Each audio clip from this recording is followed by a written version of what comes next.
you weird. Right? Can you just give him a minute? Give me a minute. Deepak, and you can continue if you want. Deepak, real fast, in the chat, less smart Ethan said that he added a Substack for you. A Substack for me? Yeah. Less smart Ethan. Sully. Refuting fine-tuning. Yeah, no, I mean, yeah. That is actually a good post. But I would say that I think it's the best argument of its category, right? For theism. Yeah, hold on. For inductive argument, when it comes to probability, yeah, that's a strong argument. But there's a deductive argument for God's existence. That's obviously going to be a stronger argument. Obviously. Look, hang on. Look, we're talking about fine-tuning. So, Sam, is that, I don't know, do you have a follow-up? I was curious about your thoughts on it, but you didn't really answer that yet, so.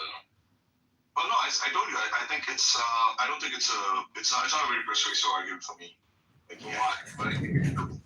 Because I think so first of all, the data that it's trying to explain, I don't think the puzzle, the phenomenon that you need to explain is life. It's just something like complexity, right? Because I think once you have a complex enough system that can evolve in complex ways, there's good reasons to think that something like life evolving isn't surprising, right? So the only puzzle left is why is the universe complex? Why isn't it as simple as a single black hole, right? Or 5 protons dancing around? And I do think it's conceived. So first of all,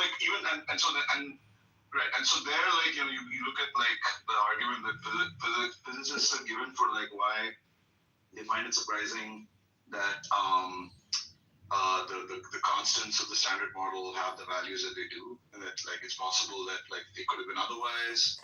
I sort of concede that at least in an epistemic sense they could have been otherwise, right?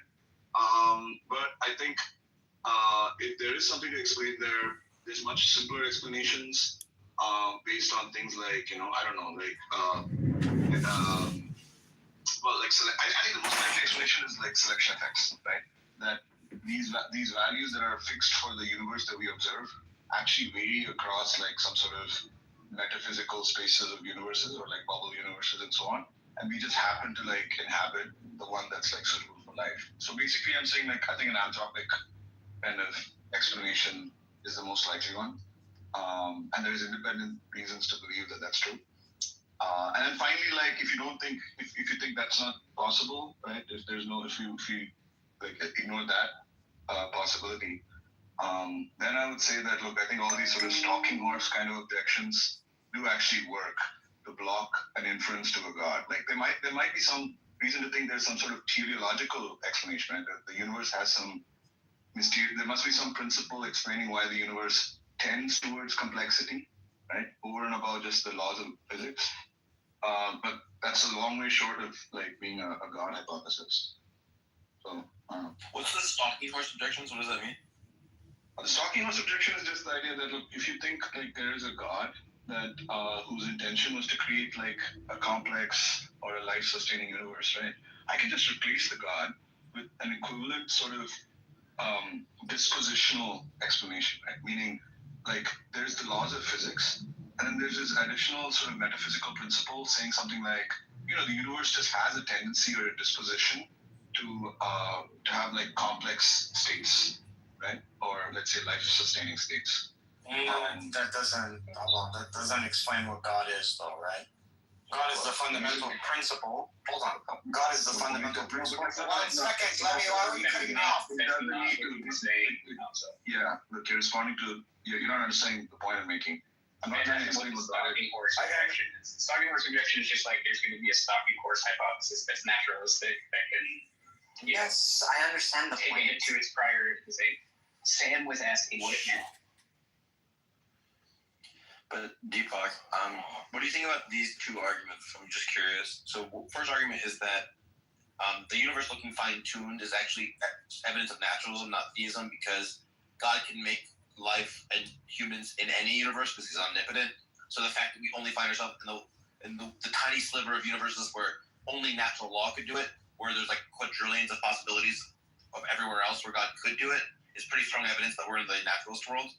And then the other question is, how can we even be very confident that the constants are very fine-tuned if we've never tweaked them, so we don't know how they interrelate to each other, and like what would actually happen if they changed?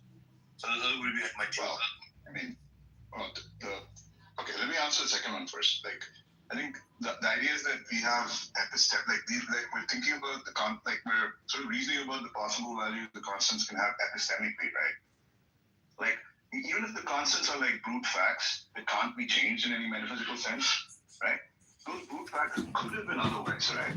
And so then you like search around for an explanation for why they have exactly those values, right? And then you should prefer explanations, right, that have like sort of, simpler hypotheses, right? Like that God intended it to be that way, or like there's like some simpler metaphysical principle from which like you can actually derive the value of those constants, things like that.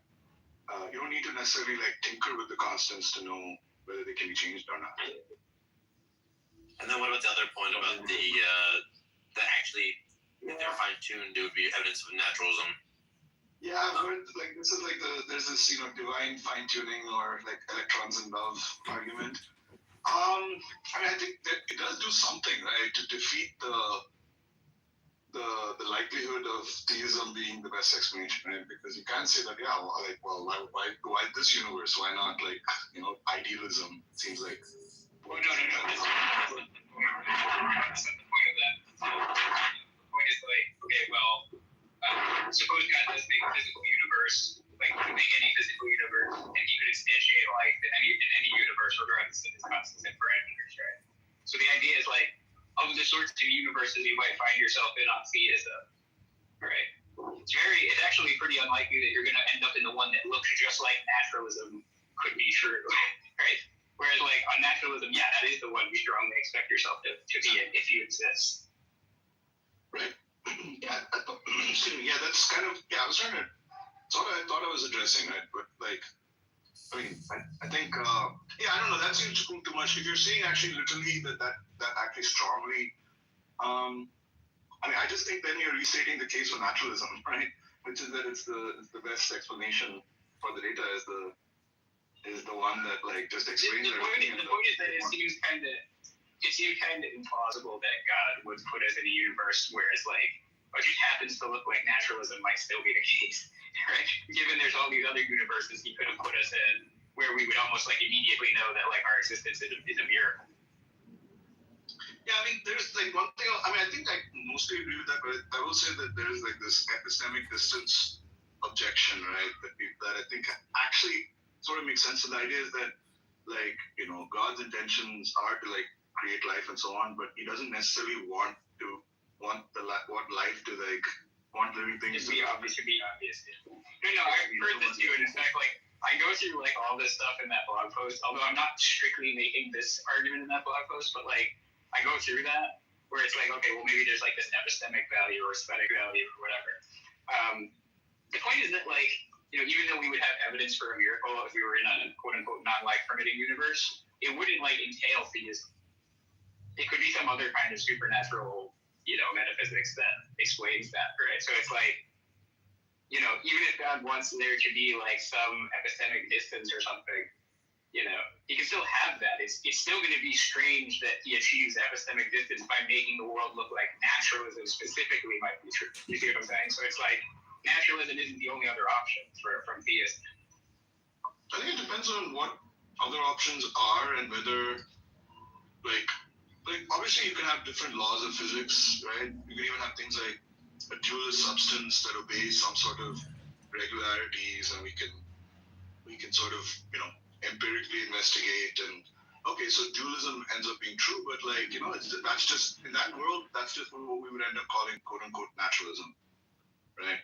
But I'm not quite sure what that's doing. I think what it's doing, I think the point is what I'm saying is like we could get like what you're saying is, hey, if we were in a non-life permitting universe, that would like be really, really good evidence against naturalism, right? And what I'm saying is that like, yeah, it would, but if God is just trying to maintain epistemic distance so that like theism isn't obvious, right?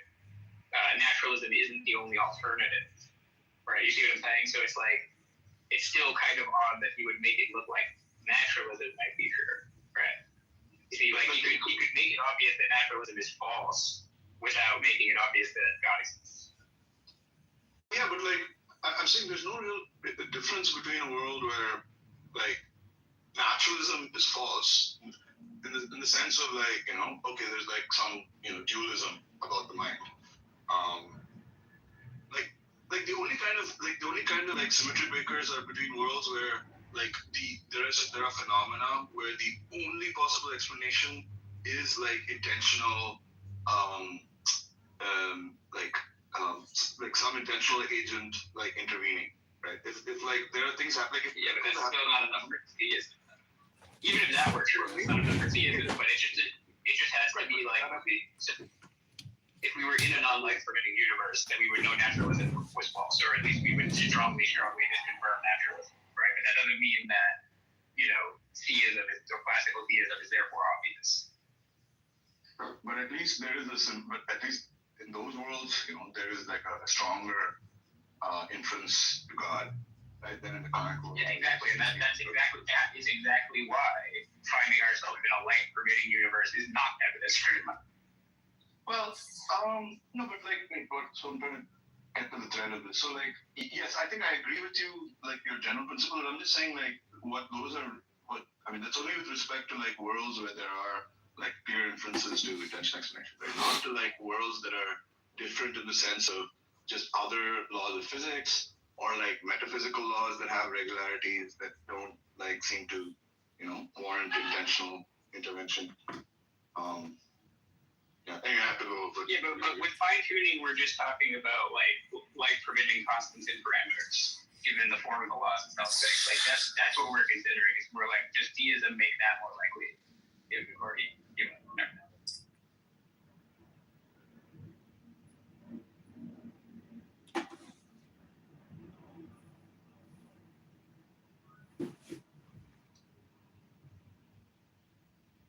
Hello, I've come to contribute to this cancerous storm of repetition and redundancy. People repeating their assumptions for years. It's like Sully says the same shit every room over and over and over again. So I've come to help make it even more toxic, more cancerous, more revolting by simply saying the more you think, the more you speak, the further from the truth they're gonna get.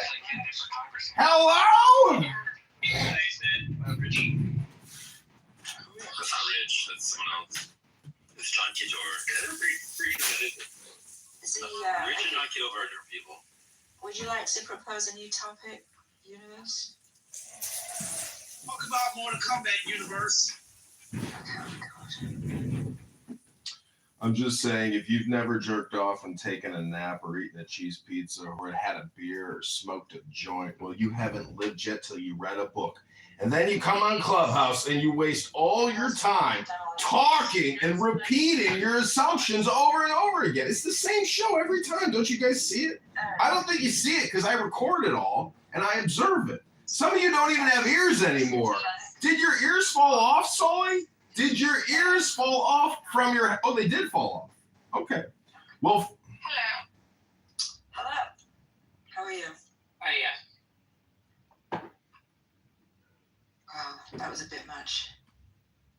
Anyone got a non-schizophrenic point to make? Well, for the record, he was kind of telling the truth, man. Like, it is kind of boring to hear people talk about himself over and over again. Okay. I repeat my question.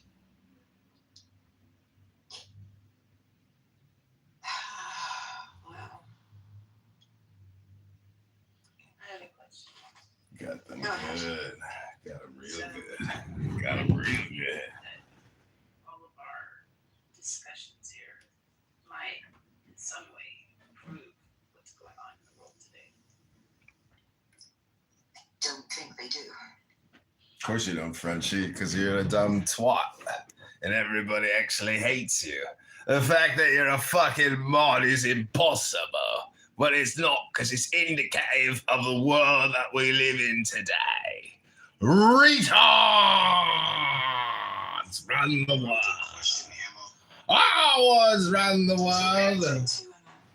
Hello. Hello. Oh, he got out, man. Just taking one of his, 3-day naps. He naps every 3 days and then comes back. Hey, Sully, what gamer tag? What's your gamer tag? Like Xbox? Quantum Zone 9. Same as my Discord version. You get on Discord? See, I've got a Discord. So I'm gonna hop on Call of Duty Warzone. I'm gonna play Warzone. You wanna join? We're going to Nuketown. When we saw, I was trying to talk about you guys that follow Jacob Frank followers and shit. Jacob Frank? Yeah, that's really that's really our orders. Jacob Frank and that little Zebby guy. I don't know who those people are, sorry. See, you don't know the whole Jewish history. Jacob I Frank. don't know every Jew that ever lived. No, these are the people that consider themselves the Jewish messiahs back in the 1600s, and then you have and then first it was that Zemi guy, and then the Turkish people arrested his ass and made him convert to Islam. They asked him, you either we kill you or you convert to Islam. He converted to Islam. He was like a Jewish messiah, and all the people believed him, and he had the most taboo beliefs and satanic bullshit, and all these people followed him. That's what they made him. They made him convert. Yeah, they made him convert to Islam. It was 1666, 1666, and then they made him convert to Islam. Then a century later, Jacob Frank comes along and say, "I'm the reincarnation of that nigga." Yeah. And basically, these are Jewish people, and then. Yeah. The most so I'm reading about Jacob Frank. The religious authorities, the Jewish community excommunicated Frank and his followers due to his heretical doctrines. There you go.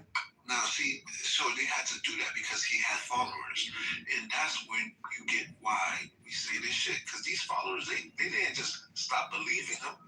They just kept on doing shit in secret. I can't believe people just stop believing their fucking leader because their leader gets killed. So Jacob said that he was not. He was excommunicated by the Jews. Let me play this. Why are we doing this? I thought we were talking about Listen. I thought this was not an interesting topic that we moved on from. Since mental be sane. We're not listening to you, just playing recording. Sorry.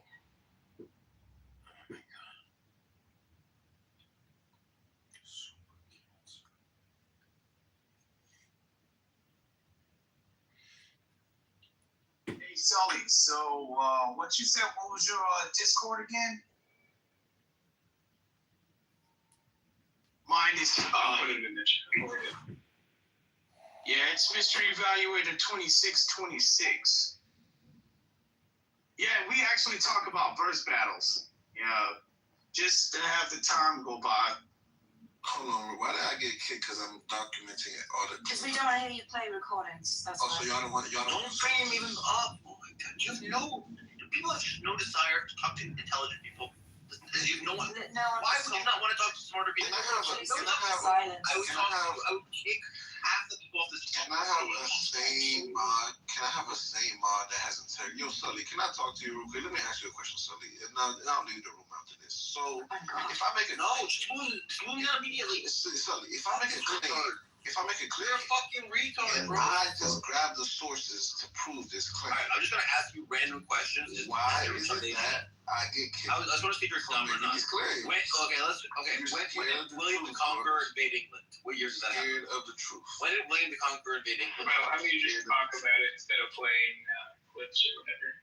Why would you want to hear this, Sully? So Jacob Frank, he was like a Jewish messiah back in the day, and all his teachings were basically the reverse of what the true teachings of Judaism is and all of that, right? So he was telling people to have sex, eat a lot, all types of shit, man. And pedophilia shit. That's the origins of this shit, right? And look at this, right? And if you want to ask for proof, well, I was saying that and I got kicked, but I'm just gonna tell it how it is. So Yeah, this he's is not. the origins of all of the taboo shit. Now, what did they do? They just climbed up the rankings and they got kicked out of a lot of places, right? Because nobody was fucking with that evil shit. Nobody was fucking with that shit. So that's why we tell y'all, Okay. some of these Jewish people. Yeah, okay. I actually started this. It's as simple as Mein Kampf. Yeah. You know, Jews bad is not very. Oh, now you're tired of it. Oh, I'm glad. Oh my god. Come on, let's hear it out. I'm so fucked. Hours ago, and you thought you had to find Stop doing Petulant child act. It's fucking playing the refs. It's really. Yeah, I'm a father. I also get bored, man. You're petulant child act. You think we should give index that much?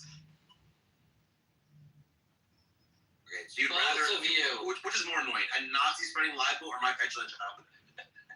You want to know, like, More in a annoying, fight, you you retard. pick the Nazi or the petulant child. I picked the petulant child. Yeah, which one? I'm telling you, Sam, I pick the petulant child over the Nazi. Say, both of you. That's not an answer to my question. You're still a petulant child. Okay, so then that's why I was trying to stop the Nazi by being the petulant child. Yes, I am, but that means I'm trying to stop the annoying than the Nazi. So you should support it because it's a lesser evil. So shut the fuck up, instead.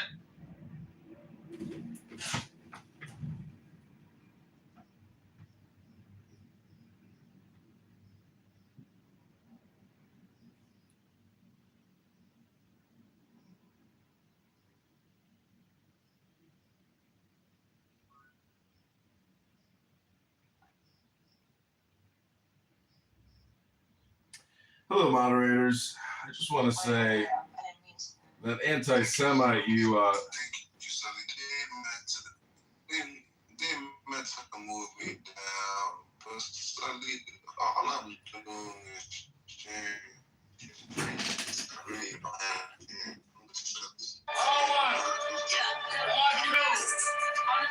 You have been given, Mike. We all know what you said, which is Jews bad, right? No, it's deep. Maybe I'm wrong, but I don't think I am. You're cutting me That's off. not deeper than that. You're actually quite a shallow person. Actually, think you have the right idea. And I just don't know a lot of people want to hear that. If anyone does, please. It's just an opinion. It's just opinion. Your opinion sucks. You have Yeah, just shut the fuck up, you worthless retard. Goes away. Go away. Look at the Jewish man. You're a worthless Look retard at the. who stutters. Yeah, there's all kinds of bad people all around the world. You know, they say about the Christians' crusade, they're killing a lot of people. So in the name of Christianity, you know, I used to hear that a lot from the Black Hebrew Israelites. So they say, if you are a Christian, you are a bad person because that happened. So, I mean, people do. Does anyone know what the debate is tonight between Gavin, John, Ehrlichman, and Piper? No way. The one debate I refer Piper in. Jesus. That's tonight. Oh, it could be tonight. I think no, it's supposed to be Thursday, 8 p.m. Central Time. Okay. Sorry, Gavin. tomorrow. I'm kind of okay. Isn't it Wednesday? I don't know why Piper's debating someone with brain damage, but No, Heck, what? It is Thursday. Why the heck would you debate Gavin? that's what I'm wondering. Oh, they're debating Gavin? That's funny. Yeah. God! It's like their fourth time. Oh, wow. Shut the heck up. At this point. This is not even real. Gavin's hilarious. I love Gavin. just to give you guys I wonder how Frenchie feels about it. just to give you guys heads up, Piper is about to be decimated. Yeah, I mean, Gavin's never lost. Gavin is legally under oath said that he has brain damage, so this was legally. Yeah. Yeah, just think how embarrassing it is that If I were losing to that, this is a win-win. That would be embarrassing. Everything is going to be prepared by birth. What's the topic? What's the topic? Is physicalism true? This guy seems like he knows a lot more than Gavin about physical.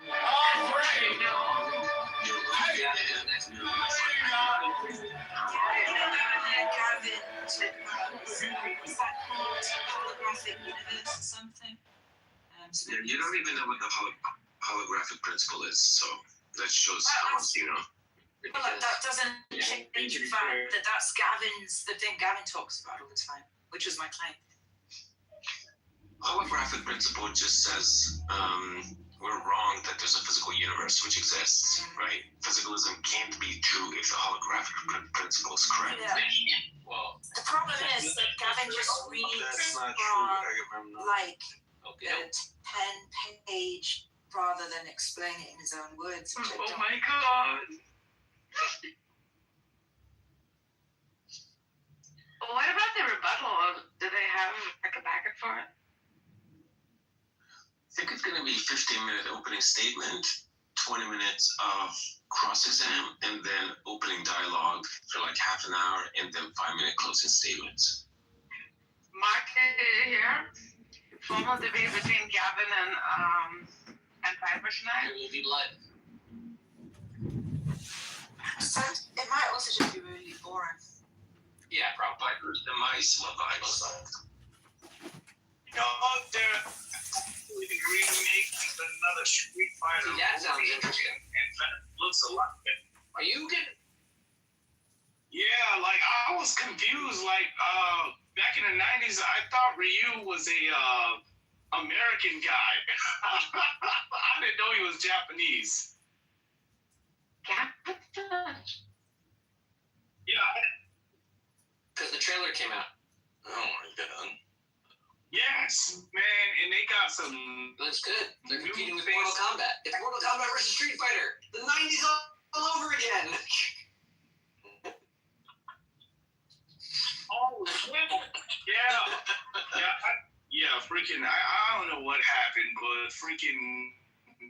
How did That's not pretty know good. Ryu? Well, like the finish him, get over here, all that stuff is like, what's that famous thing? Hadouken? They didn't necessarily have the best sound card because like they had iconic characters. And they've got Hadouken. Everyone knows Hadouken. Hadouken. Hadouken. Yeah, And Chun Li with the crazy thing. Like they have good visuals. They don't really have the sound effects.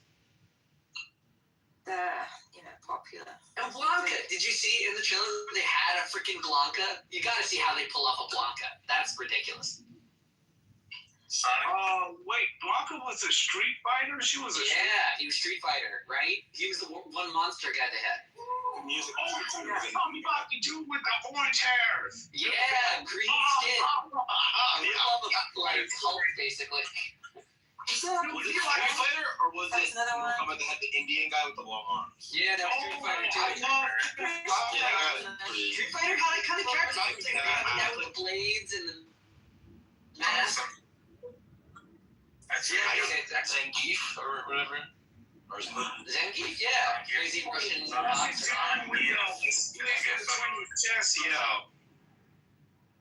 But I saw the effects inside. It didn't look. I know what they were trying to do, but like, Yeah, they were trying to match the video game aesthetics with a lot of iconic shots. And like, that's what cinema's for. Yeah, let's see how they do. Yeah, it looked pretty cool, but I mean, it's like they're just doing it too much. Like, he don't gotta jump all the way up in the air to do the Hadouken. Listen, if it looks good, then all is good. I'm counting on it to be better than the last Street Fighter. The last. Right, that one's kind of an embarrassment. It's got campy charm to it. I can't believe they put Robin Shaw in there, man. I'm like, why would they do that? Oh my goodness, man. They making this one look more, see, that's the thing about the video game adaptation films. Like, You know, a lot of these games back in the 90s didn't have, of course, they didn't have no story to them. So, you know, Right. that's why it's so hard. Well, they're different art forms. That's why there's like a bit of a stereotype of cinema failing to adapt video games. They're good with books or novels or articles or history or old plays. They're good with plays, but like video games, it doesn't translate well yet. And most times they try. Yeah, because I know the Mortal Kombat, the first Mortal Kombat movie they did was like, I think it was like in the early 1992. Yeah, around 1992 or 98. I might be wrong. Nope, it was 1999. Yeah, it was the late. Oh, 99. I didn't realize it was that late. So it came out the same year as The Matrix? Really? Are you sure? No, because The That Matrix. feels wrong. Yeah, The Matrix came out in like 2000.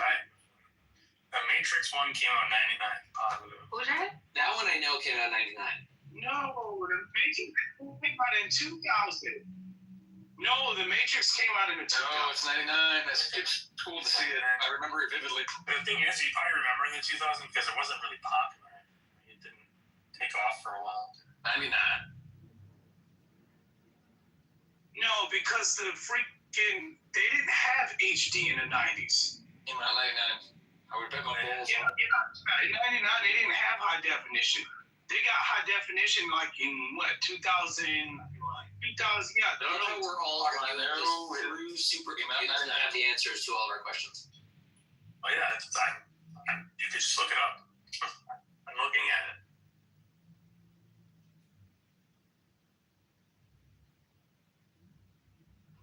Vita, do you think it's terrible that Muslims will kick you out of the room for saying that a woman's deficient in mind, even though it's in their scripture? No. Yeah, it's crazy.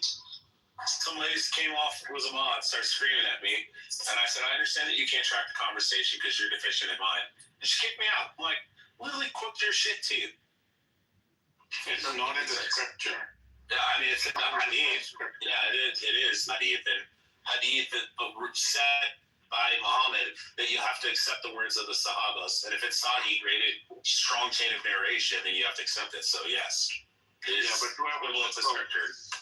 Said it was in the scripture, and it's not in the scripture. It is scripture. It's scripture when it's equivalent to scripture when Muhammad said you accept the words of Sahaba.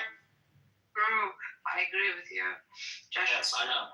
as a woman, Yes, then women are deficient in mind. it's We just said women are like the bell curve says otherwise. I mean, there's more at the outliers on the left and right for men, but like you can say women Was are that more cock emotional, said and that's like Ken? They're No, real you cocks. include anger as an you can say when a woman's on her rags and she's bleeding out of her vag, Andrew, then they're more You emotional. might not They're rational, neurotic. Yeah, men What else can I say about women? are angrier than women, therefore they're more emotional. Because Have you anger heard is anger? an emotion. Wait, I'm only talking about biological women who can have their Right. periods. Yeah, and I'm Only talking about. Do you think trans women, anger that's is not an real women. emotion? Do you think anger is an emotion? Like Sasha and Piper are not real women. Josh, do you think anger is an I emotion? didn't mean it, bitch. What'd you say? It's so mean, bro. How was it mean? Argus is accurate.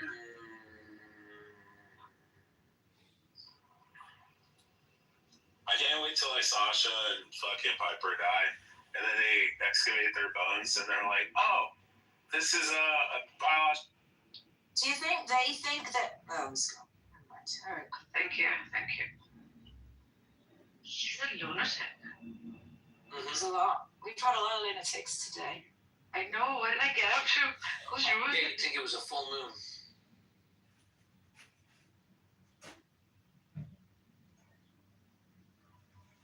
You guys let Agamemnon get away with saying some bullshit about the holographic crystal. Why? What is he saying? Full moon's not for another 9 days. I know. So why are all the crazies out now, Rabbi? That is How the hell do I know? physicalism. It's pre.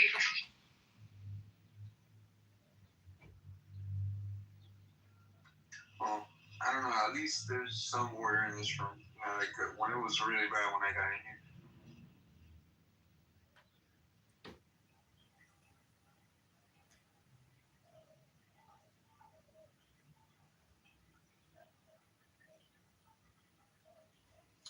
figure out what objective means, Sam? Independent of minds. Yeah, I think that's a stupid answer. I think that's a dumb answer. Without evidence. Case or evidence. Because humans made that definition, it's not objective.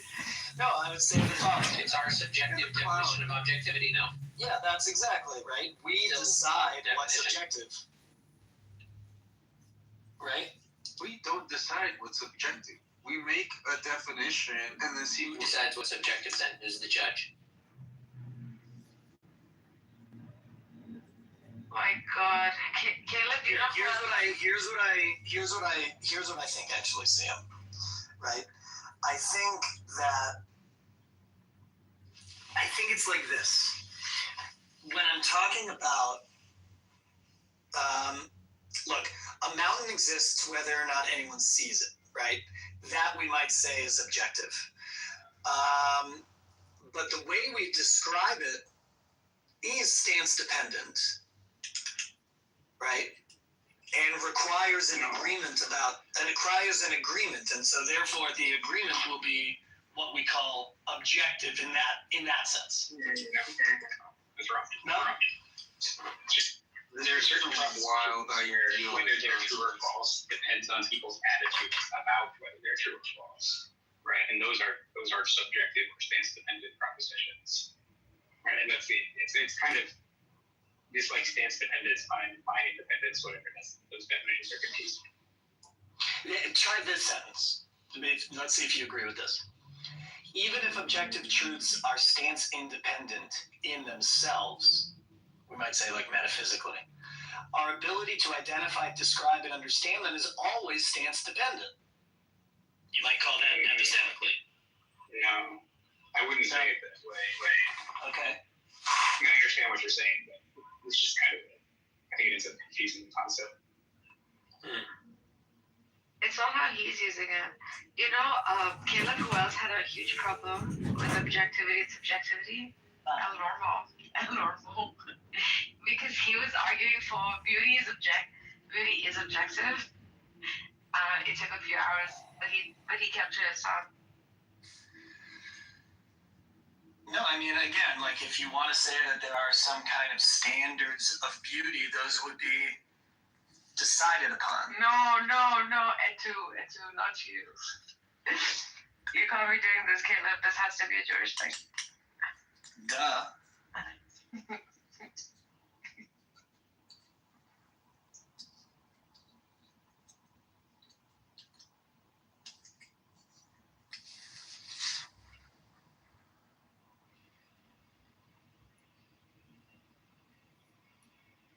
Where did you say that, like, Citizen Kane is objectively more beautiful than Dude, Where's My Card?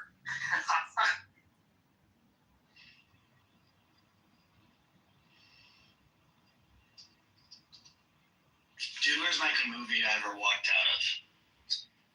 I prefer the novel. It's a lot better.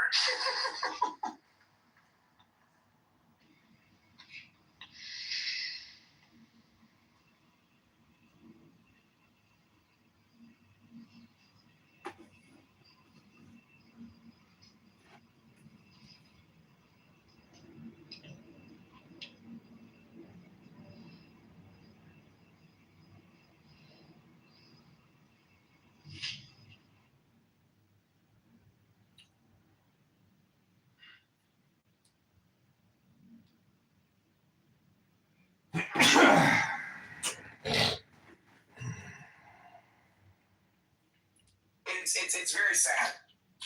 Yeah, this is No starting worries. to sound like you talk about trans or gay people so much, you must be secretly gay or trans loving. But that's not a new generation. Argument.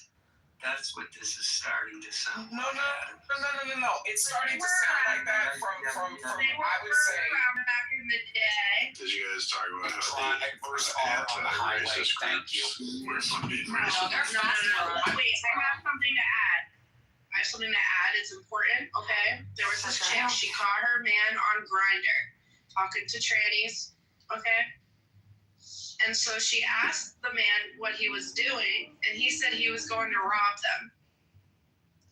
And so my question is, what's worse? Your man's robbing the trannies or meeting up with them to sleep with them? I think it's worse that you believe that he was going to rob them. Because I don't think that, I think that is what it's the masculine thing to say, but it doesn't, I would never believe, that does not make sense. There's so many people you can rob, but you're choosing to rob the trainee that you're flirting with to get, no, that man is interested in training. And to what somebody said, and to what somebody said earlier, I definitely, I definitely think you have a point there. But there's two types of people. Like, there's the ones that are going out and trying to look like these images of men that men are pushing forward, like that's what that's what like. And then there's a group of women that see this and are like, fuck you. Like, at the end of the day, it's the reality that the woman body, and I think this is a real thing, the woman's body naturally, as it is the 80s women, the women with the proper, their curves, not these ridiculously created curves. Like, it's to that is, oh my God, the ant bodies is the real woman's body. We got guys out here that say, literally, when you say, how do we know? Because, like, they say it. At this point, women, we have such power. We can just sit on our ass, sit back, and listen. Why? Because they're going to tell you. They're telling you they don't like women. Yeah. They're telling you. Good work you were doing. Hold on one second. We can't say it like that because he knows he's prescribed to not. Yeah. Exactly. What are you making, an omelet this morning? Are you talking to me or are you talking to someone on Clownhouse? No, I just had to turn the volume down on another phone. Oh, I'm uncovering some more stories and some border fights and police reports and all that kind of stuff. But the reason I'm calling you is, you actually think arrest elections are real? What was that? You actually believe the elections are real? No, I think that, like, the database somehow is using, like, the registration roll. Like you said, it's like programmatic. It's like they're using software, yeah. No, I think it's a centralized program. I know, like, just like it's the art of fraud. Because you have to kind of make it look cool, and, like, it doesn't look natural if you get 0 votes, right? Because you would have voted for yourself. And so I think it's just a total computer election program. I don't know. My numbers seem real to me, though, and Joe's at 900. Because, well, actually, if you look, it could be more or less, and that's just a guess. I think it's my 100. No one. I only told like 5 people I was running. How the fuck did I get 126 votes? I didn't tell I was running. I tweeted about it like after the election. yeah, you got thousands of followers, though. That's what? You got thousands of followers in Cook County. 9% vote. But the one 50% of those were the Democrat Party. The Max Solomon one is like the giveaway, though. There's no way. No way. No way. Freaking way. No, but I just know from because I used to cook numbers like when I was Democrat operative in 2007 at statute of limitations, so I could talk about it. But that's kind of the art. Is like we were faking polls, and you gotta you can't if we're faking a poll for Dan Seals in this case, and I want to show that he was running in a primary against blanking on the girl's name, Julie Amos. He wants to show that he's up by 6%. If I said the polling says he's up 90 to 10, that doesn't look believable. Everyone's like, what the heck? It's like it's reversed. And so you intentionally try to get it close. And if you show that in the Max Solomon case that 20,000 people were smart enough to write in a Max, but none of them chose me, that just looks bad. So I think they threw me 126 to just the artistically it makes more sense. And same with you and Jolly. I think your write-ins is to prove that Jolly are legit. And we might have gotten somewhere the way I think the program works is they say here's the number, because you can do this electronically. And you say here's what we want the results to be. If the result, because you're feeding the shit into the machine, if the results are too far out of bounds, then start doing voter switch. That's a very easy thing to program. Say, hey, we need the outcome to be 55-45, margin of error 3%. if your tabulations are too far out of bounds, start doing switches. And I think that shit happens out of sight. There's like to like actually hack on election day, you'd have to have someone like at these schoolhouses with a laptop and internet connection and white vans. I don't think that's happening. I do think there is some manual voter fraud. Because when I voted, and when you were an election judge, this time I fucked up when I was doing the writing. I forgot to write in Joe or something. I forgot. So I asked for another ballot, and they're like, sure. And they're all just like, kids, lazy, don't care. And I could have grabbed a whole stack. And I could have had someone like you or me be an election judge and just every time someone's not looking, just like launder into ballots. No one would know. But yeah. But there's an Aaron Delmar blackmail scandal. I'm not sure if we talked about that. That's my next article. So there's supposedly 600,000 plus voters in the 16 districts. 600,000 plus.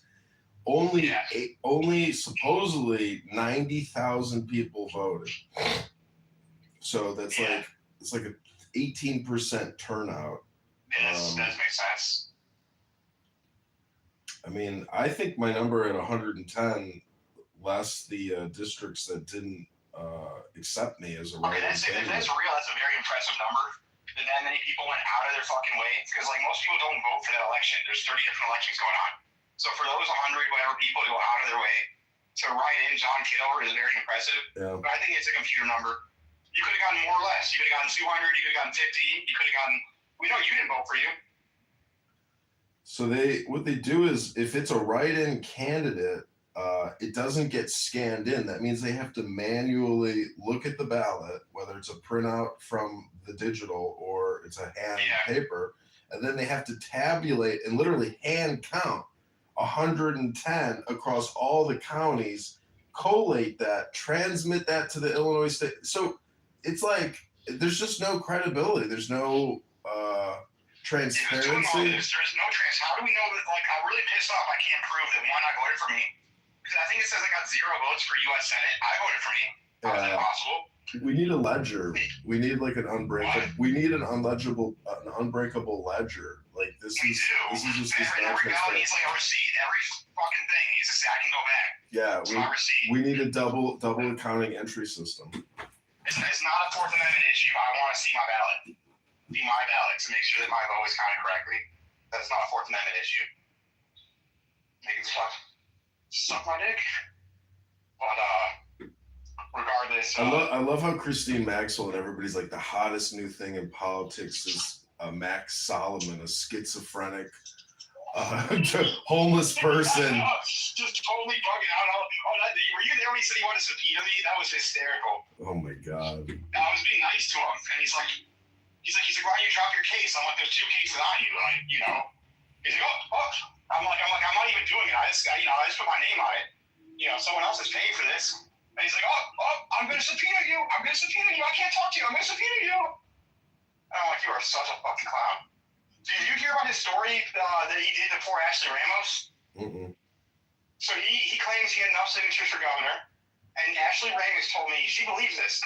That he was carrying her signatures because he was her lawyer. Mm. You know, and he was going to submit them to Springfield, say we're a trip. And he claims that his car hit a deer, and all the a bunch of his signatures and her signatures burned up somehow. Isn't that wild? And so Ashley Ramos got kicked off the ballot, and she believes that shit. That he hit a deer and his car blew up.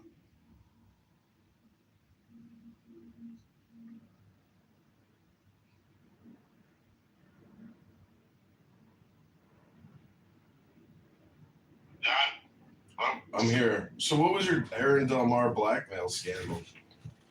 So Dave Pritchard is the guy that ran for Palatine GOP, and has been a long-time Aaron Delmar hater.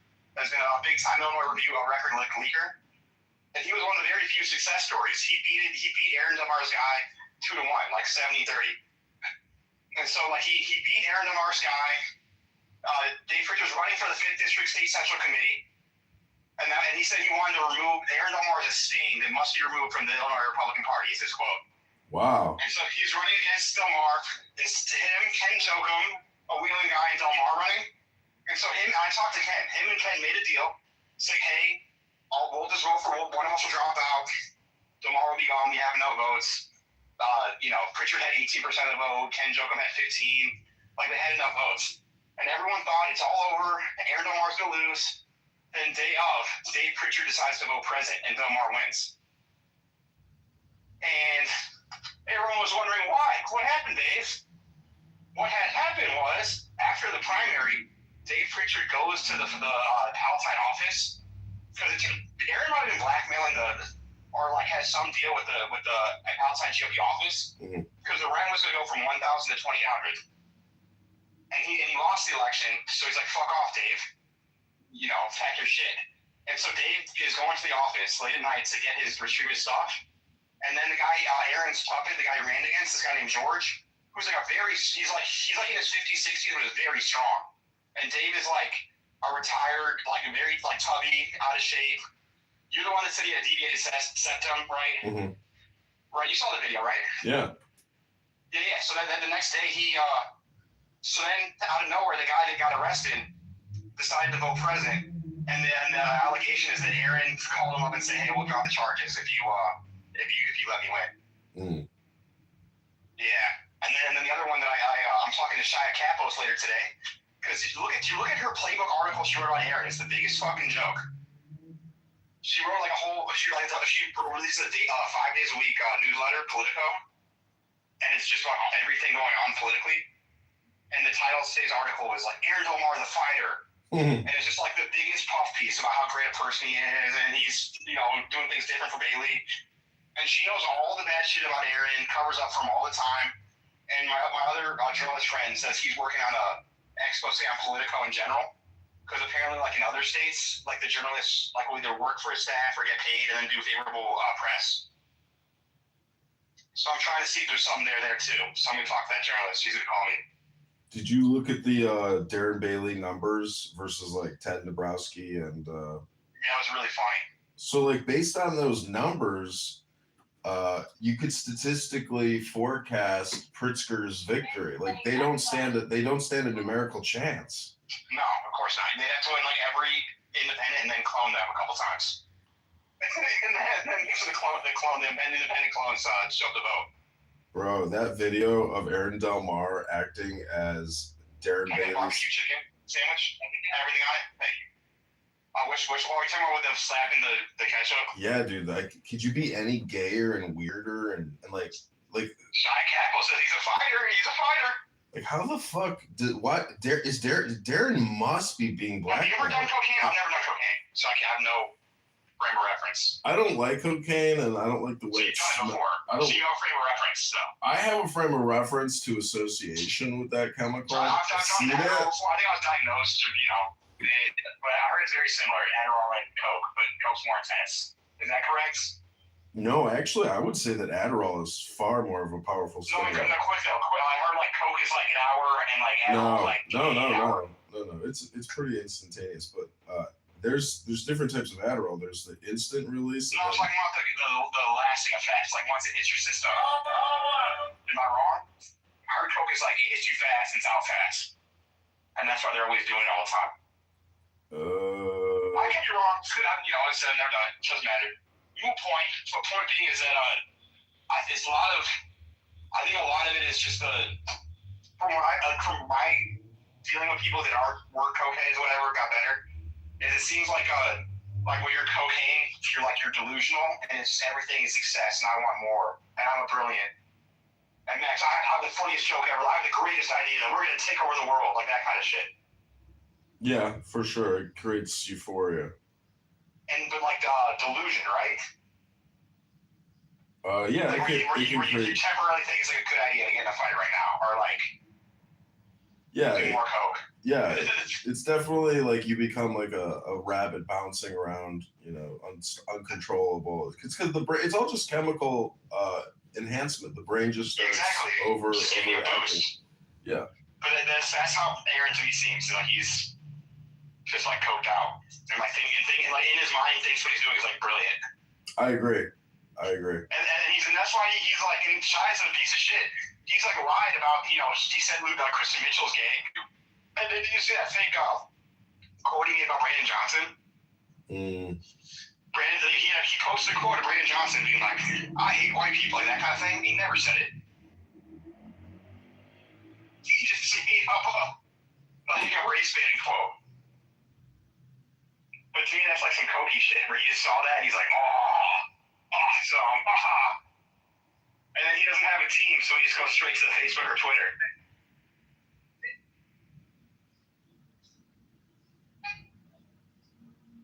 But yeah.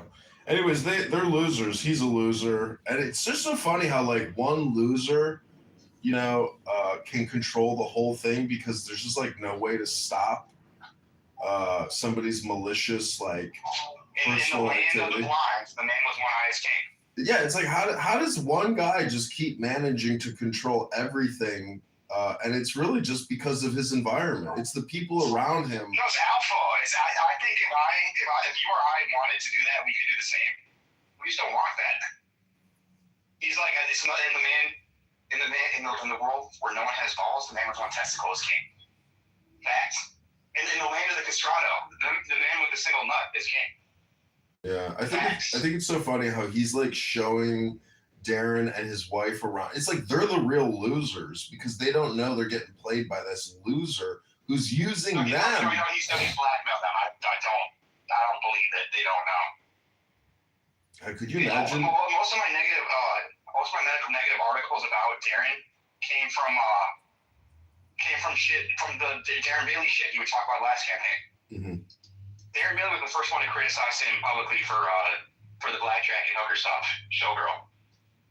Because Aaron Del Mar was the lieutenant governor candidate against his opponent, Jerry Rabine. Mm. So Darren knows, but I think so I wrote a whole article, and it basically was a huge fight because basically Darren Bailey's team was throwing a party with Aaron's team, and there was like teenagers there, and they were drinking, and DeVore's ex-girlfriend got in a fight with her, and the cops were called, yada yada yada. Anyways, there's a lot of like instances of like drinking and teens. Bailey had two gay young men who are like flamers now, like possibly three. Not even including the Brett Gordon guy who like there's rumors on, but not confirmed. But the other two are like just very flamers, and they were Bailey employees. And then there were some party guys, and so I think that's where the blackmail's coming in because he's just saw one time. So Bailey, you think Bailey's a bisexual and a swinger? Well, he seems so gay, but like even if he's not gay, it's just reasonable to say that like Aaron could have snapped one picture, get one comment of him saying something off color, But I think Darren's gay. Do you think so? He seems like Liberace gay. He seems so gay. Like I don't think he's bi. Oh well, he's got fucking kids. I mean, a lot of gay men get married and have families. That doesn't. I mean, they're just sticking it in. I'm just saying. Like when it comes to Aaron Del Mar even getting the position. Blackmail. Yeah, I mean. But anyways, this is the funniest thing is it's like they know that I could do the same thing though, cause like you or I, if we were bad people, I could just call Bailey like, hey Bailey, I'm gonna let the world know you're a fag. I want you to give me $5,000. I want you to like. It's not. Support my Congress campaign. I mean, do it. See, if you're blackmailing somebody, you're basically like on good terms with that person because they've agreed to essentially join your evil conspiracy. Like they're like, fuck it. It's mostly mutually assured destruction. It's usually not blackmail. It's usually like a wink. Yeah, I would say the MAD theory is more accurate. That's what I mean. That's the same. It's just kind of like when I say demonic, I mean evil. When I say pig, I have a lot of phrases I use are catch-alls. But yeah, what I mean is more like implied blackmail. Like imagine if we would have like really did some shit that imagine we like really partied hard, and like we stole something. All right, I gotta get going, but enjoy your sandwich. I'll call you later today. All right, sounds good. Bye. Goodbye.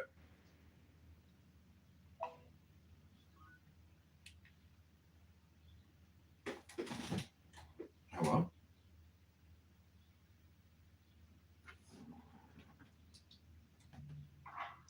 there's a story. I forgot how it goes, but he was basically going to pray at their grave, you know. And Muhammad told him, no, you're not going to pray towards your. This is for all these pets. For the record, I love that you said no, it's not. I just take you the cat to the neighborhood. I don't have them in my house. I'm just a neighborhood cat colonel, okay? Unofficial neighborhood cat colonel. That's wonderful, Ryan. That's amazing. Listen. Dr. Adams has a fair point, which is that we really should limit every 4 legs of animal that you bring to your house. It should be every 1,000 square feet.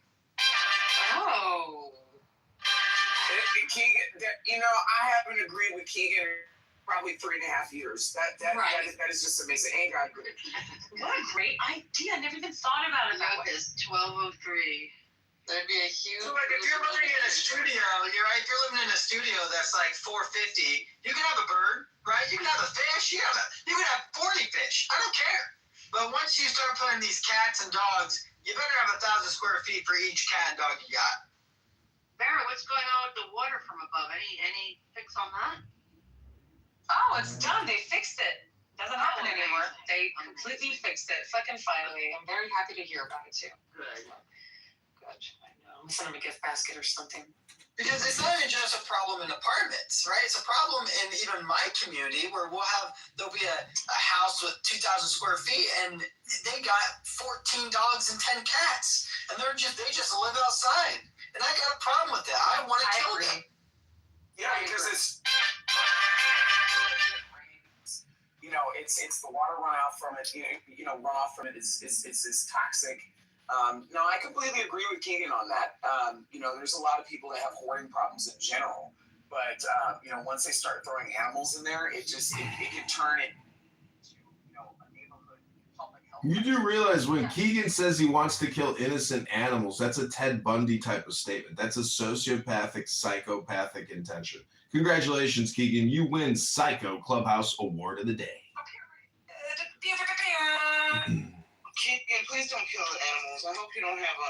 Listen, I'm not actually going to kill them, but I want to. I want to, but I'm not going to. There's a difference on acting on it or thinking about it, right? These are intrusive thoughts that I'm saying out loud. So. Okay, let them vent. Let them vent. Let people vent because I would rather admit than act. Right. You got it. Let it out, sir. Just let it out. Get off that chest, man. How rabied cat did you keep? Don't forget your power, white boy. Rabied rabbit. Listen, about 2 years ago, I was mowing my lawn, and a little chihuahua ran up on me and started barking at me. Now, was I scared? No. Was I feared for my life? Did I hurt it? No. But was I annoyed? And did I have to grab it and have it bark at me while I carry it back to the house that it came from? Right? I never thought about raising the 2 wheels of that lawnmower. I thought about it. I truly did. I really thought that this would just be an easy little solution, but I didn't do it. And he was probably running for his freedom. Shit. You're probably right. I probably returned to a bad spot. Yeah, next time let him free like I'm a Scott. Give us free.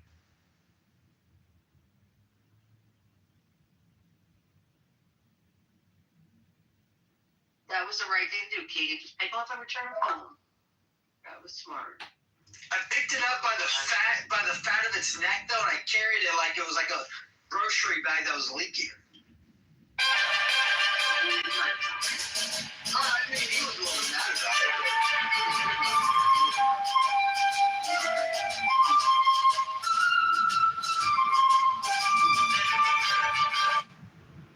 Does he even get violent?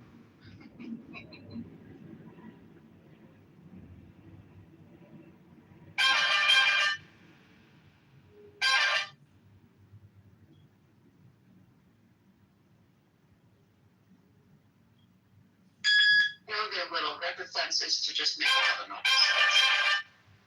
Kind of like short guys, right?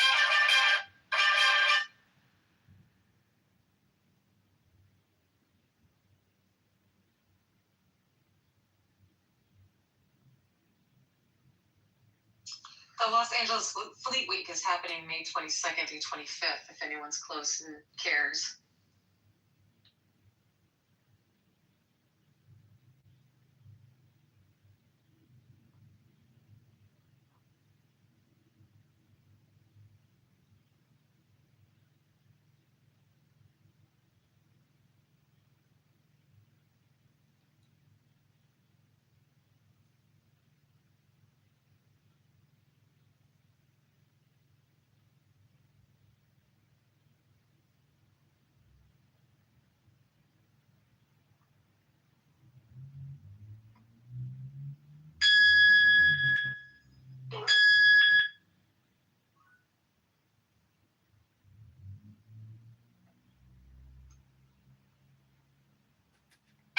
Now, here's a hot take about animals. If you have a cat, now if your cat's already been declawed and you're just like it's a rescue or whatever, I don't care. But if you have a cat and you declaw your cat, you are inhumane and you don't deserve to live, in my opinion. Of course. That's awful. Don't deserve to live. It's gonna be awful. Yes, you don't deserve to live. We should declaw you. I mean, maybe that's fair. They should lose the tips of their fingers, but yeah, they got little caps now. There's no excuse. I did. Are you fucking ladies retarded? We kill 2,000 babies in this country a day. Maybe you got your priorities upside down. Cat paws versus baby heads? Hello? Talking about earlier, well, we're obligated to have activations and be protesting against every little bitty thing that you can't even protest about multiple things at this point. John, you know what moving the goalpost is? That's what you just did. You moved the goalpost. We weren't talking about babies. You brought up babies. We were talking about babies earlier, actually, like kids and shit, little girls, so. You know, I love it when people say, like, you have to be connective or sequential in communication, meaning that, like, if I move the goalpost, to call me out on moving the goalpost when there's no, you know, prior conditions that you can't move goalposts. It's like, that's still a nothing burger to say, oh, you're moving a goalpost. Okay, theory, so y'all did nothing. Great. You care about the babies, John, but why didn't you care about the children in Palestine, John? What the hell's wrong with you? First of all, there's no such place as Palestine. There's this place called Israel. And secondly, I am concerned about all murder, not just baby murder. Hello? Man, we're moving the goalposts. I can't even keep up. And not anything else. Like, it doesn't make sense what you're saying. But all I know is they keep cutting down trees in Brazil. Amazonian trees that have been around forever, cutting them down daily en masse. Do you know underneath the Amazon rainforest is the oldest living creature on planet Earth? Do you know, and they're immortal. Do you know what that creature is? No, what is that? I really just think of it. Termites, actually. Oh, termite queens are so scary. They lay like one egg every, I think, what is it, like one egg every like 3 seconds or something, just for their entire lives. Oh, that's too much. I don't know. This was a few weeks ago. I said that I was at the gas station, those little ads, and it was like a little factoid. It was like the oldest living land animal, some turtle, 192-year-old turtle, and I forget its name. A week later, I saw that he died. That's crazy. So he's dead.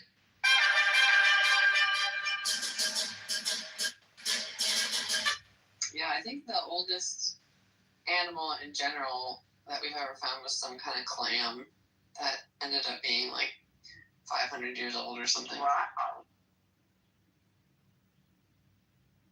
Yeah, I'm not for cutting the trees down in Brazil. God, could you imagine what that clam tastes like in some butter with some garlic and a little bit of lemon? Probably pretty crusty. Yeah, like I can only imagine. Yeah, because they oh God, I can only imagine. I just learned the other day how large Brazil is. Like Brazil is almost as big as the United States. I didn't realize that. Do they have like states in Brazil? Like Yeah. Yeah, they have all those things, counties and states and large cities and rural areas. And even, that Brazil, Rio de Janeiro has more diverse restaurants than New York City. Interesting. Very interesting. Mm-hmm. I was thinking about going to Paraguay. I was just thinking about it, nothing more. I figured out how to use some of these Waymos to my advantage. If I'm trying to make like a right turn and traffic is just coming in, I just see a Waymo and then just inch out and then it stops. Stops, yeah. Exactly. So, I mean, I love these things.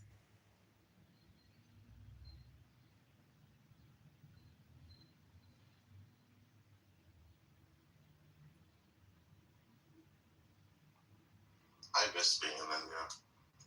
I haven't visited since 2013. You say India? Yeah.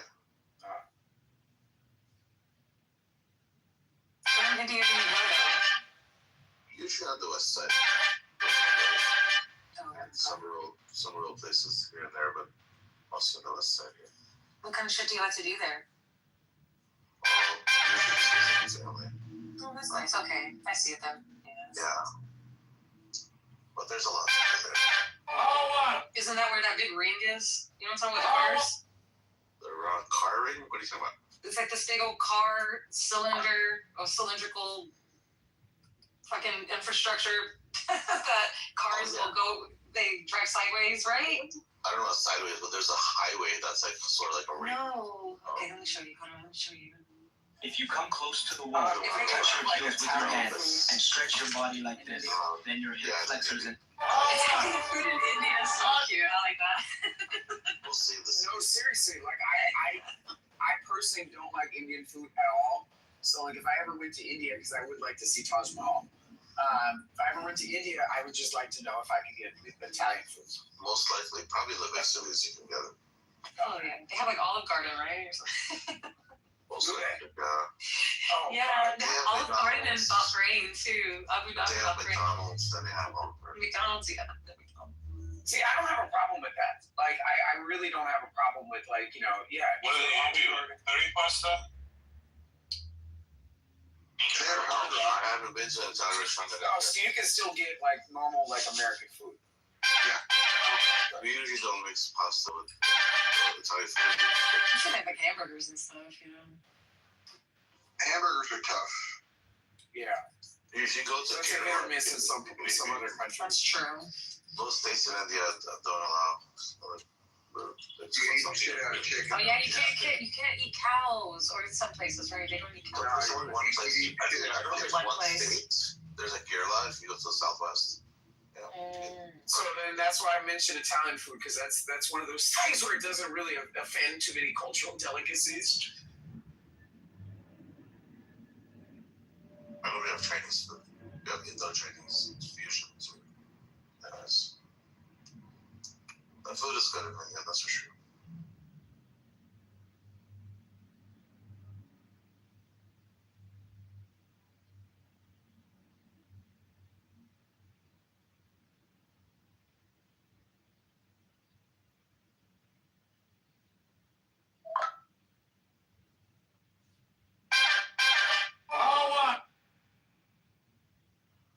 Almost hard to find.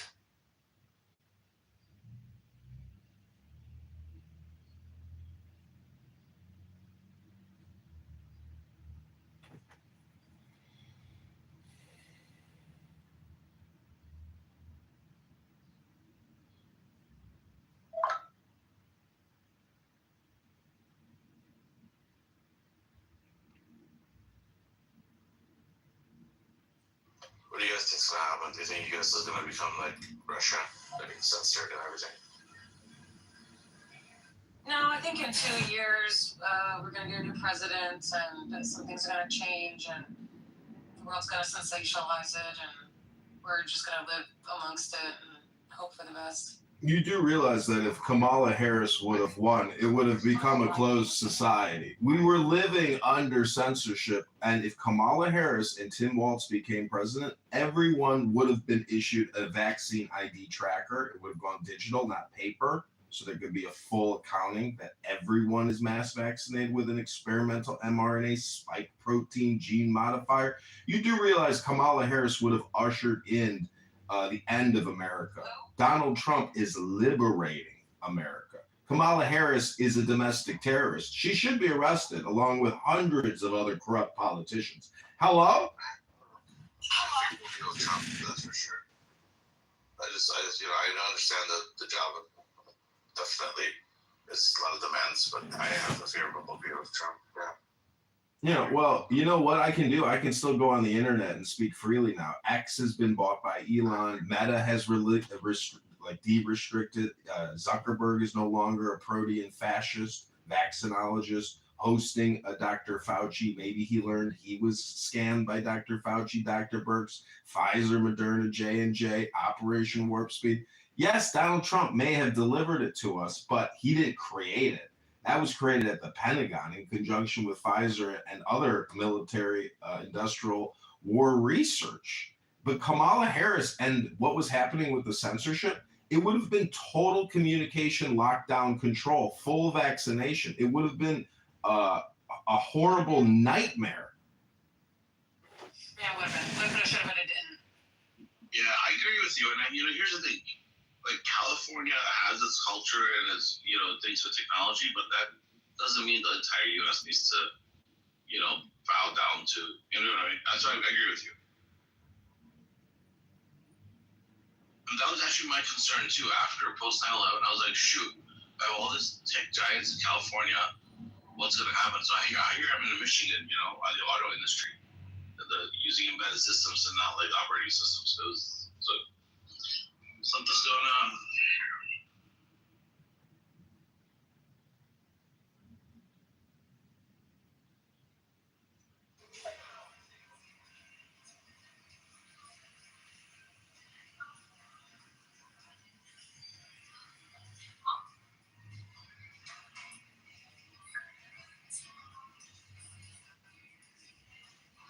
Okay, I'm back once again.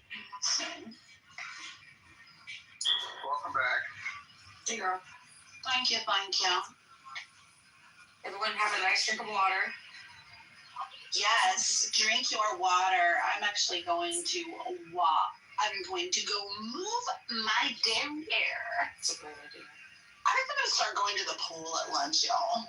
That's a great idea. Right? Oh, it's great for you. All body activation. Yes. We're going to get to your swimming pool. I think the swimming pool is exactly what I need every day for lunch. Have you heard of a sliver pool? A swimming pool? It's mainly for people who are swimmers, like Olympic swimmers, but it's a sliver of pool. It doesn't take that much space, and you can pool. Like swim laps? Yeah, well, not laps. It pushes water at you. So it's like a constant. You're swimming against the pressure, but you're not really moving. Like that. It's called a sliver pool, but it probably has a technical term. It's like a swimming trainer, type of Olympic trainer or something. Yeah. Made of wood. Is it really? Yeah, a little bit from the road. Yeah, that's where you get your slivers from. I'm going to start walking to the pool every day for lunch. I think it's a great way to break up the workday.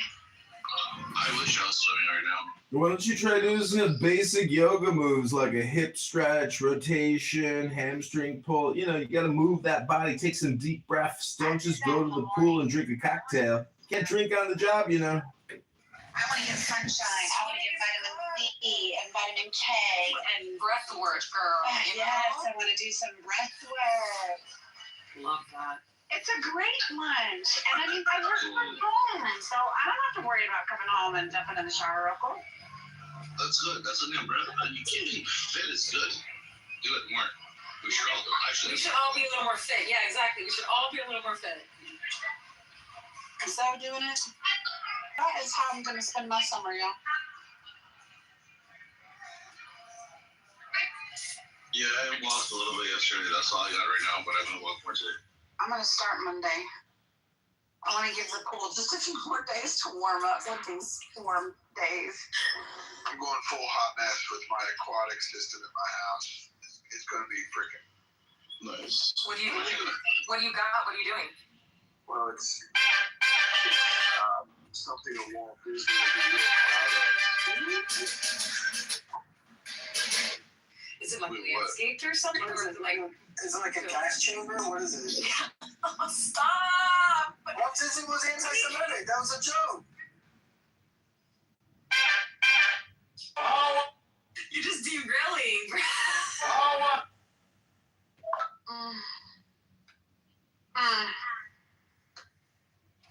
Anyways, I think I'm gonna stop being a chronic sufferer of idiot fatigue. I think I'm gonna stop.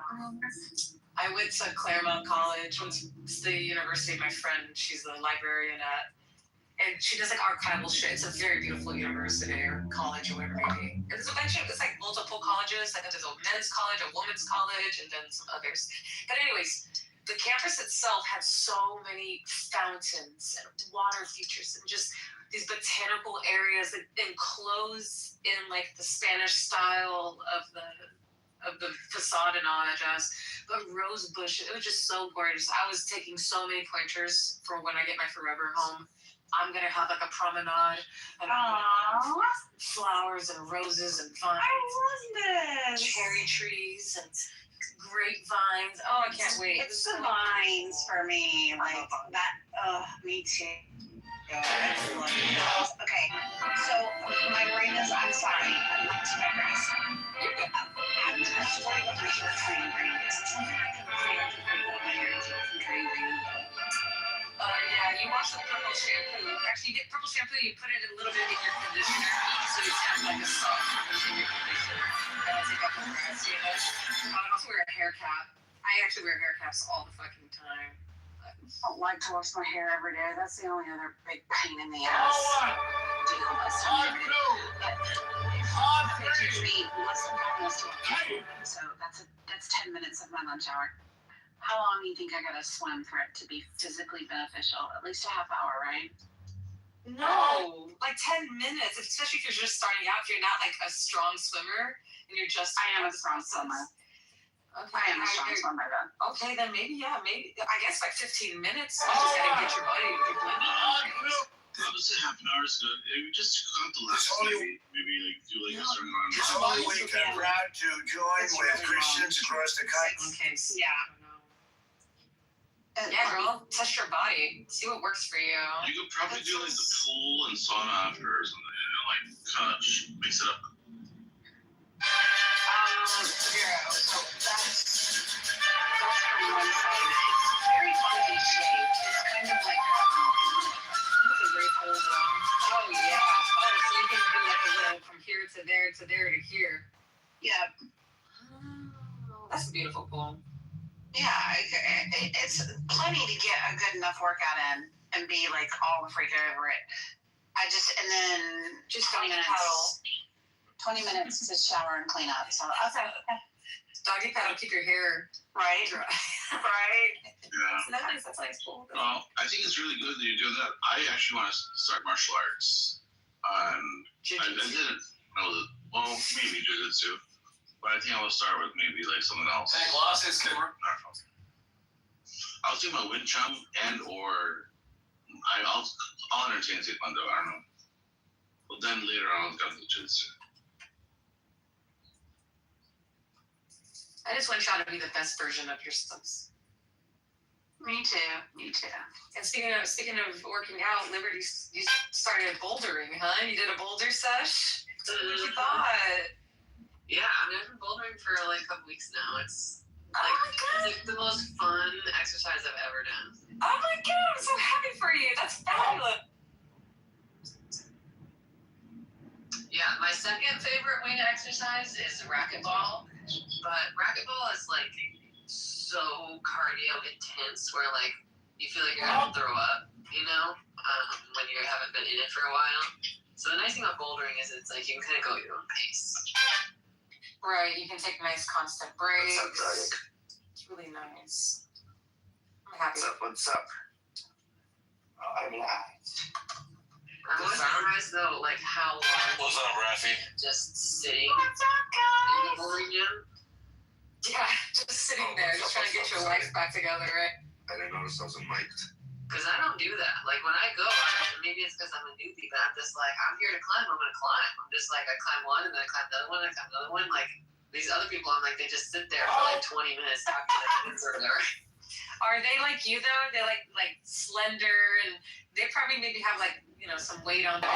It's difficult for me because, you know, I have a little body on me and all that jazz and I have like little arms and stuff. So when I try to boulder, I do need to take a little bit of break here because oh my God, my hands are so red and all my arms and stuff. I'm like built for bouldering, you know, where it's like, this is you, girl. It's like really long arms, long legs, like no 0% body fat, you know.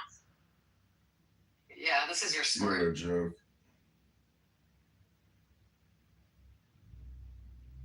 Have you tried the jump climbing and all that jazz where you have to We're leap riding. from one handle to another handle? You tried doing things like that, yeah?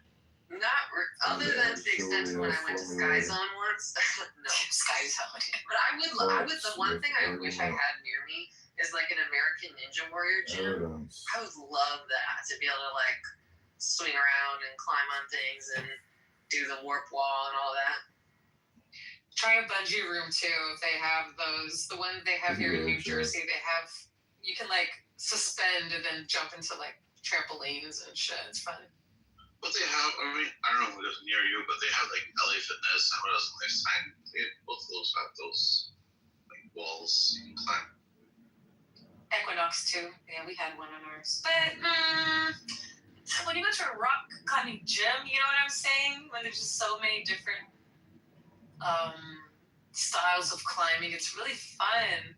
But it is a lot of chilling. So go there and expect to chill, you know?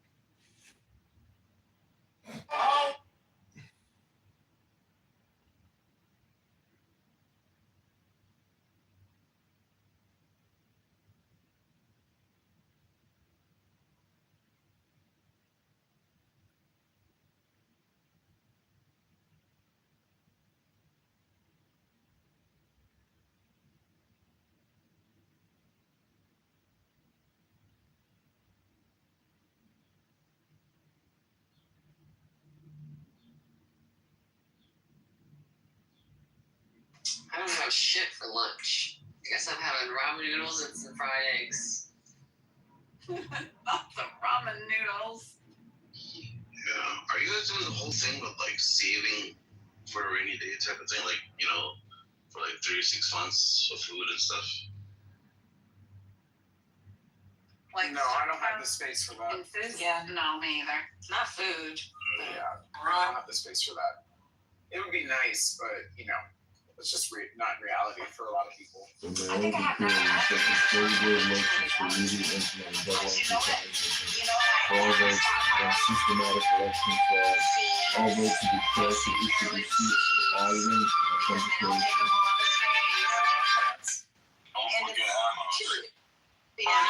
Now that you have the ultimate shield, the Cook Island. I figure I can use them to barter too. I don't want to plants too. I am just about the seeds because Lover boy. in my experience, seeds don't last very long. Like depending on the seed, you know, like spinach, for example. Like if my spinach seed packet is 2 years old, I'm throwing that thing away. Like there's no way any of those are good, you know. Oh, see, I read up on that, Liberty, and it says to keep them in the refrigerator. Okay, yeah, I'm sure that helps, but I'm also just like, I don't know, I think when I actually put myself in the perspective of like, It says that the world 79-year-old ending to the extent John that my seeds Avenshaw are was found dead valuable, last night in the it takes a Derwent long time Mars for it Nature to Preserve die, Lake you know? Forest. Last week, he was charged with possessing child pornography. She owned that home alone, that home alone house rather, during the movie's filming in the 1990s. An autopsy is scheduled for today. For the most, I would say, for the most of the first like 3 to 6 months of that world, you would survive primarily off of raiding old grocery stores, raiding warehouses, like Yes. that. Do you know what Texas, Florida? If I was gonna stockpile anything, I would. Hi, I'm Troy Aikman. In live entertainment, Venue is a winning team. That's why I invested. The benefit in both of them. Absolutely. Absolutely. Yeah, I know Steve's an immediate fix, but I feel like that would be a long-term. I would steal Z-Packs. I would go straight out of the clinic and steal Z-Packs crazy. Like, all of them. Right. Antibiotics. Yes, antibiotics. All of them. Yeah, find me. I feel like in that situation, China just built an army full of agents. And Health Secretary Robert F. Kennedy Jr. was on Capitol Hill Wednesday. You already have a huge garden plot. You already have like meat rabbits. You already have a population of chickens with a rooster. Like in that situation, you're going to be okay. You know, like because you already are kind of in a cycle where you probably already have food canned. You already have, you know, rabbits that are ready to give birth. You know, like I just I feel like, you know, if you're it's true that they don't take up much space and there's really nothing wrong with saving heirloom seeds. But I would say if it would probably, I don't know if you do a lot of gardening, but I feel like it would be beneficial to at least practice, you know, gardening them to make sure that you know how to do it. I want to grow my own herbs this year. Like in little flower boxes. Because I was shook by how hard. You better get those seeds in the ground. You ain't gonna have enough time. Wow. Yeah, gardening is very difficult, actually. I do it, and then it's like a constant watch. I have a celery that's Why is NPR water right now, funding so I have an avocado seed that discredited? just split. My avocado seed just split, y'all. You know what's coming up next, baby. A little sprout, a little boop. I'm gonna buy myself a little avocado tree. It's happening now. In New York City, too. Yep. And two, I mean, just because you learn to grow in one area doesn't mean you'll be successful in another area too, either, because growing changes by climate, by soil. There's a lot of different things that go into it. that little sprout on top of the avocado. I'm so excited. It just split, so I came back from LA. I know I'll be attacked by the left, call me white supremacist, but I have one ask for them. It's just when you give me my hood, make sure it's got the little slits and not the circles so I can see better. I'm trying to probably get a funnel. I have my cilantro is doing really good right now. I have an onion. I have 2 green onions. My basil's fucking killing it. Killing it so much it's taking over my other plants because it's so invasive. This is great. I know I'll be attacked. Secrets are so spaced. You know what I can't grow is dill. Yeah. I can't grow dill. At the end of the day, I have free. But yeah, I liked growing mint. I had a chocolate mint. This is one, great. And that was fun. Something that I saw today, which I think is taking a lot of people by surprise, is Tucker Carlson. He's apologizing to his chocolate mints. I never heard of that. Yeah, and so I would, when you have your mint, and you have to slap it. Something that I saw. Or spank it, so that it releases the oils really well, and you can put it in your drink or whatever. So that's what I would do for cocktails and stuff. It's pretty cool. Oh, that's kind of cute. I like that idea. I think I want to grow mints. That's not It actually grows really fast, and it grows a lot everywhere. Oh, good. Time to Like if build. you were to do biological warfare. Sprinkle some mint in your yard and just let it take off. Honestly, instead of having grass, I'd be down with in Miami with the owner of 11, Mark Roberts, teacher popular demand for background band. How are we doing, Mark? Doing amazing. Baruch Hashem. It's nice to have you here in the greatest city of the world, Miami. Baruch Hashem. You've helped develop that. Now, how much real estate have you developed out here? Say 40 acres. 40 acres? How many thousands of Why do you units? think you're having a hard time with dill? Is it because you're trying to grow it in house? 15,000 acres we built here. It was a pretty shady spot, There's a place in Monterey, California called Lovers Point. The original name was Lovers of Christ Point, but now it's become, they took out the Christ, it's Lovers Point, and it's really, Monterey is a very dark place now. Yeah. A lot of witchcraft and the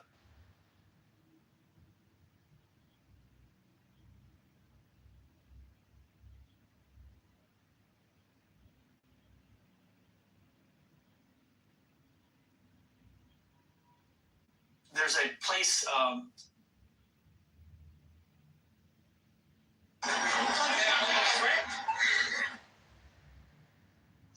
One that I had a hard time with was peas. I just felt like I got all my peas all at once, you know, and then it was just like, okay, like what am I supposed to do with all these peas? And I guess I gotta like blanch them and freeze them, but then it was like, I don't know, and I felt like it was so much work, you know, to like de-shell them and whatever, and you get like one bowl's worth of peas, and they were amazing, you know, like they're definitely better than like the store-bought ones. But it's just like, well, this is not worth it.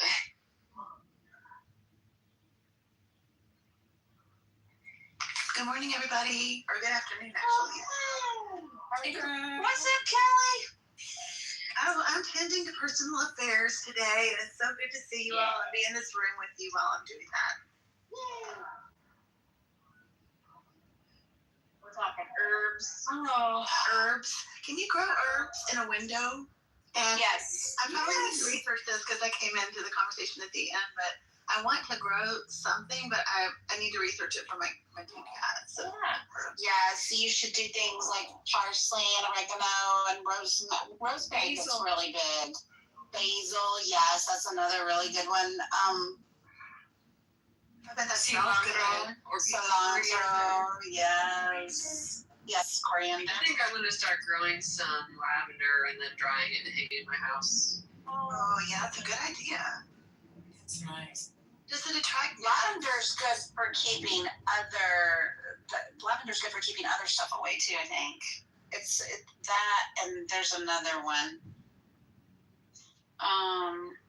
Why can't I remember? Marigold. Maybe it's marigolds. Yeah, I think marigolds are good for like rabbits and deer, I think. Yeah.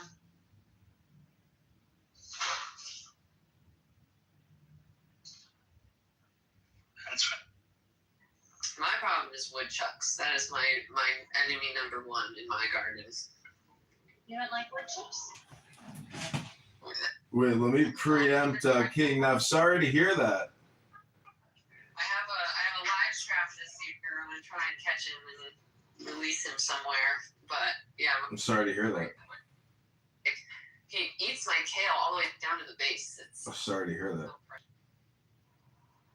How many woodchucks could a woodchuck chuck for wood?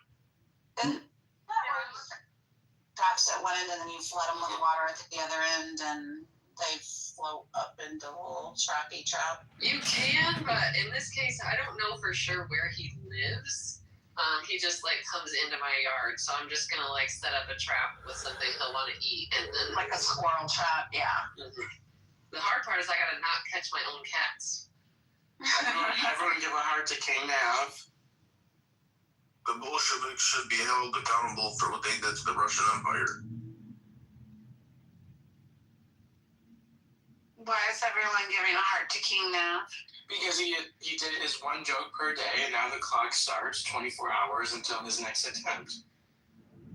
Oh, is that how that works? Where did this one joke a day? On two. On three. Hey. Yeah, I'm not buying into it. Yeah, sounds like a joke to me. Don't be a party pooper. You're Prediction markets like calcium. A full-on investigation is needed on the Bolsheviks for what they did.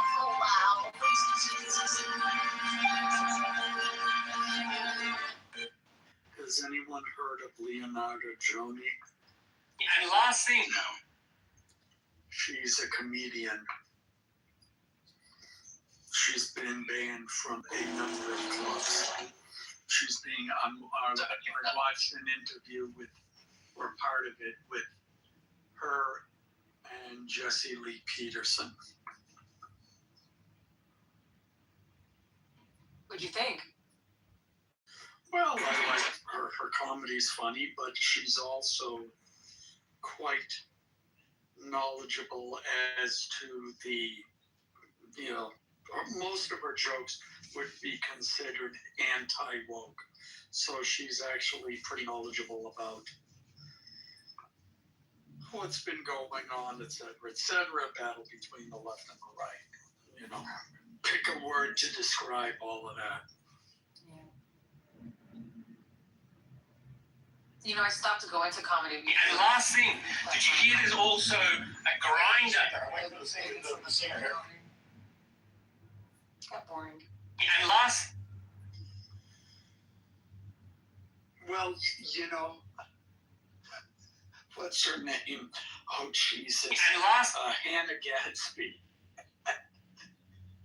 Yeah, she was awful. And I think I know the kind of comedy you're talking about. And yeah, it's not funny at all. It's like, oh, isn't it funny? I mean, what comes from the left, like Hannah Gadsby, is like, oh, isn't it funny that men are stupid? Ha ha ha. Oh, isn't it funny that Christians are stupid? Ha ha ha. There's no actual joke there. That's what it's becoming. And yeah. I have a hot take about like old head kind of comedy too, like Dave Chappelle even Dave Chappelle by name. I went to go see Dave Chappelle live for a comedy maybe a couple of years back. And the entire, I think like the first maybe couple times it was jokes, a couple, sentences, a couple, whatever, anecdotes he was giving was jokes. But then eventually it just turned into lecture and like how the industry screwed him. And it just continues to be kind of that. Now we watch a stand-up and it's still that. I don't know. He's just jaded, maybe. I've noticed something that old head, like Arnold, whatever her name is. And yeah, I don't disagree. Yeah. I don't. I mean, he will still make me laugh, but yeah, I mean that's exactly it. I forget Chris Rock. It's funny. 20 years ago, Chris Rock in his specials was talking about stuff, and it's funny how what he's talked about never, like, it hasn't gotten any better. But I haven't seen his special. Yeah, I mean, at a certain point, they gotta move on. And even Bill Burr, I think Bill Burr, some of his comments on his podcast lately or in the last year have gotten, people are like, where the hell did this come from? But he's still finding the jokes. Like he might say something political, but he still makes a joke out of it. So it's not like the Dave Chappelle, oh, I'm just going to sit here and lecture people. Well, Alan, what did you think about George Carlin toward the end of his career? I hated George Carlin. I really never. He was the same way. Oh, I love I do too. Yeah. Yeah, I mean, and I get it. 4 balls. I get it. But he became more of a social commentator. Some of his stuff. Hey, gold is down, and I'm here to buy something back I sold to you a while back. I'm still having it because a lot of stuff he's not down. Do you have a makeup box? Still? What do you mean, makeup box? The makeup about how we use language and change. I forget the exact thing how we use the word.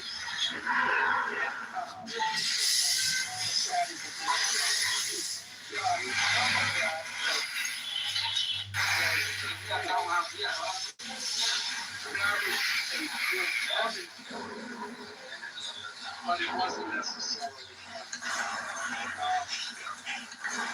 And I think the other thing, watching the if you don't know all of the on race, you know, into that. So, and with the people coming, I think it's great that, you know, that we can have interracial dating and interaction. And now white women, you know, when it's going to be, well, something like that. That is fantastic. But something along those lines.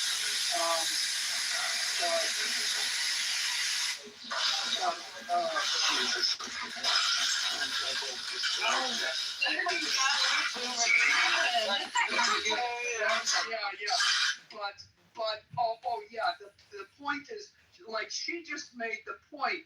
The problem, like, women comedians often get criticized for not being funny, and her comment is, she said it's actually easier for women comedians because if you're just a little bit funny, people will laugh. The problem is most women comedians aren't funny. You get him, Alan. Yeah, that's right. We are funny. So separate question. Has anyone seen the Michael movie? No, I haven't. Is it good? Michael Jackson. I don't know. I'm seeing all these reviews on it. No spoilers, but obviously it's his life story, so we already know the story. But people are saying Jafar Jackson did awesome. Don't fall for it. Don't know. George Carlin, I thought was like a brilliant comic, and I don't use that term lightly. And toward the end of his career, he certainly like changed his style and became, more of a commentator who used a little bit of comedy thrown in. Unlike Bill Maher, who's always been a comedian first, and he has actually become more famous as a political commentator, but he always kept the core of it. With comedy as the baseline. But George Carlin, if you watch some of his older sets, not like the sets toward the very end of his life, but maybe 10 years before, I liken him to like the Eminem of the comedy world, in the sense that like the words he uses in the comedy are so like tactile and calculated and exacting, and like every syllable and breath is planned out in the way it's delivered. It's truly like taking that art form into like its extreme end. I would agree with that. I can appreciate what he did and the way in which he did it, and everything you're saying is true.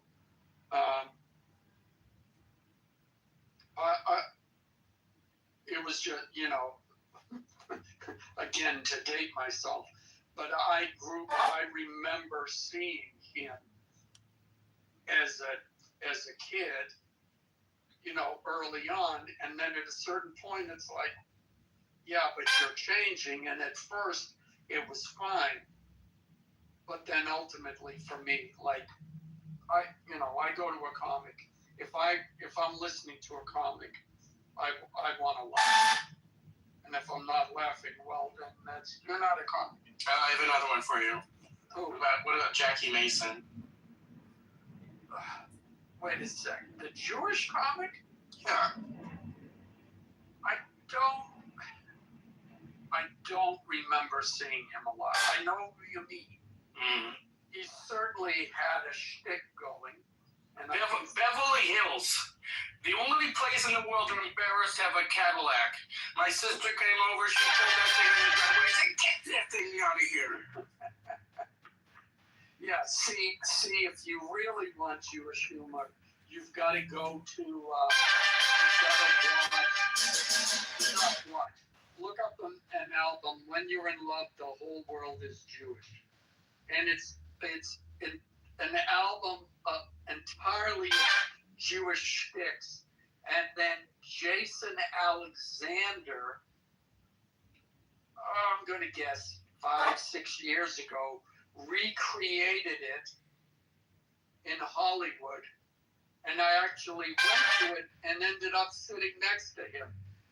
he was in the back watching it. He produced it. And so I had a conversation with him about, because I said, yeah, I remember, like my parents bought the album in the 60s and, talked to him about it and talked about some of the skits that I remembered.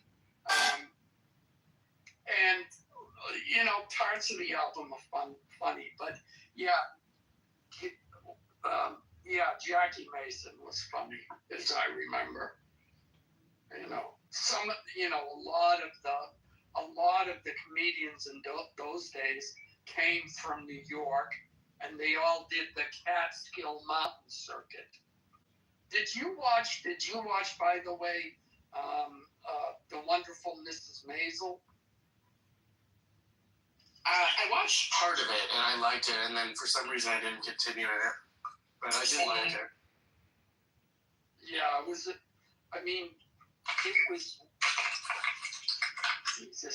This is. No, I won't say that. But yeah, it was really well done. Really well done. The costumes, the music, everything, the amount that went into it.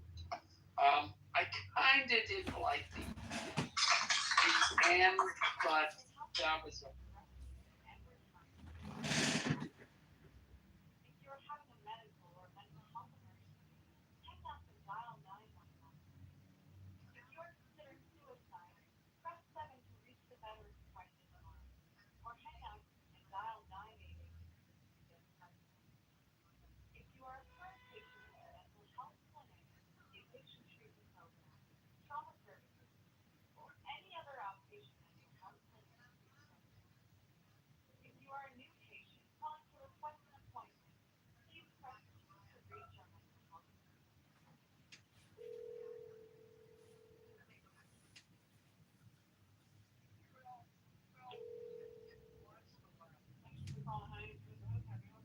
Hi, do you guys do a walk-in clinic, or do I need to make an appointment to try to see a psychiatrist?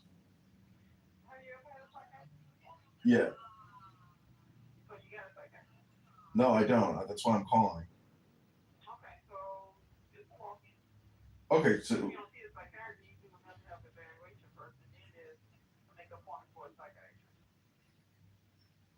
So I have to come back. It's not like I can't get a prescription. I can't get my prescription filled the same day. Okay, sounds good. Thanks.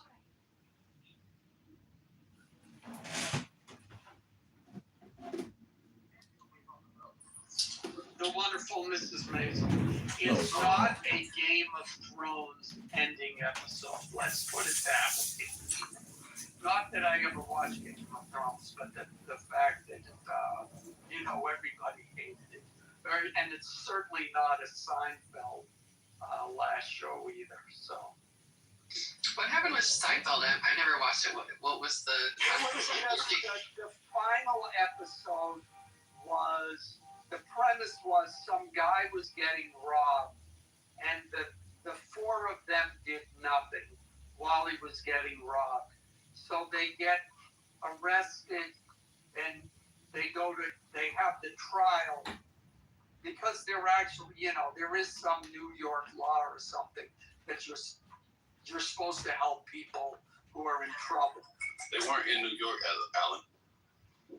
They were in another state. Oh, okay. It was a two-part ending. It was a 2-episode ending.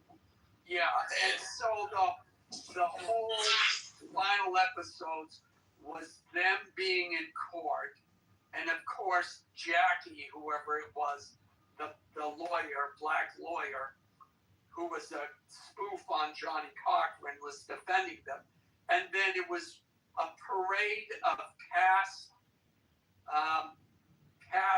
celebrities who had, guest stars coming in and testifying how bad they were as people. And then in the end, they ended up being convicted, and the four of them are sitting in a jail cell together. And the part that was so unsatisfying to every viewer was that the last scene is them just like, okay, we're in jail now, and then they kept saying, okay, so we got a year, and we'll be back. 1 year, then we'll be back. People took that as a coded message to mean we're taking a year off, but then they're going to continue the show. Like, that wasn't the case.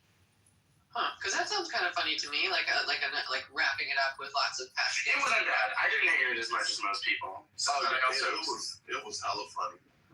It was just basically a trial about their moral character. Everybody who they've ever wronged or shortchanged over the years and shit. The Soup Nazi and Wayne Newman. Soup right? Nazi. Yeah. All of them came back to testify against them. Right. He's like, I lost my business. Yeah. And it wasn't I feel like How I Met Your Mother was another one that people really hated the ending of. I never watched it though. Yeah, I think I saw that, and it was like, but really, I don't know. Yeah, I mean, and when I watched the Seinfeld one, I thought, well, yeah, this was okay, I got it. But I think the disappointment is they expected, I mean, when you consider that some of their episodes were absolutely brilliant and you know, really, really funny, it wasn't that. Like, I think maybe people expected some especially wacky plot twist or bizarre, you know, whatever, and it wasn't that. So, Hey, Alec, did Man Hands ever testify against them? I don't think so. That would have been fucking hilarious. I love that fucking episode. That is still the funniest fucking episode ever. Fucking Man Hands. She got hands like a dock worker. He's sitting there busting up the lobster and shit. Yeah. Oh, wait, there's no bottle opener. Here, I got that. Right. Yeah, I think that they not probably thought of it, but that was all done with, you know, close-up cuts of the woman's hands. I don't know how they would have, done that for the court. You talking about Seinfeld? Yeah. Oh, I like the Soup Nazi one because the Soup Nazi still, not the guy itself, but the spot is still there, and the directions of where you're supposed to stand are still there, and how you're supposed to move. That's my favorite episode of the show.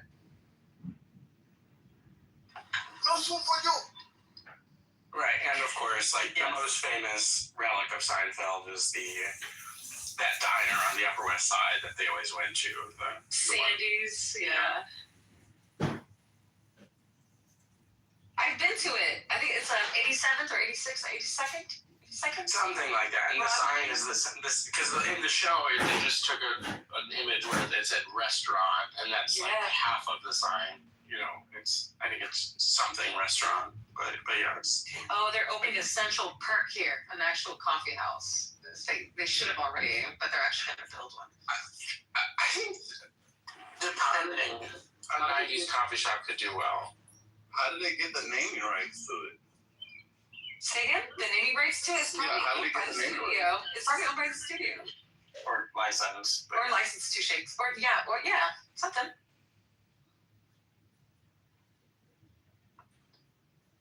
The bar, I think I've been to the bar that Cheers was filmed in before Cheers ever was a thing. I believe you. Alan used to play in the grass fields in the area that eventually became the Erie Canal when it was still grass. Yes, yeah.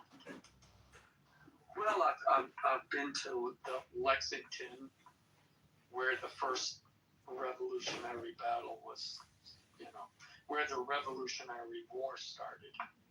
But anyway. Oh, you were there for that? Yeah, I was there for that. But When will you take responsibility for exterminating the mammoths? Yeah, see, I was actually behind the guy, and I bent down to polish my shoe, and I hit his arm, and that accident was shot off first shot. So Oh my God, you were the one that knocked off the nose from the pyramid guy, right? That dude. yeah, that was me too. That was Wait, Alan, I was trying to clean it and I had a chisel. I said, "Well, let me get that pencil out." I did it. The whole thing came so out. you were Hey, Alan. one if I land, two if I see, right? That was you? Hey, Alan. These pretzels are making me thirsty.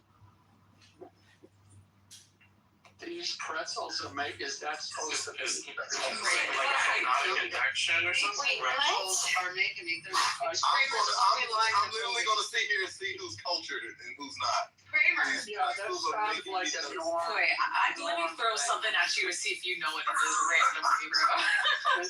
Am I right? We were just talking about it. Oh wait, I missed it then. What were we talking about? Wait, we were insulting Alan by calling him old, and then Adrian comes in with a Seinfeld reference. I think that's a Cheers norm thing. No, it's Kramer. Kramer. Oh, Kramer. Yeah, he had a cameo or something, or a small speaking role in a Woody Allen movie. And Woody Allen? Yeah, Woody Allen was shooting a movie outside of Jerry's apartment. And they casted Kramer to be in the movie, and he only had one line, and that was, "These pretzels are making me thirsty." And he just kept rehearsing that fucking line. Oh, that's the episode. Pretzels are making Yeah. Yes, I kind of remember that now.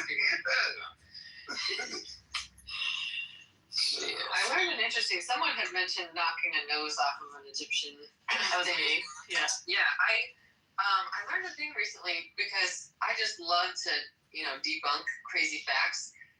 Where someone it was when I was at the actually technically I'm debunking Cheyenne because she was the one who said it, but we were at the Met and we were at the Egyptian exhibit and like everything had no nose, right? Like at least half of all of the figures had no nose on them. And she was like, "Oh, I actually heard about this on Instagram or whatever, that this is because of like white supremacy, that like the Greeks or whatever they didn't like it when the Egyptians had Arab looking noses, and so anytime an Egyptian statue had an Arab looking nose they would remove it because they wanted to preserve the idea that the ancient Egyptians were like white adjacent." And I was like, that sounds off to me. And so I did some research, and it seems like there's three things that happen. One is that noses and ears are very easy to break off and are like subject to erosion. Two is that actually there was a practice in ancient Egypt of breaking the nose off of statues because the idea was that the mouth was closed, and so the only way that the statue could breathe was through the nose, and that the statue was meant to contain the spirit of the person who died. So they would knock the nose off to kill the spirit that lived inside the statue. Oh, wow. And that tomb raiders actually did that also because they had heard So that they wouldn't get practice. cursed. So they were trying to prevent being cursed. So they would also knock the nose off. And then the last thing was, maybe that was it. I swear there was like a third thing where there was like a culture that was knocking the noses off or something. But yeah, Alexander the Great. Sounds like Yeah, controversial his robbers. people used to chop the arms off of statues and things, so maybe Alexander the Great might have pulled up and been like, chop. But yeah, definitely not That's wild. supremacy. I hadn't heard that. So what did she say when you told her that you're finding? I mean, she's not like a libtard or anything, so she was just, she likes to hear facts as much as I do. So she didn't. So, Yeah, I find that Yeah, that's interesting. nice. so I saw on Instagram is an automatic red flag for me. Right? Yeah. Facebook And is I'm like, worse. wait a minute, is that elitist snobbery? Because I'll get that one. I saw it on X, and oh, you saw it on X. And that's just funny. What's amazing is the different reactions. There was this video of this woman, she was in a bar. She said she overheard 3 guys talking about how to cheat on their wives. And she said she sat there taking notes so she can describe these men so she can put it on TikTok. I looked at the video on TikTok, all the comments were like, oh my God, you're the best, and you're a girl's girl, and even though my husband wasn't there, I put him on the couch for the night. Twitter, they're all like, mind your business, shut the fuck up. I was saying, why is that bitch not minding her business? I posted, I said, my friends were at the same bar, and they overheard Scope. Average white guy, she picked up that twice. I said, my friends were there, they noticed some average white lady was listening to them. So they made up the story about cheating on their wives. You know what when I hear wild shit like that, I always say, they're probably writing a script. Yeah, I said that we used to have my friends all the time. We would say the wildest things. Like imagine some fucking asshole listening, like, oh, I'm gonna fucking call her out on TikTok and shit, Yeah. If I'm not mistaken, I think that was a Seinfeld episode as well. There were so many good. Do you watch Curb Your Enthusiasm? You like that one too? Yeah. Oh, my husband loves that. Oh, I love her. Adrian, you're outside too. I can hear the wind. Oh yeah. Leaving the golf course. Yeah, I've got a brand new Canadian tuxedo. Wait. Oh, go on. Adrian, What's up? I've heard you speak for years on this app. Mm-hmm. This is the first I've heard. Do you play golf? Yeah, I play golf. Dick? Adrian, why does O.J. Simpson play golf?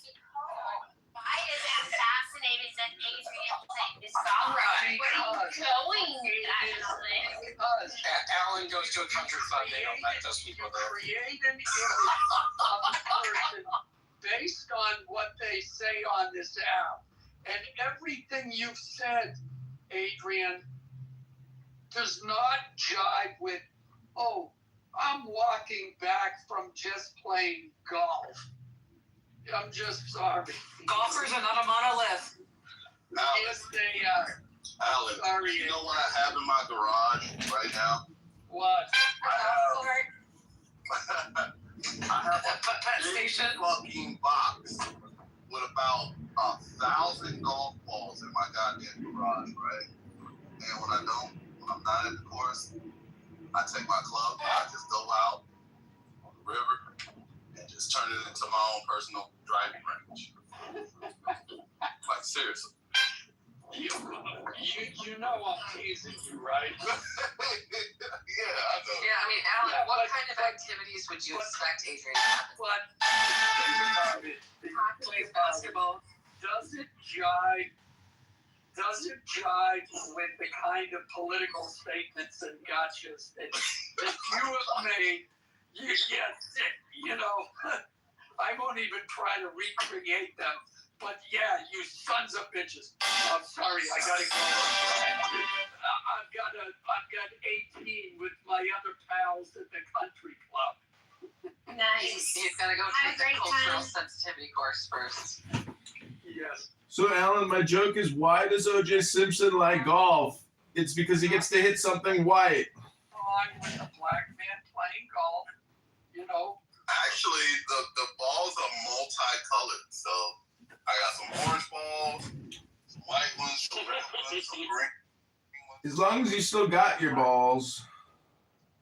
Only balls I don't have. So are you trying to say with the choice of colors of your golf balls that you're supporting the rainbow community? Hey, Is there a subtle message that we should get from that statement? every ball is equal to each other. He's an Equality. equal opportunity Yep. whacker. Yep. Ball whacker. Yes, thank you. Equal opportunity. Each ball get bow. Well, You get the whack. You get the whack. Adrian, I can't promise that in the future, that if we disagree on a point, that I will resort to ad hominem attacks and call you a golfer. I'm sorry. It's just too funny, actually. Deal. It's onomatopoeia that is a word that sounds like a sound, right? Yeah, onomatopoeia is, yeah. Monica, do you know what an alliteration is? Yeah. So sad. Simply say so. Funny face, Freddy fell face first, 5 feet, 55 freaking floors. I have big news, everybody. We just got something in the mail. We got a new Canadian tuxedo. All right, everyone, PTR. Got a new Canadian tuxedo in the mail, guys. Wait, We're collecting them. why is Canadian significant? I don't. That's just what I know them to be called. I don't even know why they're called Canadian tuxedo. Just Oh, that's the way it's cut. I know it's the set. The denim set is considered the Canadian tuxedo. Oh, look at you! No lie, I Thank you. I thought you meant a literal tuxedo, and I was like, It's a Canadian tuxedo. It's denim. That sounds like a slur to me. No, actually, You're definitely rocking a cute housewife look. You love it, right? It's cute. no lie, I thought we were talking about you. They got a new cat. Yeah, Jarl's a Canadian. Oh, also Canadian tuxedo. Jarl himself is a Canadian tuxedo. No, but a tuxedo cat is also very cute. That'd be cute. Yeah, tuxedo cat. Yeah, it's a cute outfit. A Canadian cat. It'll meow. Black cat, not a tuxedo cat.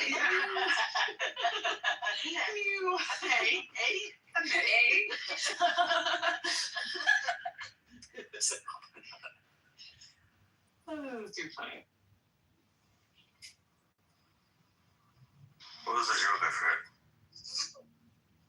It's gone, baby. It was a white guy. It was yeah. As long as they're like gonna dance like a lot more. It's a Canadian joke, honey. We're saying that if a tuxedo cat came from Canada, it would meow like a. That's all we said. Meow me. What are you talking about? I was talking about like lawnmowers from Thomas right there. That's cool too. We can talk about that.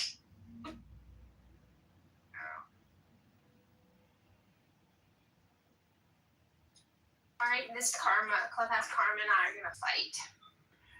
Actually, now, excuse me, Monica, I have the definition of a Canadian tuxedo.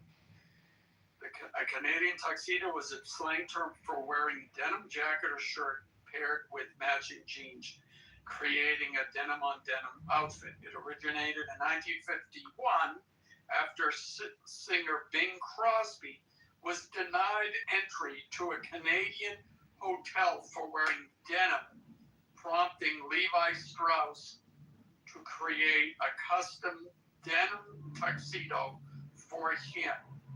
Nice. That's a great story. So we can give Jarl a hard time about how prejudiced Canadians are that they don't let Americans wearing denim into their hotels. Wake up! I think the credit is due to marketers at Levi Strauss who like used comedy as derision in a super effective way that lasted generations. Well, absolutely. They saw, Bing Crosby was huge, and they saw an opportunity to make money off it. Thank God for capitalism. And Vero's supple breasts continue the tradition to this day. I'm fucking screaming! Shut up, Derisive, you stole that. Hold on, Derisive. You're about to get removed from the room because A-Check called Zero a cunt earlier and he got tossed. So be careful. Too much flirting. A-Check needed that though, honestly. He was doing way too much on me. He was doing a lot. Wait, the Sudanese guy? Derisive, would I be correct in saying that you stole the supple breast comment from the original Airplane?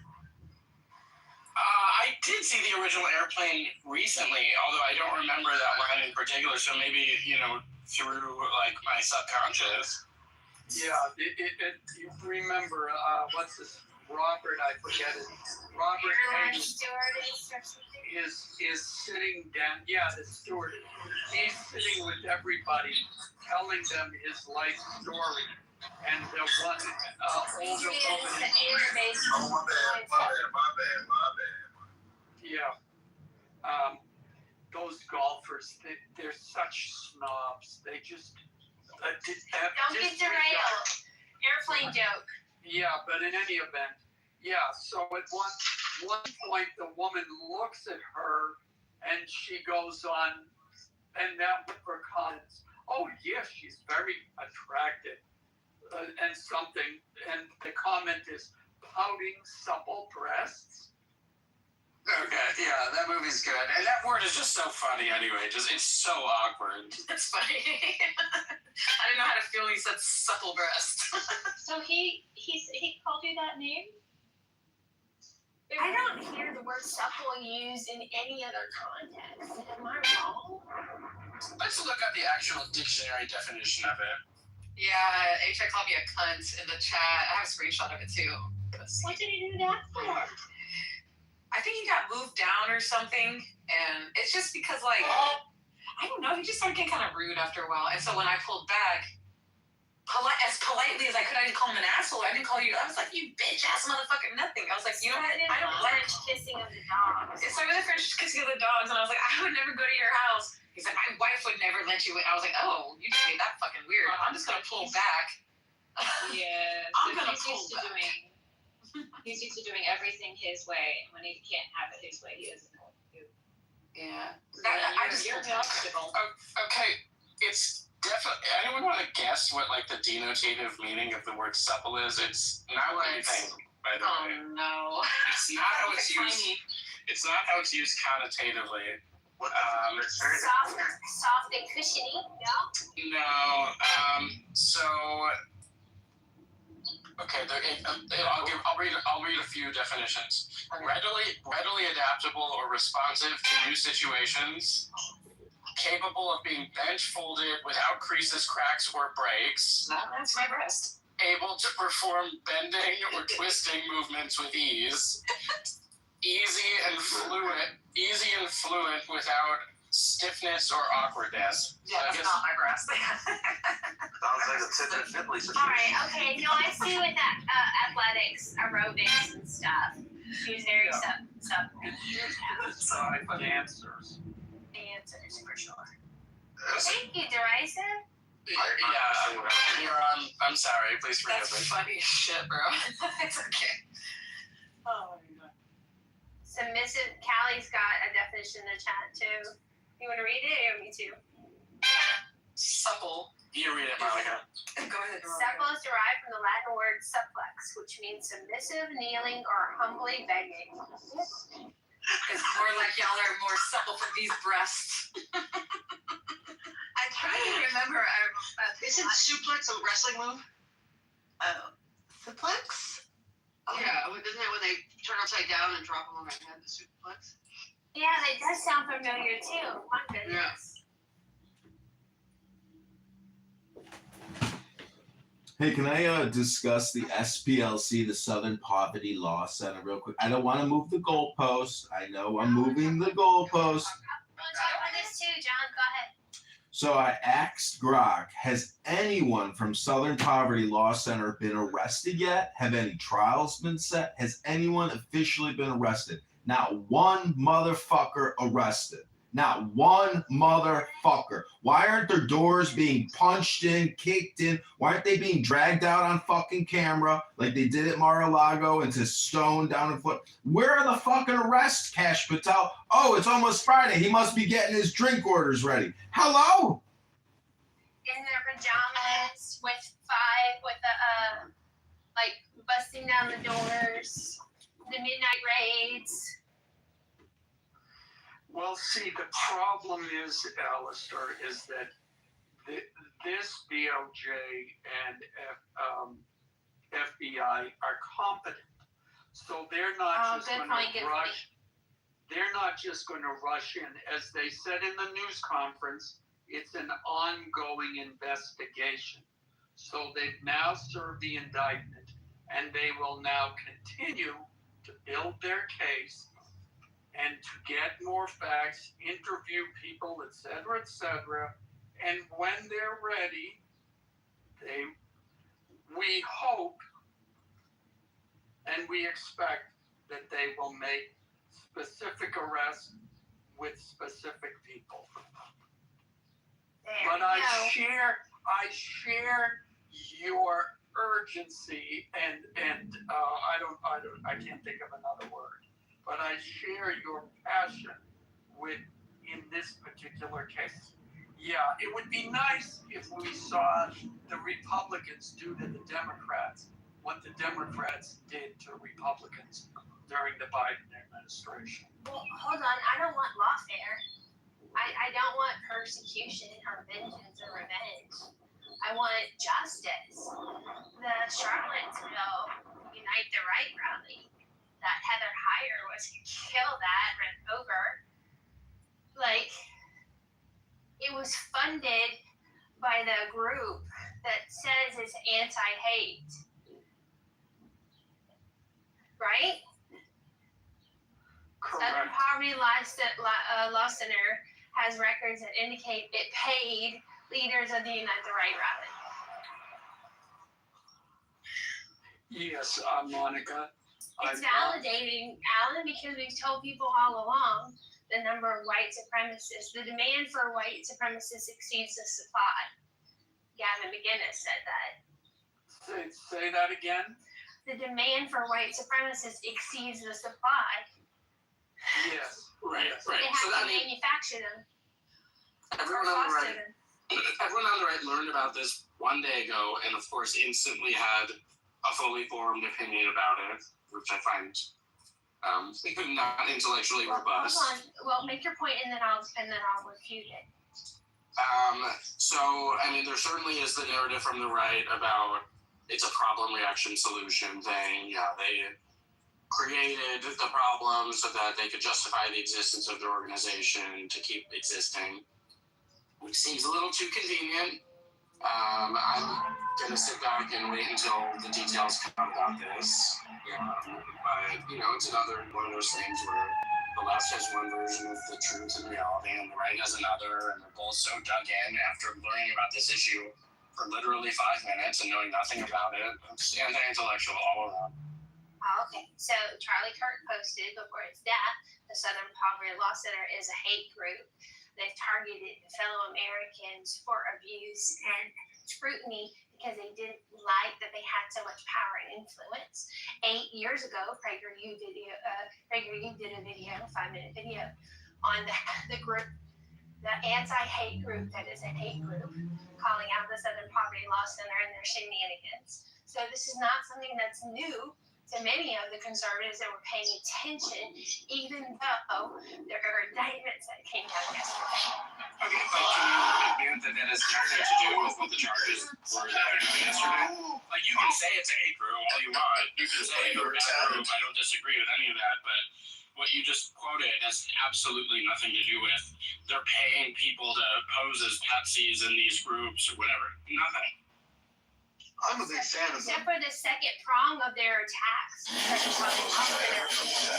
Soldier Boy lured me into the laboratory, he immediately shut the door behind us. Before I could even figure out what was happening, he already wrapped the door in, but I felt no fear after all. The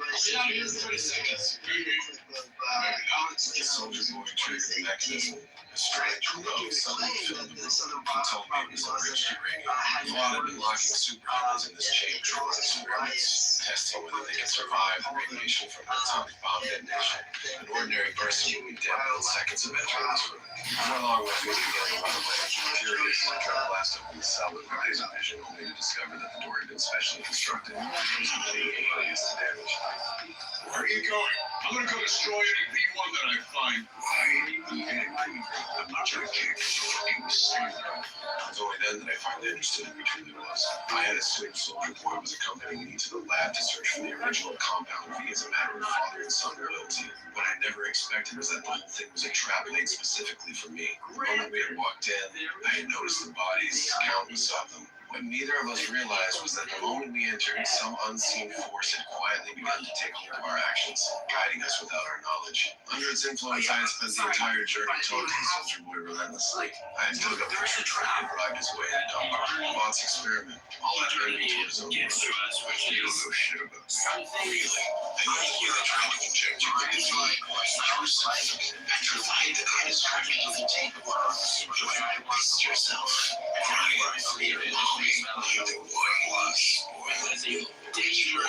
was. I lost myself in the pleasure of mocking him, completely oblivious to the fact that he was leading me straight into an experimental chamber. By the time I realized what was happening, it was already too late. Soldier Boy knew that radiation couldn't kill me. He simply wanted to teach me a lesson. But what I never anticipated was that at my most desperate moment, Butcher suddenly appeared before me. He guessed in an instant that Soldier Boy was behind it all. Looking at me writhing in agony, he started to laugh. Did you play Butcher and time out? That's got to stay. No, and he'd rather spend eternity all alone than with the likes of you. If you did get the chips again, you think that makes you a good Butcher? I could see exactly what he was doing, using this moment to drive a wedge between me and my son. Butcher sneered that I was nothing but a pathetic wretch starved for love, that I lacked the spine to do anything except beat my own son Ryan half to death. Only a worthless piece of trash would stoop to something like that. When he finished, I laughed. Fighting through the pain, I forced myself to my feet. He's a liar. Because he's strong. Because he's my son. Son of God. You ain't no good. I told Butcher one day I would get my hands on the original Compound V. And when that day came, it would be the end of all of them. I promise you, before I die, I'll fucking have you. Which was the closest I had ever been. And therein lies the problem. And then that's compounded by the fact that they opened up fake bank accounts or bank accounts with made up names in order to anonymously funnel money that they received from donations into the hands of those white supremacist groups. And then worse, were directing the leaders of those organizations on what to do and how to protest. It wasn't like, okay, we'll pretend we're someone else and we'll just give them that money and hope that they do it. They said they were telling them in Charlotte, do this, do that, do this. They helped them organize that. And so the moral outrage on top of everything else, which I think is warranted, is the fact that they propped that organization up in order to increase their donations and to increase a narrative that helped benefit their donations. Okay. All right. So maybe that's what the charges are. All this will be adjudicated in court by armies of lawyers. Correct. So, yeah. I mean, I anyone who knew nothing about this topic 24 hours ago and then suddenly became a legal expert in nonprofit banking laws, I find very suspect. Listen, all I know is that if there's anyone who knows anyone in the Southern Poverty Law Center or any other nonprofit, I am looking to make some money. I am willing to be the informant. Please and thank you. Keegan, you stole my joke. You beat me to the punchline. I'm very upset. But you're Armenian. They might not even take you in, Alan. They'll take me in. No, Listen, they'll take me in. Please give me money. Actually, Keegan, Armenians and African Americans have worked very closely together. That's my point, Alan. Why I'm saying white nationalist groups won't take you in, Alan. I'm saying I will be the informant for the white nationalist groups. They love me. They will take me in. I am their brother, and let's make some money. Yeah, you know, you just rained on my parade. Here, I thought I was going to get to like hundreds of thousands of dollars, and you're right. I'm Armenian. They won't take a dirty Middle Easterner like me. It's so depressing. All right, let's bring some new voices to the stage. Cowboy, Othello, how we doing? I think we're really in the twilight zone. We're really in the twilight zone. We got SLPC funding white supremacist groups in the same time that we're finding out that Netanyahu funded Hamas. Crazy. And the CIA has funded so many others. I mean, Othello, when are people going to wake up? Because I know you're one of them who's already awoke to the idea that, guess what? The federal government and all their proxies, whether those are nonprofits or whether they're the three-letter groups, are not for American interests. They are for division. They are for control, power. We have to get rid of them, dismantle them. I'm not so sure Othello was actually being serious or... No, he wasn't. And no one talks about Israel for the last 2 hours, so we're not doing that bullshit. Oh, that was very serious. Big conversation. I think that's fair.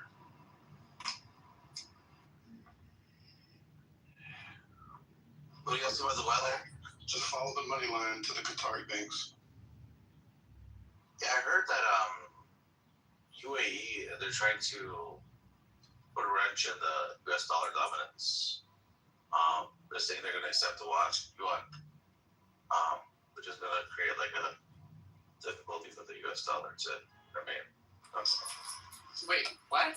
Wait, don't use innuendo. If you're going to say something, make a specific claim. Sure. So I heard that the UAE, or Dubai, basically, they're trying to accept, they're giving, I guess, people in the countries the option to use the Chinese yuan instead of the dollar. So they're trying to open up the market for the yuan.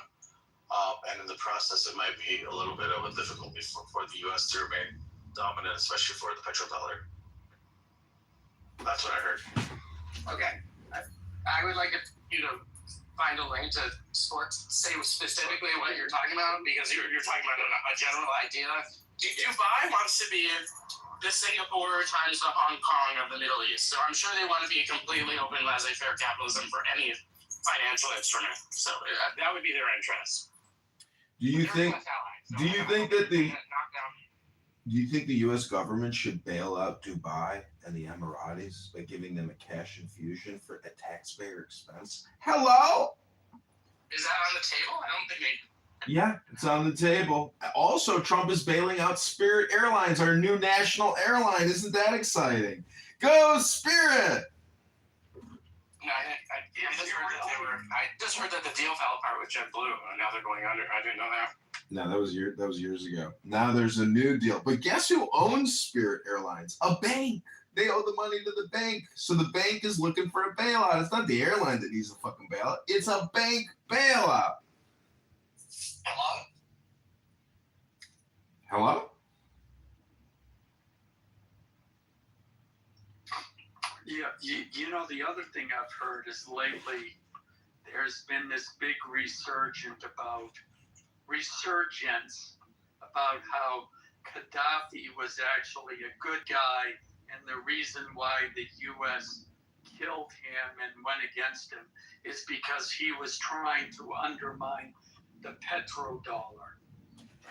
And what this particular person in this video reminded me of, and reminds everyone else, is that he was funding terrorism throughout the Middle East. He attacked the Lockerbie jet crash. He was responsible for that. There was some other flight that they hijacked, and another plane that they brought down. He was cruel to his own people. They had the police, if you spoke up against the government, they would arrest you, torture you, you might be killed, or you might be let out as an example to anyone who spoke up against the government. The list goes on and on and on, and he openly declared war against the West. God, it sounds just like what the Biden administration did to all the January 6ers who were just trying to protect their liberty. Hello? Yes, they say that about Saddam also. They say that he was threatening to sell oil to Europe in euros instead of dollars, and that's why Yeah. I mean, and it's all, well, they really didn't hate him. They talk about how benevolent he was, that you could get free education, you could get, all of the benefits, quote unquote, but looked at another way. The only education you could get was through his administration. There weren't competing colleges. You got your education through him. The population was entirely dependent on his programs, and everybody knew it. And anybody who protested, in any event, the point is he's being painted as this benevolent leader now, and really what's behind it is his son wants to be brought back into power and wants to be the ruler of the country again. So this positive PR campaign is being brought up. Alan, I hate to break the bad news to you, but his son has been killed. You're not up to date with your news about Libya. I know they killed one of his sons. Now, did they kill the other son? No, the other son wasn't in political contention. The son that was trying to become the next leader was murdered. Oh, really? Yeah, let me Google that for you.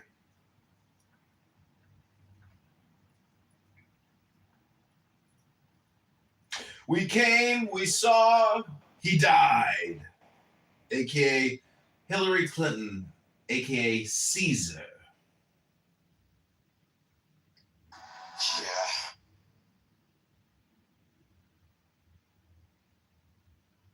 I'm gonna send an email to the University of Wisconsin for a potential program I want to do. I'm not sure if I want to go for my higher studies, but something tells me if I want to do it, I should do it now. Yeah, never wait on education. Just if you finish your undergrad, go straight into your graduate degree. Just don't wait. There's no reason. Just go all the way until you reach the limit. I should have done that when I had the chance, but I did. I just got my couple bachelors to start working. But you know what it is? I want to do my higher degree now, especially with all this AI and everything. I want to be able to integrate it properly. I have a really good use case for a lot of stuff. So we'll see. I, have been doing a lot with AI, and Meta has recently acquired an AI company called Matu, and you can build apps in it. I mean, with a prompt, and they're good apps. You can build websites, flyers, sheets, anything with basic prompts, and it'll extract the information from your website, from your Facebook profile, from your Instagram account. So, I mean, like, all these software developers, all these web designers, graphic designers, those jobs are fucking dead. Do you know how big of the economy that is for people for the past 20 years that have been working in digital marketing, etc.? It's over. I mean, you just can't compete.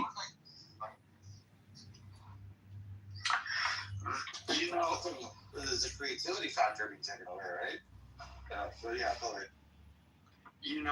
On the hardware end, Alistair, there's a guy, Rick Beato, beat with an O. And now he does music videos, but his claim, which I kind of agree, and I'll tell you why, that eventually the technology used to run all of those AI models, that the computer powering for the home computer will increase to the point where you won't need these huge data centers, and you won't need their computers to run the AI models.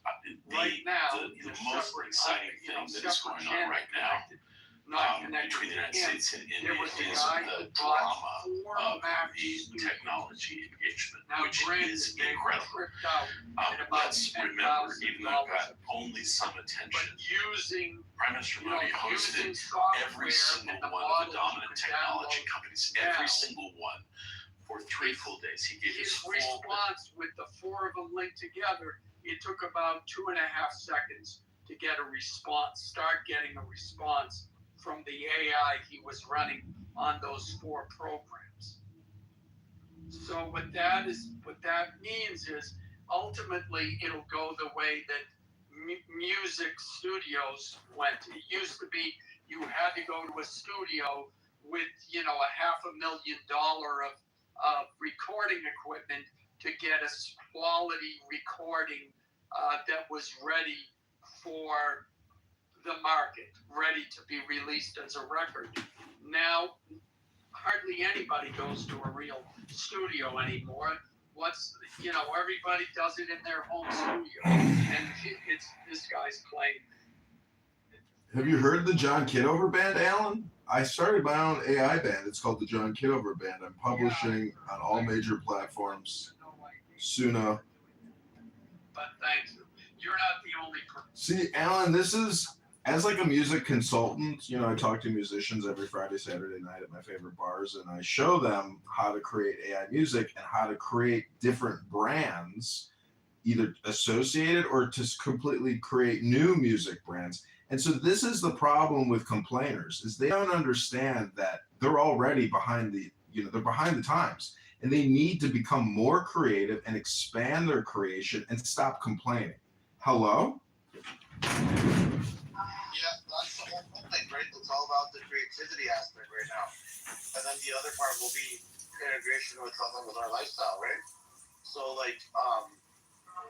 for example, I work in the auto industry, and there's a company called Nuance or something. I don't want to say the name, but there's a specific way of where you sit in the car, you hear a specific audio tape, or audio, if you listen to one station, other listens to another station on the radio, you can hear different things.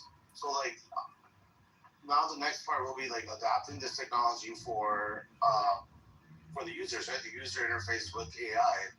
But right now it's all about the creativity, as I said, and a lot of people are talking about do it now so you earn your name and you earn your fame and you earn your wealth, because when whatever reset or whatever is going to happen, at that time you'll be in a higher position than the average person. So I don't know. So everyone's running for this. It's sort of like new movement, but just putting it to words.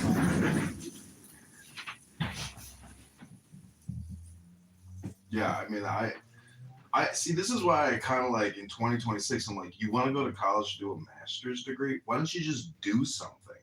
Because you're going to spend a lot of money putting money into the school and the teachers' salaries. And those teachers are already behind because AI solves basically all problems. It's just really a question now of organizing the people to use the AI for productive purposes. For example, the Iranians, if 100 senior scientists in the Iranian regime had a team of, let's say, 3,000 sub-junior, scientists and developers, researchers, chemists, etc., they could actually probably go fully nuclear within 30 days and actually prevent a ground invasion and a full regime change. But they're too stupid to actually do that, because, we've killed all their leaders. So anyways, what I'm trying to say is, Alan, let's go into business and start the new Alan AI Music Corporation. What do you say, Alan? Because you spend so much time here talking. While we're talking, we could actually be creating product and distributing it and hypnotizing hundreds of thousands and millions of people with Alan AI music. And we could usher in a whole new era of recloning old music and just making it our own exclusive IP and delivering advertisements with our incredible AI Alan derived music. What do you say, Alan? Are you ready to make more money? It's a tempting offer, but I'm tempting offer, but I'm going to have to say no to you, and I'll tell you why. No, I can't. I don't have my Don Corleone voice right now. So, Alan, I don't know. Do you know what the Charter of Medina is? No. It's the Constitution of Islam that Muhammad put out. You should look into it, and you can realize that it's the exact same recipe and instructions to start a mafia gangster, organization with a don at the top, with 10 captains, your sub captains, your soldiers. It's an org chart. That's what the Constitution of Medina is. And it's so easy to debate Muslims now that I finally figured out what the Islamic Constitution is, the Charter of Medina. Once you know that and you realize just how unfair and ridiculous it is, it makes Muhammad look like the biggest fraud and scammer of religious history of all time. Just look into it. Go to Wikipedia, type in Charter of Medina. Oh, thank you for sharing that. I'm really interested in seeing that. That makes a lot of sense. Because when you look at it historically, when you had like the Mongols, an interaction of their attack on the Mongols, they were successful because they were always releasing at like soldiers, 1,000 soldiers, 10,000 soldiers, etc. Well, like when you look at why is that? This basically the organizational strength that they have. There's really nothing more. Thanks for that. I appreciate it. Well, I always understood what Islam was before hearing about this, but thank you. That only confirms what I already knew. Did you read the Godfather book? Not itself. Rich. I mean, John. No, Rich, John. Have you read the book?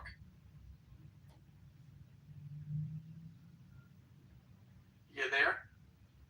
Who, me? Either you or him. Have you read what? The Godfather book. I have, yes. Yeah, so you, then, I don't know if you remember, but at the end of the book, Michael gets the Bible from, Tom gives Michael the organization's Bible. And what he discovers is that a lot of the businesses that the Don is helping and giving protection to, that the Don would initially go, and he was the one who would be threatening those businesses anonymously. And then he goes in, he would go in, like they would start giving this shop a hard time, and then the Don would go in and say, I hear that, this other group, you're having a hard time. We can make that stop. Just pay us protection money. And then they would get protection money from that group. And that's how he built up the business. You create the problem, and then you provide the solution for it, which is exactly what the Southern Poverty Law Center did. Here, we're going to fund these groups, and then we will be the solution for it. Look at all of these racist attacks. Give us money. So it's a shakedown. That's all it is. But yeah, I gotta read it. It was, what was it called? The Congress of Medina?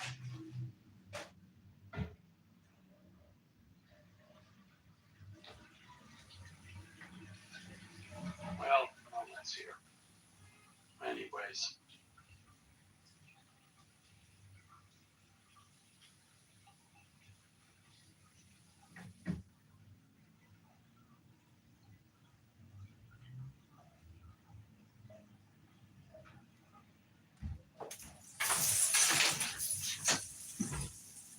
Well, is McZed still here? No. Everybody left. Anyways, I wanted to say one more thing about the Charter of Medina.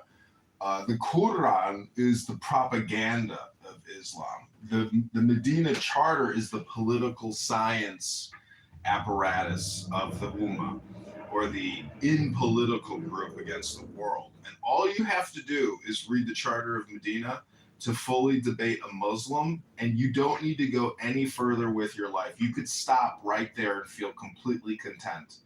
Because let's say you're at a city council meeting and there's a group of Muslims in the community that now want to build a giant mosque and get special taxation or some type of special accommodation. If you want to debate them legalistically, all you need to do is pull out the motherfucking charter, the 66 amendments of Islam, or the 72 or whatever the number is, and go line by line and show how it's a mafia organization that uses blood money and intimidation and no legal judicial system whatsoever, no jury trial, no judge. It's just God and Muhammad. They decide. And if you don't like it, it even says in there, you have to abide by the fact that you don't like it. It's so fucking insane and stupid. And when you compare and contrast it with the historical legacy of jurisprudence, the Magna Carta, the Constitution, etc., all these incredible like Enlightenment documents that the West has created to value the self as opposed to Muhammad's Ummah, it just makes you realize that Muhammad is a fraud, a scam artist, and that the entire religion is based off of mafia, gangsterism, intimidation, principles, and tactics. It's just fucking right there in the charter. So you could debate all the religious, spiritual, historical stuff like Ezekiel. You could go into all the bullshit that's in the Quran, but every Quran should have to have the Medina Charter in the beginning to explain the historical, legal, and political science legacy that Muhammad set up in his scam. So, you know, I would love for Mixed or a lawyer to actually use the charter against Islam legalistically in like a debate, because a Mohammedan can't stand up to the fucked up laws and the dictates and the all or nothing statements of the Medina Charter. I rest my case. Hello?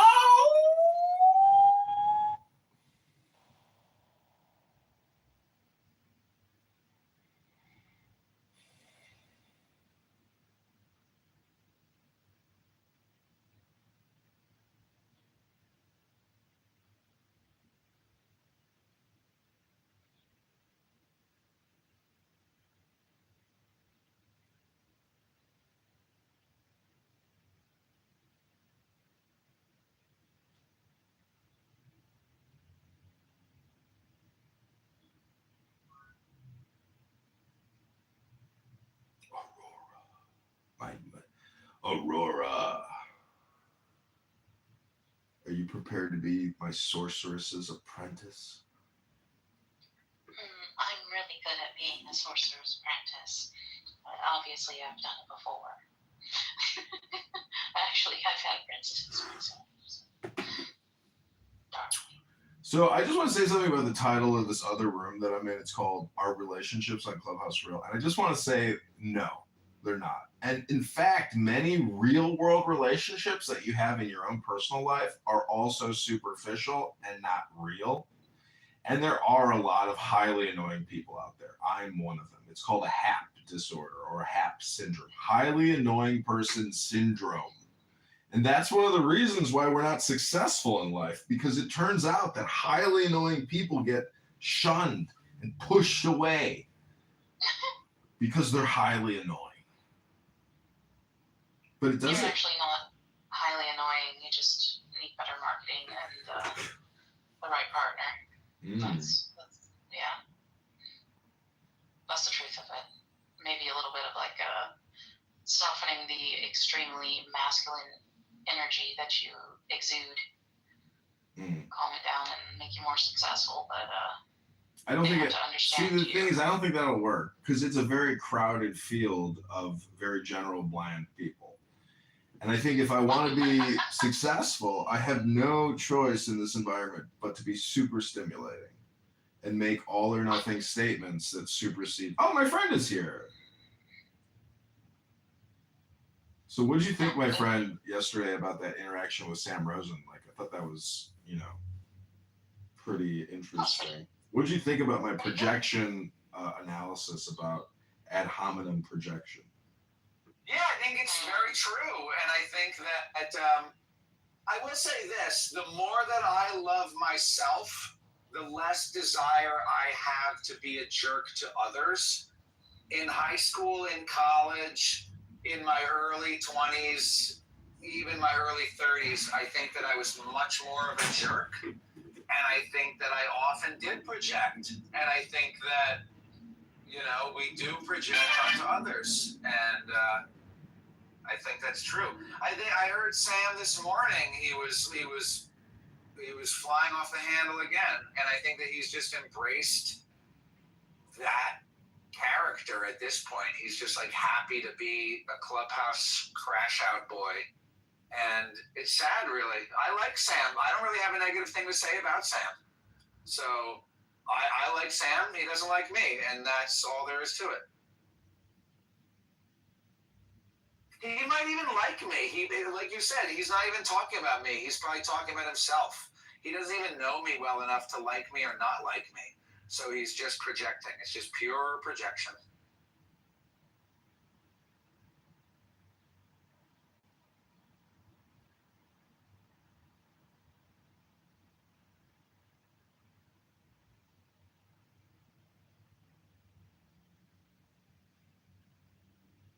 Yeah, I was gonna say thanks. Alistair for that info, the Medina stuff. Congress of Medina. I'm gonna look that up. Yeah, be sure to read it line by line and then think about it through like Western lens or just what's fair. Meaning, like, if you get a proclamation from your new warlord that says you will contribute to our wars or we'll kill you, but couch it in like mystical verbiage in the last sentence, it's such a scam. It's historical and it's shocking. Where you're like, what? This is the real Muhammad. This is the Constitution. This is the law. This is Mohammedan law. This was his first attempt at declaring law. And when you realize that this is what people in 2026 are still going off of, the Medina Charter, you're like, just figured something out. Because I like to argue about God and the prophets and the stories, etc. But no, now I'm just interested in the law. Let's talk about Mohammedan law, and everything else you say, you can just shut the fuck up right now until we get through the law. Shut the fuck up until we get through the law. Done. And then you realize that's the only debate. All the other stuff is just spam. It's just spam. That's about trying to get the upper hand in power. Like when you're debating with one of them, there's always trying to get the upper hand in power. And like you said, it's just like the same thing, over and over. They have the same statements. It's like a lawyer, 100%. It makes sense what you're saying. Is what I'm trying to say. Like because like I'm coming from India, so we have this like whole philosophy, culture of question and answer. You can ask questions, you get your answers, and you can debate. Like that's inherently Indian, and also Western too, from like the Greeks, So like Yeah, there's no parliament. It's only Muhammad and the Allah. So that's the other thing, is in the charter it says if there's a conflict, Muhammad is the sole arbitrator, or his believers. All non-believers, it's just incredible, the claims, the all or nothing statements, and how like a Muslim today will never even actually read it. They don't know it. It seems to me like if you want to be a Muslim today, you have to know nothing about the religion and the history of Muhammad. So that's one of the defining characteristics of faith, is to just be ignorant and stupid. See, I want certainty. This is what science gives us: certainty, not faith. And I'm not saying that faith doesn't have its place in religious practice and in creating fun and joy. But when you realize that Muslims are all or nothing bullshit artists, fraudsters and scammers that want to make you an out group to their in group, they're ignorant. They don't know that there is no in group, out group. There's just the one group. It's all connected. And that's why I say it's a fraudulent, terroristic, mafia, gangster religion dedicated to pernicious jurisprudence. No justice, no transparency. Here's your fucking blood money. Now shut the fuck up or we'll fucking kill you. That's what it says in the Medina Charter. Hello? Yeah, that's crazy, isn't it? Yeah. I I just love having the fattest pussy in all of America. It makes me happy. Are you sure about that? I thought I had the fattest pussy. You might have me beat. Can you quantify like the fatness? I can do that for You want me to PTR? Oh. Oh. Where we are? Is this who we are? Is this where we're at? As a culture? Is this who we've become as a people? It's crazy. Is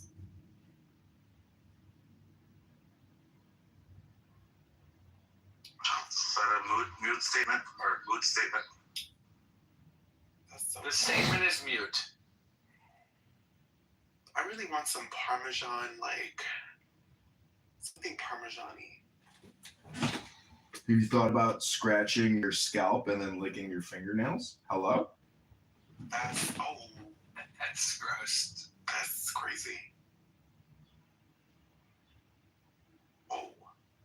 Head and Shoulders. They're knocking at the door.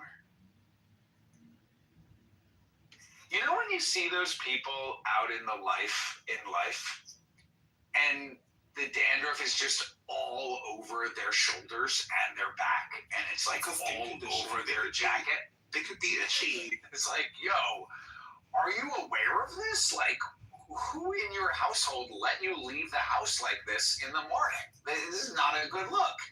And they're like working in Macy's, and they're like wearing a suit. They're wearing like a suit jacket in Macy's, trying to help you buy jeans, and they're covered in dandruff. And you think, excuse me, sir, if I needed help buying jeans, you would be the last person that I would ask. That's funny. I thought Jose was going to be into that statement, but he left. He was off to get his Parmesan cheese. He went off to get his dopamine. Hello, Monica. Well, thank you for letting me bring up the Southern Poverty Law Center today. I was shocked because I knew that none of those people in the photo of all those employees in the meeting room at SPLC were arrested. I knew no one would be arrested. So I wrote up that grok query this morning, and sure enough, not one fucking arrest. So isn't it kind of ridiculous? The fucking FBI will come on television and tell us about the fraud, the theft, the money laundering, the criminal activity of leftists funding right-wing extremist groups so they can conduct operations, but not one fucking arrest. I'm getting really angry, like that the FBI is not arresting anyone of note, nobody of note. I mean, and we want to see the tears flowing from the eyes of these leftists crying out for justice when they themselves are hardcore manipulative criminals. Hello?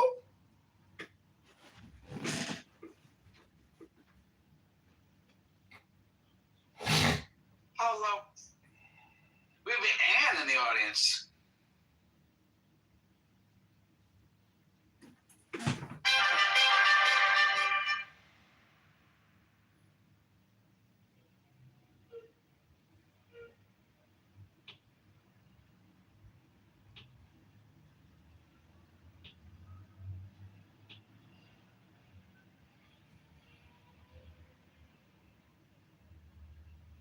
It was an honor to do that. What if you're the client that went on to commit mass murder? So, Rabboni Shalom, it's Thursday, and I'm the worst procrastinator I know, but every time I try to do what I need to do, I'm always met with this voice and the sound that is like,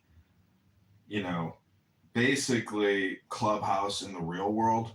I hate to say it, but it's always like a black woman saying, well, what the fuck you want to do that for? It's like, well, why the fuck you think I'm calling you? Hello? What are you going to do that for? Why are you doing that?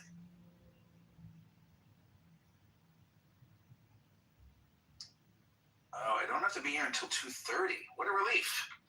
Maybe I'll go buy a doobie. Should I go buy a joint from the joint store? I gotta tell you something that, like, if you're gonna just smoke cannabis, which does absolutely have major health ramifications, smoking does, whether it's a vape, a cigarette, a pipe, it doesn't matter. But if you don't mix your psychedelic experience with a good psychedelic book, well, I hate to tell you, you're wasting your body on an experience which isn't going to get you as high as you could get if you read a mystical book. Am I right or am I wrong? Hello?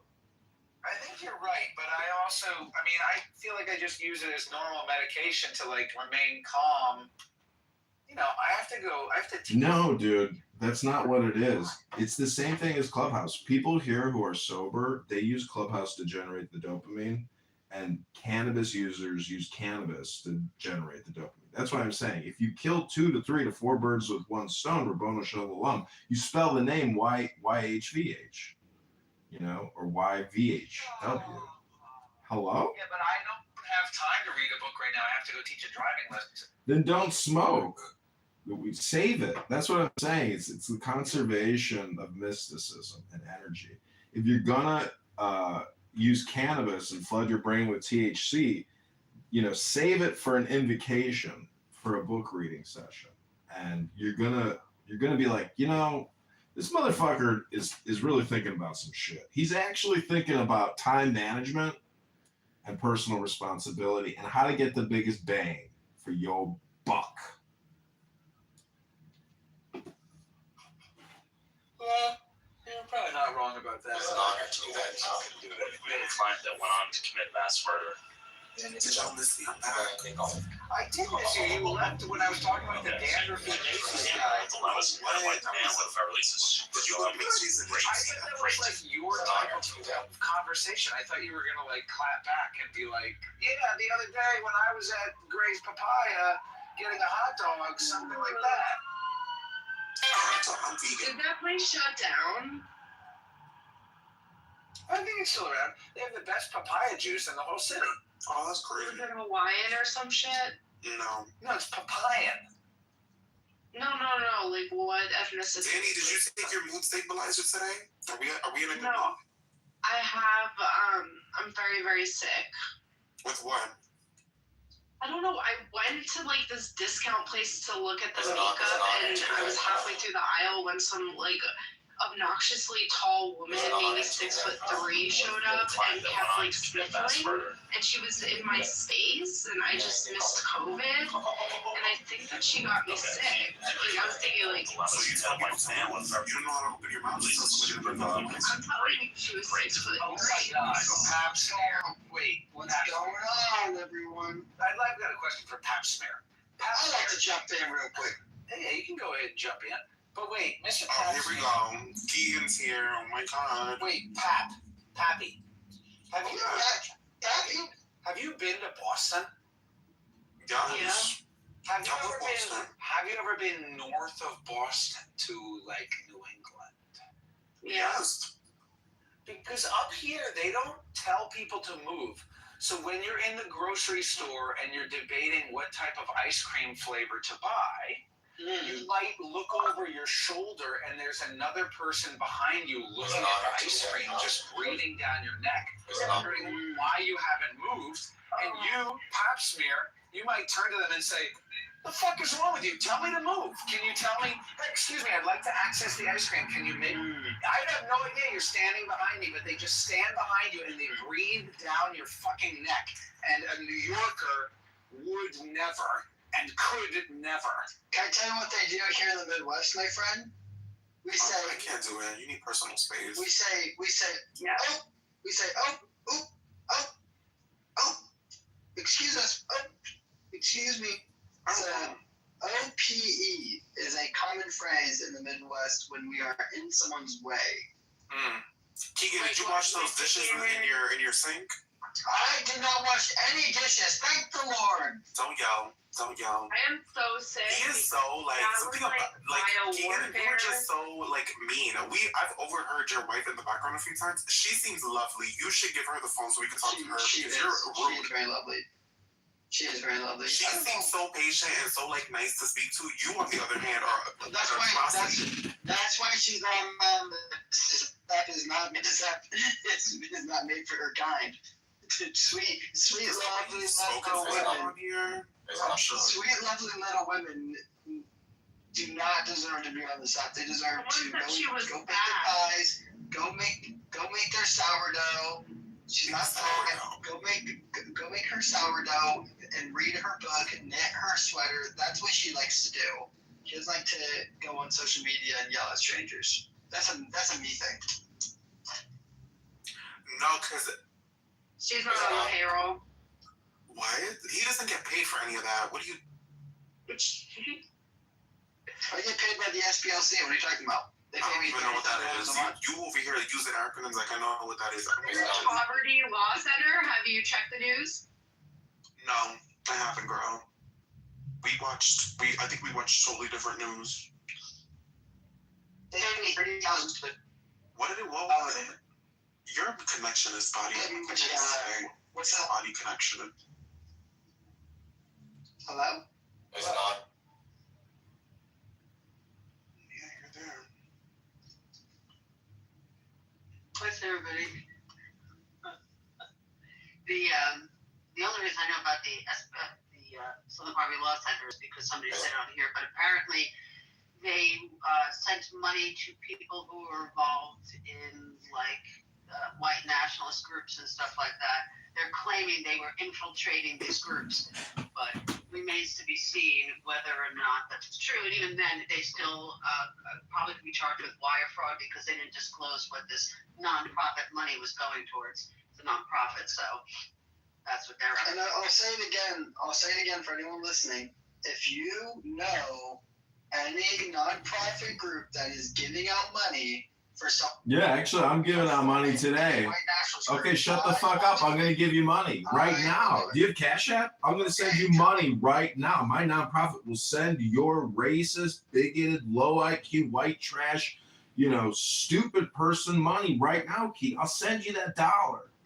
Right fucking now. I know you're not going to send me. I will. You put your Cash App in the chat. Listen, it won't be life-changing because you're asking for Cash App. Maybe if you asked me for Zelle.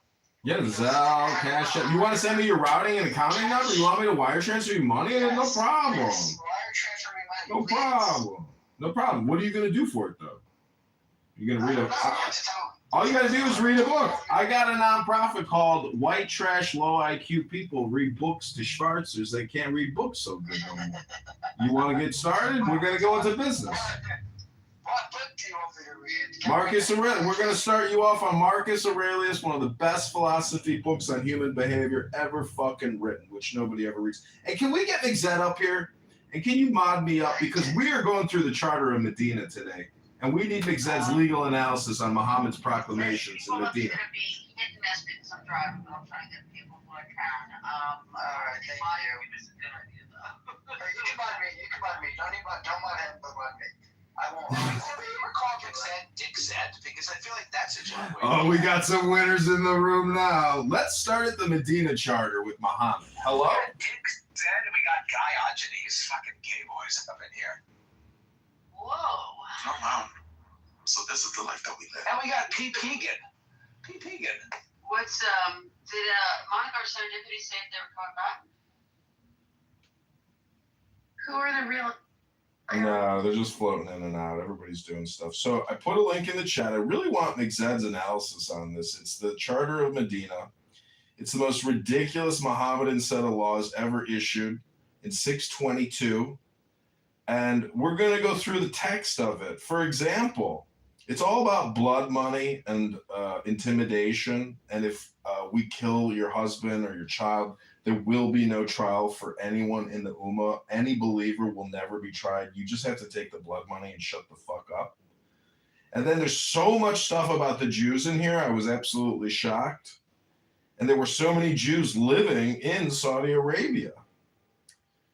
Some of the most ridiculous things in the charter, which is like a believer will not kill a believer in retaliation, in quotations, for a non-believer, and will not aid a non-believer against a believer. Also, the protection squad. See, this is all basically mafia tactics. This is what I realize, is that Muhammad is the biggest scammer in the world. He did what Don Corleone did in The Godfather. The protection of the dhimma of Allah is one. The least of them, the believers, is entitled to grant protection, the yujur, that is binding for all of them. The believers are each other's allies, mawali, to the exclusion of everybody else in the outside group. And that those who will follow us among the Jews will have help and equality. Neither shall they be oppressed, nor will any help be given against them. But listen to this. As soon as they go on to make that false claim, this is the true claim.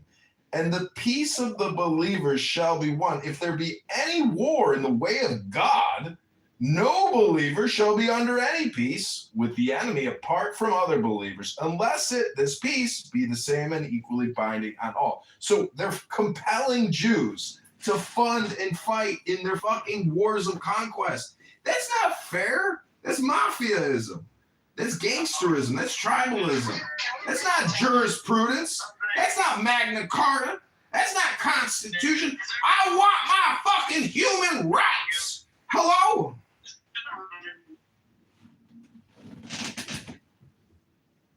It's an honor to do that. Diogenes, you are in the Matrix. Is that Diogenes? Yes, Diogenes, you're in the Matrix. I love guys, Diogenes. Whoa.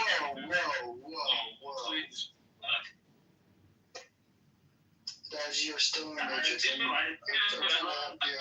love good guys who are men of conviction, men of courage. Diogenes, you are in the Matrix. You are in and out of it. I'm so fucking deep in the Matrix. There we go. You're I'm so deep in the Matrix, brother. Oh, shit. Am I out? You're good now. Yep, you're out. We didn't hear a word you said before, but you're out. Hey, Alistair, first of all, shut the fuck up, pack it up, go read about your fucking goy slot somewhere else. We don't care. All right? So take my goy slop, aka a link to Wikipedia describing Muhammad's ummah and his jurisprudence in 6.6. Okay, no problem, Diogenes. Whatever you say, doctor. Thank you. All right, thanks. Anyways, not to... What's so ironic is that you are actually probably a descendant of some of these people from the ummah. Because you are the most Ashkenazi-looking one of us. And so I'm convinced that you were maybe probably subjected to the tyranny and the abuses of Muhammad and his bullshit laws of oppression. Hello? I don't look like an Ashkenazi Jew. You do look like an Ashkenazi Jew. I've seen your photo. You look like an Ashkenazi, my friend. I think you got some Ashkenazi in your genetics. Have you done a 23andMe? Hello? Topher Grease. Okay. I'll take that. Thank you. I literally can picture your face in my mind, but I can't think of an honor to you two. Why can you picture my face in your mind? Because I've seen a picture of you. You're the client that went on to commit mass murder. Okay. What was I doing in that picture? I think you were smiling, and I'm picturing you wearing a white T-shirt and you have brown hair. A white T-shirt with graduate brown hair, blue eyes, English, Polish. Yeah, you're like kind of skinny. Kind of skinny. Fairly attractive. Please don't tell people that I'm skinny. They think I'm obese, and there might be some money to be made in the arbitrage. No, you're not obese. You're not jacked either. You're like a little string bean. I'm not a string bean. That's not true. Maybe. Do you even lift? Slender. No. You don't even lift? I doth not lift, brother. And I have answered you now thrice. No, So wait, how does someone... Let me tell you a story. I had my first son, delivered him by myself with my wife at home. Got mom nursed him, everything's good, and I'm like, okay, I start going back to work, and after work, me and my buddy would go to the gym, and we'd spend, 2 or 3 hours at the gym. We'd go to the gym, do cardio some days, we'd run 10 miles, other days we'd do lifts, we'd always go to In-N-Out and get, 4x4s without buns, protein style. I was really committed to the gym life.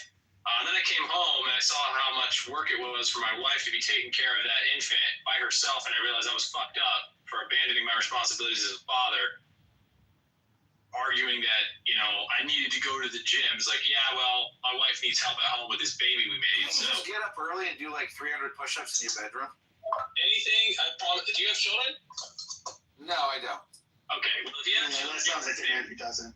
you'll understand. Yeah, you'll understand that anything when you are awake, if you are not working and obligated to do something, there's something you can be doing to help your child or your wife.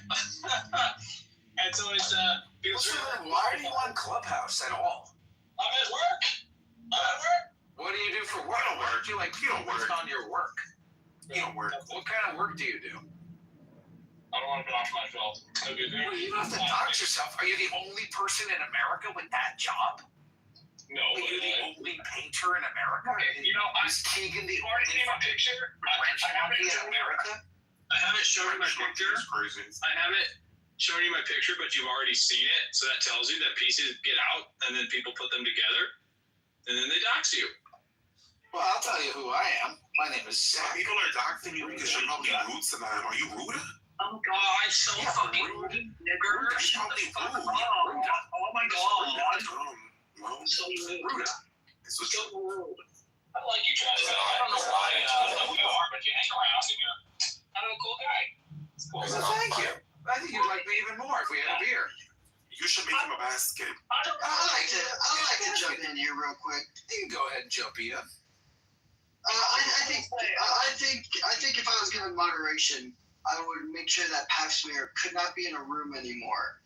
Pap Smear is a faggot black man, and we should kick him from every room. Bite your tongue.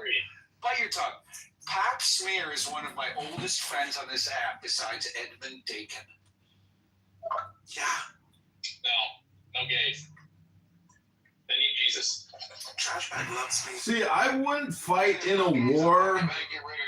I wouldn't fight in a war to the death to protect gay men, but I would actually have a beer with a gay man at a bar, but still not get in a fight to defend that gay man's honor. That would be that gay man's personal responsibility.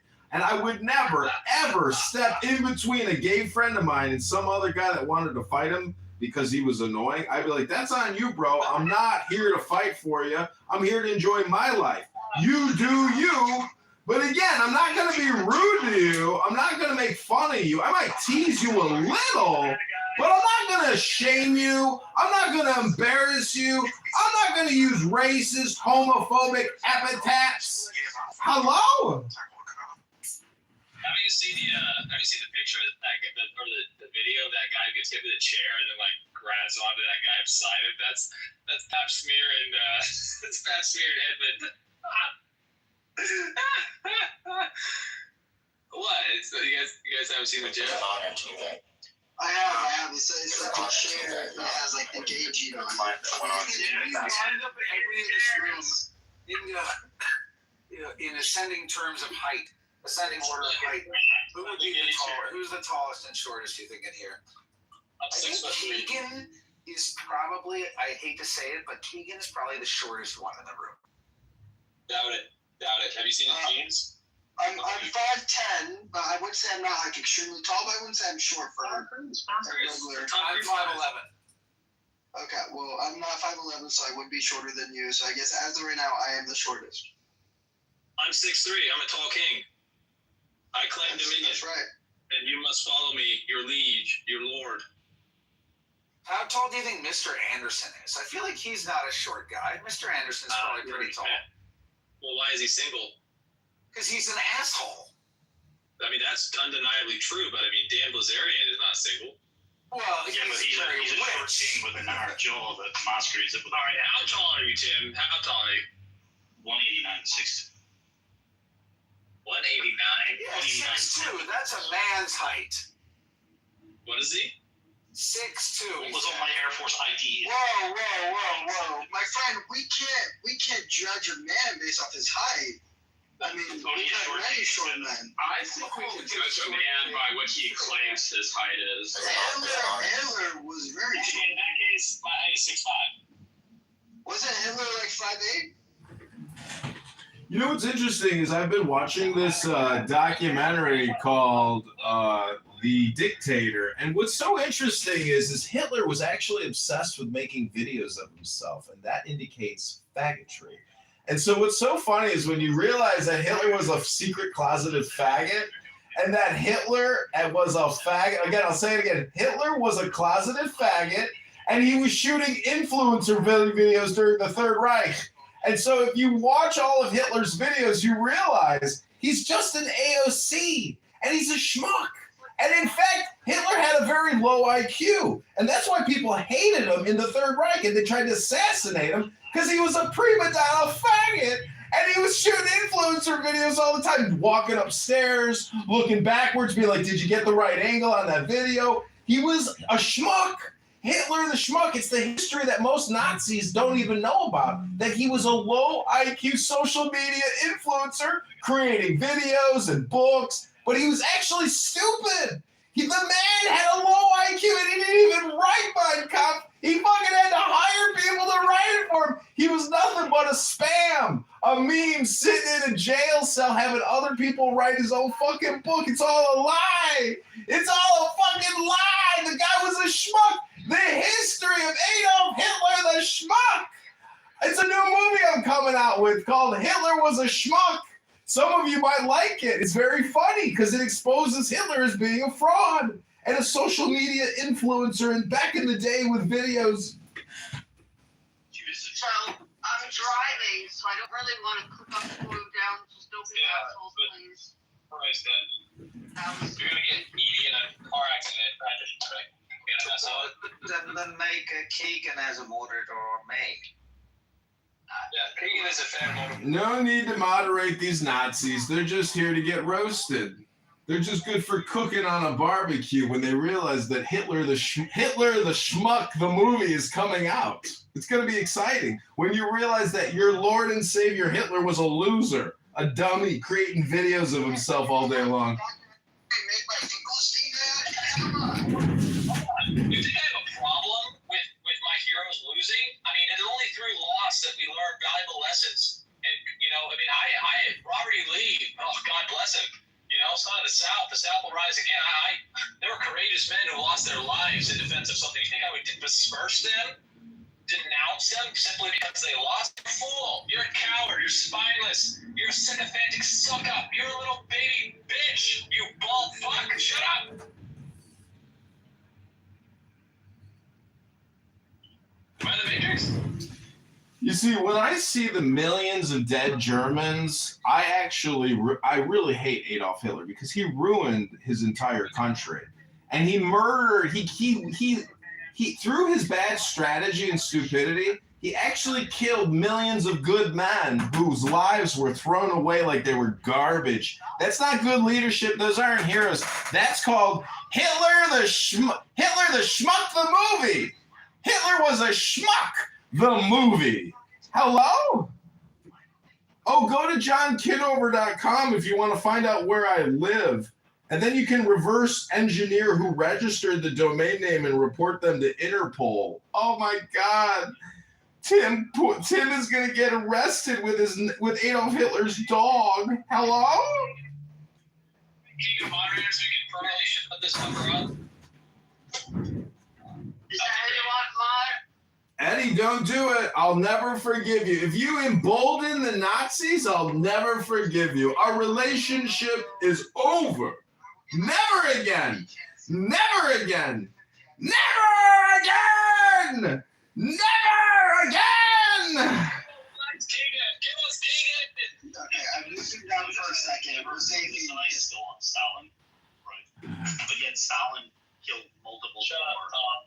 That allegedly the Germans did. How tall are you, Tom? What the fuck is wrong with this cat? He just screaming too much. How tall is this guy? Is this guy taller than me? I need to know if I'm supposed to follow you. Are you my leader?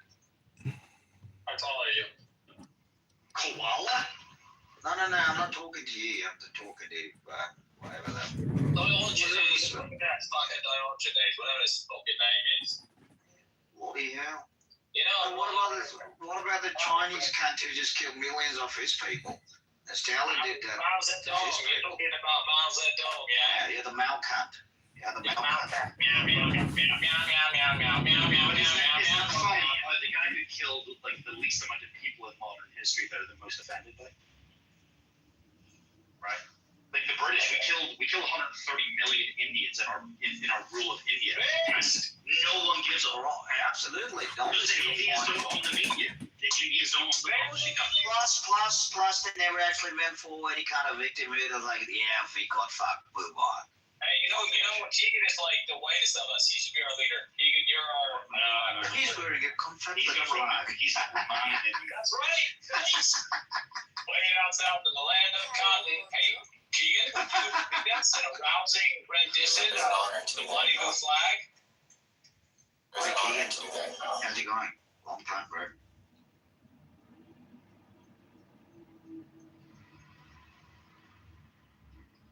By the way, Alistair, if you had shut up when I asked you to, I would not have had to make Keegan a mod, so. Because Now, Keegan is He always does it. He always does it to himself. he can't help himself. Yeah, he really is a glutton for punishment. If I would happen to more, his ass would happen to the goof or whatever. He's a moth to the flame. He can't help himself. He does nothing. Yeah, sit down to the goo, swim in the swamp for a while after the fucking crocodile, and then bloody hell. Australia, New Zealand, what is this? What am I hearing? Aussie. Aussie, brother. I wish I could speak with a cool accent like that. All I know is Crocodile Dundee and a little bit of Steve Harwood. Shrimp on a barbie. You can't take my friend. It's so funny. Australians don't know what that is, but Americans know. Barbie, shrimp is not a bad, it's prawns. They don't call it. Tell me, It was an advert. It was an advert shown everywhere in the world except for Australia. So Australians don't know about that, but we all know about it. Next, you're going to tell me Foster's an authentic Australian beer. It's a horse piss. You want to we made it for you. I've been drinking horse piss. Right, if we made it for you guys, you know, you can drink it in Australia. You got the Australian Tourism Board's fucking propaganda. And what are you drinking out there? What's a good Australian beer? Lager. Lager. Who's making that lager? Victoria. What's it called? Victoria. I totally go to Irish pubs. Irish pubs. Hey, you hear about the Irish? They got shut down. Their protest was shut down. You saw that? The fuel protest? Yeah, they were shut down. Yeah, they yielded. Government, no, it did. It snowed them in. What do you mean it yielded? What did they use? Government. There's the Irish government. What did they do? Announced some kind of like relief or something. Actually, yeah. Actually, they got something. well, probably not what they wanted, eh? Sure, but it's better than nothing. No, certainly sounds better than nothing. I can't argue with that. It's like saying, at least they didn't fucking finish shitting on me. That's right. So I just want to say that in that Dictator film, you know, that March of the Fallen, when they all go to Moscow, like the 700,000 German soldiers or whatever. Let's just admit that the Germans never should have surrendered. They should have fought to the death, because it's better to die fighting than it is to die in a communist gulag. Hello? At what point? They're down in the gulag. How much leaders should they have waited? Bloody hell. Swim in the swamp. Okay. Can't keep a bad man down.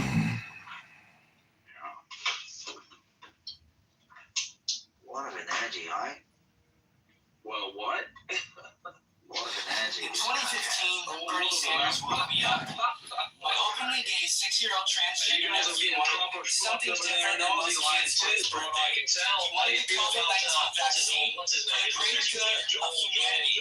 Because unlike the racist Republicans, he wanted to protect our democracy and take on his social responsibility to do his part for the greater good. He is now gone from this world. He recently had a heart attack. But the doctors say, Government for trying to stay out of free bastard right. Do you see what they're doing to They're like a cunt. Do you see what they're doing to the most decorated SAS soldiers? Gold. Yeah, it's a female. It's a female. It's a one. Talk about it for the G, yeah? Oh.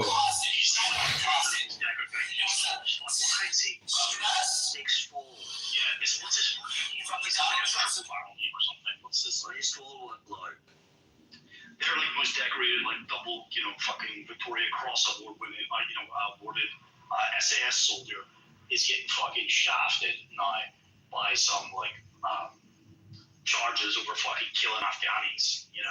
It's like that's fucking bullshit.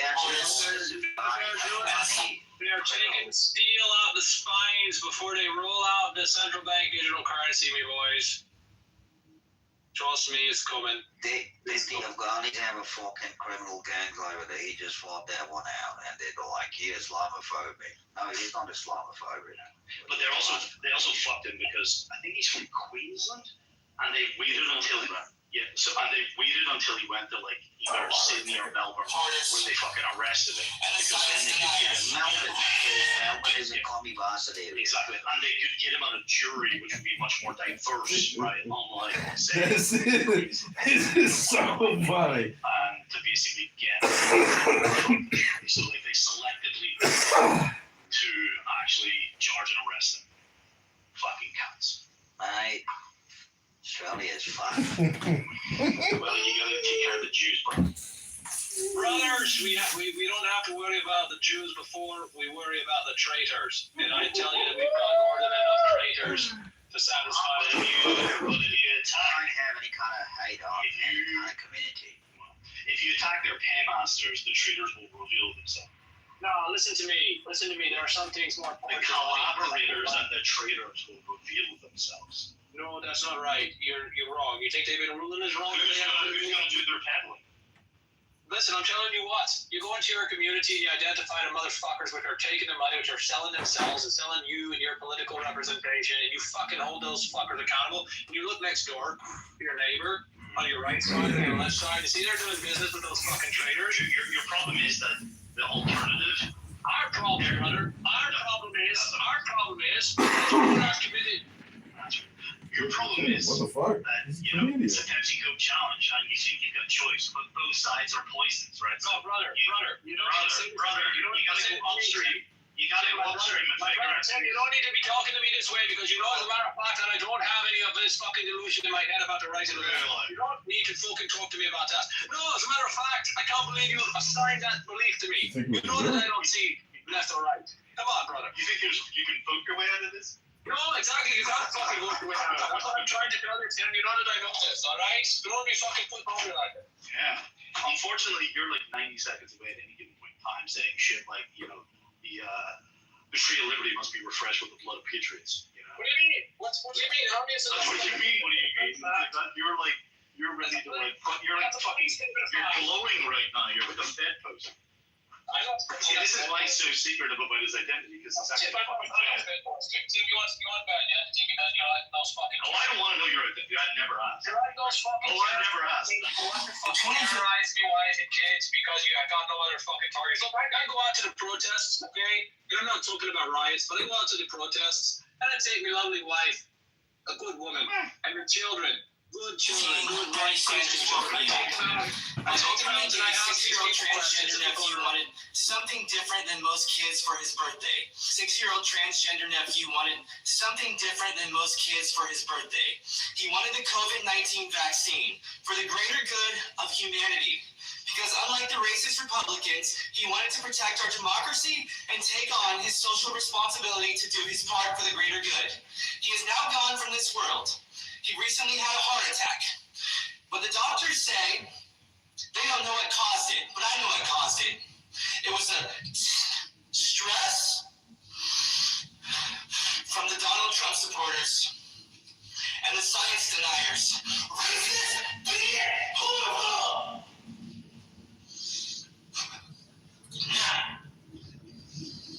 You might recognize this man as one of the most evil men, if not the most evil man in history is what you call him. But I have somebody who is much worse. His name is Donald J. Trump. Now let me tell you why Donald Trump is worse than Adolf Hitler. Number one, Donald Trump hurts my feelings and Hitler does not. Number two, Hitler at least put people in quarantine camps and made them wear masks, while Donald Trump continues to spew out Russian disinformation misinformation.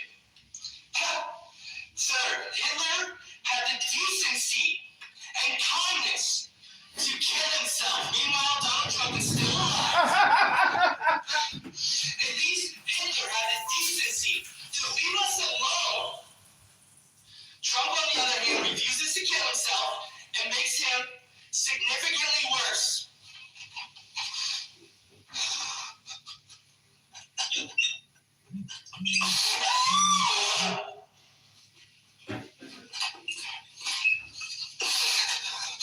Now we're in war with Ukraine and Russia.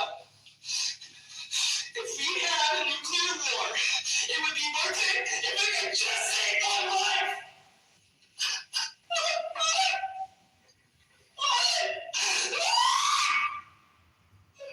Living in a world where people were self-excited, racist, transparency, and open misogynistic things, where people actually supported democracy and took on their social responsibility.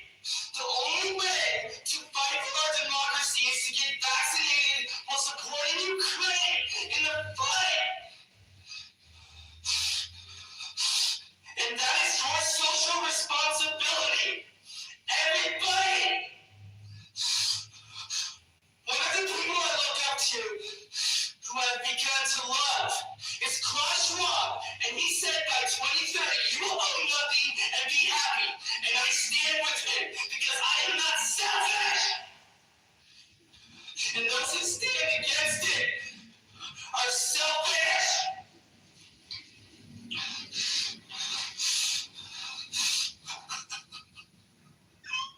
My closing statement, my only regret is that I didn't stop Breonna Taylor's killers. I still remember like it was yesterday. I was shopping at Target in the Pride section looking for a shirt for my 6-year-old openly gay transgender nephew after I got off work at Starbucks where I'm a barista. But at least I didn't know that I was helping the LGBTQ community where Breonna Taylor was killed. Every minute I am like, oh, I'm finished Dr. Fauci. We make a vaccine for white supremacy. I hate myself. Thank you. That's your time. Appreciate it. I'm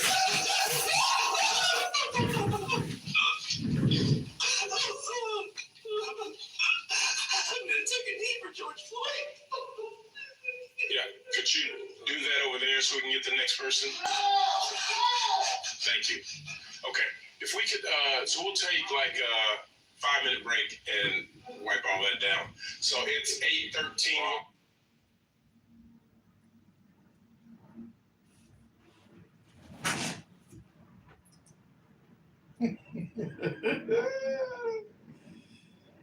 Oh, you sent me a good show. Send me gold.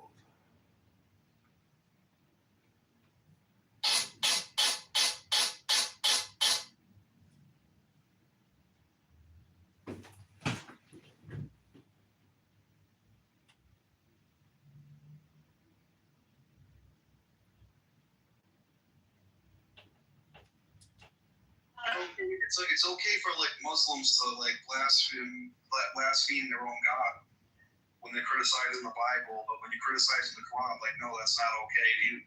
That's so fucking stupid.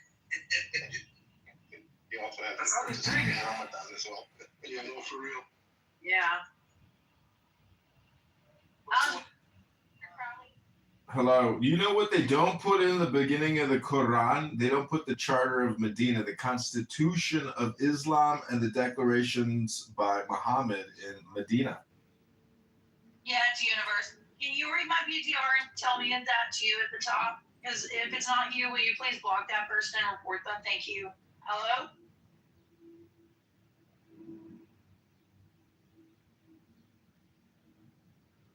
No, that's not me.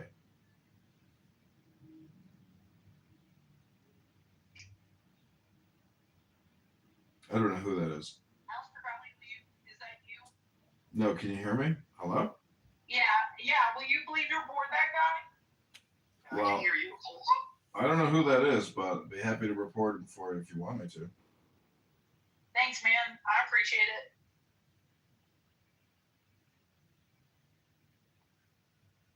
Children. But I'm done. I would never ever waste another minute engaging in a debate with a Muslim unless it's about the Charter of Medina by Muhammad, the Constitution of Islam. That document alone is enough to ruin Muhammad. It makes Muhammad look like a scam artist and a fraudster, and it's so damning what he did, and so contrary to Western judicial.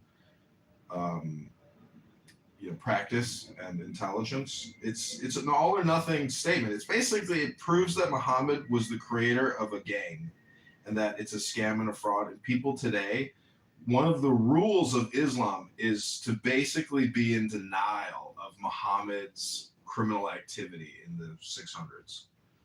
Yeah, but can you read my PTR? Can you see how that psychopath? But I'm recording every room you're in. Multiple accounts. Well, I'm not targeting. See, when I live stream, I'm just primarily just like live streaming myself in my office. But downstairs, I am filming, but I mostly record the big rooms. Is that you? I'm fine if it was you, John. I told you it was not me. I told you twice, three times now. Then that freaks me out. If it was you, then I'd be fine with it. But if it's not you, then I'm freaked out by it. Yeah, well, welcome to being on the internet where you're in a public space and you should assume that everything you say is completely recorded, which it is, because you can't transmit what you're saying unless you create a record. Will you please just report that guy? Please, John? You got it. No problem. Too easy. Done. If you want to get smart, create a trap room, bait that person in, and then report them. But you need to get them into your trap. Okay. That's what some people have done to me. I figured out how they get my accounts clipped. They're pretty smart. You all right, Kenny? She's having a moment. Don't let it get to you. You should never let the Bolsheviks get to you. They have no... The bullshit mix. Yeah, that's exactly what they were, weren't they? Oh, yeah. You know what's funny is I'm going to produce a movie called Hitler the Schmuck. And I'm going to create another one called Stalin the Schmuck. And then Mao Zedong the Schmuck. Because when you see videos of them, and there's so many videos of them, they actually all spent a lot of time creating videos about themselves. You realize that they were doing dopamine social media creation, prior to the advent of cell phones. I mean, because they would just distribute the videos in movie theaters. That was the propaganda distribution. But when you realize that they were obsessed with making videos and not actually leading or even educating themselves, they're all schmucks. They're assholes who killed 100 million people. And see, the problem with that is those 100 million people that died in World War II, they were just led into the slaughter by a schmuck. And that's my big takeaway. The Sharia Constitution thing you were talking about, I kind of want to hear some of your ideas on that. Yeah, let me put the link in the chat. Have you ever read the 72 amendments to the Islamic Constitution in Medina? This is all you need to know from a legal perspective, that Islam is a scam. It's 100% a fraud, and it's right here in this link. And it's just all based on gangsterism, mafiaism, tribalism, defrauding victims. And it's right there. You can see how, and I used Grok to do a historical and literary analysis, contrast and comparison between Western judicial law, precedents, and historical progression versus the Medina Charter, which is set in stone. It doesn't update. So it's so low IQ and so obnoxious and odious that Muslims are essentially low IQ and ignorant and ridiculous and unfair and nasty about it. And basically, they're in their own mafia. The Ummah is the Don Corleone family of the world. It is the... I can tell you're jealous. It is the persistent cancer of society. And actually, the other way to prove it is through the quotes of Winston Churchill. And I'll put that link in the chat next. I am complete. Thank you for letting me speak. You're welcome. Don't ever speak again, please. Do us a favor. All right. Oh, Why are you why did they move the room? Why did they move the room? Here I am trying to. Will you please report that guy that I pinned to the top, please? Will you report him and look at my PTR? Report. Let me. What? Kitty 085. Hi, Jess. Jess, I'm recording every room you are in. Multiple accounts, honey. Why would I? What? Who is that? I don't know what's going on. That guy that I pinned to the top of this room, SIA Watcher. Will you please report him? Why would I do that? Because he's stalking me. On the internet? Yeah. Yeah, no, that's you probably block him. I did. I blocked him and I reported him, but I was sure to report him. Welcome to the fucking internet. Log off if you don't like it. That means I hate you. Well, I don't even know you, so thanks. That doesn't mean much to me. Yeah, but you don't like any of my friends and you say mean, horrible things. Are you Muslim? No, but it's interesting to get that question. Thank you. I don't know that I said it a minute ago. Essentially, if you're a communist or a socialist or a Marxist, you actually embody the Ummah principles, and therefore you are tangentially Muslim. Though not actually in Muhammad's Ummah, you practice Islamic ideology because you're a Marxist, communist, socialist. What do you want from me in return? I can report it for you. What are you gonna do? You gonna give me some coins? Give me some coffee? Give me something. Give me karma. Oh, sure. I can't spend that. I don't have any shekels. Well, I need some fucking shekels. Is that what they're called? Is that honest to God what we decided to call them on Clubhouse? Shekels? That's call you a fucking schmeckle. Call me whatever you like. That's your freedom. Okay, schmeckles. All right. So the other link I put in the chat is Winston Churchill quotes on Islam about how Muslims demand that women be their slaves, whether it's daughter or sister. I hope you enjoy these quotes by Winston Churchill. And, I just want to say the fact that Abby is here and you guys have broken up because Abby has eventually realized that she hates you and that you're a hap, which is a highly annoying person. Many people don't know that in the DSM-V, there's actually a line item called HAP, which is highly annoying person. It is a mental disorder, and I am complete.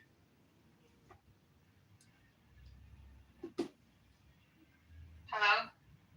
Hi, Abby. Othello, don't think that you're not in there. When you look up HAP in the dictionary, there's a picture of Othello, Regal, Kitty, Abby, myself, Diogenes. This is actually the HAP support group. Thanks for coming, everybody. You're welcome. I gotta admit, I'm just a sucker for punishment, just like you. You keep saying that, but that's projection. I actually don't like punishment. I don't like to be uncomfortable or annoyed, but that's a you problem. Just like how you told Kitty earlier, that's a you problem.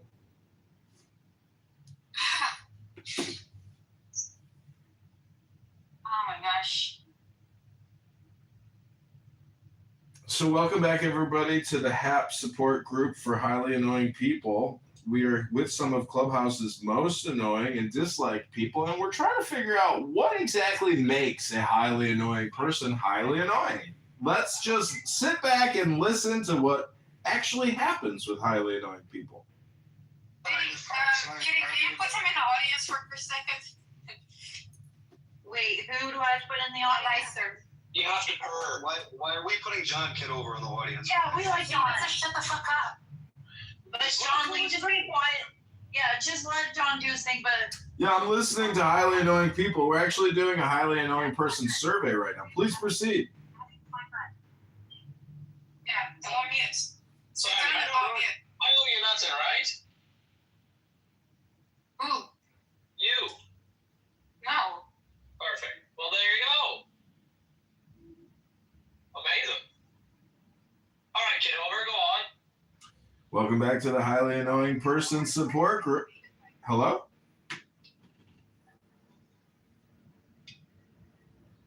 Welcome back to the highly annoying person support group where we are listening to highly annoying people be highly annoying. Let's just sit back, use our ears, refrain from using our lips, and just listen to what it's like to be with highly annoying people.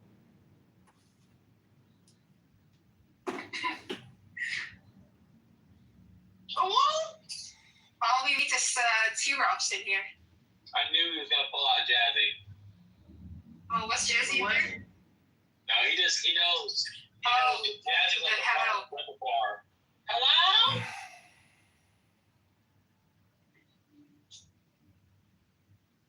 You know, I think I'm gonna get into politics. You know, I think I'd be good in politics. I think I'm gonna fully dox myself, go into politics, and you guys can sell. You guys can, like, what you guys to do is I want you guys to say, like, oh my God, we know so many sordid, dirty things about him and who he was online, and I want you guys to get paid for that. So make sure you get a good amount before you get paid for that. Okay. We gotta wait till you're almost president, and then we gotta do it. That's right. Wait, hey, look, you guys just take the temperature of the room, right? And if you see, like, my political stars waning, the things I'm gonna make up. Yes, there you go. Just go for it. And, you know, You cash out. the wrong massage. I'm like the New York Times or, like, you know. You knew all along I was Mossad anyway. Exactly. Just, what I'm saying, get paid. Like, don't make sure the money's I'm not in only the gonna account. fuck you, I'm gonna first make sure you and Diego are in the same political party. He won't be a part of my political party. He's a fucking greedy little spiritual. Well, you like him. You like him. I do. I like, because you know what? Because you're so Christian. I love that we crash. You're the most Christian non-Christian person. He's peaceful. I know it. Isn't it crazy? He's peaceful. Look what he did to Nura. I didn't say he was peaceful. What are you fucking talking about? And obviously he's wrong for that. He's very wrong for that. And I've called him out for that. I'll call him out for that again. Okay. I'll say it to his face. Wait, am I being kicked? I'm being kicked. It just Diogenes annoying me a little bit. Why? He was just talking about me. Are we having a room topic or something?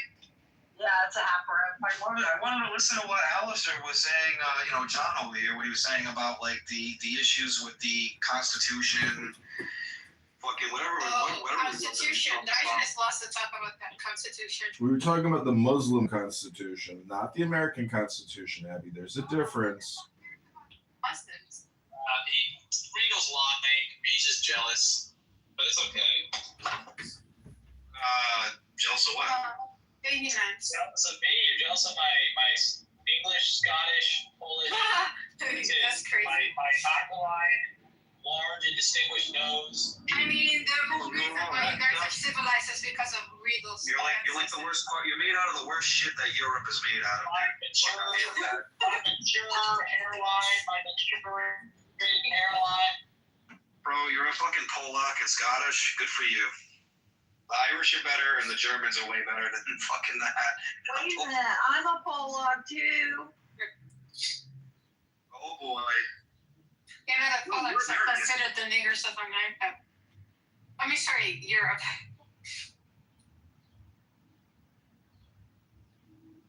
You know, I first thought, like, the Northwestern Europeans are the best.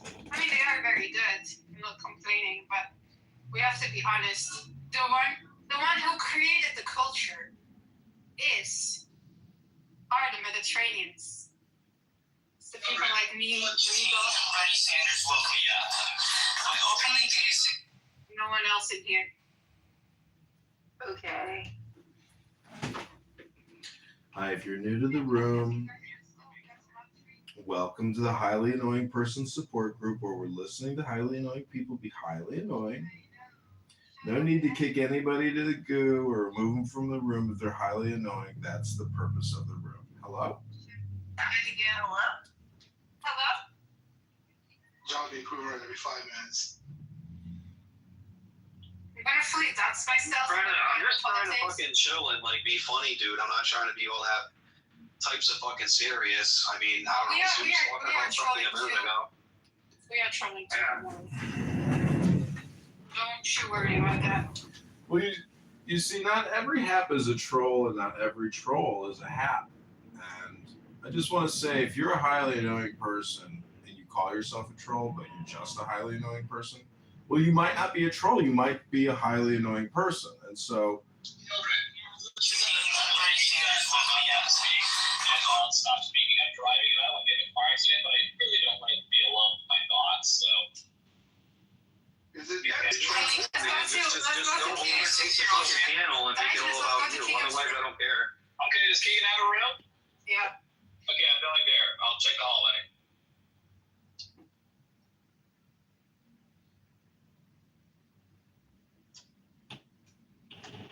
I just want to say that that's generally what highly annoying people do. Is they have absolutely nothing interesting to say. They're just actually there to be highly annoying, and that's okay because there's a place for highly annoying people like Honey Badger. Welcome, Honey Badger. Honey Badger is also someone who has nothing interesting to say. He just asks questions and he thinks through that Socratic method. He's embarrassing people who are actually just highly annoying people. And in the process, Honey Badger himself exhibits highly annoying person character traits. So thank you for coming to the HAP support group. This is a safe space for HAPs. Please come up, honey, and participate. Everybody acts like it's, this the clubhouse debate club or something like that. It's not that. Definitely not that. Yeah, but it's for highly. For everybody to jump in the middle of the fucking discussion and that's what we're doing. We're just having a conversation on here with 20 people on the app that can just jump in at any fucking time and fucking interrupt with, especially if you've got somebody committed, and then you got some other fucking idiot. We'll jump in for them. It's so fucking aggravating. I agree. And you have it's annoying. It's not real fucking debate. It's just we're on it. You might as well have it be. That's why all the titles in my room are fucking open discussions. Ain't no fucking debate on here. Well, I think this app would be if this app had a setting where when you set up the room to like debate room style, like 1 minute, 3 minute, 5 minute, and then the green bean rotates amongst anybody on stage, that'd be great. That would eliminate all the friction on the signal, So I'm just saying that the app itself is functionally malevolent. And I think Honey Badger can probably confirm that if we wanted to actually use this app for productivity in terms of like experiencing true information, that could be possible, but the app itself basically opens it up to highly annoying people. Hello? I very much so agree. Hello?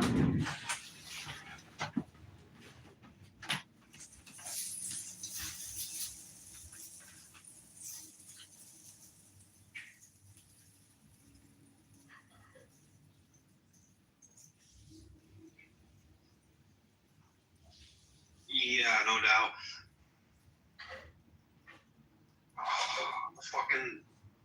It's gonna be a year debate on here. I guess they're gonna talk about our claims evidence for the next year. Oh God, I thought we handled that. I thought that was done already now. Really?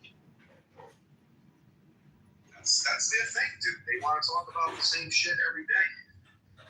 Oh, but come on. We've already established that claims are evidence and testimony is evidence. Yeah, whatever. Do you think these people are following philosophical rules when they do any of this stuff? Are there any real formal debates on here? I might have seen one or two. People don't have patience for that. They just want to be part of the conversation. They don't have patience for it. And they want to get out the fuck is it? All the troll shit. They want to joke around and dude, there's old ladies on this fucking app, dude. Like that chick Frenchie, she's fucking old, bro. What are you doing on here? Life is so fucking boring that you get on here to fucking try to send Christians and tell them their book is fucking stupid. I mean, what do you fucking do? Yeah, she is pretty, I don't know. She acts nice to me sometimes, but she is a diehard atheist. We've had a pastor, past 3 or 4 years of having to deal with Heidi. Yeah. What do you think? You would think by now, after they figured out all of this stuff, they would be fucking doing some sort of a study of some kind and talking about real resolutions and problem solving and treating it like it's a fucking think tank or something. But you never hear anybody getting on the positive fucking tip and doing that, You got some of these dudes on here that are, I'm gonna say they're pretty fucking smart, dude. And it's like, well, when do these people, Christians, atheists, all these fucking people come together and then like say, well, where's the reconciliation? Where's the stress point? And I say this shit all the time. I'm like, it just falls on deaf fucking ears, dude. Like the biggest thing that we got hurting us right now is like this culture that we have. We're just imitating shit and recycling bullshit from like, the 1960s and 70s, right? But it's just being recycled today by a bunch of kids that don't go out and read fucking history books like in the 1990s and the 1980s. Like, everybody was against fucking racism. Everybody wanted to clean up and pick up fucking trash. Everybody wanted to do Michael Jackson's fucking Heal the World and make it a better fucking place. Cyndi Lauper, the fucking... Let's see this. Regal, you know what Gnosticism is, right? So I came to the conclusion the other day that Gnosticism and solipsism are technically the same thing. And so what you're doing right now, it's not highly annoying. It's accurate. But I would just say that, like, I complain a lot too, but complaining about the culture, it's just complaining about the culture. But, like, your life matters. Your opinions and your dislikes don't matter as much as, like, all the things you can do. Meaning your opportunity cost is there. That's literally the point that I'm trying to make. Like instead of all of us as grown adults wasting our time on here doing like these fucking snappy little fake little witty comebacks and shit, you think that people would like come together and come up with like resolutions or like, you should be writing this down and fucking, doing like a peer review and then tossing this into some kind of like a sociology study. You know what I mean? The point is like I don't think people know how to do it organically anymore. They just look in the fucking past and they say, well, I just want to emulate something my grandparents fucking did. Rinse and recycle it. And now we need this new activism bullshit. Like it's not fucking new. It's the same shit. And it's more damaging to fucking society than it is helpful. The new activists, though, are actually highly annoying people. I heard one, what's his name? Bree, or he goes with that stupid PTR with the light in the tree. Breyer. Breyer on That's here? funny, dude, because you're pointing out the problem here. It's like you can sit around all day long and complain about what's not happening and complain about every little fucking facet of like reality. Dude, God's not real because I can complain about how fucking sad the state of affairs is in the fucking world. So Breyer thinks that he's like the most intelligent thing since like sliced bread, and he used to hold all these debate rooms, and he'd say, "Well, you don't know this, but I'm actually like a teacher at what is it, California? It's what is that or the university there? It's where he's so proud that he's taught at before, but that he's just a debate teacher." And so he thinks he's just so fucking smart. No, I know. But what I'm trying to say is Regal is talking about action, not complaining. So in the Book of the Law, or The Rights of Man by Aleister Crowley, it says, do what thou wilt shall be the whole of the law. But the do is capitalized. So he's trying to point out that our lives are actually experiences or happenings. And so the talkers are the biggest scammers around, because the secret about life is that you are not what you say you are what you do. And so I've proven that over the past couple of years by running for Congress. I understand that. If what everybody is just, they want to sit around and complain and they get sad. And you know what these activists do? They make money organizations that are like money laundering schemes, and they pretend that they're going to put here's the promise. They're going to put some magical person in the place that's going to make all your problems magically go away. That's okay. You throw enough money at this organization, they'll go and do it for you. Because when you stop talking to yourself, and you are simply aware of what what happened in Alabama with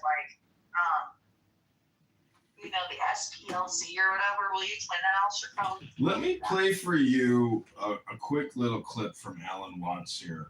It's kind of interesting. And it's actually the next level up about what Regal is talking about, which is really, this is why I bring up highly annoying people, because part of our problem is our brains are fully automatic and constantly we're chatterboxes. But there is another way of actually manipulating your environment through silence. Listen to this by Alan Watts. Think yourself. And you are simply aware of what is. That is to say, of what you feel, what you sense, even that saying too much. You suddenly find that the past and the future have completely disappeared. So also have disappeared the so-called differentiation between the knower and the known, the subject and the object, the feeler and the feeling, the thinker and the thought. They just aren't there because you have to talk to yourself to maintain those things. They're purely conceptual. They're ideas. They're phantoms, ghosts. So when you allow thinking to stop, all that goes away. And you find you're in an eternal here and now. And there's nowhere you're supposed to be. There's nothing you're supposed to do. There's nowhere you're supposed to go, because in order to think you're supposed to do something, you have to think. And so it's incredibly important to unthink at least once a day. Because when you... What do you think about that? Yeah, I mean, it sounds interesting at first, but to me, it's just a platitude, to be honest. I'm trying to get We'll see. Here is, like I said, this whole philosophy fucking shit of fucking platitudes that people say to each other, and they think they're being fucking armchair philosophers on here. Tell me something that's actually fucking useful that you can do on a day-to-day basis, because most of the shit they talk about around here is completely fucking useless shit that you can't find. Yeah, this app is just spam. It's all spam. I get that. But what Watts? Like the point I'm making is, you think they can figure out by now? There are positive things you can posit that you can talk about. That's not just fucking complaining. That can, you can do something with it. It encourages people to get along. I know. It's encouraging to fucking. It's disappointing. Be positive. It is. At a certain point, it is. But you can't really focus on disappointment, though. But that's why I said, from the user experience, your leadership is actually your journey. And so, just because society can't organize and it's dysfunctional doesn't mean that you are not organized. Andrew was disparaging me about yesterday or a couple days ago because of the way I talk to people. And it's like, well, if you're going to be a cackling fucking hoe, or if I'm going to tell you you're blown out and you smell like tuna on the basis of disrespect, and the whole point and strategy here is to show some fucking leadership. You'd be like, oh, hey, I did that. Lead by example. Let's not do that. I apologize to you. Let's move forward from that. And somehow he wants to smuggle in this fucking, well, that's not biblical. You can't speak to people like that. Well, you know what, man? It's the greater fucking good. Isn't this what you motherfuckers argue for every day with the problem of evil, that there's a greater fucking good? And it's like, you have to do that. You have to show some kind, you have to jump in and get fucking dirty with people and show them, hey, Yeah, but you go by the there's a name. better way to go about. You go by the name Regal, but unfortunately, you're not actually being regal by having that type of demeanor, attitude, or personality. I'm just saying that you're not in compliance with Yeah, regality. I am being regal. I am being above and beyond all that fucking shit. No, Because it's all that dude's no. trying to do is tell me, it's like, I don't like the way that you talk because I wouldn't do this, right? But look at the success rate of Andrew, right? Like, I can actually fucking demean somebody and break them fucking down, and then say, hey, I'm sorry, but you need that to be built back up to actually make genuine fucking sense. Whereas, he wants to sit around and he wants to play Mr. fucking nice guy. That's cool. Well, what's your success rate? Almost every person on here, right, that comes and hangs out in this fucking room, you know, I've been pretty blunt and straightforward with, and I'll tell them what my thoughts are. I'll even insult some fucking people when it's necessary. I'll also apologize for it and say, hey, you should do the same thing. And if you want to actually, you know, we shouldn't be miserable while we're fucking doing it. We should actually be doing something fun, something that is regal, that transcends all that, that's above and beyond it. I get it, but people are just complaining about it. Well, what I'm advocating for is that Regal can actually change and be better and be happier with a different personality. You're never going to really totally change who you are, but the more you read, the more your personality will change because you're actually taking in other people's personalities as you read their books. And there's a famous Jesuit, he wrote a book on axioms and aphorisms. The last chapter says, in a word, be a saint. And so if you think about Jesus Christ, that guy, he expressed all range of motions, you know, especially when he flipped the tables. And he got angry in the temple and he scared everybody and freaked everybody out. I'm just saying that Jesus, like, how do you think Jesus' personality was? Like, as he was walking around, you know, the countryside, conversing with people. Doing the same shit. He was challenging people. He was saying, hey, X, Y, Z, here are examples. You know, he's without sin, cast the first fucking stone. For in other words, shut your fucking mouth. Tell me you're the one that's fucking sinless, right? You know, and that's kind of like the same thing that I do on occasion. Now, I'm not saying I'm like Christ or I'm perfect or anything like that, but, you know.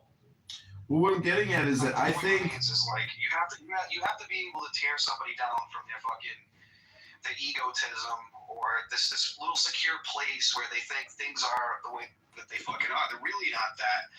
And you know what? You gotta rip that fucking Band-Aid off someday. I know, I get that, but when you rip a Band-Aid off of somebody else, sometimes you are unfortunately ripping your own Band-Aids off. Life is fucking painful. You know, our grandparents had the privilege of growing up in a suffering, painful life without the fucking internet or cable television or all this other fucking nonsense we don't need today. And you know what? This is the result of living in a pillow-weight. You know, you can go to a supermarket. You can do it, you know, this you can do anything kind of fucking thing, right? Way too many fucking options, you know? People are not fucking suffering like the way that they claim that they're suffering, like people who went through the civil rights movement or people who fucking, you know, get the fuck out of here with that nonsense. No, I agree, but I'm just saying that, like, from the user perspective and the way that, like, you get in a vehicle and drive it, you're like a soul driving this vehicle. And to me, having friction is a waste of time. Like, I want to flow like water and not be held back by other people's blockages. And this app is essentially a game theory simulation experiment of your own making. I mean, being the green bean is your experiment. I'm just trying to say that I think Jesus was a nice person. And the statement, be good or be like a saint, if you can actually... That's the point, dude. Everybody's conception of what they think Jesus being a nice person isn't really what they think it is. You know, you have like this mythical unicorn in the grass, and you think you're going to find that in the common man today. You know, and that's what people's perceptions are, right? And I got someone like Andrew R. over here, right, condemning the way that I speak to people. But my success rate is actually better at commanding respect than his is. You know? That's the fucking difference. Yeah, that's fine. You know, when I talk to people and I tear out the foundation beneath them, right? They don't like that. And that's what you gotta go for to build people back up and put them on the beaten fucking path. You know? Well, some people want to go down the fucking, you know, this road. I'm trying to say, well, what about the road less traveled? You know, I'm pretty sure you're familiar with what that poem is. Yeah, actually, life is happening. This room is an experience. This app is an experience. Your cell phone is an experience. Your love life, your marriage is an experience. It's all happening. And I'm just saying that to actually move through the happening with more joy, be like an angel, be light on your feet. Nothing holds an angel down because they don't weigh anything. And if God created angels, well, God weighs even less than nothing. All I'm trying to say is personality pleasantness, being happy. If you're happy and you know it, you clap your hands. And when people insult you, degrade you, abuse you, you're actually far ahead of them because you know the secret, which is that it's all ad hominem projection. Ad hominem projection is what happens on this app nonstop. And when you realize what real projection is, it's a motherfucker. Because you realize everything you've ever projected onto somebody else. Dude, I get that, man. Everybody likes to take their insecurities out on each other because they can't sit there and formalize them because they don't have a concept of like conflict resolution in their life. And the standard of relationships today is to avoid conflict resolution because the second you criticize your friend or anybody else, it's like, oh, I can't be criticized. We can't resolve this. Oh my God. Oh, communication and expressing your fucking needs to each other. Oh, that's so fucking hard to do. I mean, I get it, dude. I understand that. But the whole point is that, I can sit there and take the criticism. I can also dish it out and say, hey, you guys really don't fucking like that. Let's get along and let's go this direction. So sitting here focusing on nonsense like that. I mean, not for nothing, dude.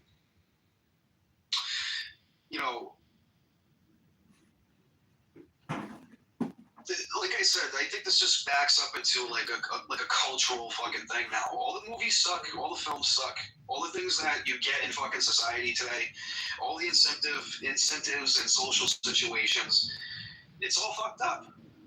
No, I agree, but And you got a bunch of fucking the content kids running around in their early 20s, acting like they're in the civil rights movement, making shittier fucking films. Saying, hey, I want to remake this film, but do without all the nuances that made it great, and they make it shittier than it ever fucking was. They're not making their own fucking music. They're copying all of the old shit that was already done before. So it's like, where's the real creativity? Where's the real expression? It's just... Again, that's a you problem, though. Done fucking horribly. That's a you problem. Here's the other fucking point. There was a time, right, where like what I'm saying, like for example, John Carpenter, right, did this film called The Thing, based on The Thing from Another World, a black and white film based off of a fucking novella called Who Goes There, right? When you get up to John Carpenter's film, it was done good. When you get up to like what people are doing now with this material, it's like there's all this red tape around creativity that offends you, or you think is racist, or you think wouldn't align up with today's like climate culture and all this other fucking shit because it's all forced.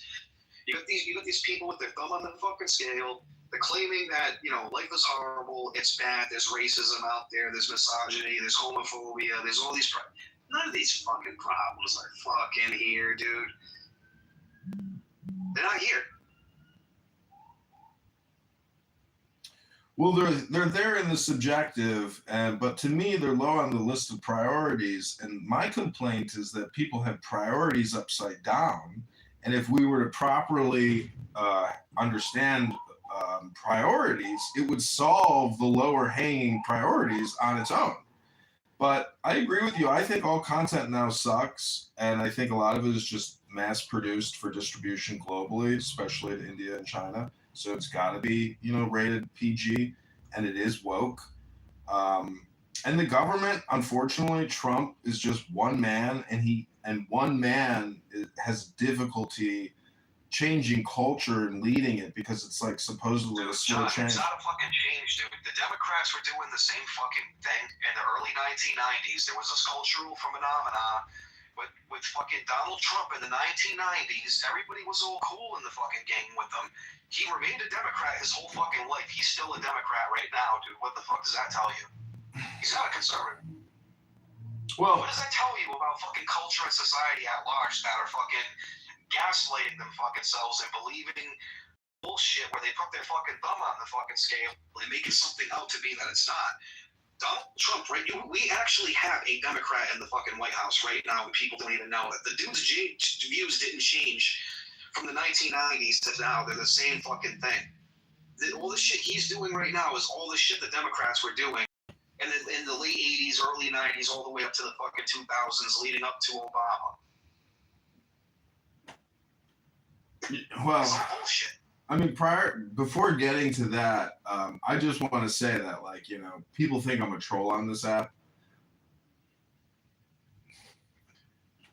let's be real, dude. Like, how can people sit there and literally brainwash themselves into this fucking shit, dude? Like the real influence here is coming from, like I said, a bunch of fucking teenagers that are probably in their early 20s now, just getting into college. They hear about how they have entitlements to feminism. They hear about, you know, the racism and all this, and then they bring it all back with them, and they think this is the problem of the fucking world of today, dude, when all that shit's already been resolved.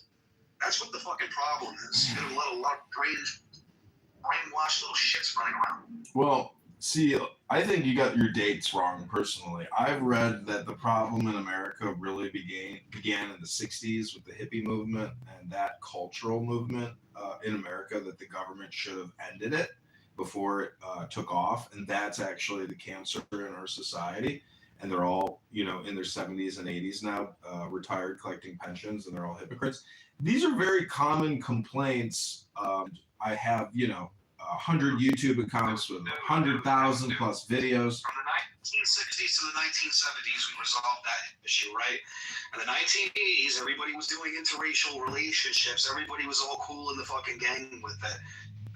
Now we're in the early 1990s, and the culture reflects everybody trying to make the world a better place, clean up your garbage, treat everybody fucking better and kinder, all this other nonsense.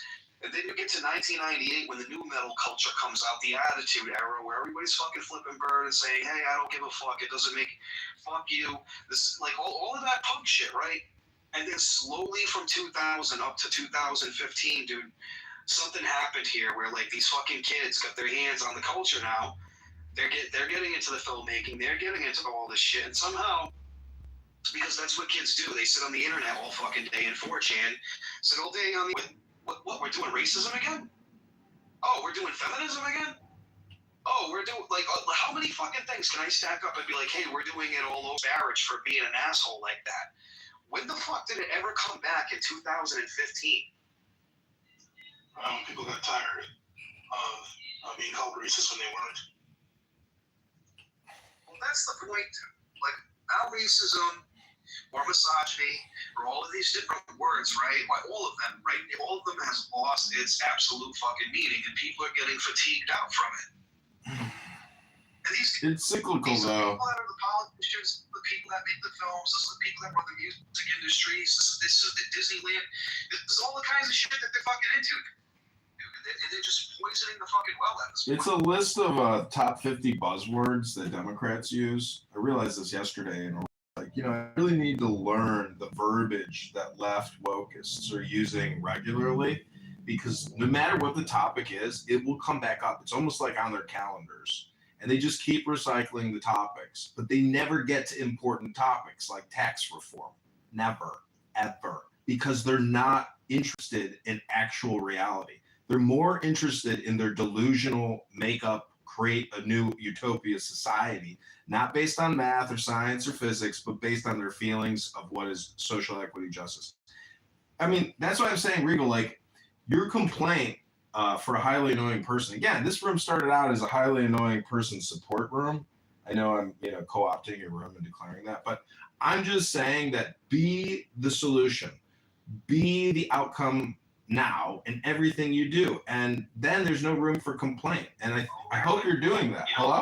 You know, dude, this goes levels above and beyond stating the fucking obvious, right? Because this stuff really is obvious, but it's really fucking not. Now, if you point this shit out, you're a transphobe, you're a racist, you're a misogynist, for simply stating the fucking obvious. You gotta make a fucking, what the fuck is that? What the hell is this? No, it's the act that they made in the fucking Biden administration for like fucking trans people. I can't remember the name of the fucking bill because I just don't really even care about fucking politics at this point. But it's like here's a percentage. You got the LGBTQ community makes up 10% of the fucking population. Now you've got less. Now you have even less than 10% of the population, right? These are trans people. Why are we allocating a bunch of fucking funds for like all of the like a super elite group of fucking outliers? It's political. It's a super normal stimulus. Just to satisfy, just killed the left. Like, it really destroyed the Democrat movement. The Democrats. you turn 18, you can get cosmetic surgery. When you turn 18, you can do whatever the fuck you want with yourself. What was the fucking point of that to begin with? That's all they had to do. People would have been like, okay, well, I don't really agree with this person either. But when they said, yeah, we're gonna come after kids, that's it. That's when they completely lost everything. And they walked it back for all the LGBTQ. Because of that one group of people, it got walked back for everybody.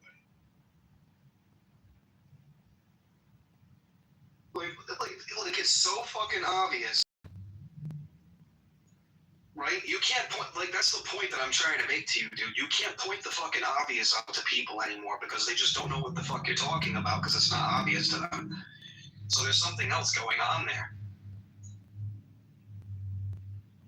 It requires like weirdos to kind of see this stuff, and then unfortunately, because maybe people like us are very tribalistic. Between England and the United States, for an example, you have all of this anti-natalist rhetoric around you need your right to have an abortion because you just are Muslims, because they're under replacement rate, because they need people in civilization to operate the fucking machinery, to turn the fucking lights on and off, to keep the, all the infrastructure going. You need people with fucking minimalistic basic skills to do laboring work. To like basically have that, let's get the propaganda up for actually supporting people who are mothers to get replacement rates back up. But, that's too fucking obvious though. But that walks back feminism, that's the thing. Like feminism, ultimately, it started, right? Yeah, I'm familiar with it. And I'm also familiar with the fact that somebody who commits themselves to feminism, they don't care about how it came along. They don't care about where they're going with it. Most people, if you state the obvious to them and you say, well, how do you resolve for this issue? They don't fucking talk about it. They don't care. This is an obvious problem. You can point right at it, tell them what it is for how it is, and whatever the case may be. And it falls on deaf fucking ears. I don't care. Because you can take your money and you can give it to an organization and they'll do it for you. There has to be somebody out there that's going to protect me or give me a security net. He goes into a black hole. There's no tracking. You get barely enough time in the fucking week to yourself to even care about any of this shit. Yeah, it's true. I don't know where everybody's going. The popular. Well, where's the fucking outrage for fucking everybody in their fucking world being locked in their fucking homes because a bunch of fucking scientists said we needed to fucking do it, and then they ended up being fucking wrong about what they said. Well, where's the outrage to that? Oh, none? Yeah, somebody else will take care of it. I pay my taxpayers money. Gray, welcome. This is a highly annoying person support room built for highly annoying people. I want to thank you for coming. No. You just didn't know that we set up this room about an hour and a half ago dedicated to supporting highly annoying people, and we just sit back and listen. We try to use our lips less than our ears. Welcome to Highly Annoying Person Support Room. Hi, Gray. Hey, what's up?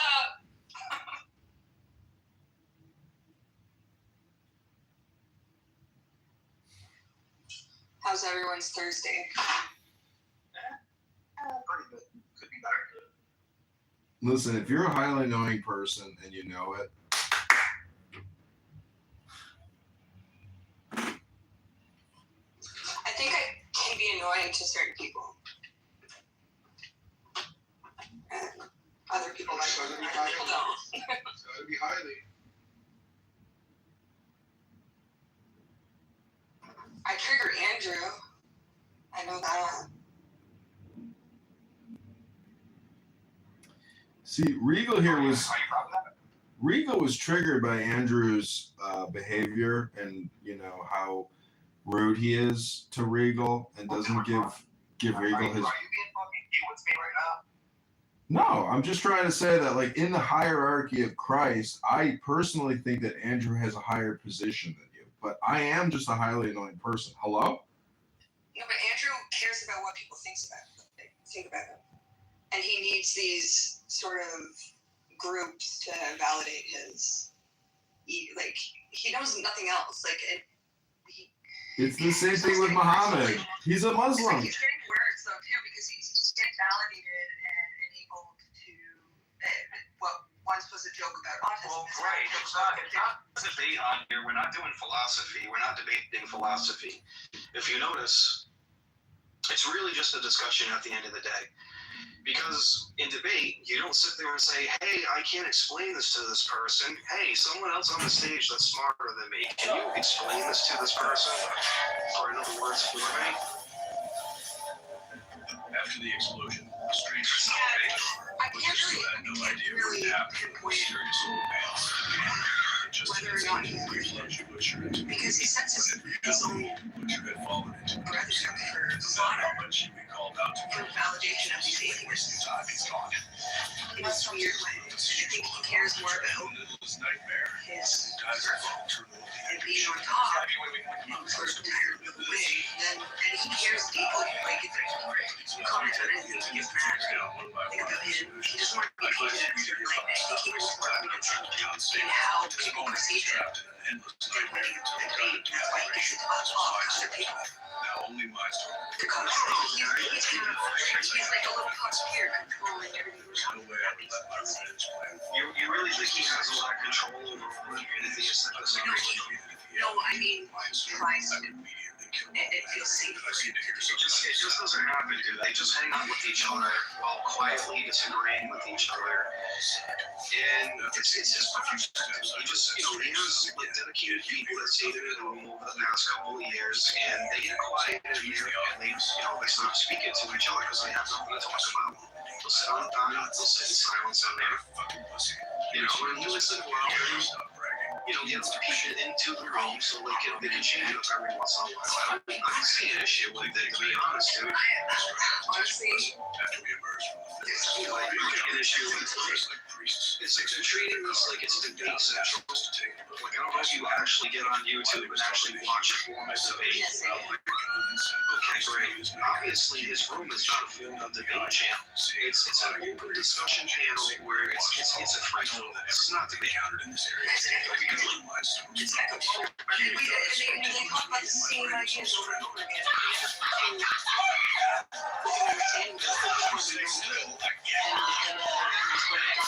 After sending the nun to meet her maker as well, we arrived at a farmhouse. I could clearly sense that Mindstorm was hiding inside. Soon I spotted his whereabouts. I was special to see that he would not act rash. If you had made a deal with Mindstorm, if he will put your foot on the table, you give that full scale. I don't have the time for how you sign one. I guess a piece of shit. It doesn't matter. A lot of times he's one of them have weird likes no lives. For better or worse, skewing almost all of these fuckers on here. That's why I just don't do philosophy in reality. Like, one time, like, it was getting to a point where, like, when I first joined this fucking platform and I went into, like, Andrew's room, it was like, almost everybody in the fucking room were, like, debating at once. And, one time I even, like, did an abortion syllogistic argument, right? And like the fucking goal, dude, it was hilarious.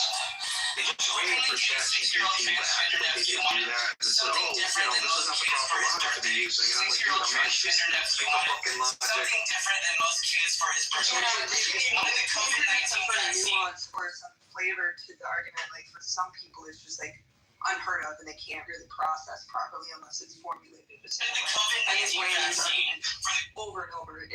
Well, I like to like overly, like, not that I'm like hateful towards a particular people group, but like I have my rhetoric down packed where it's kind of the goal is to literally make fucking transsexuals, homosexuals, and fucking whatever you may have it with all of this free love nonsense that they have, and they all want to include people and be inclusive.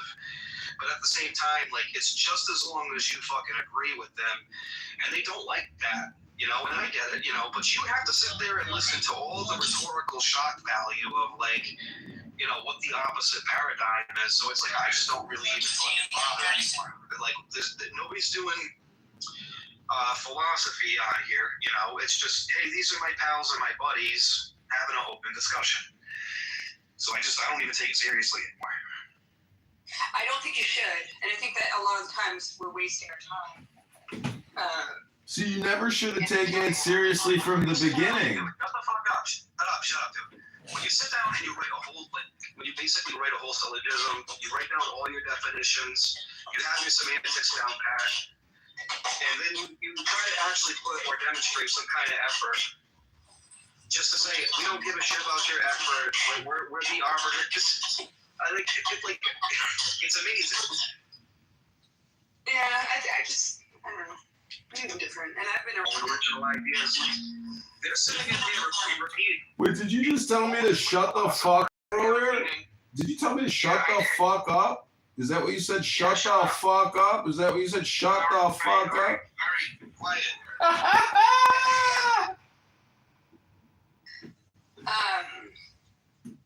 Yeah, but a lot of these people don't. Gotta call out people when they use profanity against. Every time I repeat it back to them. Every time. Talk about the same thing over and over again. I'm not comfortable doing that. I don't want to sit in a room hearing the problem of evil over and over again. I've done it for 10 years. I've done it for 10 fucking years. We're never gonna get over it. We're never gonna solve the fucking problem. It's like these people think they're fucking philosophy bros, you know, like they're gonna solve this problem. It's everyone's got their point of view, but it's just at what point are you wasting your time? You know stuff, you know, and you're gonna sit comfortably like repeating the same things over and over again. Go outside, fuck, get a job, and at these things, it's never gonna get you anywhere. No one really cares. None of these guys are that's what they do because they break the fucking rules all the time. Like I'm not. And then like here's the other thing as well. There must be 120 different kinds of fucking atheists, right? People can't define what fucking atheism is anymore. Mm-hmm. Right? So you have to.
Psychology in the pattern, loving the way you stay.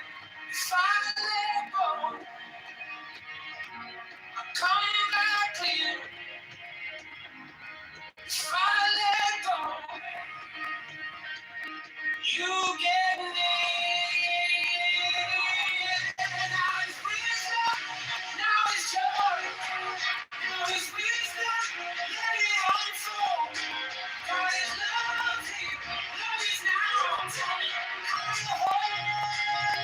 Hold this, show me now.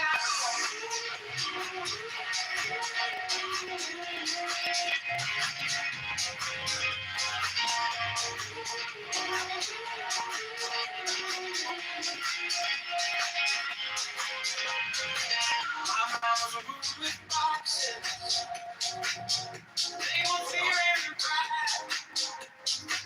Then I shall turn to sunlight. When you stand by my side, truth is a self-destruction. I'll play my tree if I breathe slow. I hear it sing.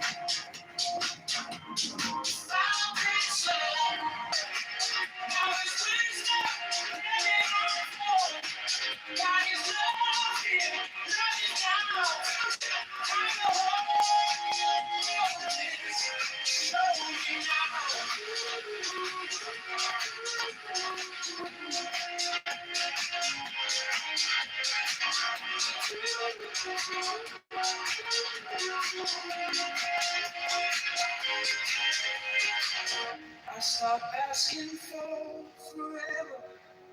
I started listening for the sign.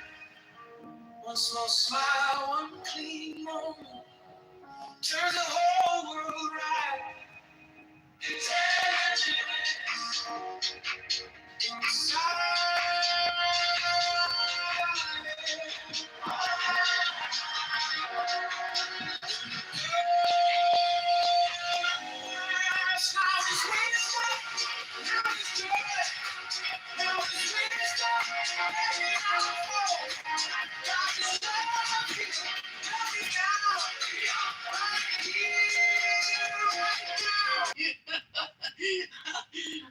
We're creating reports for you. This is so stupid. And I was like, that's how it is. And he was like, I was saying, it's a game. It's all a game.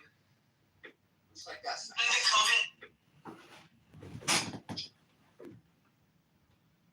Yeah, I just hate, it's like I get it. I understand the corporate world where it's, it's all about profit margins and, EBITDA and whatever, It's like I get it, but at the same time, it's like, gosh, sometimes I wish we could just talk about this stuff like normal. It look like I'm doing something, even if I know I'm not at my house.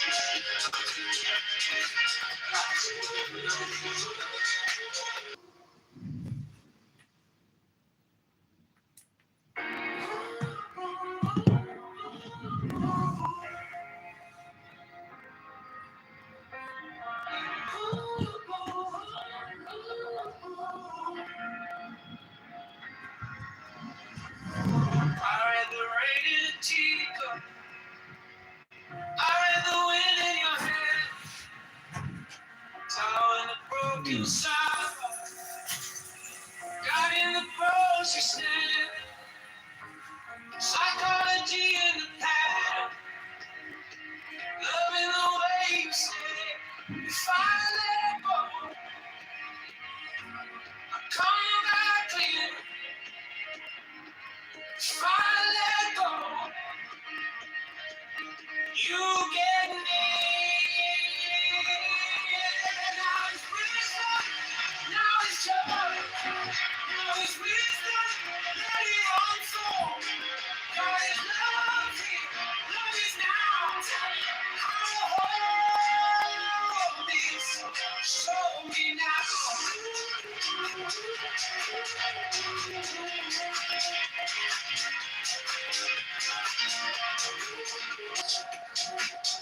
They were fearing and pride. Now I shall turn to sunlight. We stand by my side. Truth is a self-destruction. I don't play my shame. If I be slow, I hear it sing. If I be slow, everything. Now it's wisdom, now it's joy, now it's wisdom, let it unfold. God is love here, love is now.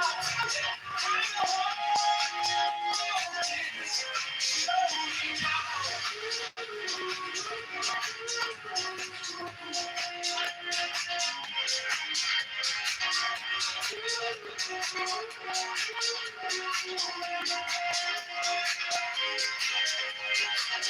I stopped asking for forever. I started listening for the sign. One small smile, one clean moment. Turns the whole world right.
I read the rain in a teacup.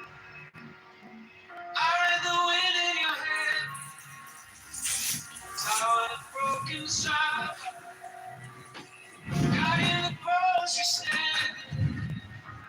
Psychology in the pattern. Loving the way you say, if I let go, I'll come back in. If I let go, you get me. Now it's wisdom, now it's joy, now it's wisdom, let it unfold. God is loving, this is now. Hold this, show me now.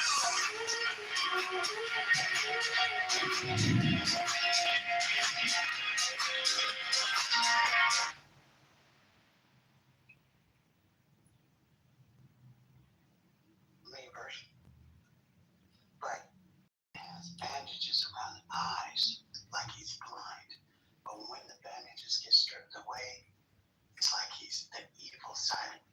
General, you control everything. You don't even need a military anymore. You have absolute control. They're not going to stand by and let that happen. That shit easy. I mean, just a picket.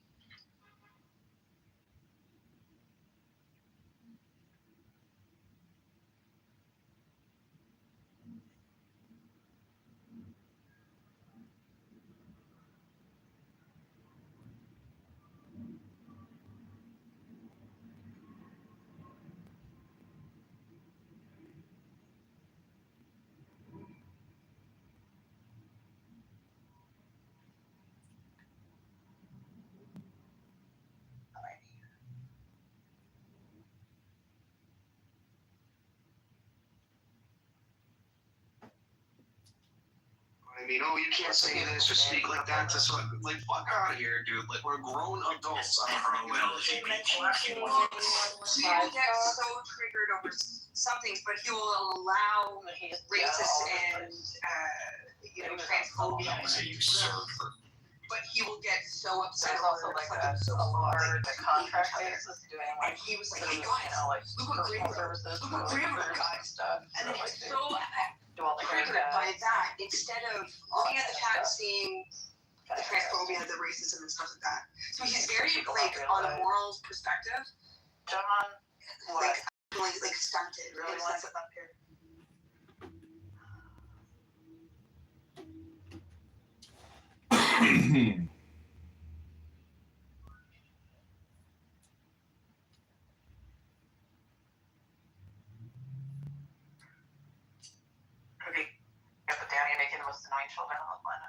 Yeah, I was just in Regal's room and I brought up, I said, is this a support therapy room for HAPs, highly annoying people?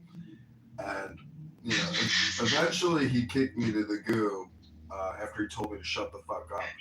And he's in a room complaining about the way that Andrew demeans him and talks to him, but yet he himself has a very potty mouth. So I'm just suggesting that I think we all admit that there are 10% to 20% of the population that are highly annoying people, and that could be what's socially causing so many problems. Hello? I was gonna say, I think we need an exchange program for like East Coast incels to like send them out west and like let them like shoot, you know, cardboard boxes and shit to like get it all out so they aren't whining on the internet all the time. Did you hear about the last Jews of Afghanistan?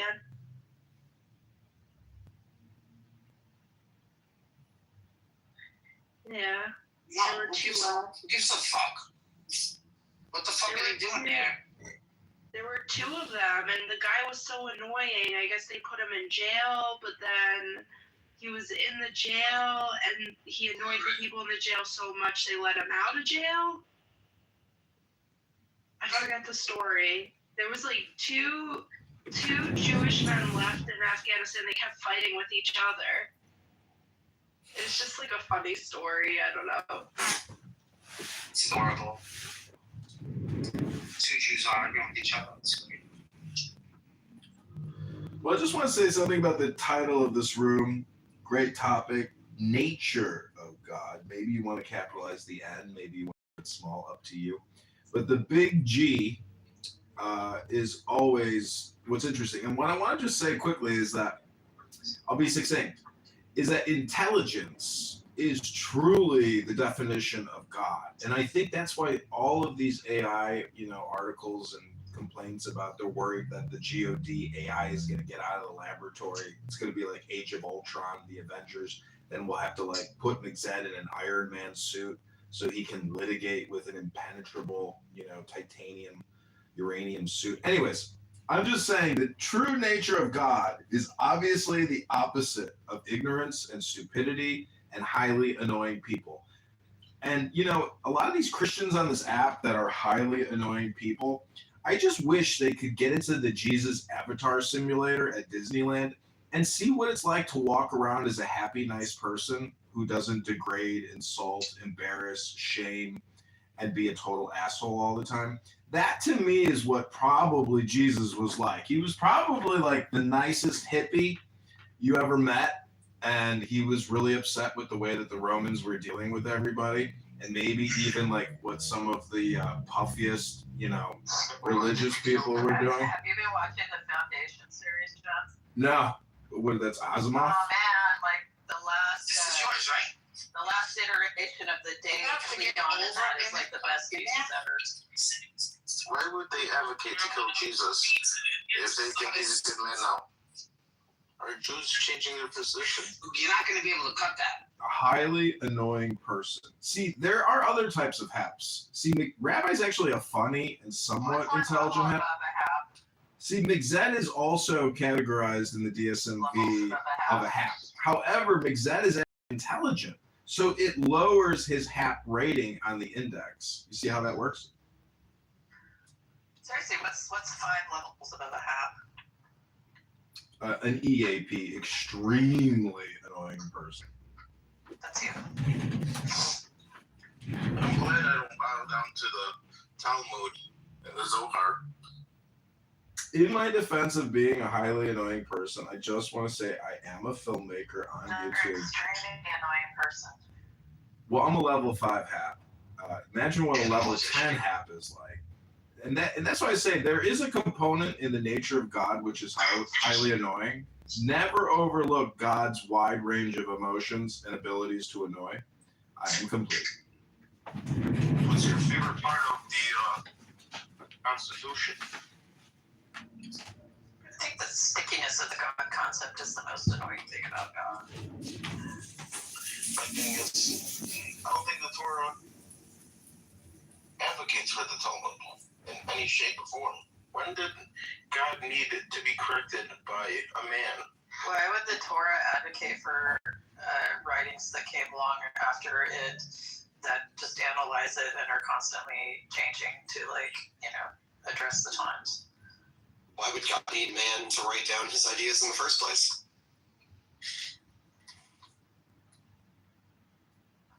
No, all we need is mushrooms. That is correct. No, I don't think we need the mushrooms at all because some people, they can't handle it, and I don't want to deal with those people. If you can't handle the mushrooms, you shouldn't be talking about religion. You should just understand that you're not able to handle it and just go away from that whole conversation. So sort of like that quote, like, you want the truth, you can't handle the truth. I think the problem is there's far too many people that can't handle mushrooms think they're religious leaders. I want more mushrooms, please. And like, because we're special. Are you guys working together? He's on the exact opposite. Yeah, we just like mugs. We just love drinking tears. I only drink tears once a year. Here's Greg. He's only a level 4. He hasn't quite reached your level, John. What level am I, Cora? And you're not highly annoying at all. You're like the cuddle puddle guy. You're just like yeah. See, I do like co-ops. I'm just trying to get across that a lot of people who complain, they are 100% the problem. You're fucking complaining in here. I gotta hear your shit. Oh, I'm not complaining. Don't come in here and start complaining about people complaining. You're complaining about my well, I wasn't even complaining. Now you're complaining about me. I wasn't complaining. I was trying to make an observation. I was trying to observe. All right, well, you said it already. You said it 4 fucking times already. Listen, lay off the math. Lay off the math when you get to work, you know? You could become a highly annoying person. Oh, shit. I think Adderall actually makes people even more annoying. And I have had many friends. I'm telling you. Yeah, it does.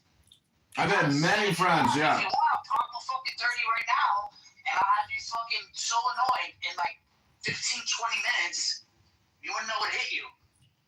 Well, I'm just trying to say that when you have too many haps in your presence. I got fucking 40 of them I got 40 of them in my pocket right now. I've had friends that are haps, but only one friend at a time.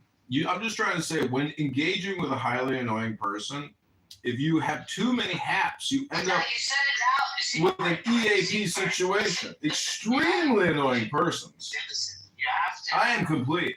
I've landed my plan.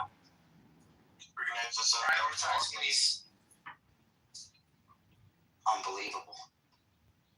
Did Greg just come in here to crop dust us with belches? Is that what that was? Okay, Regal. Moderators, point of order, moderator. I am now bridging the gap. Bridging highly annoying persons. Oh. Hello, highly annoying persons. I'm trying to connect you with Megatron's room. We are now in a full conference call. Listen, highly annoying people. I'm in Megatron's room. I'm trying. They kicked me.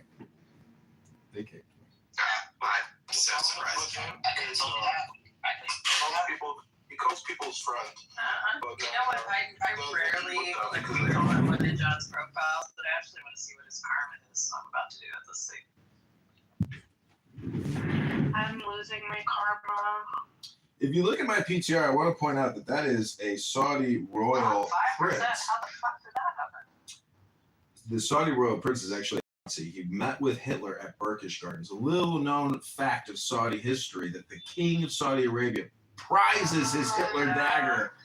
These Saudis are Nazis. Summon our best memory voice and say, Islamo-fascist.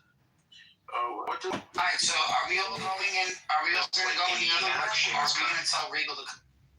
Let's all go to Regal's room and just call him a very highly annoying person. How many people are in his room? There's like 9 people in there right now. 10? Stage 2 in the audience. It's Regal's world. The one thing I always forget about incel men who finally get to talk to a woman, because there's like an excitement there, even though they never will pop a load. That's actually what happens with a lot of these people. Just talking to a woman is the most exciting thing that will ever happen to them that entire week. Talking to maybe a beautiful woman here in I look like a man. They told me I had a big nose. They told me They're just nagging you. They're just nagging you down. You don't worry about it. They're jealous that their nose is not bigger. Oh, Regal's one of those. The diversity in this room when he encounters one. You know? It's pretty good. I think we have to hold the Bolsheviks accountable for what they did and what monsters they are.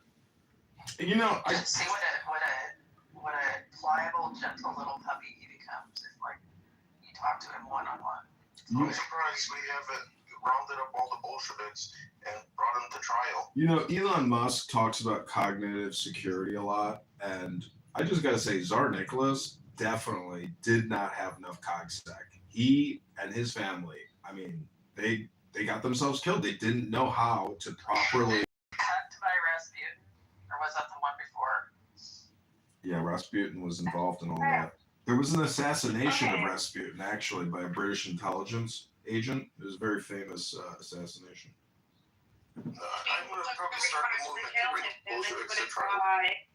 He wouldn't die, but the reason he had power over the guy was because the son had a bleeding disorder, and he claimed to be able to like fix it. Let's be honest. You know where that bleeding disorder came from?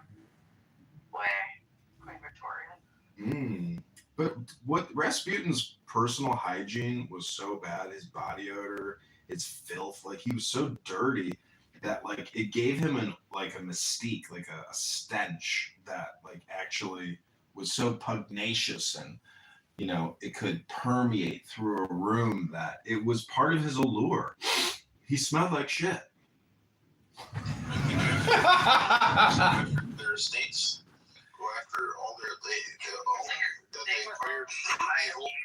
Highly powerful women where like kind of like with guys that are like, you know, CEOs or whatever, that they have to seek out like the most humiliating sort of like sexual partners, like in order to get on. Maybe that's what it was about.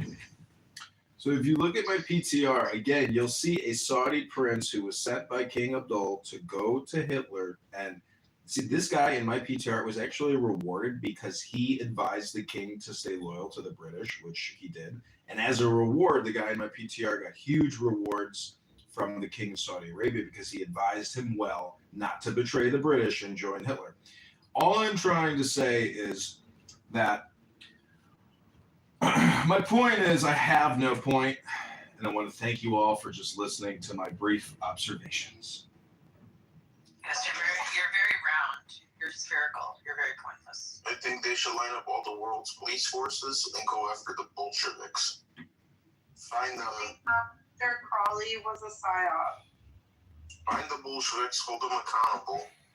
They did the most evil in the world.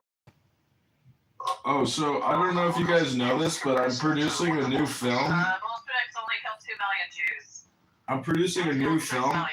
Oh, I knew I had a point. I forgot my point. This is my point, is that my PTR is actually a screenshot from a video. And in this video, you can see Hitler acting like a faggot, like a low IQ schmuck. And so what I'm trying to say is Hitler is just like AOC. He creates social media content reels of him like walking around doing shit to like display in German movie theaters as propaganda. So I'm creating a new movie called Hitler the Schmuck, the Hitler you never knew, the asshole schmuck who basically was a terrible leader and created propaganda films all day, every day, just like how they do on social media today. So the film is called Hitler the Schmuck You Never Knew. And it's about a guy who's a total asshole faggot who creates social media videos all day long to try to propagandize and distribute influence, because he was hoping that this video with the Saudi guy was going to be like a big strategic win for Germany, meaning that he brought that huge oil and group of people into the fold, but it never happened. But the video that this screenshot came from, there's all these other clips of Hitler like creating videos. You're literally trying to annoy us into going and hanging out with Regal instead. Like, Yeah.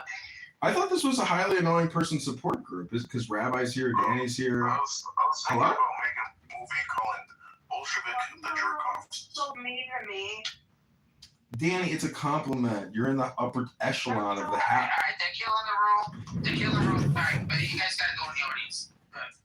Thank you. Yeah. Please. Fuck, man.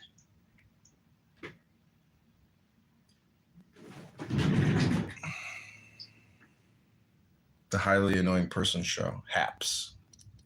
Dinner for Schmucks is what we like to call it. Circular conversation where nobody can go in. Just somebody driving in the roundabout, just never taking the exit. Oh, you gotta get in there with it. Is that how you get in there?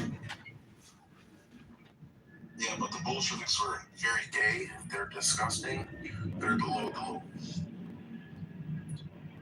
the person in your profile pic going down or up? Good question.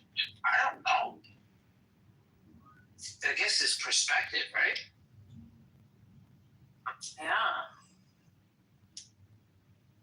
I would have to say going up, because if you look at their arms, they're going downwards. If somebody's falling, their hands would either bracing themselves or trying to grab something. Maybe they're waving goodbye. They're like, bye-bye, asshole. You know? High-fiving everyone on the way. Yeah, exactly.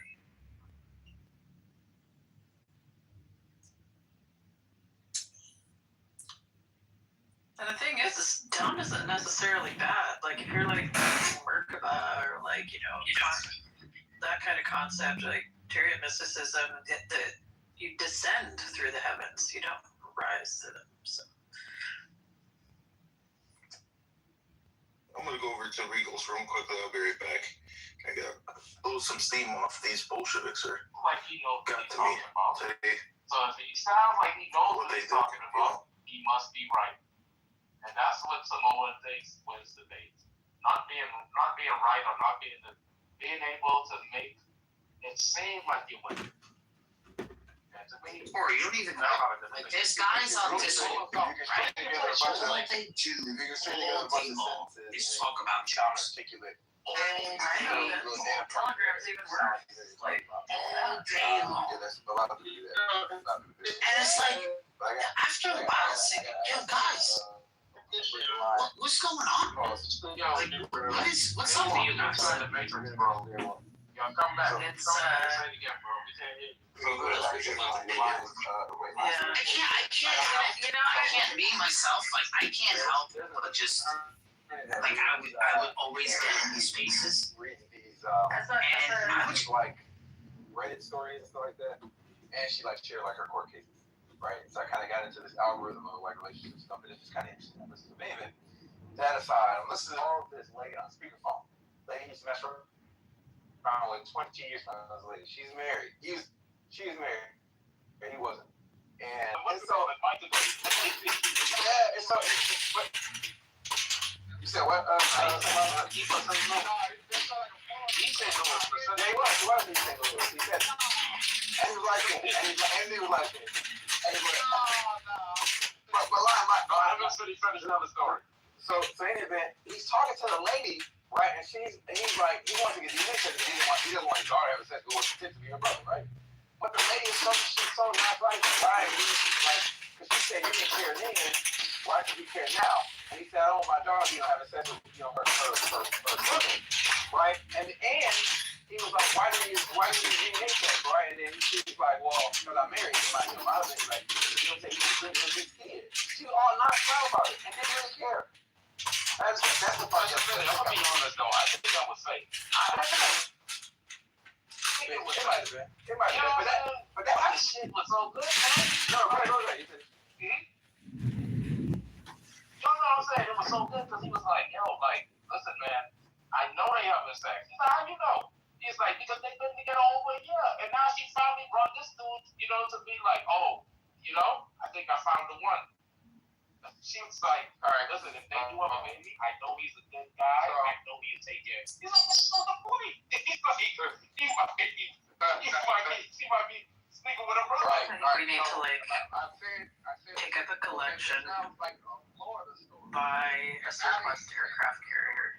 And I don't have any reason to believe that other than the fact I want to take the attention away from that kind of shit that happens. So, but we clearly do know that Florida has a lot of shit like that going on.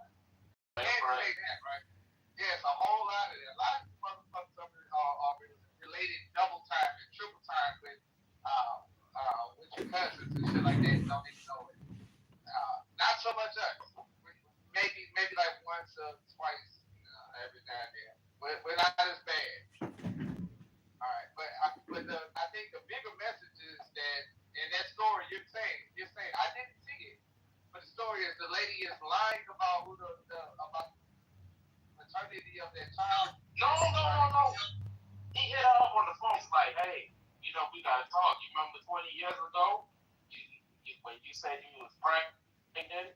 He said, I didn't say anything because, you know, I was fasting, unprotected. You know, you was with your man, I had my girl, you was my side thing and everything like that. But now I started talking about, you know, it's woke me up. My openly gay 6-year-old transgender nephew. Like 20 years, 20 years back. Now I want to know. Yeah, exactly. Exactly. She's like, so she moved on. She got a man, right? And she said, they got it now, but there was messing around. Because that's her husband. Because that's her husband. That's her husband. He was like, so why you care? That's what she was saying. Because he was like, why? He's like, why we didn't do anything? Why you didn't do the DNA test back then? He's like, because I didn't, you know, because it wasn't anything like that, you know. And she's like, why you care now? And then he was like, this was gonna take care of your ass. And she knew her husband was gonna take care of the kid. Yeah, and that's what she said too. Yeah, she's like, I don't know he's gonna take it. And he's like, you think he care? You think it's this? He's like, why wouldn't he think it's this? It's like, right.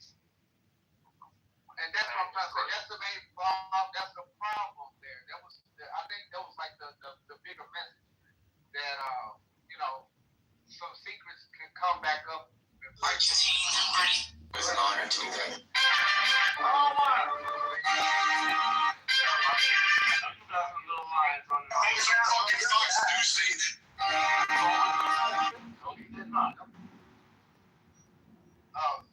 I'm happy. So that nigga stutter first.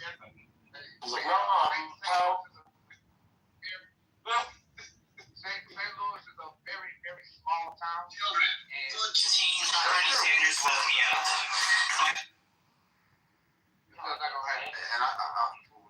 Yeah, do it. You just come in the room. He can't be. I'm bisexual if you have an issue. He can't be a normal person. I think he's bisexual. You know what I'm saying? He loves people getting aggressive with him, bro.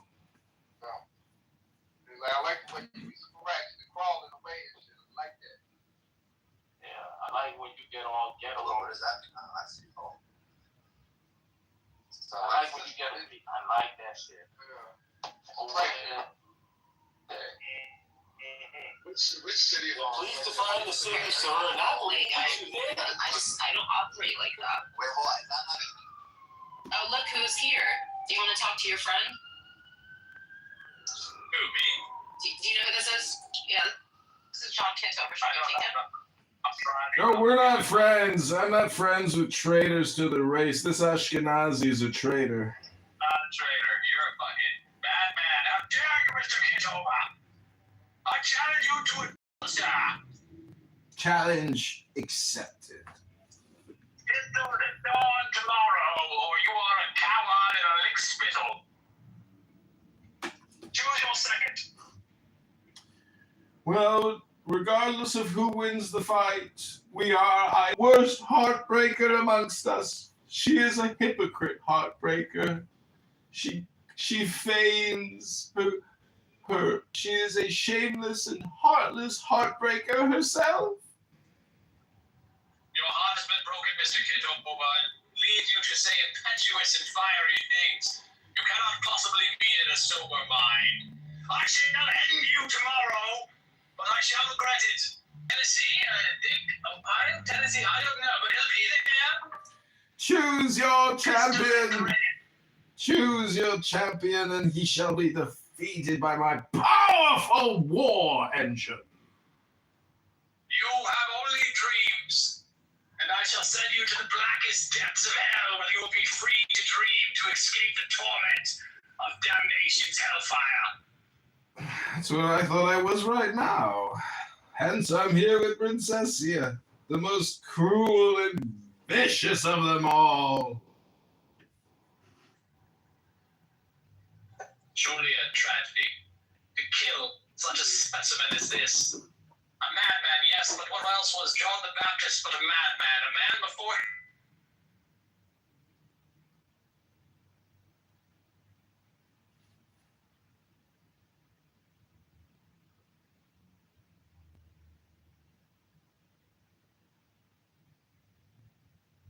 Testing 1, 2, 3. Well, John, I will.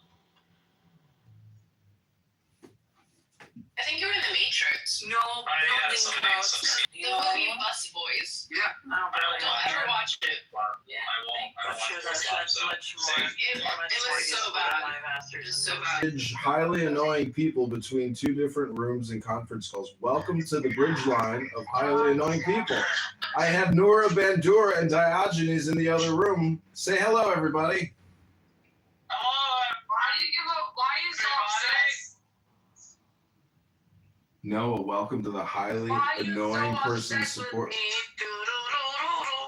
Oh, sorry.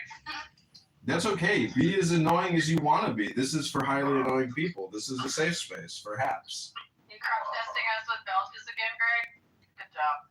First of all, I'm not annoying. You start fighting. You're honestly. I don't know why the fuck you're over here arguing with me. The fuck? You don't even sound cute. I'm not trying to sound cute. The fuck? I want to also call out Hamza as also being a level 5 annoying person. It's because you're not. Stop smirking. Stop smirking. We're being streamed on YouTube. Do you consent? Agnes? I don't not. I welcome the opportunity for additional coverage. Like I'm asking, you're saying you're just a nerd that knows the sign. Why aren't you a nerd that just knows the sign and has a pack of matches and happens to be an arsonist? Me personally, I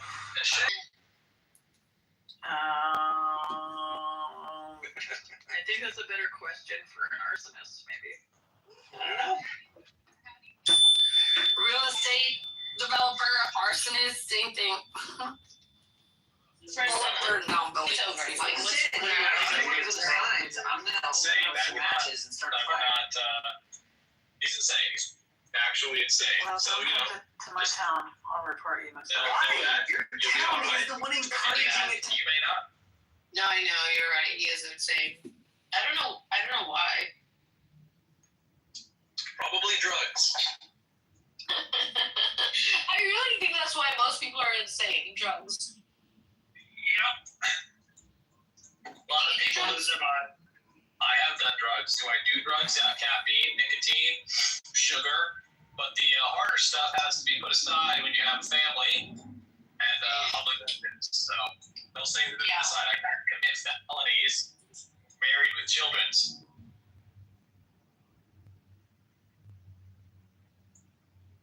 Oh, well, she's my grandma, so I beat you. I win. What does that make you, like 2 years old? Oh, that makes me.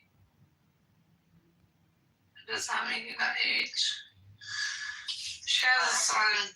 Yeah, the latest edition. Yeah, that was like an unplanned one. The other one she has is over 50. Some kind of drunk. What, did she like time travel or something? Oh, McZed, are you an atheist?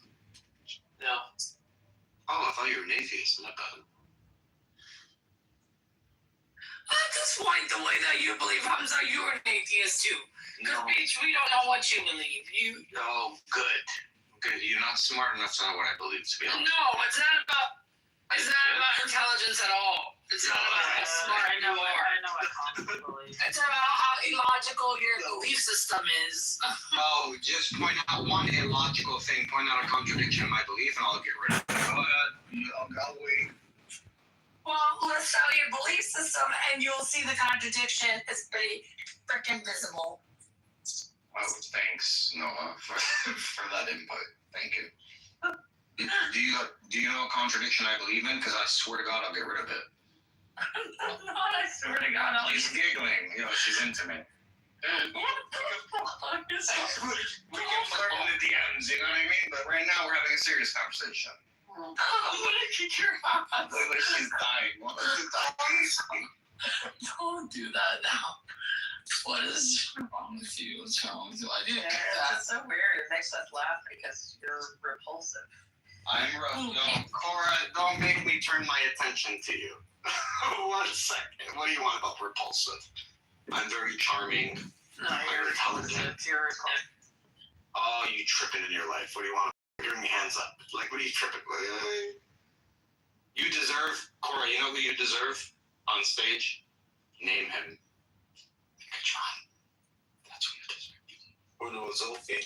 But I deserve a 6 foot tall Puerto Rican that makes 6 figures. Sure. Zoe, Puerto Rican.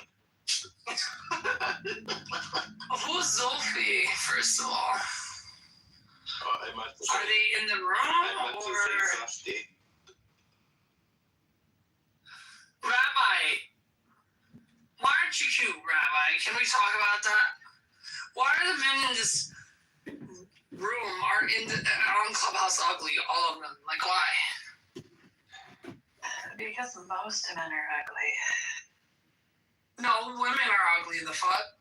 Men are usually hot, but I don't know what the fuck is going on with Clubhouse. They all look like You live in Serbia or something? Like, where are the hot men? I don't know if you've seen Serbian men or not. I didn't know. Serbian men are hot. Yo, this Indeed guy, they are. he's been drinking that Flint, Michigan. There's a really bougie, very pretentious, woke bakery near my house that I would never shop at because it's run by a big fat lesbian.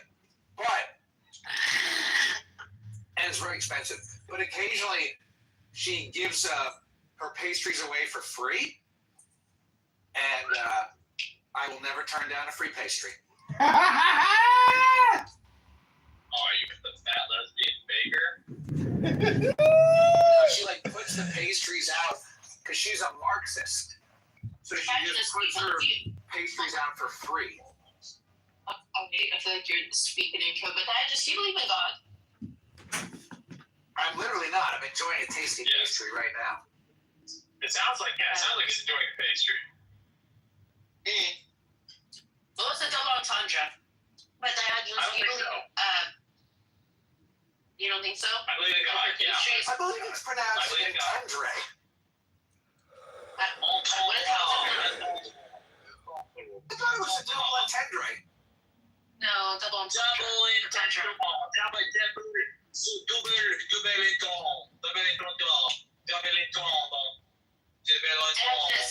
Dad, do you believe Jesus is God? No. Who do you believe Jesus is? Jesus was very wise, very centered and based, considerate individual. Okay. He connected with the one. He was very close to God. He was very connected to God. What religion did you grow up in? Christian, Protestant, Christian, Baptist. Okay. What do you think of the Bible itself? The Bible is a amalgamation of several different historical important texts, but it is not the Word of God, perfect and wholesome, typical. Diogenes, have you ever read the Tao Te Ching by Lao Tzu? I have read parts of it. I do like Lao Tzu. So, Isn't Lao Tzu who said, who observes that, when it's young, is supple and flexible, and when it's old, makes it brittle and hard? because you're deterring the conversation very Jewishy of you. Please don't fight over me, please. No, I wanted, because I have more questions. So is that a sufficient answer for you, Zach? Okay, can you answer my question about Lao Tzu? Yeah, of course. Well, what was the question?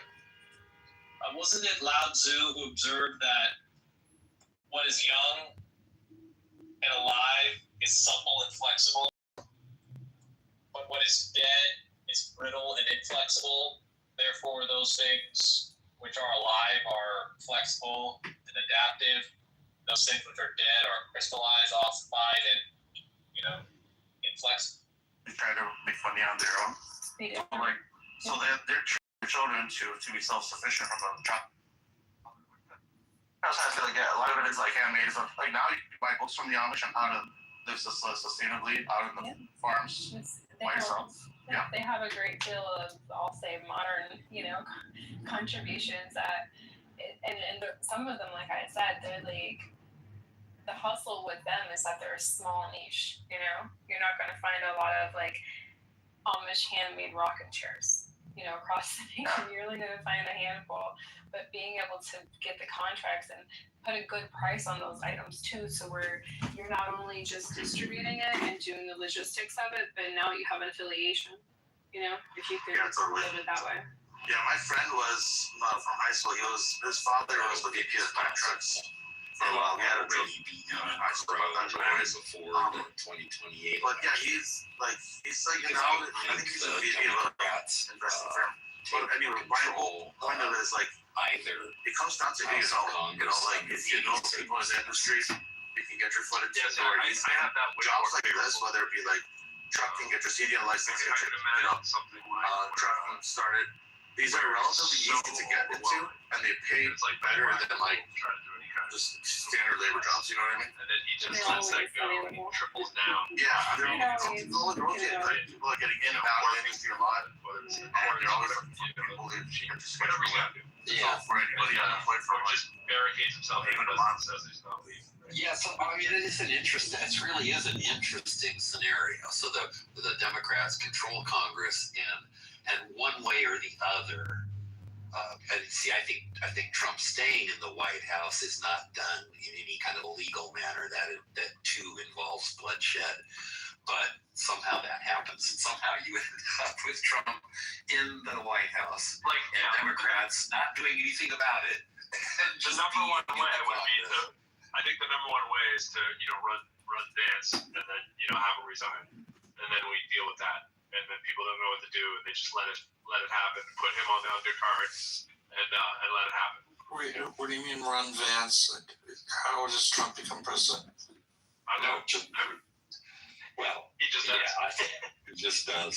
Or of course, the scenario that works better there, because what Trump needs more than anything else is protection from the law. And so you just have Vance issue a preemptive pardon against anything that somebody might want to try Trump for. There's an interesting piece of unsettled constitutional theory.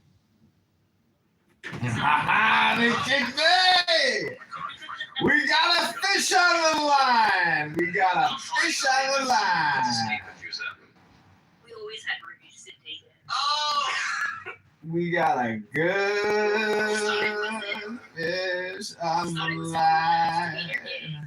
Yo, be my girl type shit. I'll take care of you. Better than that fucking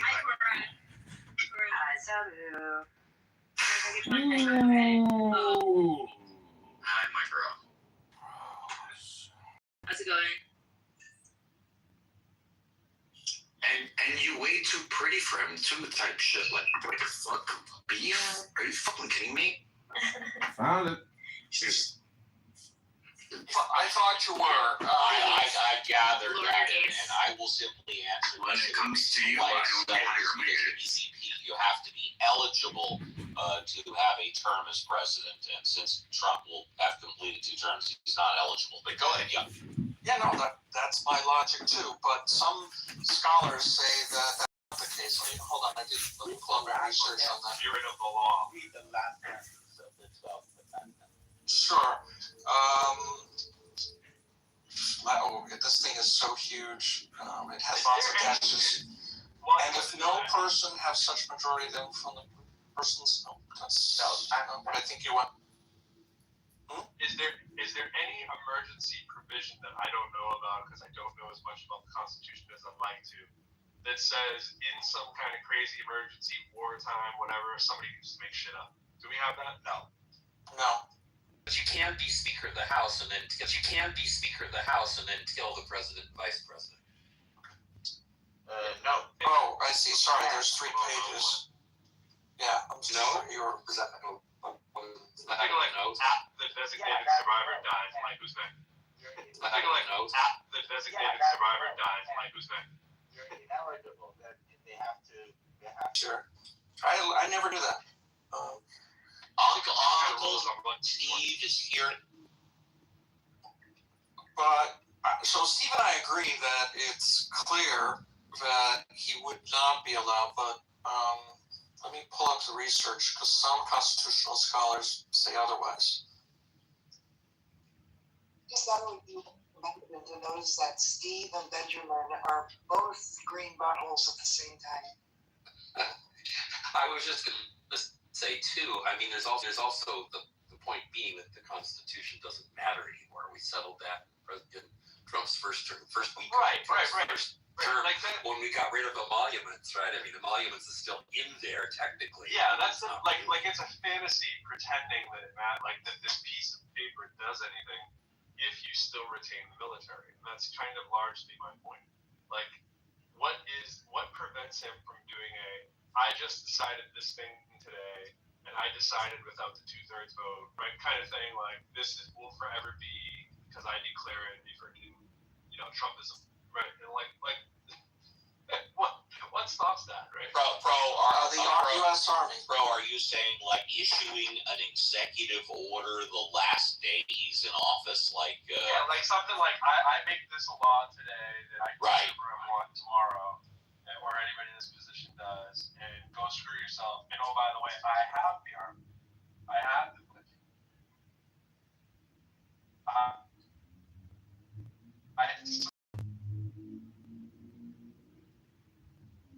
To get the military arranged, and I believe firmly that's what he's been doing, right? He's trying to get all the positions of power pieces that he can. Which, in other words, the fight is going to be too difficult for Congress across multiple states if it turns into a blue, tide kind of thing. The better fight is just control the control centers, which is the military, and tell everybody screw you and make some kind of I said so law before you're up. So I think this is what Pro is getting at. Here's the nuance minority academic argument. There is a minority academic argument that the 22nd Amendment only bars election to the presidency, not succession. Meaning a former president could technically serve as VP and then become president again via succession, but this view is widely considered legally unstable and politically untenable and has never been tested in court. So here's the wiggle room, right? So go and look at the language of the 12th Amendment. No person constitutionally ineligible to the office of president. So the argument needs to be, is that referring to the 22nd Amendment's language where you can't run or you can't be elected if you have done, X, Y, Z? Or is it only addressing the notion of, someone who's done things illegally that disbarred them from being president in the future?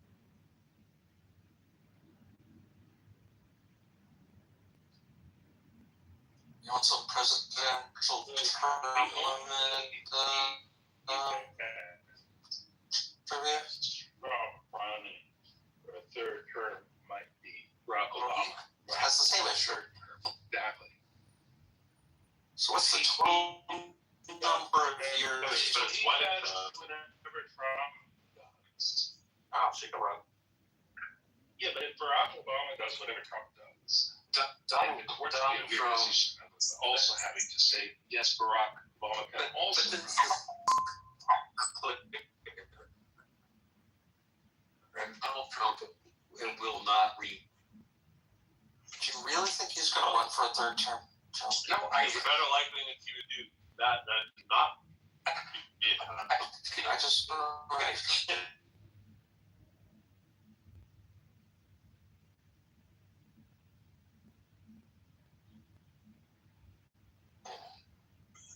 No constitutional convention. Yeah, let's put it this way. Once again, I take that back a little bit to the extent that the Constitution is just a piece of paper now. Who knows what could happen? I suppose it could happen. The best chance is that he dies, that he doesn't become president.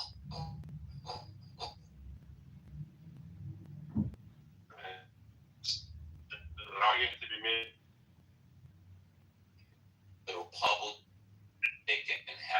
3 seats. So that nothing gets done for the remainder of 2 years. Yeah, Yeah, I know. I'm just saying that's my crystal ball. I have an idea. They could impeach him.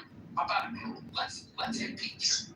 What charges? Well, you need the Senate. You need the Senate. What charges? That's the least funny part. Well,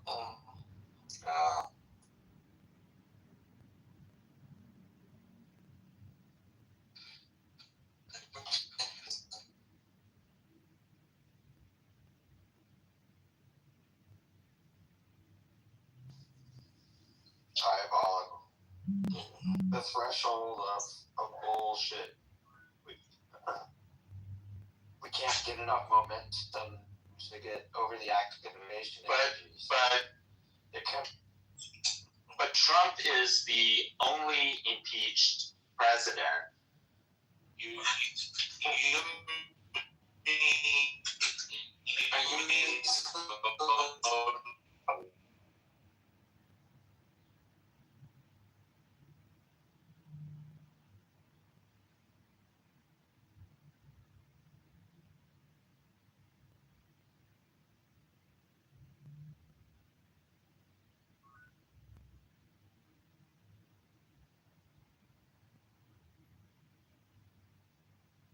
Trump impeachment.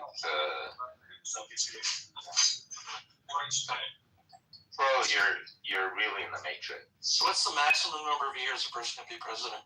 10. Yeah, very good. You know your stuff. I'm a lawyer, dude. Oh, I didn't know. I'm a lawyer. Is that guy who runs at Harvey? Is he a lawyer?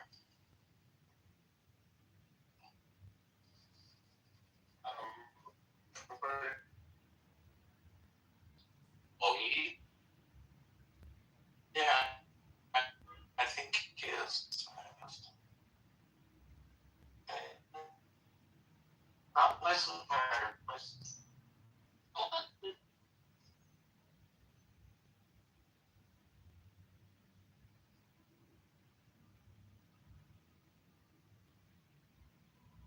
It's a Super Bowl granddaughter. I mean, she was born on She was conceived 9 months before the Super Bowl. Super Bowl Sunday. Yeah, the other way to interpret that sentence was she was conceived on Super Bowl. She was born on Super Bowl Sunday. I get it.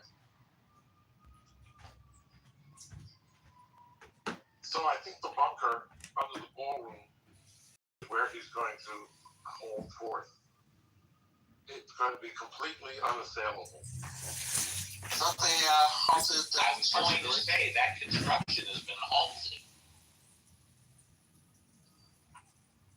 On the underground part? I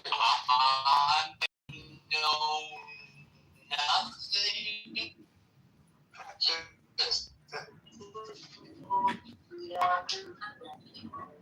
Yes, I only know about the above. I thought he was a developer and knew things. Why is it that he isn't out of business? Construction to resume. The next hearing is set for June 5th and can resume construction until June 5th. This was from April 18th, 2026. I don't think they need a hearing. I just think. Continue on the underground part. I'm pretty sure it does.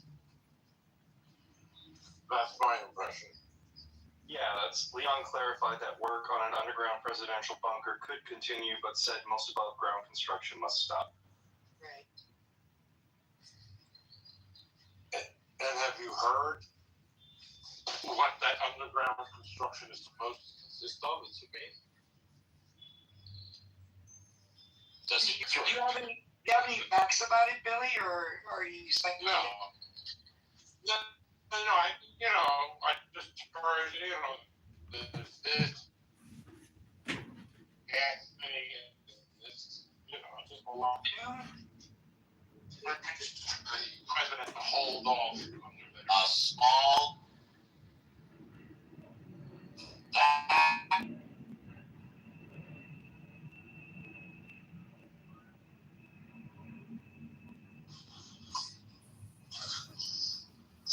Sunshine, this is the first time I see you, and I read your bio, and you're a really cool guy.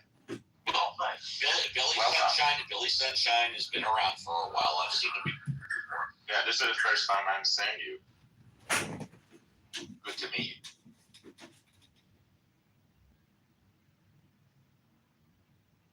Can you hold your breath for 4 minutes, Billy Sunshine? So, Billy, do you remember Bob Crane as a radio host?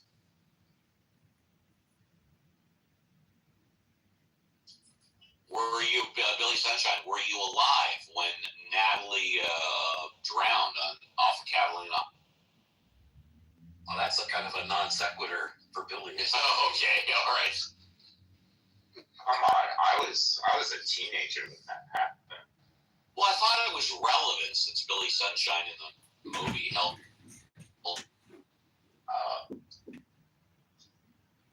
Yeah, that was Robert De Niro as Billy Sunshine. No.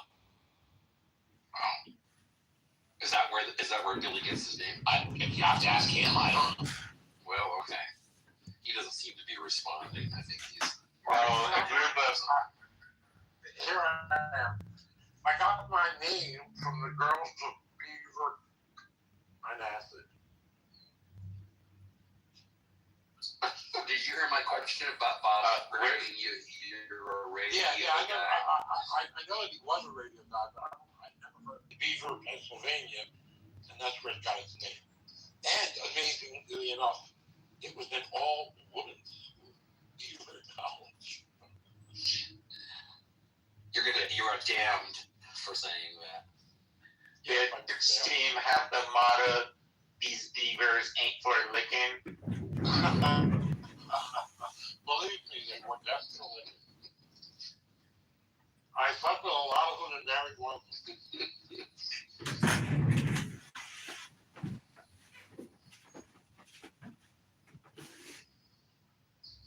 I was the only boy at Beaver College. And I humbly apologize. I was referring to Billy Sunday, not Billy Sunshine. Billy Sunday.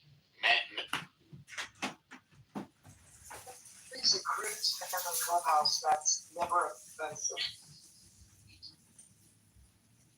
Do they have beaver?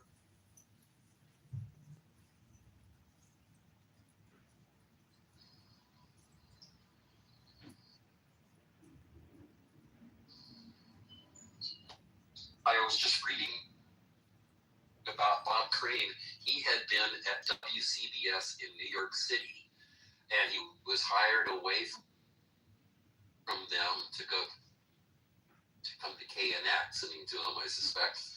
And it says he had stations ratings, and partly to halt his erosion of suburban ratings at WCBS in New York City.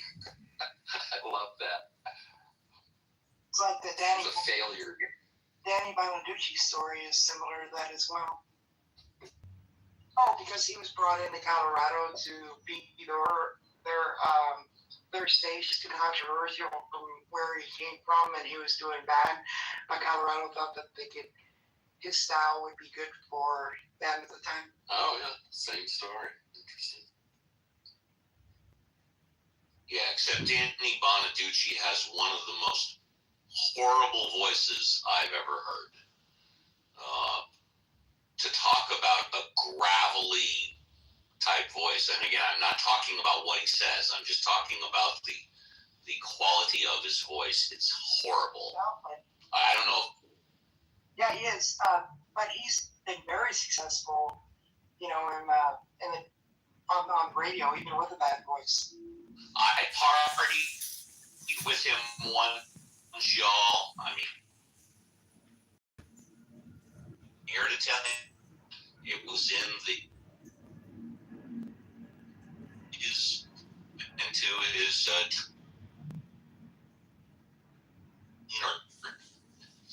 and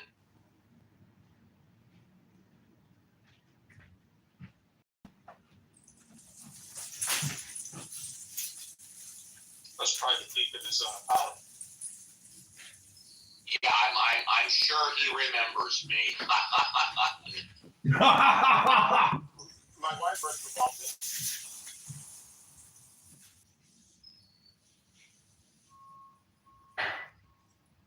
My older sister got backstage during a Van Halen concert. Neither one of them was. Everybody agreed God's going to get written before the Constitution gets out. Let's hope so. I want him to have a stroke on air while he's speaking so I get to see it happen. You know, speaking of Van Halen, He had this pocket card that might have been Donald Trump. So please, on it. His whole mythology, all did something.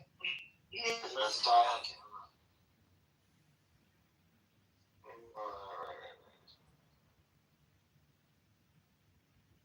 well, I feel legal too, as I think we learned earlier. We can name him that. We can treat him like that, because then the cult of demagoguery. Benny. You know, I have a fantasy. Go ahead. What is? I have a fantasy about who, wakes up one day and he says, I made a promise to myself. I'm going to destroy everything with Trump's name on it. Everything he's built. Every website he has. I'm going to destroy it. Blow up that arch if you ever fucking build. Let all the hotels know that have his name on it. You have 1 month to get your name off it, or I will destroy it. I like that. That's my fantasy. That's someone should write a short story. That's kind of a Black Mirror kind of thing. Yeah. So I was just thinking, John, what would be the equivalent of seeing God? What would be the equivalent of international understanding that America is not Donald Trump anymore? It would be. I'm not saying it's anytime soon, but how to accept somebody after they ruined trust in a liar. I mean, making agreements with America without coming to terms with it. We need to, I think, elect females to a lot of offices, not just the executive. It's not. This isn't for a token answer, but we've been warring with ourselves from within with men. I just thought experiment. Would it take something like that? Getting close with Clinton and Kamala. No, we didn't. We got Trump both times. I mean, we didn't come close at all. In fact, we have Trump because America is so misogynistic that I wholeheartedly reject coming close. So.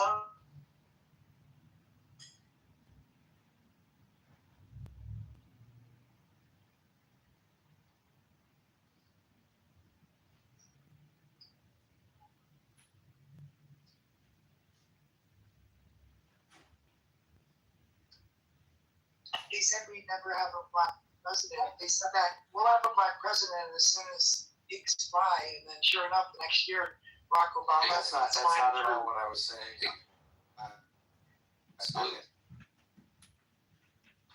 I'm cheering on a female president. I'm not at all thinking anything like that. 2 times he ran and won Against women. Against women. Rubio. And he lost against Biden.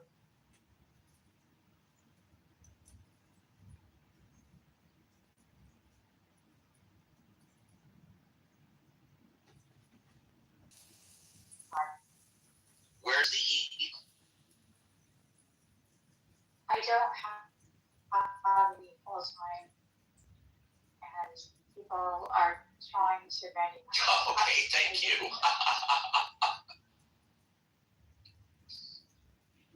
She's electromagnetic. She's not making a relativity thing. Steve, you think Rubio's going to survive the Trump administration long enough to be able to run for president?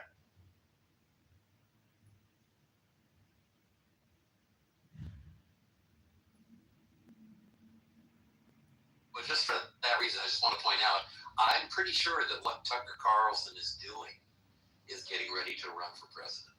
Yeah. He's doing the Magyar thing. Yeah. What state is he from, please? What state? Don't know. Pennsylvania or something like that. I would think he'd need to run for senator first, but I'll check. Oh no. He certainly doesn't have to. No. Name recognition. Yeah, exactly. What? He's too full of himself to condescend to be just one of the 100. It's become a kind of a quiet parking lot, maybe even a graveyard for careers at this point. I mean, what have they done, right? Almost nothing. Everybody knows they've done. I call it Grey Gardens. What do you call it? Grey Gardens. That's because you don't like seeing things in black and white or.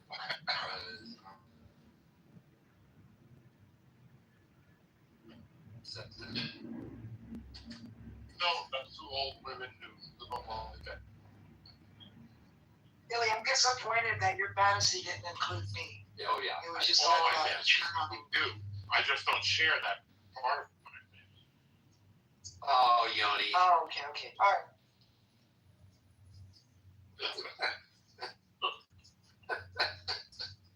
Trying to keep the girls happy. Beaver College. Not really, but Billy's beautiful.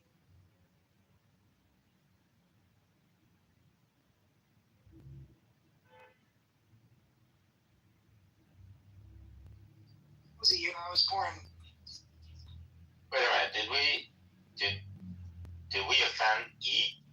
That's why she left. What happened? Oh, I don't know. Hope not. I didn't mean to offend her on everybody if I did.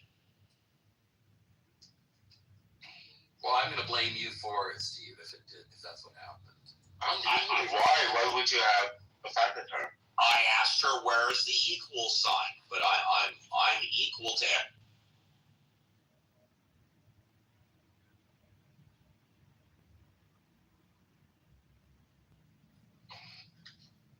Yeah.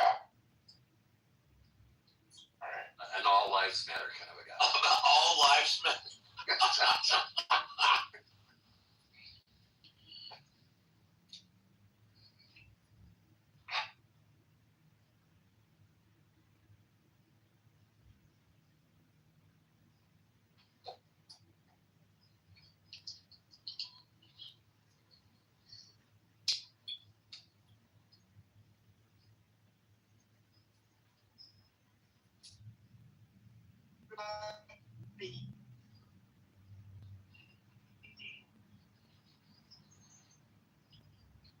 What was that? All lives matter. That's inequality if you're not going to include side pieces. Oh, I didn't. He said all wives. Well done. He's just sitting here growling for no reason. Quiet. Tell her to sit up and shake him. Calm Quiet. Billy, you didn't hear the sound I don't like it. earlier. Breathe up.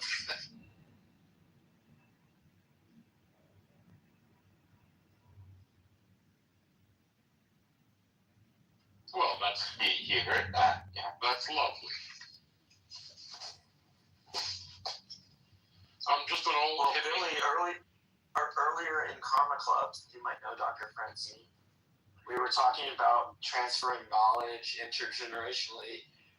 Would you be capable of teaching some of these incels how to have a flirt? How to go down on Beaver?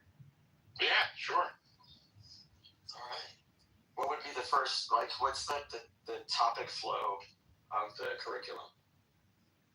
Just know that pussy is the Delicious and go for it.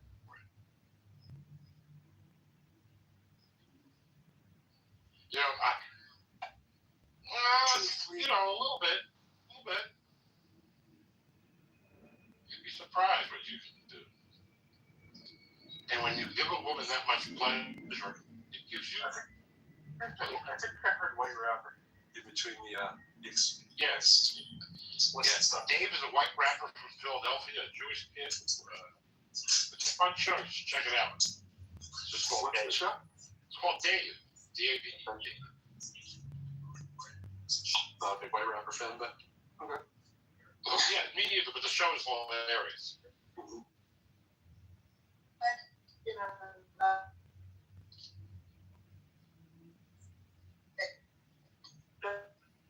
Where's that?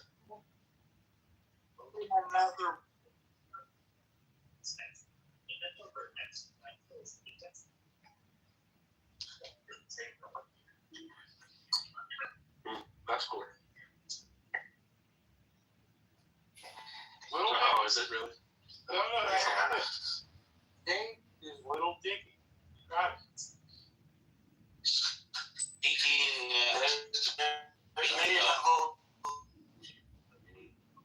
And it's pretty ridiculous.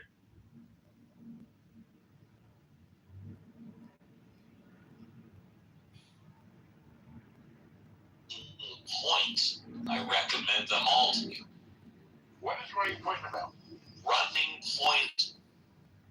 Who's the daughter of oh shit. Well, it's the fiction. I love that.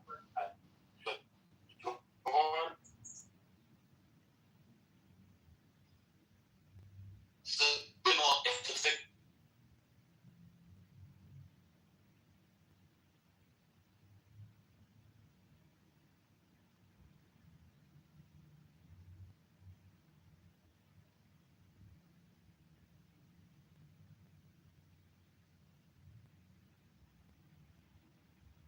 Goldie Hawn's daughter. Goldie Hawn and Kurt Russell's daughter. Yeah. I knew you were going there. I could look it up if I have to. It's the original. Okay, I'll look it up. Fine. Drew Barrymore. We all know the woman. No, it's not Drew Barrymore. Always Famous Girl. Almost Famous. Yes, Almost Famous Girl. That's right. And the answer is Kate Hudson. Kate Hudson. Thank you. Yeah. It's season 2. Just dropped last night. Kate Hudson is playing arguably Jeannie Buss, modeled after the Los Angeles Lakers. It's season 2. I like it. It's sort of like a quasi comedy. I just like it. You gotta wear your shirt tonight, I think. Yeah. And then the Hulk Hogan, I think, You guys learn Forbidden also.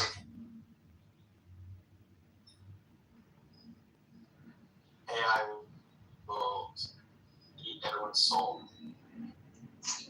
Yeah, that's more in line with the mood. Billy, you look like someone who hates AI too. Can you join the fun? AI is going to look at all the species that have gone extinct because of us, and they're going to decide to get rid of us before we. That's right, in the deep. In the pocket. Right on, Brad. And the way they're going to do it. I told you I could allow it. The way it's going to happen is very simple. It's going to open the doors to these labs where they're growing all these really dangerous viruses. And that'll kill off most of us. Leaves just enough of us to be their slaves.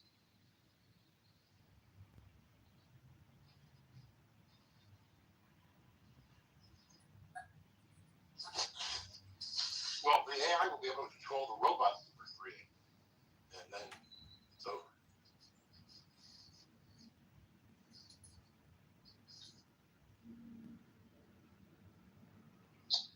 No one seems to be able to take control of us, though. Right? If you can put the soul in the robot, You don't think so? You have to do it. You don't think we can get?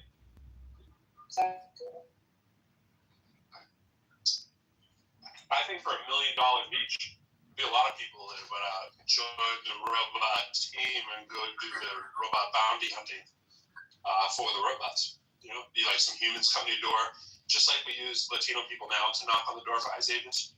We'll use the humans, right? Just like, hey, everybody, how you doing? Hey, just here to break in your house, take you to the.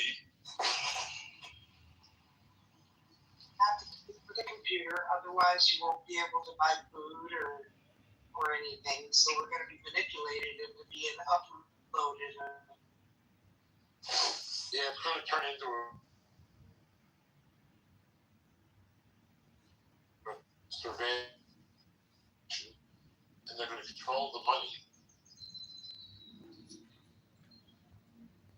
If AI takes over, and each state actor pairs up with its own, Microsoft and Google, as I was saying earlier, I don't know what scenario there would be that it wouldn't be like one state actor, let's say China or whatever, that just pairs up with the AI and does the world's bidding for it, and then puts everyone else out of their misery, bringing the nukes, do what you gotta do, and let it all go down. How was AI solved? How was the AI served by letting it go to hell?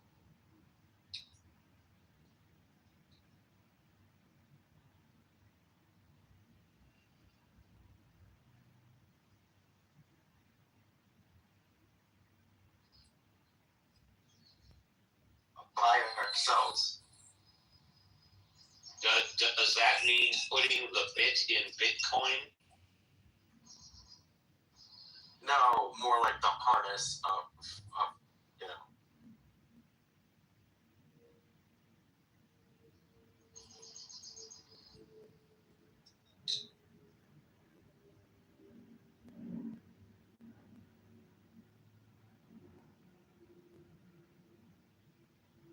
I've trained it to keep thinking that that's a good strategy, but I'm willing to lay 100. I'm gonna let 200 to 1 all human conversation recording the train AI into the future. $5 for recommendation of Rubio. Bro, you think all 25 of us are going to be training AI? No, I think the 10 million people who are. No, there's millions of people on Clubhouse. 2,000. Yes, 2,000. Another one. I can find you 10,000 or less. Yeah, but can you find 10,000? I can just do a screenshot. oh my god. That's too good. When's the last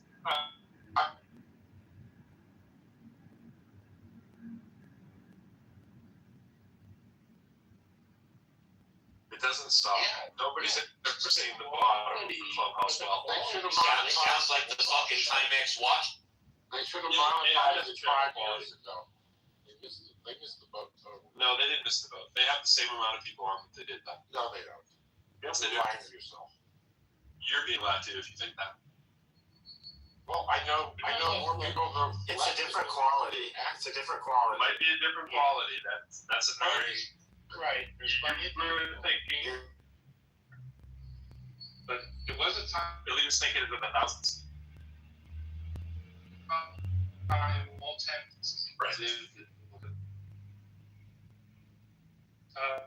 Silicon Valley and thousands. Except you put free for that.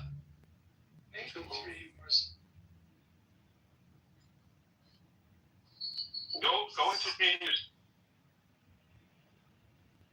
See how long you can scroll for, and watch how many multiples of room have well over 50 rooms that have like well over 1,000 people, and I've only scrolled a couple hundred rooms.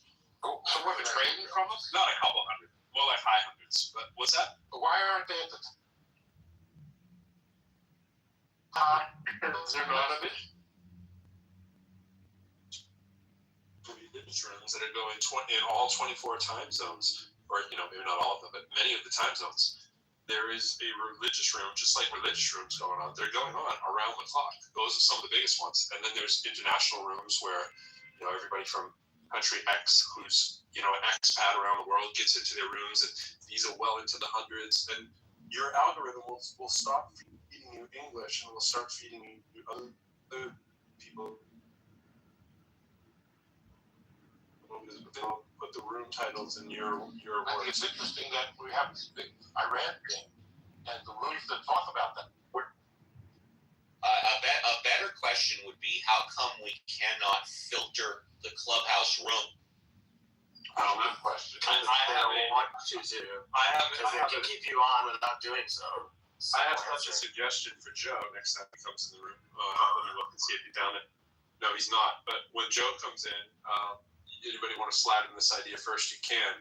I think the number one thing that they're missing the ball on in terms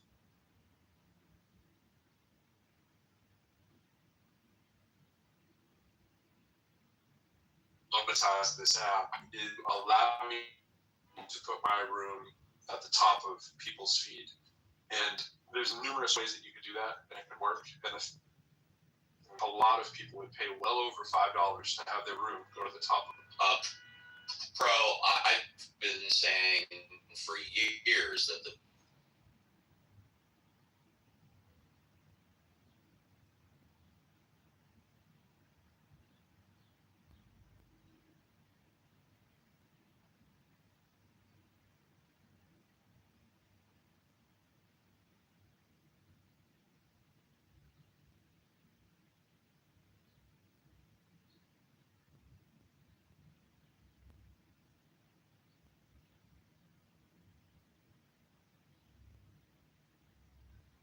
Guess what we're going to do next week, guys? If you want your room to go to the top of the banner, like the top for everybody for 10 minutes, you can pay X. Or you want it to go to the top of the room just for the people that you follow, you can pay Y.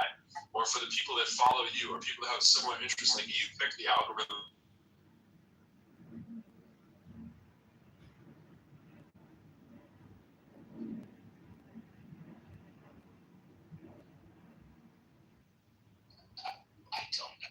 I pay the $5 a month to be able to have my room at the top of everybody's hallway.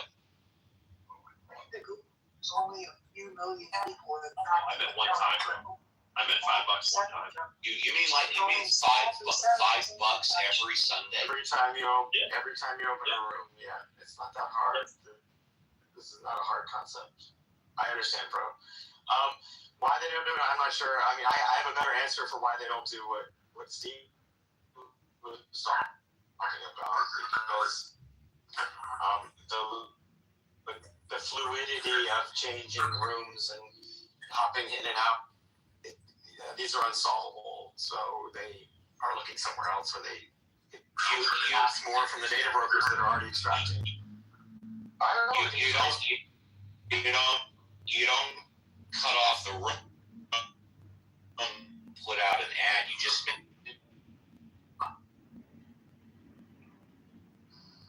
I always thought whatever room I'm in, at the top. Yeah, it doesn't work that way. I mean, it could, but it doesn't work. Everybody, whenever you get into a room, Billy, we all get a notification. That's what I thought.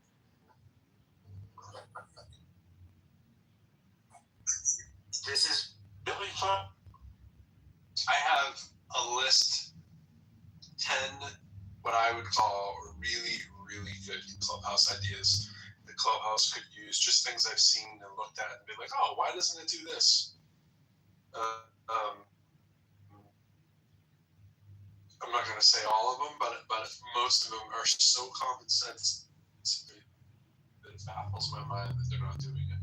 It has to be like they just haven't hired a person to think about how can we creatively monetize that. I mean, I think the idea is $1 million ideas that I have for this app, and I don't get why they're not doing them. I think you'd hire anyone to sit in a room for like 2 hours a day and come up with these ideas, and you'd have more than enough. Your room was being broadcast in another room. I took a screenshot of it. Somebody named Allison. It's false. Somebody.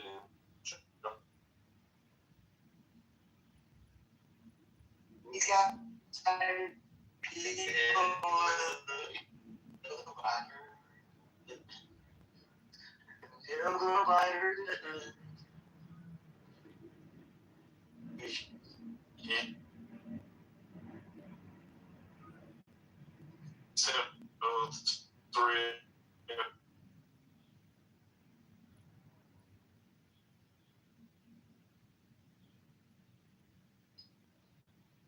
John, I am thankful that it's proof that he's not masturbating at the moment that he's in the room. Like, that's a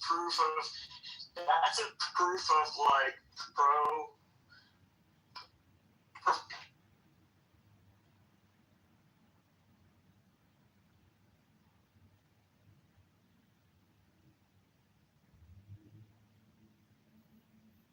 You refresh. You can look at my profile.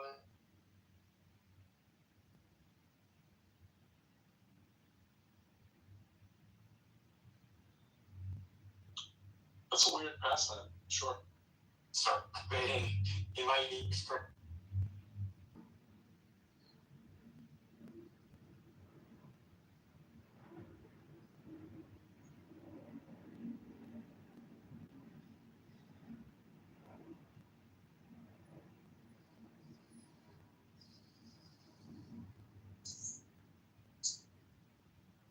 Oh, your replays aren't on.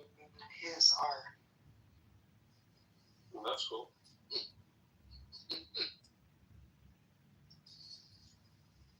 What I always find hilarious is when people think it's some kind of like privacy violation that you're talking in a public room and that somebody else is rebroadcasting.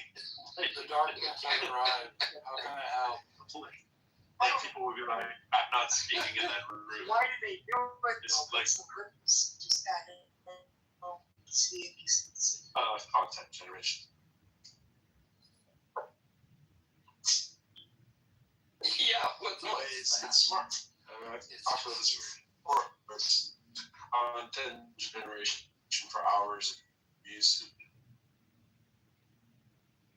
Streaming hours.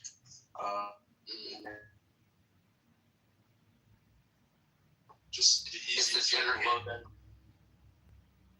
service of working Well, hours yeah, for stuff that people actually It doesn't. click No, they on. don't need to. But I mean, it doesn't in make other words, nobody as long as clicks you on live it. What does it matter? that has some content. Otherwise, I think he needs. I don't know if it's, I can't remember if it's 1,000 or 2,000, but once you have your 1,000 followers and your 50,000 hours of content, then you can monetize your channel on YouTube.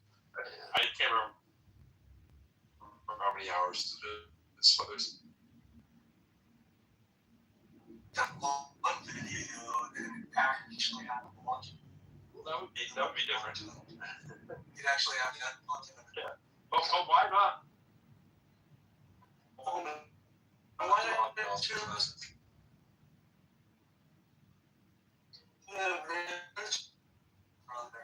Well, I think visual in people's whole room. Nothing.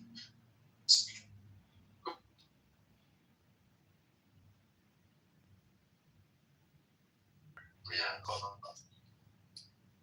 If you missed a copy of a show, oh wait, I know Tippin's room. I can hear it.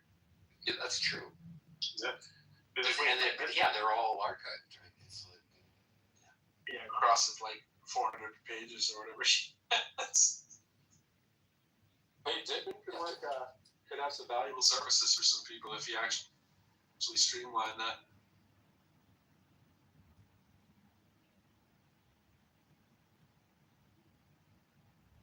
Has anybody in here ran a company with a lot of people? Well, what do you mean by run, and how many is a lot? Thanks for my grammar. Thanks for my grammar.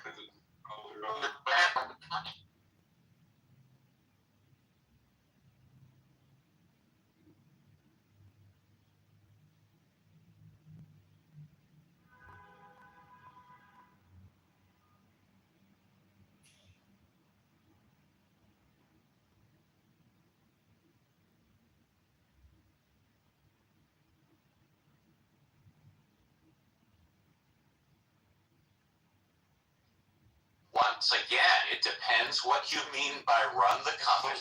How many is a lot? Does anybody really do means any of the what do you 65? mean by it? Do any of the 65? Answer is no. No, I have not. Okay. All right. Then I'll take you. Bro, if you pay for that membership account, can you take out people that are anonymous at that point? No. Billy, I don't think you can be more noisy, so I'm gonna help you out.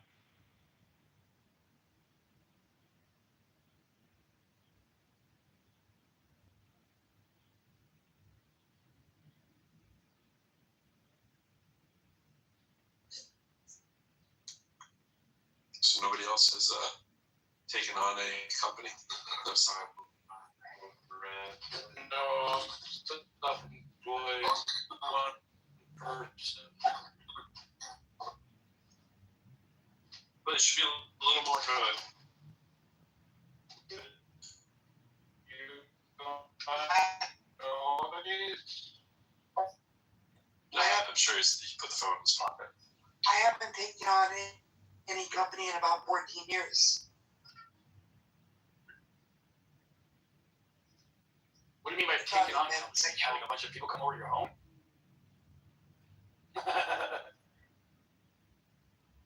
How many can you take on when you do take them on? Have I? Yeah, what is your Yoni.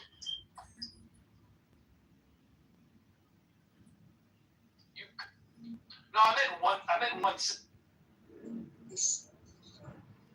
I'm sorry. We're a 37-year-old man.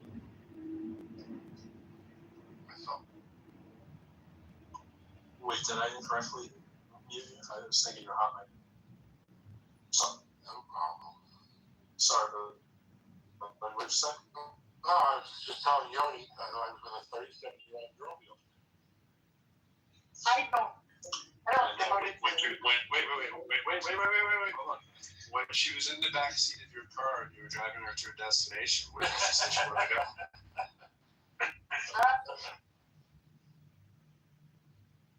No, Billy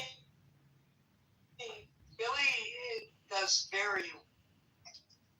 Matrix, Yoni, Matrix. And she wants to do it again. Oh, a repeat customer?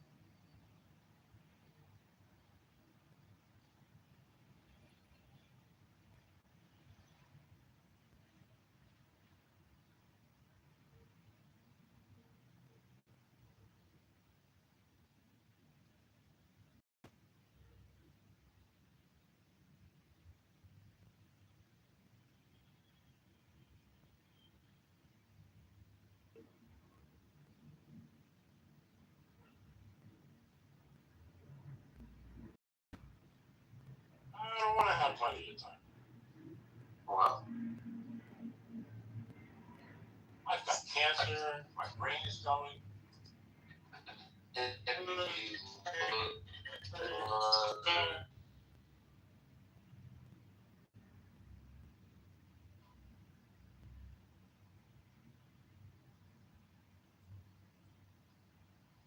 did forget the premise.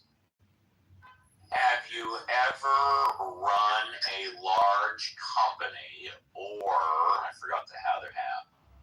Any decent sized company, really.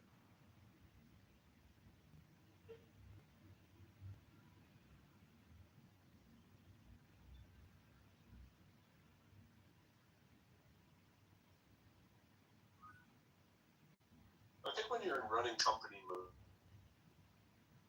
you're always thinking,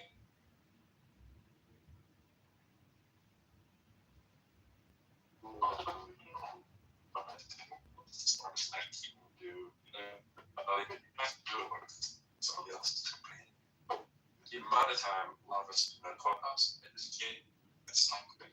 Pretending that everyone can come.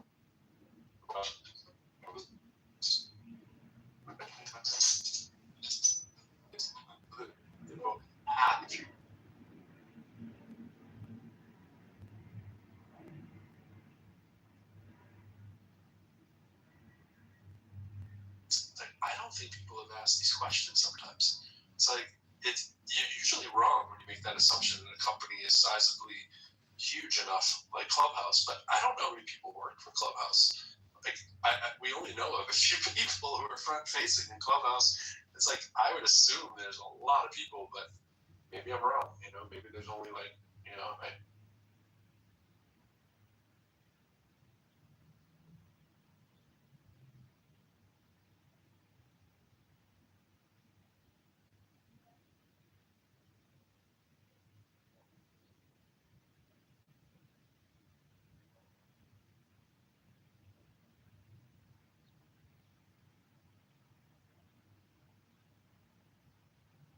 I was self-employed. Well, I think the wrong thing about Clubhouse. I looked it up, and Les there's only 3 million active members, and it said only a small percentage of that is actually using that. But in 2021, there was 10 million, but now there's only a couple million. Where'd you get that from? Only Where'd you get like Google. Yeah, do that multiple times on multiple platforms and you'll get different answers. You really will. It's very hard to pin that number down. And whatever the number is, and I see that small number, sometimes I've seen as small as 1 million, but I've also seen as large as I can confirm what you just said, that its heyday at the top, there were 10 million members of Clubhouse. Now, whether or not they were all active, that's another story. I can also confirm that Clubhouse started with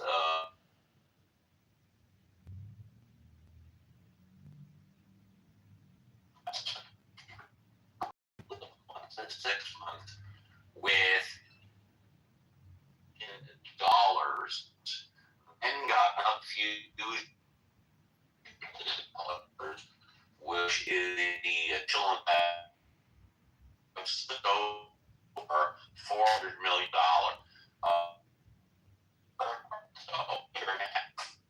They were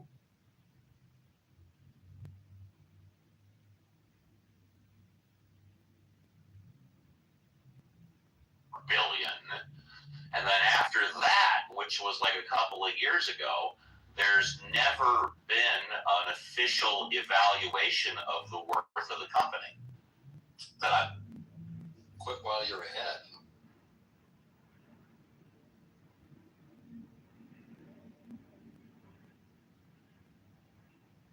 Like Facebook, Twitter, whatnot, of somewhere between 1 and 4 billion. They turned it down, and I'm not aware of an official evaluation.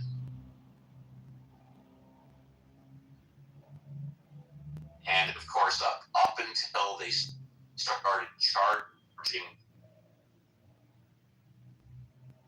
thank you.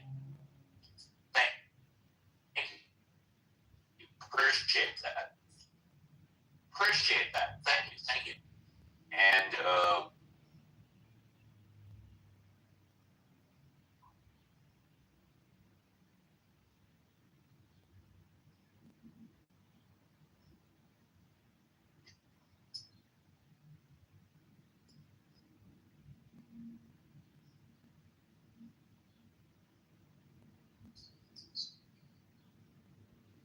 I'm sure it's not worth even $1 billion at this point. Of course not. Maybe a couple hundred that, 100 million at best. Well, we don't know what kind of data broker agreements they have. We're not privy to. I think that's pros. I mean, Pro, do you have any other rational explanation for? well, what we are privy to is that all of us have done under the last terms of service that they can use our voice any way they choose on.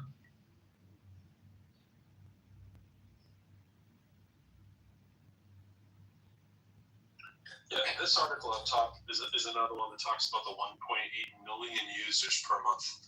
Now, if you have 1.8 million users per month, I don't know about any of you who've ever gone to a gym, but if you see a gym that has 1.8 whatever per month, that means they have a hell of a lot more than 1.8 that are signed up to that gym.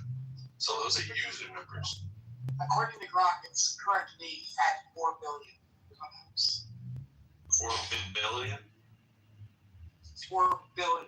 I'm sorry, what are you saying? The value? Seemed exceedingly high. Why don't you do us all a favor? Ask Grok, when was that 4 billion evaluation?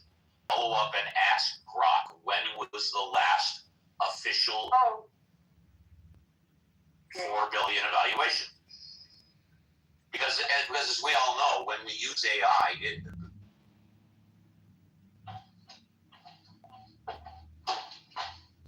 Okay. Yeah, just say when was that $4 billion evaluation published? When? Oh, shit.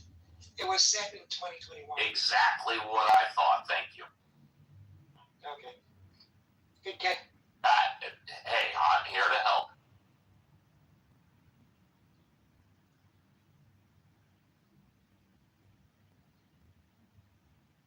Part of the current evaluation to date, didn't it understand, is what I wondered.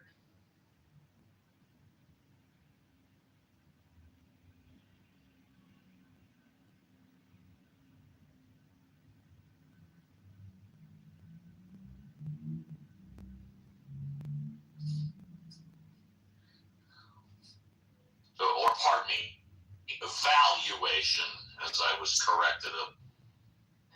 There's no model in existence that I can think of that has a no revenue generate. I mean, I realize it makes a little bit of revenue now, but it's so nothing. It's not even worth talking about. But there's no business model that has a almost non-existent revenue stream and just lives off venture capital just because it's fun.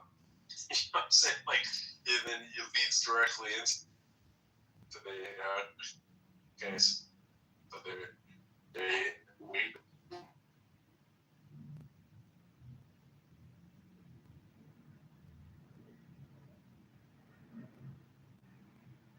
the way they want to or whatever. You know what I mean? Like it's not going to go. For decades, you are 100% correct. Up until a year ago or whenever they started charging this $50 a year, they had zero revenue streams. Yeah, that's unheard of.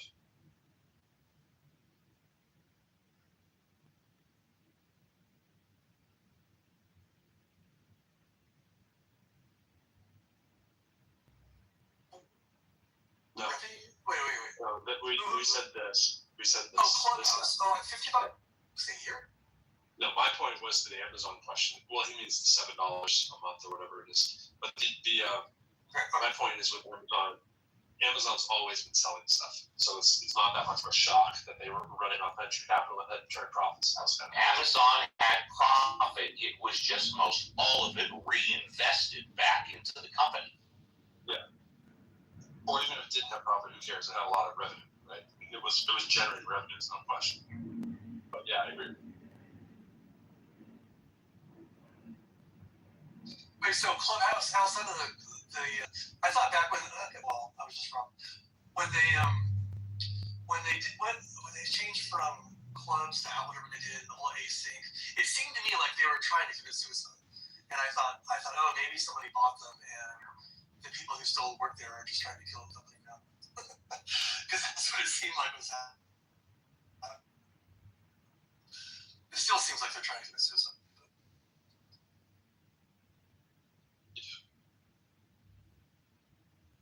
All part of the plan to take over the world. Yeah, nobody knows what they're trying to do, and I think that's exactly.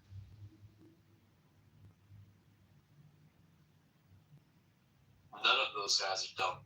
So whenever people do the Dunning-Kruger kind of thing, like Yeah, just a bunch of dummies. But it's just odd that you sit around and you come up with all these ideas that they should be doing or that they could easily do, and they're not doing.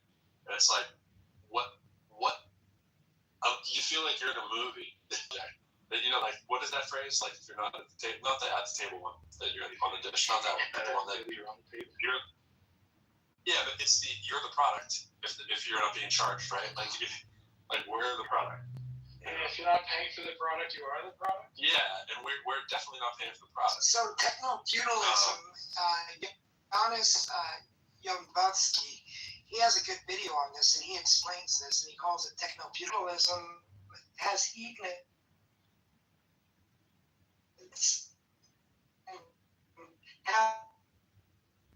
And how all that's evolved from conditioning us with these algorithms and stuff. But Yankees is, I only watched it briefly, so I don't have it. But I shared it with Sam because before I dove into it deep, I wanted to get his opinion, which I sent it to you in the back channel. But I'll send it in the messages. Hang on.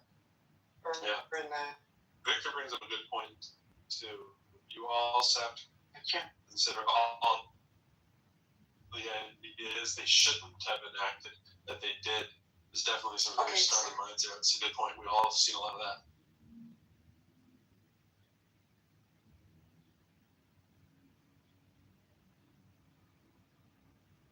The thing, but you can if you're on club deck.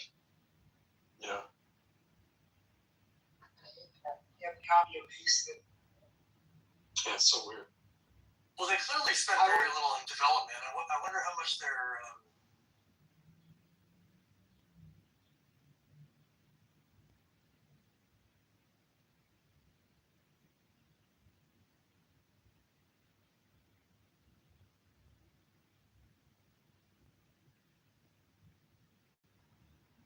If that's not one of the greatest voices ever to narrate a video like that, my gosh. Wherever we turn, we notice the capital infusion into the market system in place. Isn't that the voice of the Dr. Evil and Phineas and Ferb? Yeah, it's pretty similar. I love Phineas and Ferb. It's a great show. My wife and I would watch that when the kids were gone. We got sweated in it. And speaking of great shows and random things, this is a great picture from my childhood, really, really way back. And this is what was going on in, like, I want to say this is like 1979, 1980. This was a store across the street from the window that I sat in first grade. Made like incredible custom sandwiches, and it was like nickel.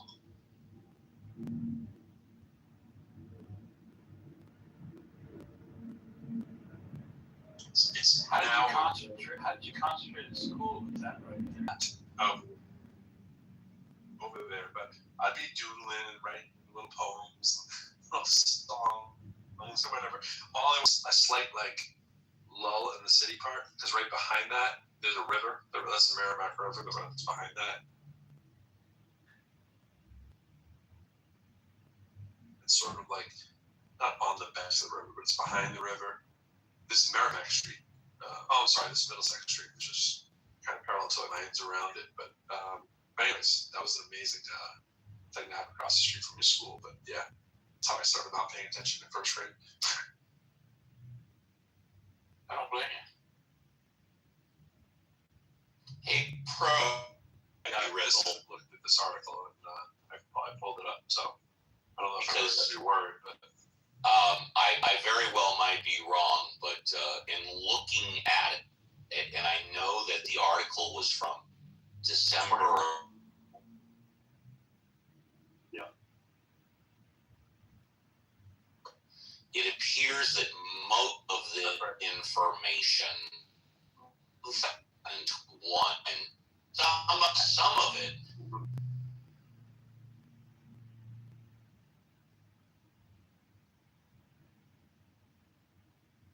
I assume that when it says anything that's about like currently, but currently probably reflects 25 is what I've assumed with that. But you're right, it's almost all 21 points and 23 points. It is worded in a way that it's hard to tell. Yeah, and it may be done that way per. Yeah, I just assumed it was like one of those many articles that once you update it, but it does not say the word updated, but it does say 25. You're right.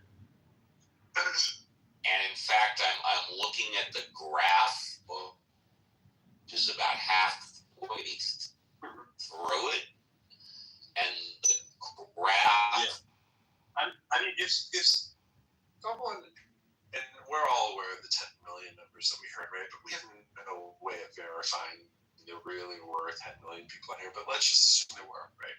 Actually, for a second, assume there weren't. Assume that someone told you back in the heyday there were millions of people in here, and let's say millions was like 2, right? And then today somebody said to you, "There's nobody on Clubhouse anymore." Wouldn't you be stunned to learn that there actually are millions of people still on it now? Right? Because you don't.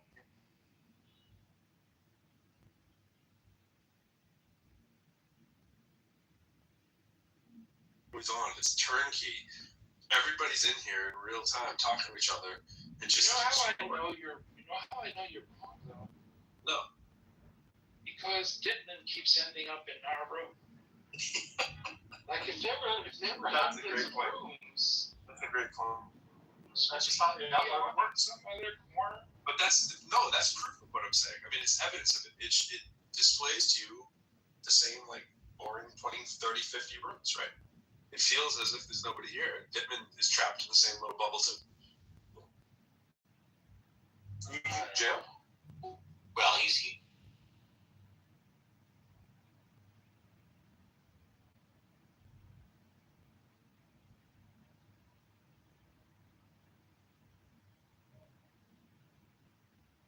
You can find something that's in the multiple hundreds, if not the thousands, and see how long it takes.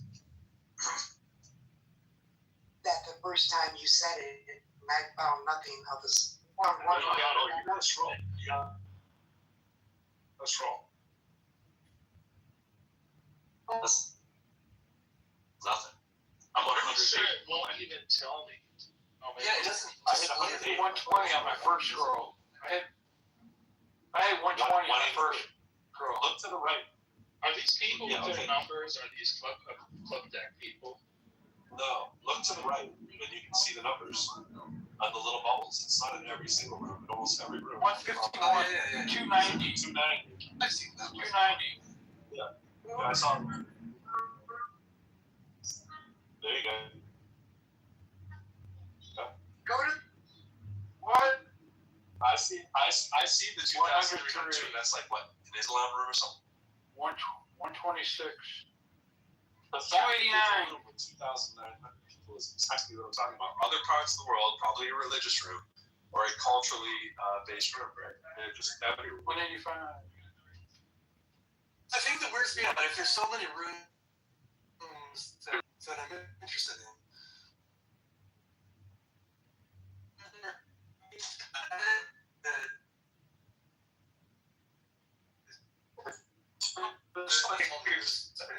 Television station.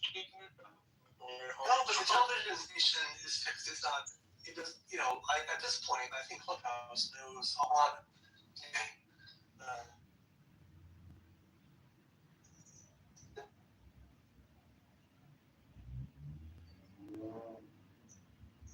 No.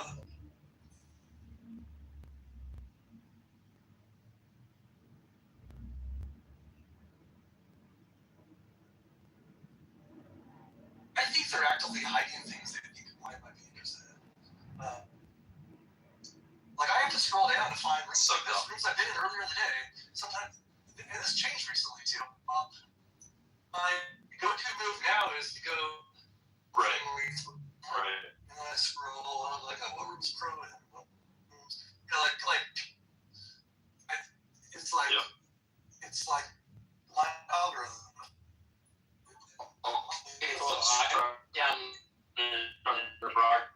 You're already in now. We're all. I'm in a.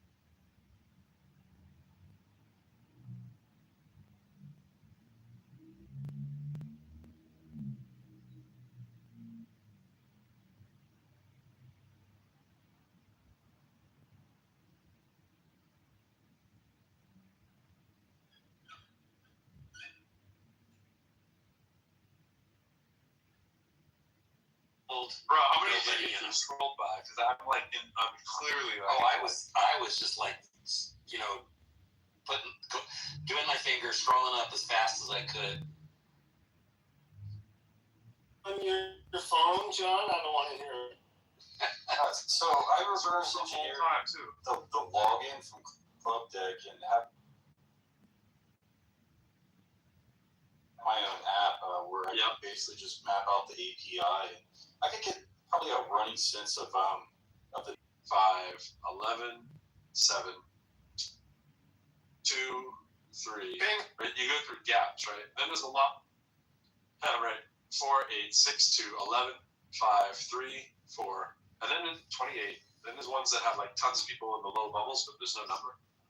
2, 5, 4, 2. You know what I'm saying? 2, 4, 6, 8, 4, 2, 4. 18 scrolls. Just 18 scrolls took me to the very end. No, it didn't, bro. There's no way. No, John is like 3 things. John is like flat or.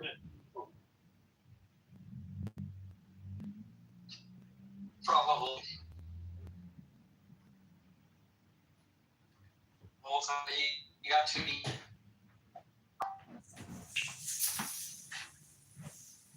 Yeah.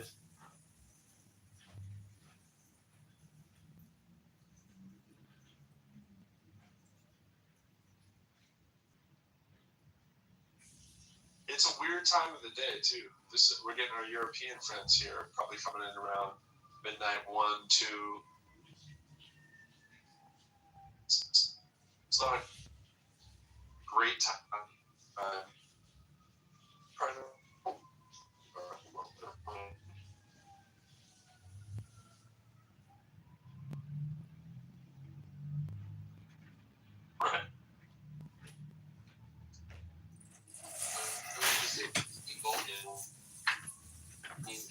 I went like 800 pages on the Terror House, which I see that out.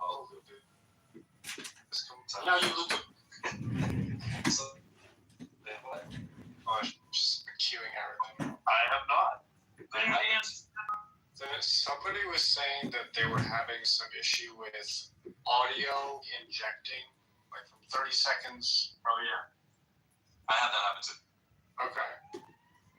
I had the weirdest one the other day on Club Deck. Club Deck gave me some weird glitch.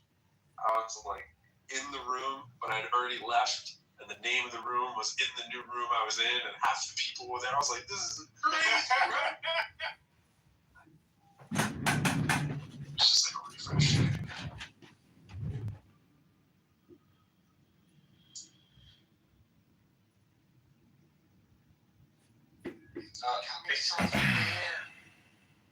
Basically, I have some limited features on my app currently, but you pretty well can just use a proxy and map out the API. Just because it's kind of stuck out if you really wanted to. I don't think it would take too long, but it's an interesting thing to think about. There's different ways. Of course, we just have the subset information. We don't know. There's just ideas of has it truly increased, decreased, uncertain. You can probably just write an MCP server, Pro. I'm like doing this right now. Hey, use a Club Deck and write an MCP server, LLM, that will just scan through and count all the users. So we'll see if that works. Right. Let us know if the bot gets banned. I'm definitely into rooms that feel like they're bot created rooms that it's set to the bottom, right? Now I'm in the 1, 2, 7, 1, 1. 2. I did think about that. They weren't just one bubble. Yep. As far as the banning is concerned, I hit some 429s, but no ban so far. And then there's these weird ones where you can clearly see there's like 10 people in there and it says 420. like all the stuff. We did do 420. Right. This could be artifacts of, you know how, or remember how, and sometimes this still happens, where on like Friday or Saturday nights the glitches are higher. I love that the room titles are all given to in English, but you know they're not English titles. And then you look at this. Like this one I just read. I can send thou 1,000 times. Network to win, promote your business. 30 mint only. You can't lose if you do. wreck your fave songs, P song name 24/7. That's definitely some world music, which will not be music I've heard of, I'm sure. Now I'm in another section where there's more people, but it still looks bot-ish. Look, it used to be 2-1 on Twitter for bots. Okay, this was Obama last term, 2-1. The last election was 15,000 to 1. There you go. So 15,000 bots to every one human. John, I hit an end. Oh, okay, but it took you longer than me. Took me a hell of a lot. Is it all untitled at the Yes. The last 7 are untitled. Oh, I had like 20 or 30. No, my last 7 are untitled, and one before that's a script I don't know. Then there's 3 more untitled, and there's titled, untitled, untitled, untitled, untitled, untitled, untitled, titled, untitled, titled, titled, titled, titled, titled. Okay. Yeah, so I think that's what it goes. We give up. These are clearly bots. No title, no person. Well, one person. I do want to go. I'm going to go in one right now to see if the one that has one person that's at the end of. You may never come back.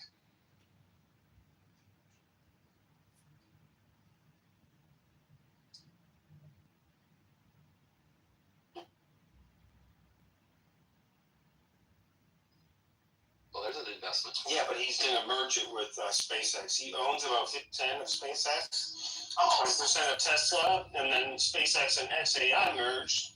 And then they're also going to be merging with this other AI company by the end of the year. So, There's.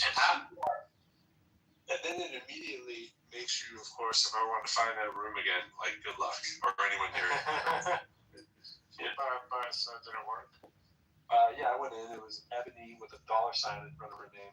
Dollar Ebony. Talking. Well, you know what you can do, Pro, is you can do the copy thing, which is the box up at the top with the arrow up. Click it, copy, and then. Oh, I did not know that was. Well, you say you might not be able to find it again. That gives you the automatic invite. Oh, I know what you're saying. Yeah. I didn't really want to. I was just thinking like. That's a weird workaround. That's like a 90s hack to a problem that should have already been solved. Yeah. Well, I use that one for all of my mod squad, which is about close to 12 people. When I sign on the weekend, I copy it and I send it to everybody. I just send it to the text, so I only have to send it once, and then everybody gets notified. I report my own house 3 times. No, I'm kidding. I report myself with another account. I wonder what would happen if you report your own house. They'd contact you and be like, what was the nature of this smoke? Like the existence was the problem, you see. Yeah, I did not like. So we don't need to know that. You should. You're good enough. You're smart enough. On it. You deserve it. And you deserve to be on your knees a couple of times a day. What the fuck was that? How are you jerking off on your knees? He said it's a plan of words. He said he praises himself. He's on knees, hands. Oh, he's congratulating himself. Don't you love that chant? It is right to give him thanks and praise. Like as if you need a reminder that it's right to give him thanks and praise after you've already done it in the church of your choosing. It is right to give him thanks and praise. Hallelujah. Freaking robot. It is right to give nothing cultish there. It is right to give him thanks and praise. It's right to give. What? Why are you guys singing this neuro-linguistic MK Ultra type shit? What the fuck is going on? That's exactly what it is. It is right to give him thanks and praise. Now we sing it all together. Catholic Church is just really weird. It's just, the more churches you go to, the more you realize the Catholic Church is very cult adjacent. You know, say a word, like if I never did anything with my life, I was like, yo, I'm gonna go be a priest. at the Vatican wears slippers and a dress all the time and just read good books that nobody else can. But the Catholic Church does own more land around the world than any other individual or organization. They're the best corporation ever. John, It is. what They has got it. a woman's feet in your PTR? No, those are his feet. Yeah, how dare you? Those are your feet, John? Did he leave? Oh, he left. He's like, Oh, I revealed my toes. they're, Look at you, but no. Hi, puppy dog. You guys should all have a Cavapoo. It's a dog world. If everybody had a Cavapoo, it would be a better place. They're just like humans. They're little live stuffed animals that stare at you and read your emotion all day and just want to follow you everything you do. I've had dogs all my life, and Chihuahuas are the biggest sons of bitches. Most dogs do that, bro. Most dogs stare at you and follow you around all day. Yeah, but not like the way we stare. Like, I'm a big dog person too. Like, I was raised with my aunt breeded them. I was on Animal Planet with my pug. You know what I'm saying? Like, it goes on and on. Had a German Shepherd. Like, this dog is a Cavapoo.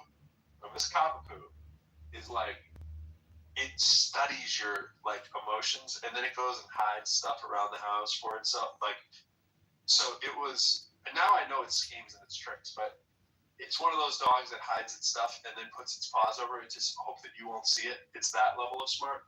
You know what I'm saying? It's like, no, I don't have the pen under here. Why would you think that? With its hands crossed over the pen as you walk by. It's like that kind of stuff. And it's like, oh, you little crap.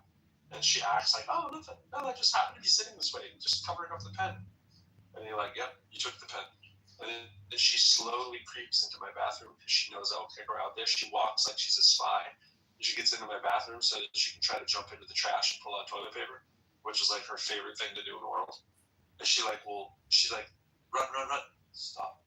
Walk really slowly across the It's just crazy.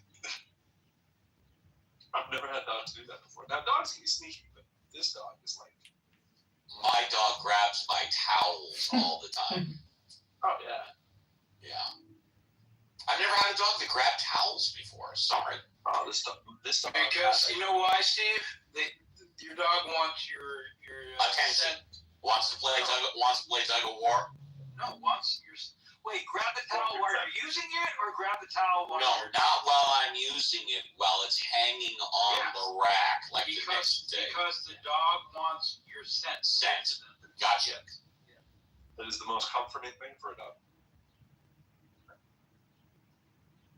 Like dirty clothes on the floor, a lot of dogs will hang. Oh my god, my dog lives in my dirty clothes. She waits for me to open the dryer too, so it's clean clothes too. And as I'm throwing the clothes in the dryer, she chases like each one in. Like as it comes to the washer or the dryer, I just prep it. Yeah, when your dog sits at your feet and gives their back to you, that's a good thing. They're looking out for you because you are the leader of the pack, and they want to watch out for you.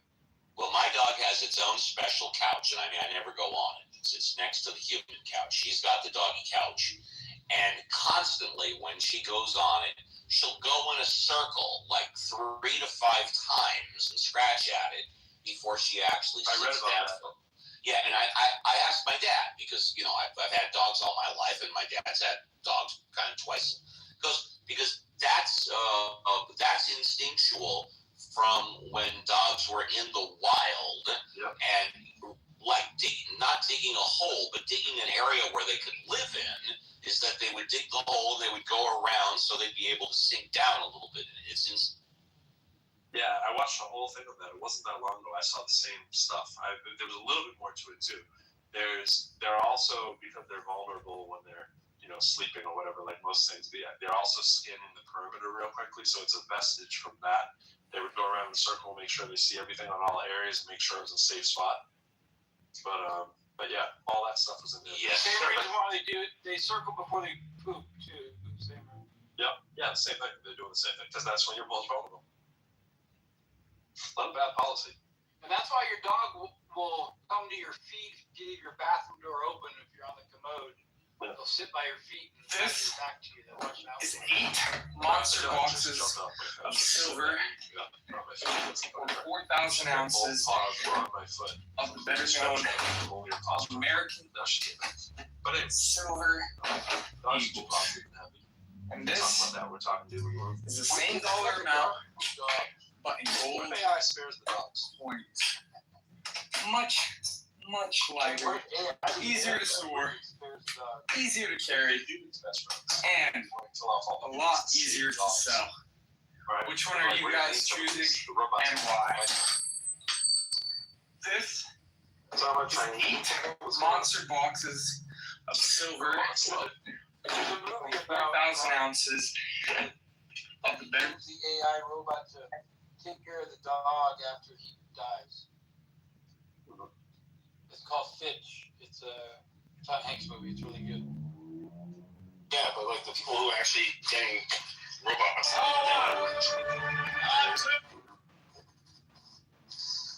So it was less of a racist kind of more of a, hey, China's going to have robots faster, so they're probably going to run into this problem sooner. Actually, my bet is South Korea and Japan actually are going to have robot nurses before anybody else. Because of the population collapse. So it's going to get fucking weird because then this robot doesn't appear and it has power of attorney. So he's just like, hey, this robot is going to after my case. Because I want to live as me after I die. That's going to be fucking weird because you know some fucking weirdo's going to do that. Some weirdo named IL.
There's a robot article from Stanford on the robot nurses.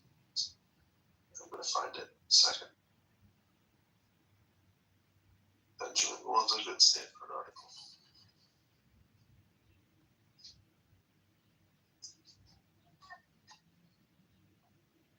Hey, John, you're on.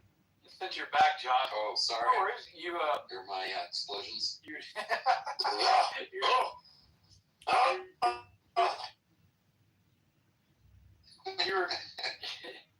you were grunting a little bit. What's that? John number 2. Here are some feet. Whose feet were they? You mean not recent? You mean in my profile backlog? No, just like a few minutes There was ago. a John imposter, and JCC's wanting to tag you as this imposter. Oh, that wasn't you? I got That was Inspector you. Inspector you. Oh my god.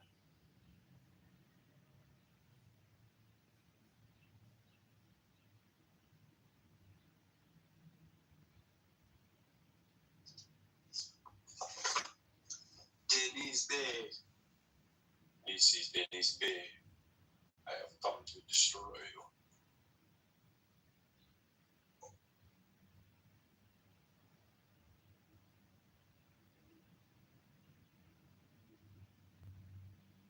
What's up, Brandon? I'm always hoping it's flat earther, Brandon. It never seems to be.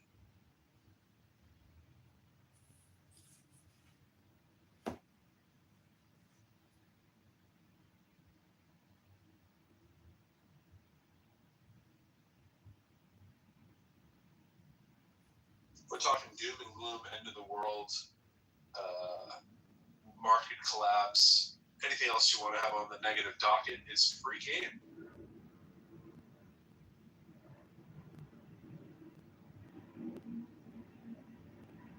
So I changed my PTR to the weirdest one that Dr. James made for me, kind of an imam, globe head, chia bearded, flat earther or something. I don't know what that is. What's up, AJ? At least if we're gonna have doom and gloom, we should have it with a fairy. No, you're the king of globers, dude. That's what you are. He's got the globe brain, you know. He's got the globe brain. You're the globe king. The Globus Maximus. The Globus Maximus. Your head is a globe. Hey, Joe, I had a hard question for you to think about as a glober. Really tough one. I just really wanted to put it out there because there's so many complex flat Earth problems, and I just wanted to pose one out there. Maybe you can use it in your travels when you're debating with flat Earthers. Hey, how is it that there's a sunset every day that everybody's seen since the start of time? The sun is always the same size.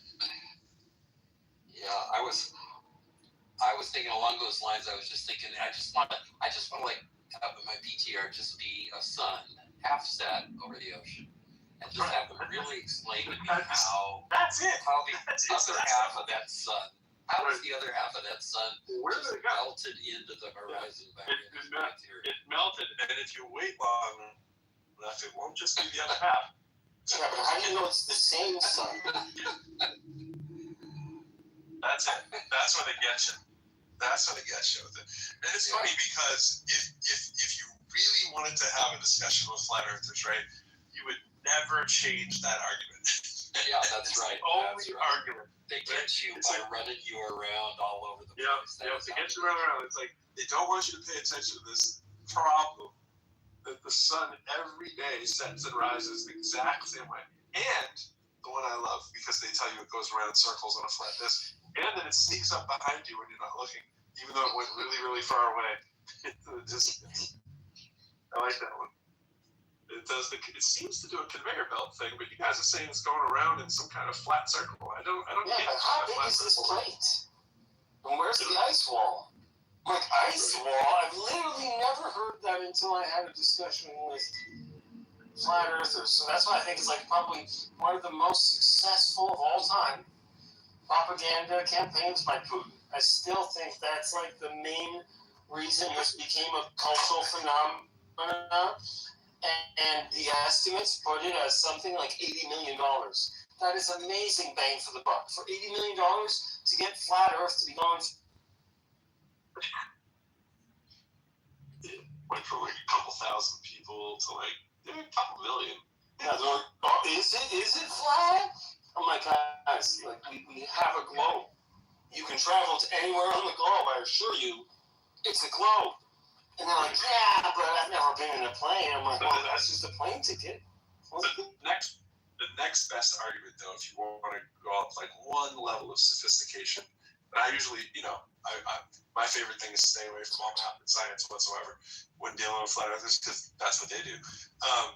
And never bring it back to math and science, right? Everyone makes the mistake of thinking you want to bring it to math and science. That makes it look like you're actually having an argument. You just want to stay in the land of like very general and just go, hey, I see it setting over there. I was just wondering how you explained that, right? But other than that, right, it's like just damn lizard people.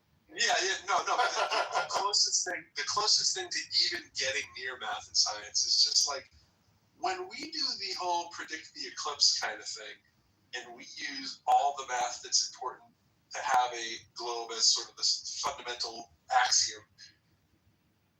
What do you do when you don't use that to tell us when the eclipse is coming? Like, that one is so fun to do because there is no answer, so that is just like cue the insult. Well, that actually works. They have the Soros cycle answer for that one. That one they know. Not totally, John. Not totally. No, they'll tell. They will convince anybody who doesn't really know that that's a perfectly good answer. There's a pattern. Does the pattern also explain the lunar eclipse too? Of course, the Soros cycle is the one they always refer to for the solar cycle. I don't know exactly the lunar eclipse, but the lunar eclipse is harder, of course, because you can't get away from the lunar eclipse. Yeah. That's right. Yeah. But anyways, like those those are the fun ones. Like if you just want to have fun and just stroll, just like never stay off that. You know, just say, hey, I was just wondering about this sunrise. Just come in every day, like, hey, you know, this sunrise thing, and just never leave it. Yeah, I don't know all the math and science, but the sunrise thing is up for me. Yeah, take a look at my PTR. I just took this picture. This what's wrong? I've never seen this before. How do you guys explain this? Right. It seems everybody can see one too. Everyone has their own personal sunrise, as you like to say. Has their own personal sunrise, and it does the same freaking pesky thing every time.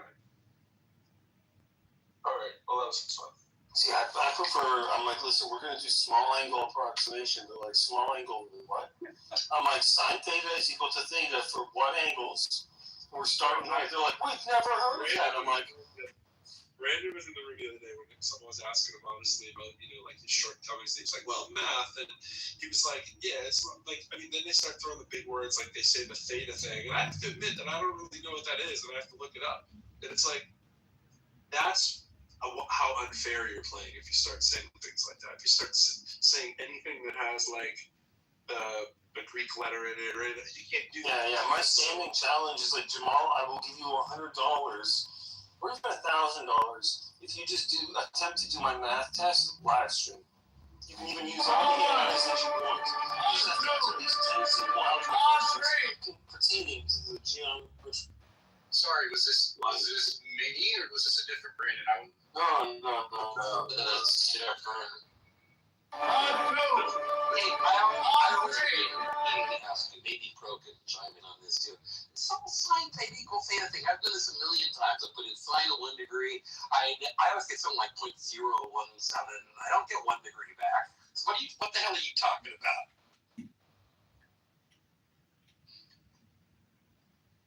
What? Oh man, now I was trying to figure out whether I'm serious. I was like, I hope you're just like this. I hope this is the globe.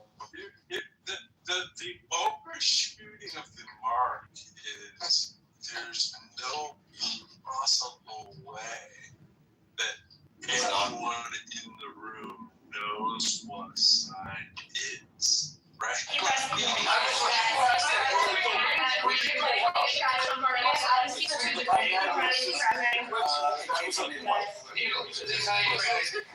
Definitely it was carved in Italy. It came from another location. You know what the location? You ever get an Italian grandmother? Thank you guys. Thank you.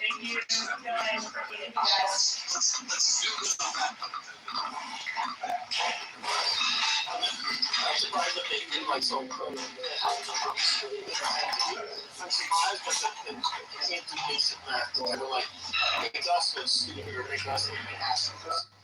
So I would respect it much more. And in fact, I've had conversations with flat earthers who are a little bit more Russian, like literally they're Russian speakers. You can kind of pick up the accent. And they will answer questions like that. But then they'll trip you up. And when they work in pairs, they do like the deflection thing, like midway answering a question, they will ask you a tangent, but then somebody else will interrupt that person's tangent. And that just gets annoying. That's like just the operating, the modus operandi. That's like just how they roll. And it's like in the textbook for the KGB from the 1980s, that's how you do misinformation. This platform is changing the marketing world secretly, and you probably don't even know about it. While everyone is busy spending on Meta and Google Ads, this platform lets you put your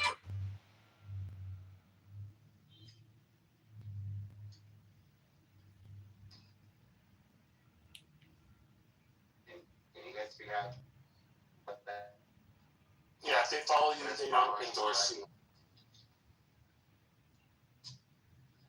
I said something similar on my Twitter. DARPA used to have it as well. It's like retweets or reposts or follows are not endorsements. F over B is not equal to E. Your profile has absolutely no merit in the real world. That's any disclaimer I tried to create legally means nothing for anybody ever. How do you enforce disclaimers on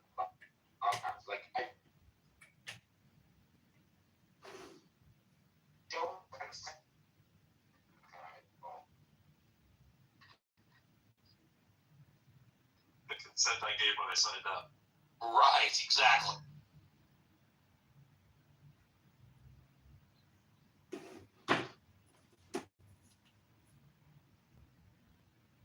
A much better one with my presence in this room does not confirm my presence in this room.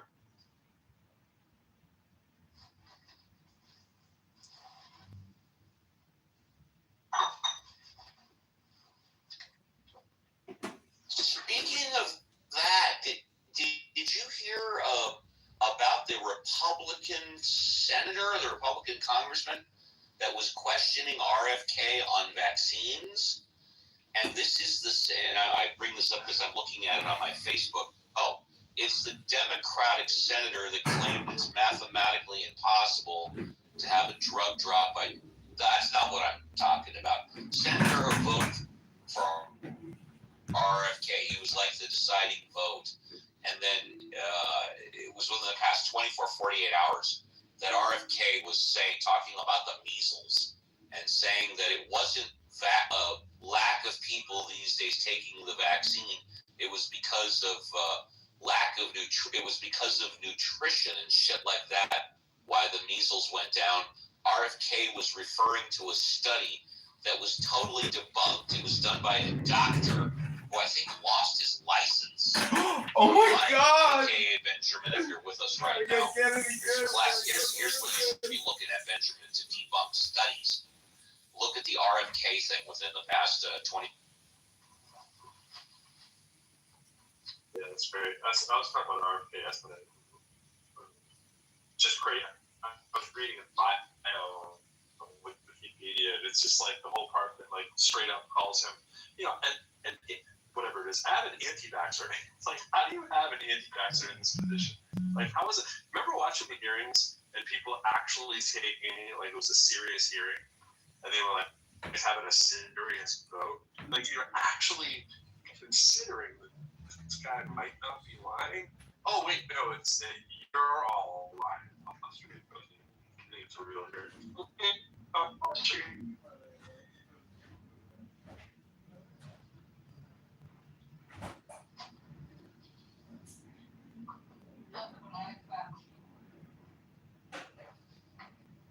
Oh,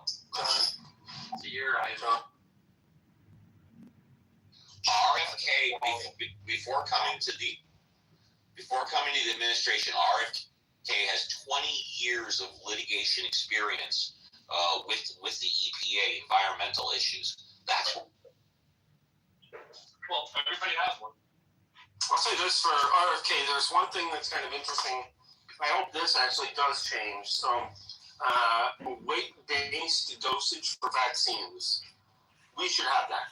That should be a thing. Like if a child is bigger or smaller, we do that with other medications. We should do that with vaccines. And there's actually a lot of data coming out of the farm animal data sets for pigs and cows and so on that shows that there is a difference in the reactions and side effects of animals when you adjust for weight-based dosage. So, hey, that might address a lot of the issues because it's kind of like, hey, if you take like too much Advil for your weight, we can predictably say that something bad might happen or you might not feel well.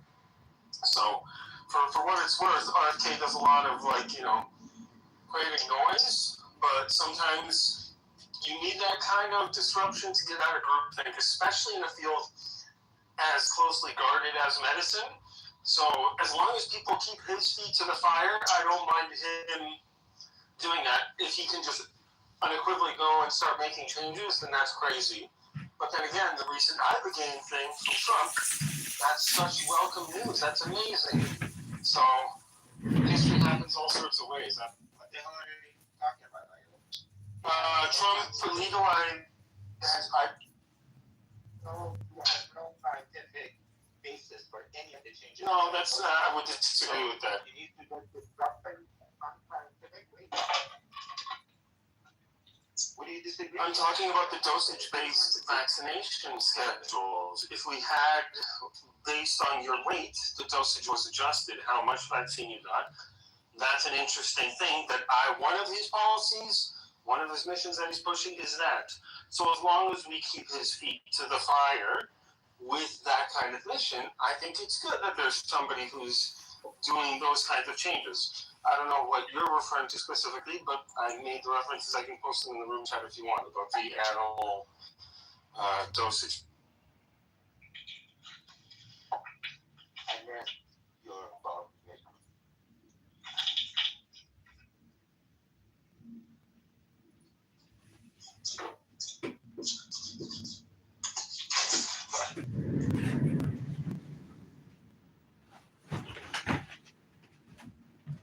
I think what Kennedy's doing also is putting a lot of more money behind research into a chronic disease. And he does probably, he's probably looking at the effects that vaccines might be having on chronic disease. Yeah, but how can you say with any type of straight face at all that the reason why we essentially eradicated the measles up until a year ago had nothing to do with vaccines, but it had to do with good health and hygiene? Well, that could be. No, it can't be. It's because of the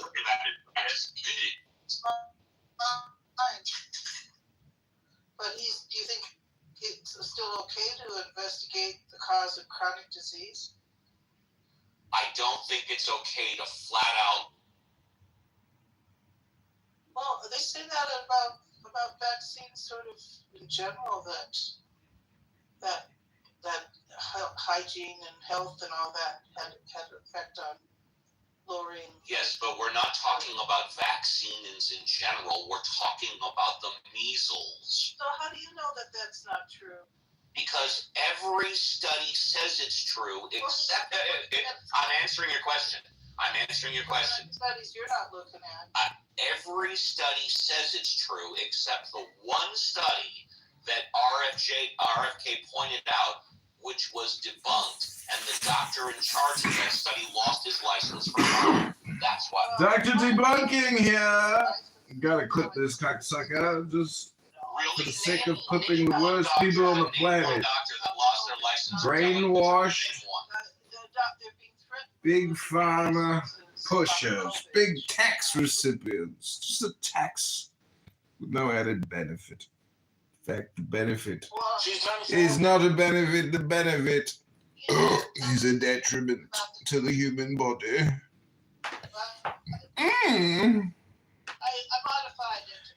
Can you dispute statistics, sir? You've yet to actually discuss any statistics, sir. Doctor, have you read the fish? Damn! Steve getting put in his fucking place, mate. Uncle Steve is a bitch. Hank Zappa. Wow, cool. So, one doctor has 5,000 threat with losing their license.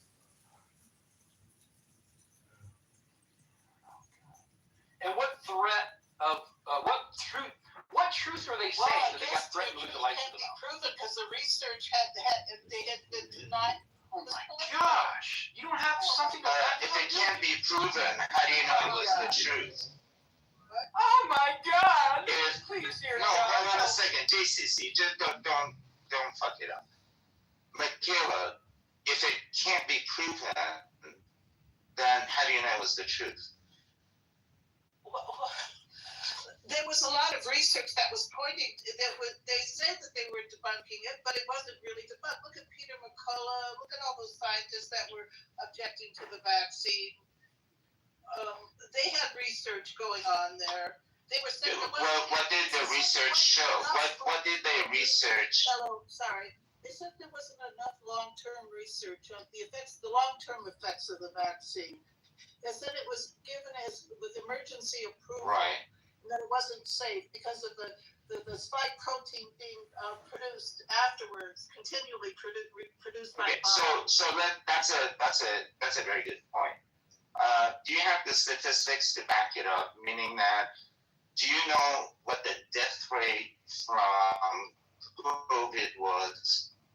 Death rate was through the vaccine, and what the death rate was due to the vaccine?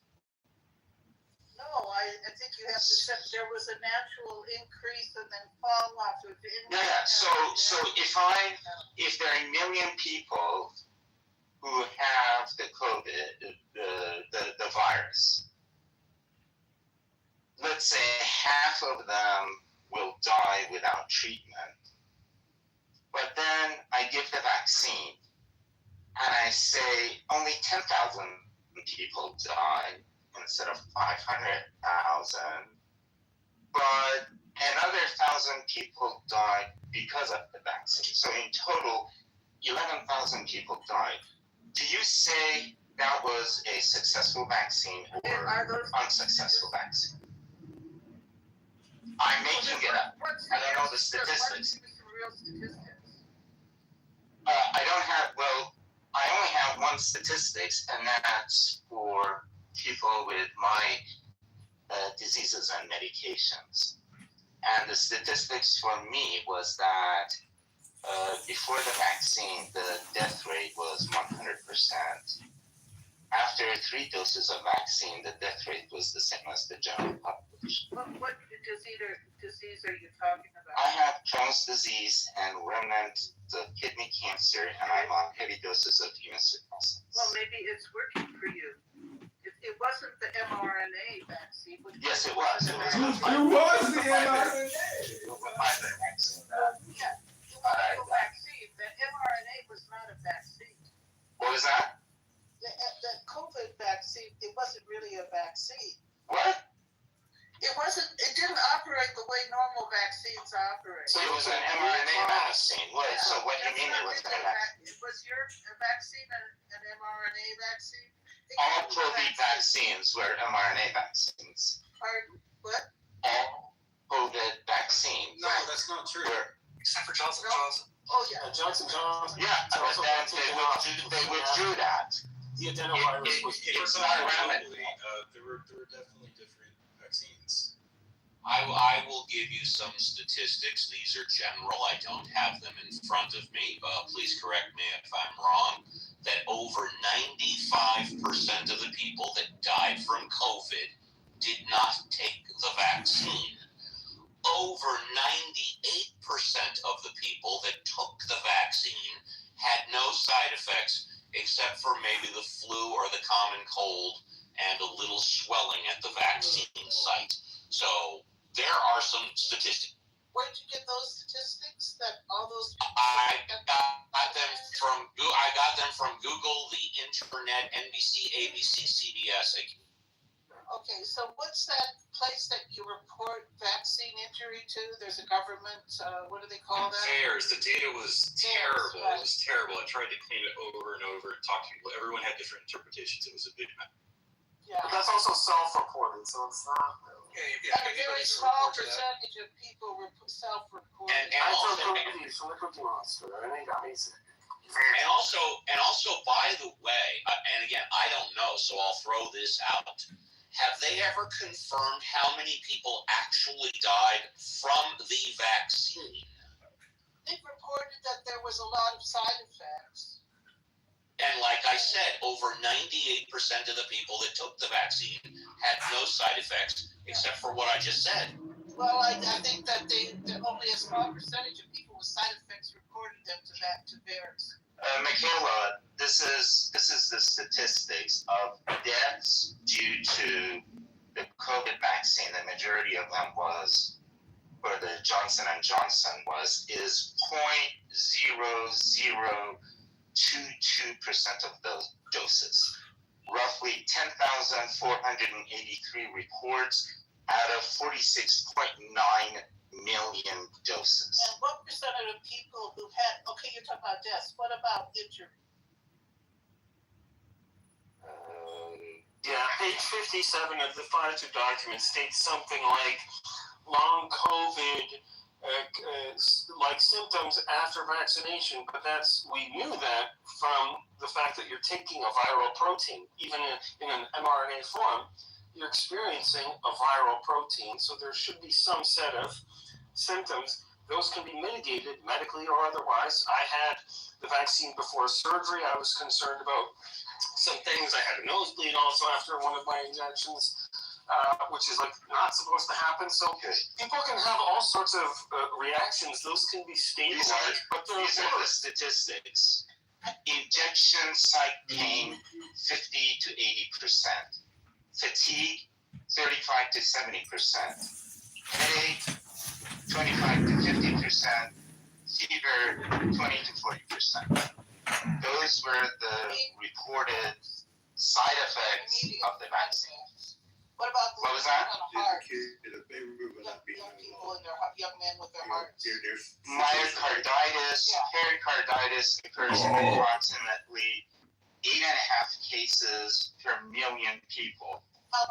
Who's 0.008? 0.008%. I'm just one family, but I'm going to say my mom took it and she lost her memory. She basically got Alzheimer's for about 2 years and didn't know what year it was. Okay, so I mean, all of these things, Michaela, you're talking, they are in the order of, 1 or 2 orders of magnitude out of a million people. What about infertility and effects on the menstrual cycle? Mom got Alzheimer's for just 2 years. I know, but they stopped collecting those statistics. So what is your point? What's your point, bitch? That we should. What's your fucking point? How dare you? How dare you? We're gonna litigate this right now. I'm an attorney, and we're gonna litigate this right now. How dare you? The vaccine tour. How dare you? Don't you dare question my vaccines! How dare you question my vaccines? How dare you, bastard! Don't you dare question my vaccines! Did you see the clinical study of it? Did you see the results? Yeah. Who conducted the clinical study for? The Defense Department conducted it and found that there was no Do you know how hydroxychloroquine came into being as a treatment for? Yeah. Actually, no, you don't know. I don't know, and I would like to know. The person who started it is a good friend of mine. He was. What's his name? Mike. Whatever. Mike. He's in Oklahoma. He's with Oklahoma Medical Research Foundation. The Nobel Prize for was it either hydroxychloroquine? No, it wasn't for COVID. So he was at a meeting. He was talking about different things that people are doing, and he said they saw in the lab some positive results out of hydroxychloroquine, but they needed to do more work. As soon as they went from biochemical tests to cell tests, they saw that it didn't work.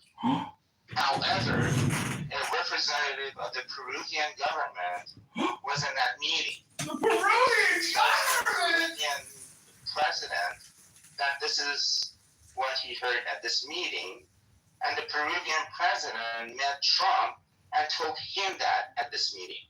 So something that a scientist said that this thing might have some positive effect by the time it got to Trump was that this is a cure. Well, I know. And there is no scientific basis for that. Well, it was during an epidemic. People are trying things, okay? Right. They can't wait for 10 years of research. But I know in India, there were several states in India that... Sorry, wait a minute. They can't wait for 10 years of research and then what should they do? Well, it wasn't harmful. Hydroxychloroquine is not harmful. But why it's not harmful? It makes sense. Why did it make sense in a place like India? Because in India, a lot of people already have parasitic infections. So giving them something that helps offload their immune system, this is where confounding variables does poor analysis disturb the... Okay, fine. You guys have been arguing against this for 5 years. Go ahead and keep on arguing against it. They probably... Yeah, and in Canada, the doctors... Yeah, and in Canada, doctors heard that story, Hero, and they just started giving it away because people were just buying it on. That might have had a chance of working. I don't think hydrochloroquine ever had a chance of working. It was just, but ivermectin is an interesting, and that was the thing that Nobel Prize was awarded for, not for COVID, but for something else. Here's the thing: they tried it. There were studies. It didn't really help. So I don't care how much Brett Weinstein you listen to. Okay, so I want to go back to this because there's so much about a couple dying of hydrochloroquine that I literally just mentioned. Let me give you a little more context. Within days of her taking it, she got sick immediately and lost her memory for over 2 years. How many people are in this room? You said something like 1 in a million or something like that, Sam, on one of the major complications you mentioned, one specifically, I think myocarditis. But this is literally like not being able to track what year it is. She thought it was, I think, 2021 until 2024. It's a big deal. Well, it could have also accelerated that disease, too. What conclusion do you draw from that?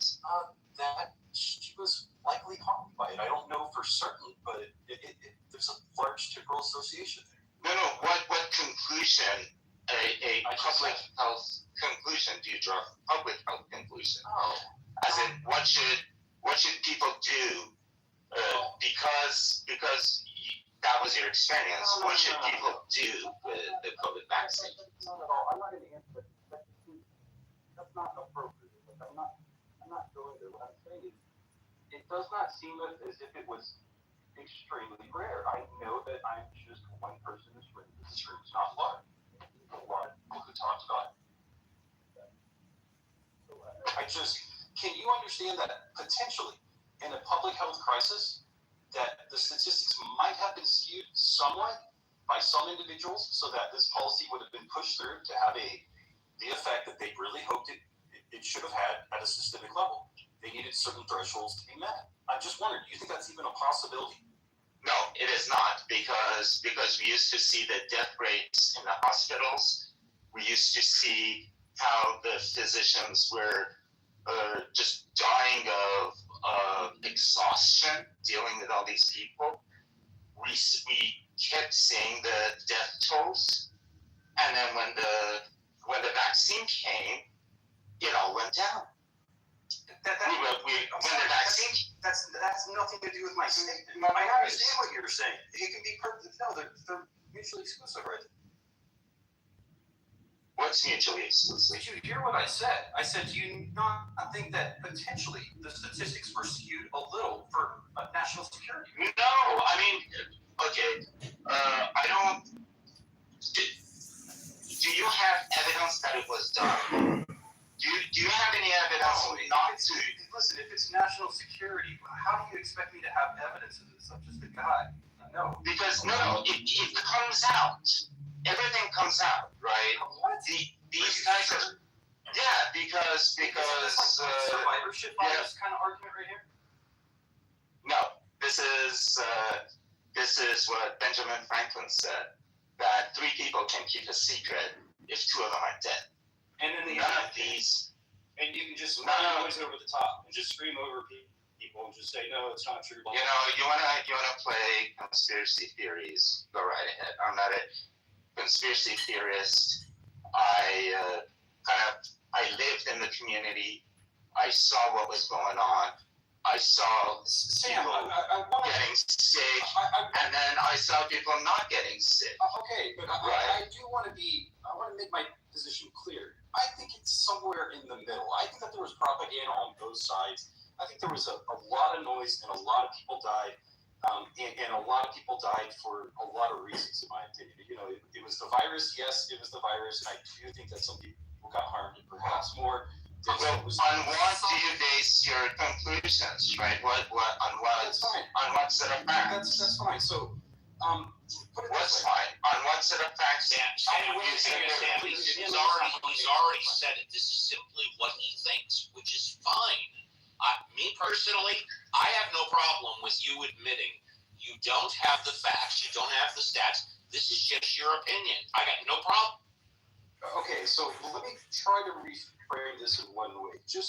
I understand that you can't entertain this world, But I do entertain a world where there are national security interests and potentially, and you know what, we might be able to go back and see historical precedents that the government has lied to us for all different kinds of things. So whatever, you can use the word conspiracy theory. But if we see that it's happened in the past, and if this was some sort of national emergency, then perhaps they did need to meet thresholds. Perhaps this was done. And I'll answer your question if you give me just 1 minute. Okay, so if I don't have, and Steve, you said facts, that's perfectly fine. If I don't have the data to be able to back this up, I did the best that I could. And what I did was, personally, I tried to listen to as many groups as possible. And what I saw was most people were pinned into one or the other. And whenever they went into another, the other's terrible. Everyone got tribalized. And so you were either one or the other. I tried to spend a good amount of time in both. And I saw that there was massive noise everywhere. So I pulled myself back out and I said, well, whenever there's massive noise everywhere, what is really going on? It's some sort of like worse. It's something. And I understand, propaganda and misinformation and expressions and this and that. Of course, that's in play. All of this was in my equation, but I was saying, it seems as if the truth died. This is some sort of war state. The truth died early. And there's massive noise sprayed over everything. And trying to find the signal is incredibly difficult. And most people are getting into kind of black and white perspectives that it seems like I could try to begin to challenge these, and I was just attacked by either group. And I was just like, well, I don't know. It doesn't seem as if many people are willing to take an unbiased view here. And that was just my experience, and I dealt with it for years from every which side. And I'm going to deal with it now, and that's okay. I've said my piece, and that's what. Yeah, and that's fine. I mean, I'm perfectly comfortable with you saying that our government has lied to us before. We know that's a fact. We found it out after the fact. I'm perfectly comfortable with you saying, based on the history of our government, that it is possible that maybe our government lied to us about the COVID vaccine. I'm comfortable with that. I come from the point of view, show me the facts, show me the statistics. Other than that, I'm not aware of anybody hiding the truth from us. As far as politics and doctors and friends and partners coming out saying, if you take the vaccine, you're stupid. If you don't take the vaccine, you're stupid. Well, once again, that's just opinions. I've given you a certain set of statistics, numbers. Sam has too. We know these numbers that we have repeated to be true. And still, some people say, well, I think, and it's my opinion, and that's fine. I got no problem. Steve, last thing, and thank you. I appreciate this. We're having a nice discussion here. So, in some of these lies that government is told, has it taken quite a bit of time for the truth to come out? Some yes. Okay, thank you. Some no. Yes, sure. Yeah, hell, I don't know if you were here 15 minutes ago. I was quoting about RFK's testimony before Congress. Here's our person in charge of human health services who has the gall to come out and say that the measles vaccine did not contribute or was the main cause to measles basically being eviscerated. It was based on good health and good hygiene, and he's basing the whole thing on one damn study, which has been debunked, and the doctor in charge of that study lost his license for flat-out lying. Well, Steve, I'll tell you something. Yeah. It's not exactly that, but it's kind of during the same time period. I was on just regular social media the other day, and someone was mentioning, they were basically talking about flu vaccines and how many people died of the flu in World War II. And they were really trying to make it about, oh my God, it's just the vaccine. I just wanted to. Do you have an understanding in World War I how many variables were in place there? Do you think that health, nutrition, the chemical warfare, do you think that there were contributing factors outside of being vaccinated or not as to the spread of epidemics during that time period and the massive deaths that happened? I'll answer that in a second. First off, the reason why I repeated the thing about RFK is because you asked it to take a long time or whatever to find out if our government has lied to us. We knew immediately as he was speaking his words in real time that RFK was lying when he testified under oath before Congress. But as far as your question that you asked, I don't understand your question. Can you rephrase it? Yes. Sorry, I kind of went all over the place. No, that's okay. Yeah. So someone was online and they were trying to make a point that that it was due to the. Okay, I don't know what it. I don't know what it is. Sure. So time period World War I. The epidemics that happened, the flu deaths that happened, the massive flu deaths. Are you talking about the Spanish flu? The 1918 Spanish flu. Yeah, I've done a lot of research. I've done a lot of research on Spanish flu. Okay. So there was trench warfare, there was gangrene, there was chemical warfare, there was famine that happened a couple of years ago. Do you think that there were contributing factors of potentially like malnutrition and chronic stress and all sorts of other variables that were involved besides being? Yeah, the answer is yes. I think that anything that lowers your immune system, all of those things you mentioned do contribute to sickness, illness, and death. Yes. But why did you mention vaccines? They didn't have a vaccine back then, Brandon. Well, actually, he didn't mention vaccines. He mentioned everything but vaccine. Oh, no, Brandon. It's okay. I misspoke. I didn't hear him do that. He's stupid. I'll answer. But hang on, Brandon. Yes, Why would you mention the vaccine? It wasn't around then. About now that vaccination rates were dropping, and she was comparing it to that time period and saying, look at these people. And I think that her point was, maybe it was that they didn't have vaccines. I don't remember why, but she was talking about all the people that died. Do that comparison. I know, and that's why I went after her. I was like, it doesn't even make sense. This is just bizarre. That there were definitely many factors involved in it. So the whole idea was today. Do you think that, and Steve already answered this, that there are contributing factors such as if you had a robust immune system, that certain diseases that are immune susceptibilities, genetic susceptibilities that people can have. Some people, if they have robust immune systems that are in good health, perhaps the vaccinations are. Here is my answer to that, and then JCC, you might want to comment. I think it depends what you're talking about. In my humble opinion, anybody that does not get the basic vaccines, rubella, mumps, measles, what did Neil Young not get vaccinated for? Not by his own fault. The smallpox, but that's not it. There's another one, guys. It's crippling. What? Polio, thank you. Anybody that does not get those vaccines, they are a stupid idiot. And regardless of how robust your immune system is, I don't think that matters. If you don't get vaccinated for those basic illnesses and diseases, you're a fool. Now, when it comes to COVID, I personally think COVID is a personal decision. I do not look. I got the basic vaccine. I got one booster. I will not take the COVID vaccine again. I will never get boosted again. 15 years ago, I swore I would. I swear to God, I'll never take another booster again. Then those basic vaccines that you get when you're a child, from 6 months, 2 months. I recommend you get the flu vaccine annually, dude. Definitely get that annually. I agree. Absolutely. The science proves that an annual flu vaccine indubitably makes you absolutely more protected from any shortcoming in health. And in fact, it is an added benefit to one's health, an incredible possible improvement to what could have been without. And I highly encourage you to absolutely take it as your medical provider. I encourage you to take the best products. Only the best products for your health, my dear. Case where some people have, you can say, a nuisance or more from having this versus they might not have had the flu. They might not have been protected. Let's put it that way. Yeah, no, you're conflating two completely different processes. On the flu vaccine, what you're trying to do is you map out the genetics of flu viruses across the globe.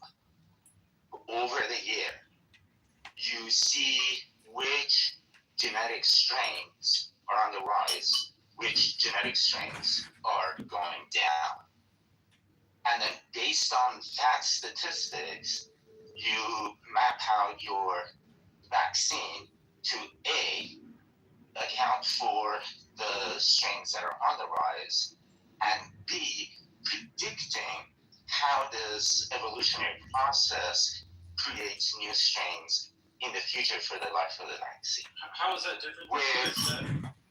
Where they go wrong is not, or where it works and doesn't work, is not because people's immunities are different.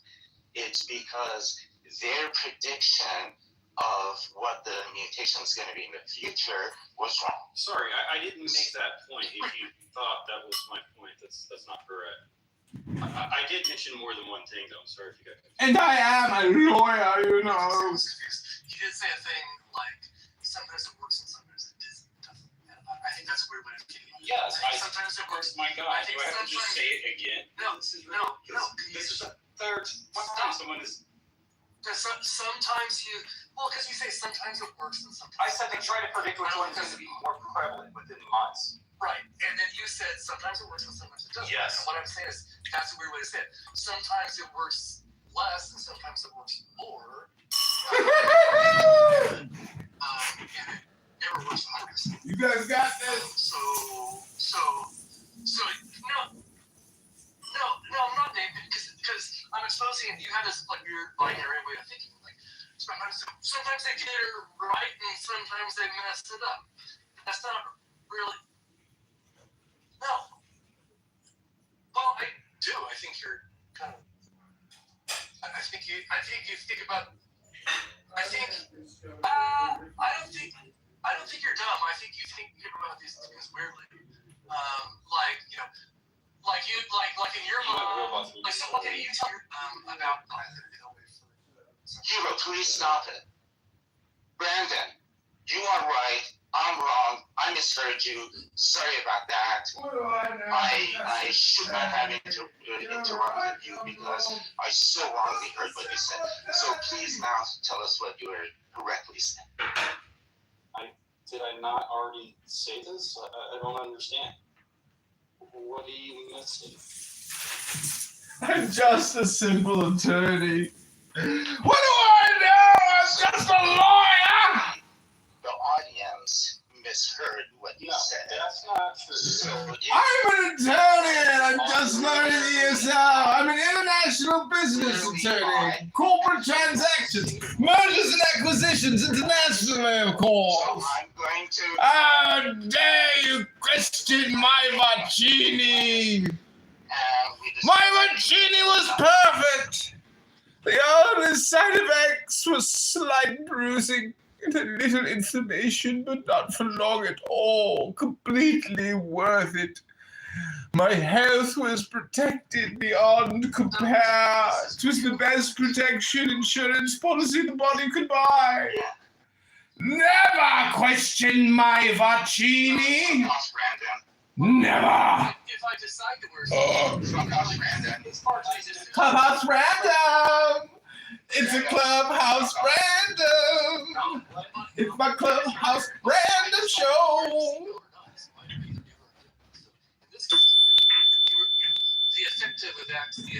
How dare you question my Vaccini? That was my Vaccini. But if I decide. And there was no Vaccini like it. I took one and then the boost just to keep it up a little bit. I might say, like, well, 50,000 people in the U.S. die a year in auto accidents.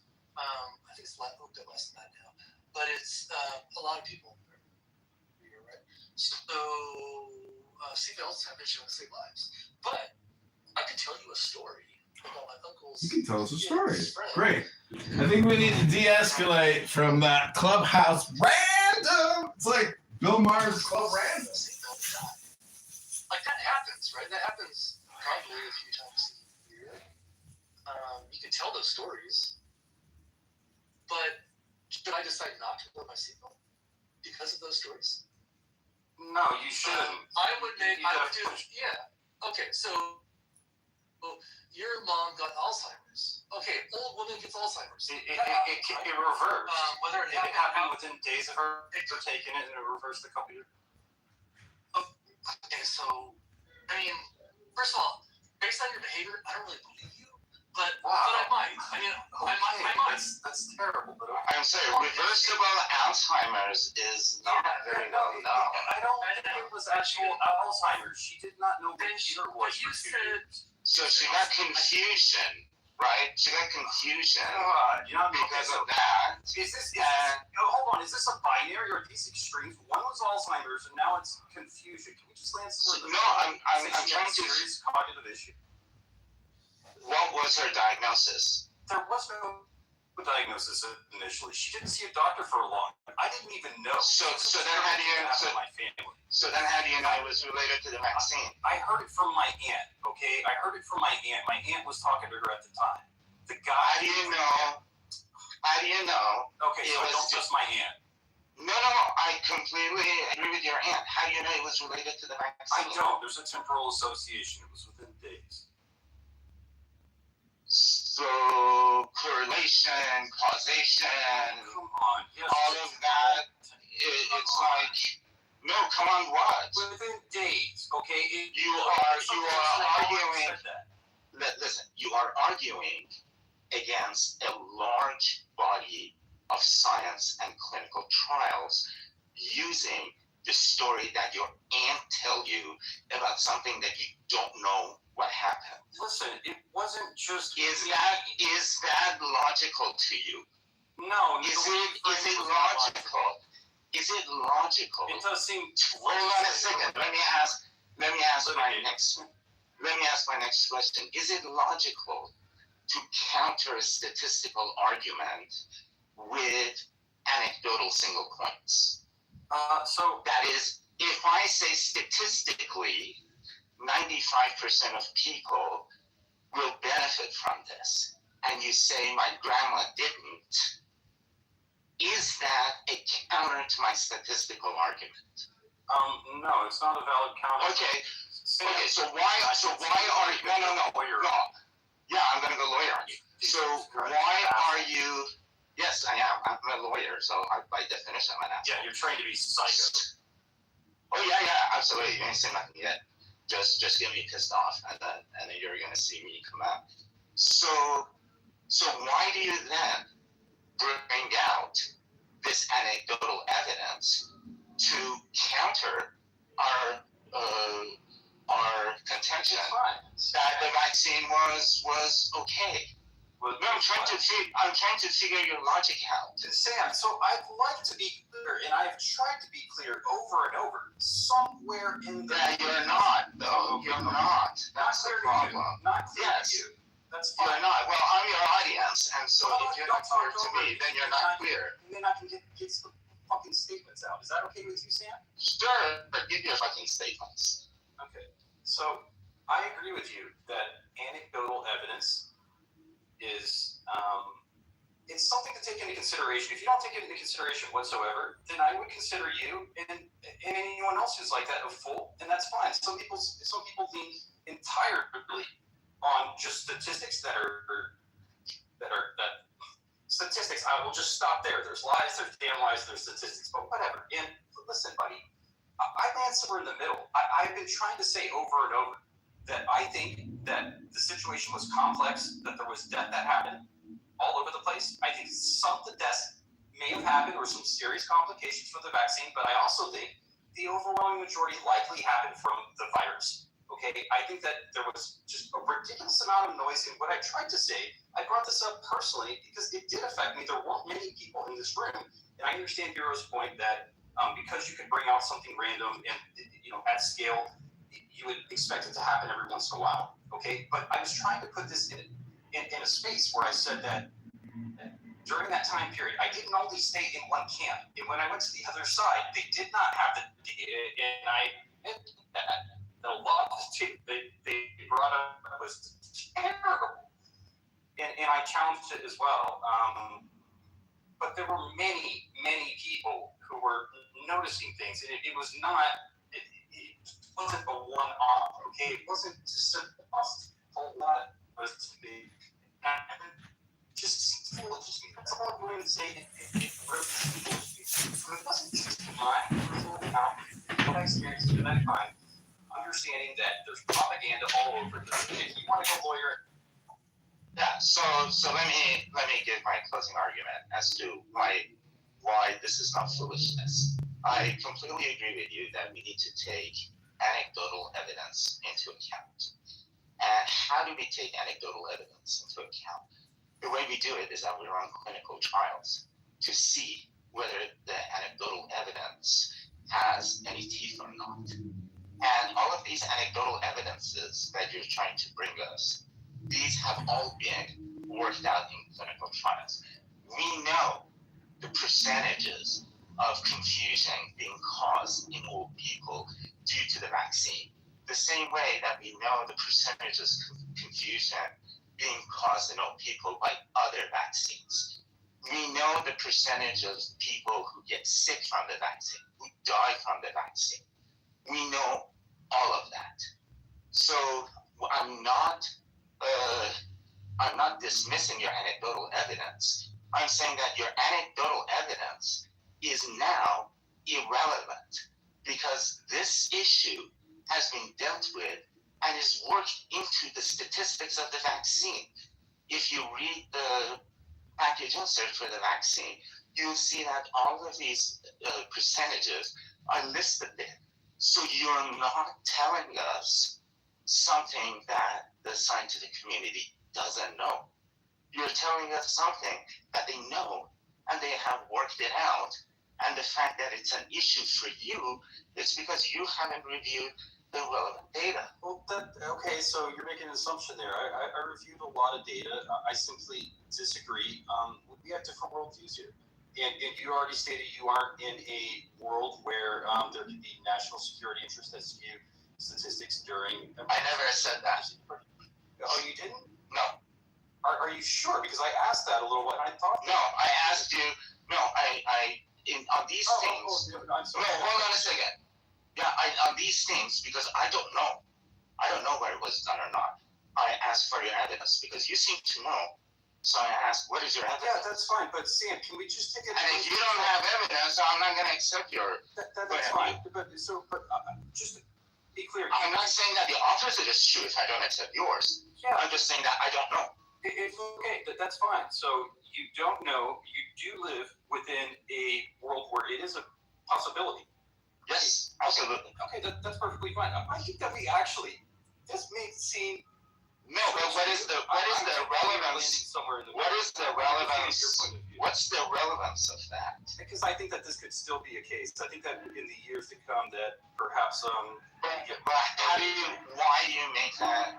Based on what do you make that? I already told you, Sam. It's based on the experiences that I had during that time period. So you have proven that yes, you have. You have proven that there is a non-zero possibility that the government has lied to us, and that is something that doesn't take that much to prove, that much evidence to prove. But you have not shown any evidence that in this case there is. In this case, there's a probability that they lied to us. You haven't shown like what that lie could be, what the truth could be, why did they lie, who lied, right? All of this stuff. You're just saying because there's a possibility that they could lie, therefore they probably lied. No, it's a little different than that, but I understand how you could land there, Sam. It's okay. So land me in the right airport. Okay, a little different. I think that based on my experiences, I entertained the notion that this might be going on during that time period. And again, what I looked at was a massive amount of noise. I asked why? Why is it to this degree? And why does there seem to be in some circles so many reports, and in other circles they just slam those people out of the rooms. They just throw it out. They say it doesn't exist. I watched it here on Clubhouse. I watched it all online, and I wondered, well, what could account for these mechanisms being so strong right now? Yeah, go ahead. I thought perhaps, I continued my idea that maybe there's something going on, and I thought perhaps this is a serious issue. There is national security. Perhaps something has gone a little sour at some point during this process, and there is somewhat of skew and cover-up for things that might be going on. That was my general sense. Now, I understand you. I don't have the evidence to back that. That's how it seems. So do you think there is a possibility that fishermen in Greenland hacked into the CDC computers and changed the statistics, and the national security issue is not the statistics, but the fact that Greenland fishermen managed to hack into our CDC computers? Do you think that's a possibility? Well, no. So I was just entertained, but I Yeah. Is that a possibility? Yeah. So, but if they did, couldn't they just flip it back? Like, I'm trying to understand how that plays out. Yeah, it is. The fishermen bought a lot of shares in Pfizer, and they wanted Pfizer to sell a lot of vaccine. So they hacked into the computers, changed the data so that people would trust Pfizer and go do that. Pfizer shares increase in price, and they make a lot of money. And this is precisely why Trump wanted to annex Greenland. Punish them for this behavior. Yeah. So is this possible? I mean, no, maybe. Why not? No. Is this possible? There's so much that is possible as far as happening. Yes, that's it. That is it. When you don't have any data, when you don't have any information, then everything is possible. Yeah. Right? So my story has as much true as your story. No, because it's not just you. Because we both don't have any evidence for our story. Well, okay, but evidence or anecdotal evidence. So like I said, as I went through these experiences, and I didn't just stay in one group that pushed all these people out, I listened to their stories, and there were many of them. Yeah, my grandma's sister, she dates this Danish guy who has a cousin in Greenland, and that cousin told him about this. That's my anecdotal evidence. Kind of like your aunt told you about your mom who got this, right? Yeah, my aunt was just lying to me or something. No, you're lying to me. I have no idea who you are, what this story is, who your aunt is, whether your mom had this or not. I have no idea if you're making this up or telling the truth. The same way that you have no idea if I'm making this Greenland story up or not. Yeah, I'm pretty damn sure you're making it up, buddy. Well, the government seems very sincere when they lie to us too, right? Like, yeah. So here's a real. First of all, the Greenland example I think was good. It was funny, so I accept the notion that the government. There's a history of our government lying to us. There's also a very good history of just people lying. People on the internet, just people lying about stuff. And I don't understand this. I don't understand why people get on like little crusades and start spearheading a cause, but then it's clearly wrong. And I'm been here a while. Wait, let me finish. This is really personal to me. This is shameful. Let me finish. It's personal to everybody. My mom, okay? This was my fucking mom. This definitely happened, you fucking asshole. And actually, oh, you fucking did, you jackass. Well, I'm not questioning your sincerity, because I think this probably happened. I assume it happened anyways. I don't think you're lying to me. But people lie. Like I talked to Steve Kirch on this app. That dude was a fucking liar. Right, like it's easy. Hey, this is Dre and y'all. See, hold on. See, my people gonna take my baby to Disney World. I'm gonna tell you where they from.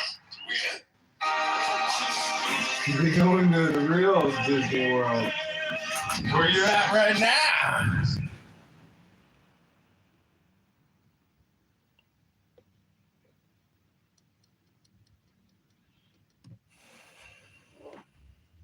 Okay, so this is just weird. The fact that that you really, the way that you worded everything here, you, at least beginning, you did not believe me, and I've been here for a while. Like, you don't think that I care about trying to, from my perspective, understand the truth and tell people things honestly? You just see me as a troll? You think that's all I do, or do I simply have a bit of distance from you guys in certain ways of thinking and maybe my beliefs? Yeah, you do have a distance from us. We tend to follow the scientific method, and you don't. Jeez. That seems to be the... Whatever, buddy. I was good in science. I got a computer science degree. I don't know. Yeah, so you didn't learn about sufficiency of proof. You didn't learn about... Why? Why do you statistical... think this? Because you're citing me anecdotal evidence to counter statistical arguments. And yet you said that it was something that you should take into consideration. And I told you that we did take that into consideration. But you remember what I said was, look, we're just going to go in circles. It's okay. Yeah, we are, because you keep not applying the scientific method to your arguments. That's and not you keep it. applying science. It is it. That's literally not it. Yeah, my worldview is evidence-based. Yours is not. You just declare it to be so. No, it actually is. No, I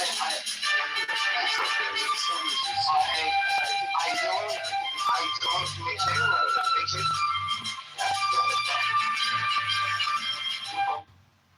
it. Okay. Or do we not? Okay. Look, I think that I learned some things from the I thought you were leaving. What happened? Jeez. Why aren't you leaving? You're a fucking asshole, Sam. I don't know why. I told you, you ain't seen nothing yet. I am. I truly am. Yeah. As all these people here, they've known me for 5 years now. Those people in the audience, he's just a fucking jackass. That's it. I am. Just as you don't give a fuck about the truth. How about that? You give a fuck about supposed evidence from authorities. I don't know what the truth is, right? I don't know what the truth is. I just know what the evidence are. What a coward, he hit and ran. What a coward. I gotta call him a coward after he calls you out. Oh, that was beautiful. Beautiful. Another exciting episode of My Vaccine, My Body, and My Choice. Don't criticize my Mancini! My Mancini was perfect for my body, protected by encapsulated form perfectly for the longer duration of my presence. My daughter said that. You don't understand statistics, sir. You certainly do not understand science. But if you did, you wouldn't be so stupid and effing retarded as Dr. Stephen Bell put it, because that makes you an R word, an F word, all the worst things. Oh, horrible.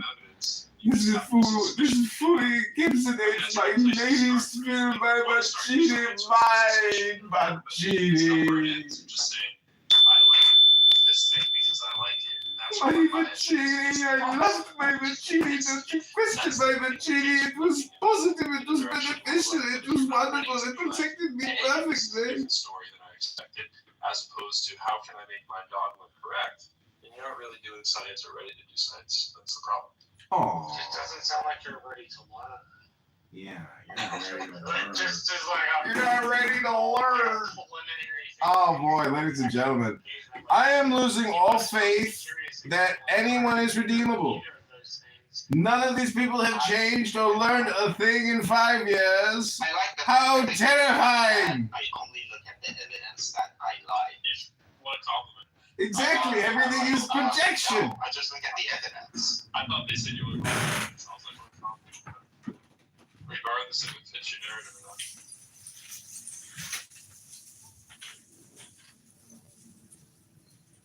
Yep. Very interesting.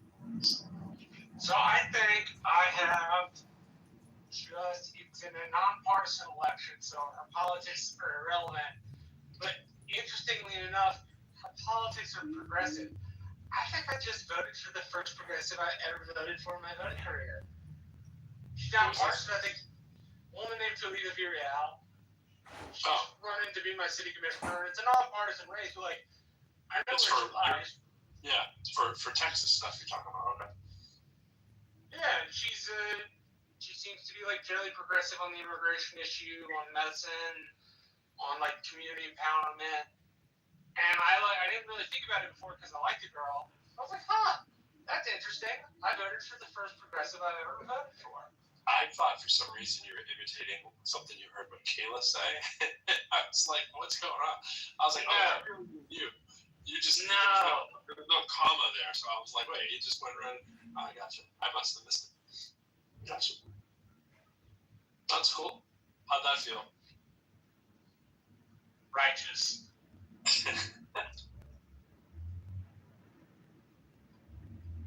You'll say righteous before kill too, so never can't tell what that means. I mean, badass, I like her.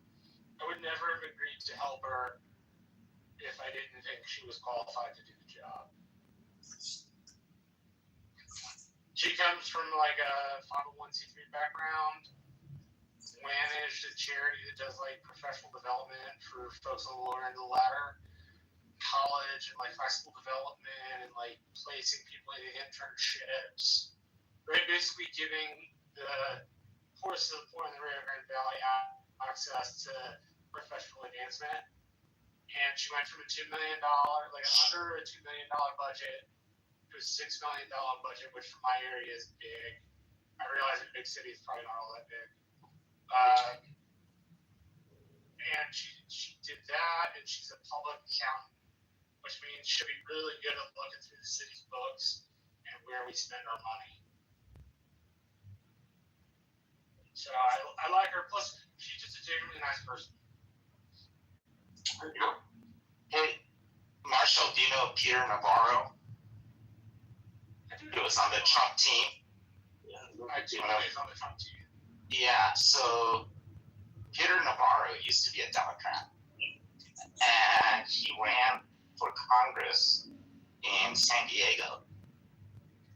And, Hillary Clinton came in, campaigned for him and all that. He is the reason that I voted Republican once.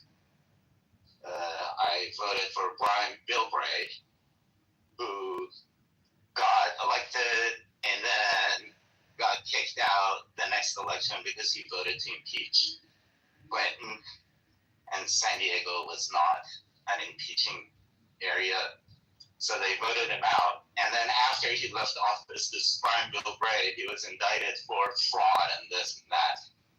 So Peter Navarro forced me to vote for a fraudster Republican.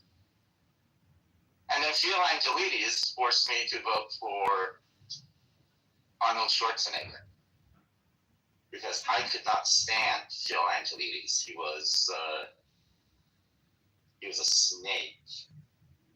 Well, so there are two races on the Texas ballot. Depending on who gets elected, that I'll actively vote against the other side of the aisle. If it's Ken Paxton, I will vote for James Tillerico despite the fact that he's more progressive.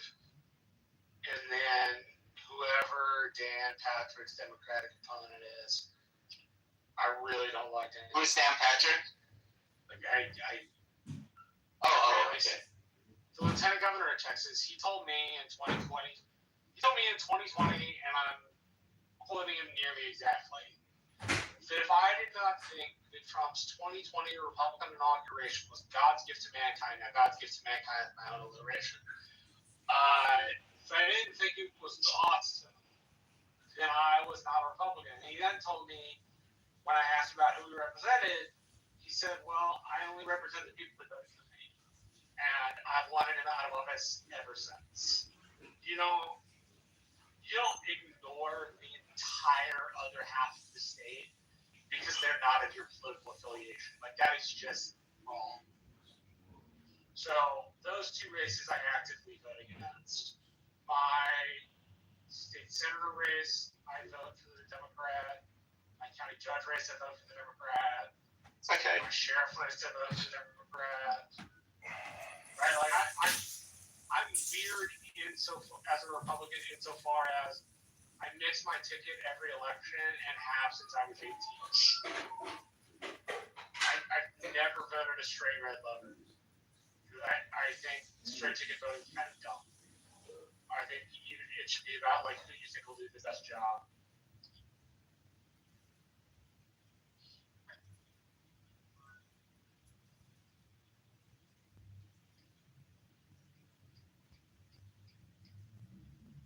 But on a side note, they finally finished putting that LNG pipe on my land.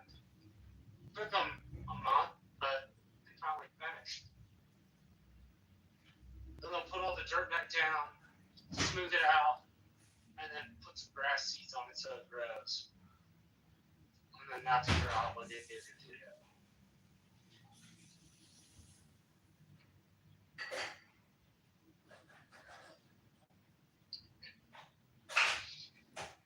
The other thing I find most interesting about science that it's supposed to be replicatable.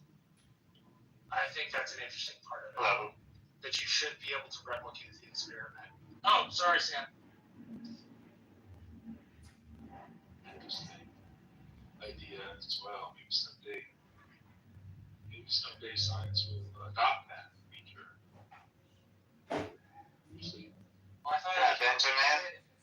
Benjamin. Hey, Sam. Until you have explained your page 102, you're not allowed to contact that. Okay? You have not explained your page 102, so you're not in any position to talk about anybody else's data. But one thing, among friends, don't interrupt. I was gonna say, you guys know me. If you want to argue against me, calling me an asshole is not going to cut it. Because I don't care if you call me names, as long as you're making a rational argument. So calling me an asshole isn't going to win you the point. It isn't going to make me stand up. So in the future, if you're ever going to an argument with me, if you call me names, I just know that I'm winning the argument. That's all it means. That's my argument. Well, that's Benjamin. I mean, you guys are relationship for a reason. That's kind of just like saying, Sam, I see you. Benjamin, I see you. It's the same thing, right? Exactly. No, I agree with Sam here. I think the ad homs just capitulation. Except I don't have any arguments. No. Except when I call you a moron, because you actually are a moron. It's not an argument. No, asshole is different than a moron, because when you speak, you actually provide complete evidence for your moronity. Are you saying you think science is replicatable? What does that have to do with you being a moron? Something that's honest. Okay, yeah. See? You're a moron for bringing that up. It's actually interesting how emotional regulation works its way into argumenting. It's fascinating. Yeah, that's what I was thinking about. I'll be honest with you. Growing up and debating with my mentors, that's something that I guess the mentors that I had in life kind of purposely did. They would get me into states of dysregulation, and then they would just show me that I lost the argument based off of my inability to be emotionally regulated. So it's interesting how you just gotta work on not losing arguments and the ability not to hold words out. Thanks for the advice. It's actually interesting how people always want to be right and how their emotions seem to be tied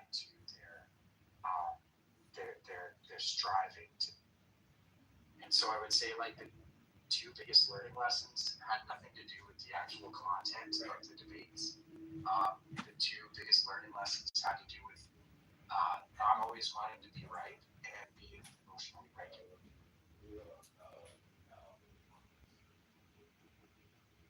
I wish I had your debate mentors. Yeah, I don't know. I had to storm away several times until I learned how to sit there still and to accept being wrong and not be upset about it. It was a lot of See the Benjamin joke right now. That's where I'm going to throw the Benjamin joke. But I will say, like, that's what I appreciate. You joke that you're holding back on Yeah, this, or I was holding back. I was going to say, like, well, it's great training for me. Well, it's an adventure every day. Come on in there and see how it's up. I'm not afraid to be wrong. I think it's more important to have foundations. Being right is kind of. Yeah, I think almost always. I think that had more to do with like the testosterone as a young man or something. I don't know. In my under 20s, I for sure always wanted to be. See, I don't care if the person is right or wrong. Right? I just care. Can you support your position?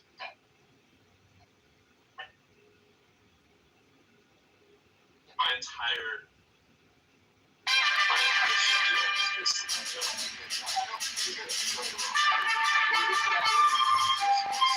Show your work. Yeah, I want to see your work. I want to see the evidence. I want to see the argument. I want to see. Exactly. Show me the data.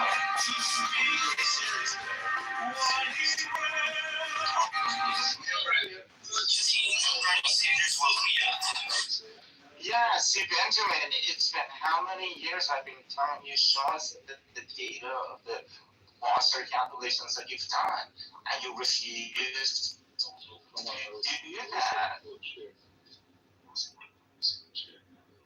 When I do like what we're doing in calc today, like I very, very rarely actually do math in the class that often. Like I will do it enough so they know I'm an expert on it, and that they realize that I'm not going to be doing the math they are, right? So I'm kind of like a dentist. Like only when they're stuck do I come in and show them like what they're missing, whatever, right? So today we're in the middle of, well, I won't bore you with the details of the problem, but there was a way to get to the answer of the problem in about 7 seconds. But the way that they thought the problem was like should have been like a 3-minute problem, right? They were missing sort of like, and that's why it was so key to see. I need to see what you. So he sits there, he doesn't teach them anything. He tricks them and then pokes and prods, but yet teaches nothing. He's a failure as a teacher, failure as a room mod. He's no pro, he's a horrible musician. And John Kitover running for Chicago is obviously a much better musician than Pro Lyrical. That's just a fact, ladies and gentlemen. The fact that I'm sitting in here producing the Pro Lyrical show means that I'm the master recorder. You could call me the master beta, and I'm just trying to articulate and ejaculate, but I can't seem to find my Shina. Reborn Shalom, it's coming. It's coming. I just keep coming. People ask me, what's your secret to success, John? And I say, I just keep coming. I just keep coming. Coming. And I just keep on coming. Come. He keeps coming. Come. He keeps coming. Come. He keeps coming. It doesn't mean if I agree with you in real life. It's just like, okay, now I see what you're working on and what you value and what you did, blah, blah, blah.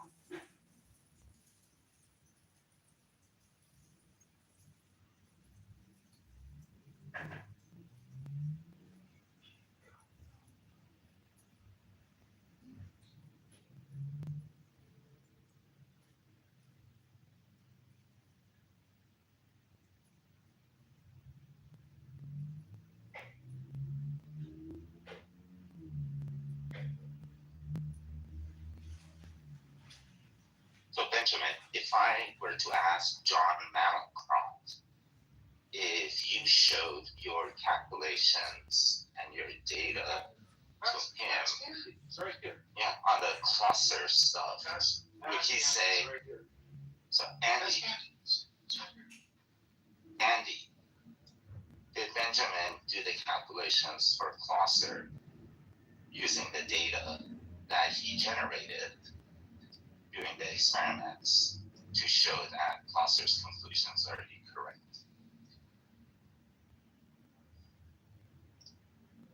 Right. When Andy comes back, I'll ask him again, but what would you think? So the question to you, Andy, is did Benjamin show you the data for the experiments he conducted that concluded Foster's 1976 paper was wrong? Absolutely not. He never conducted any expensive stuff. The data he did share was for. But today I just told him until you show us your data and said, I have shown the data here. I have shown it many times. Ask Andy.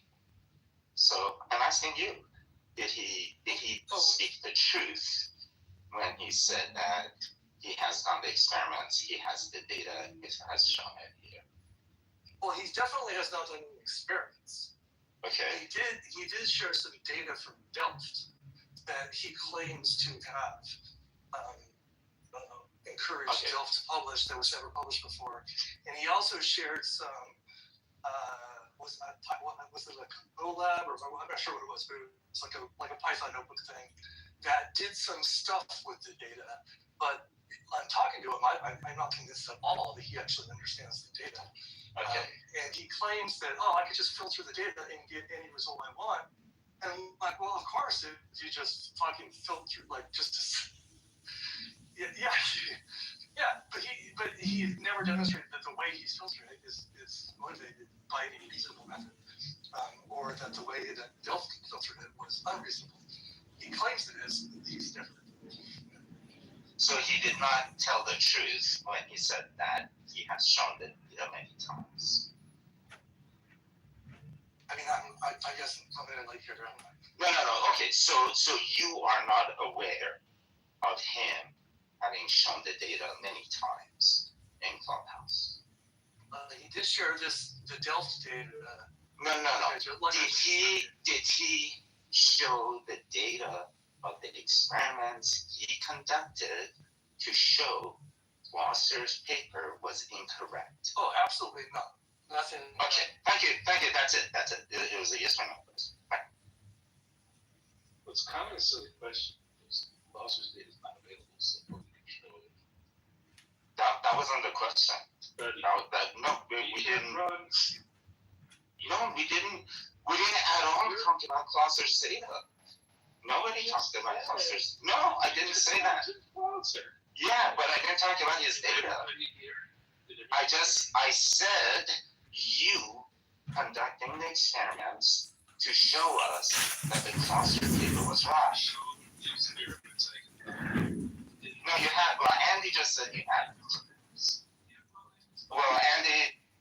Well, you asked. You told me. So who did you show it to? Who did you show it to? Wait, see what? Well, Andy just said he hasn't. What are you talking about? Andy, are you lying to me? I said you. So Benjamin, did Sam just misrepresent what you said earlier? Who first mentioned Clouser? Because Sam just asked me if you did the experiment on Clouser's data. And I said absolutely not, because do not ever do anything with Clouser's data. You did do something with the Delft data. I don't think what you did is of any significance. You think it is, and you present it as you did like that. But I'm not sure. Again, I want to say something weird.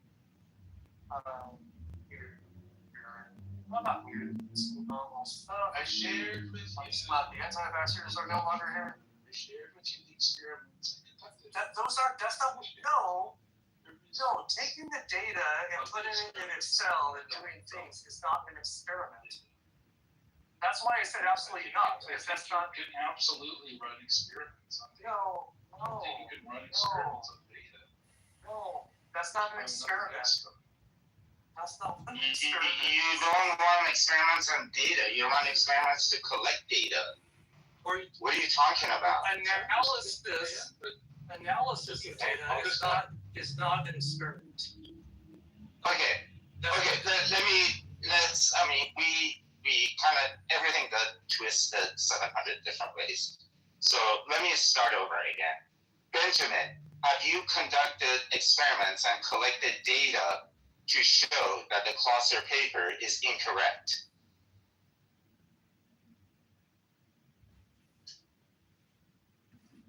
Yes.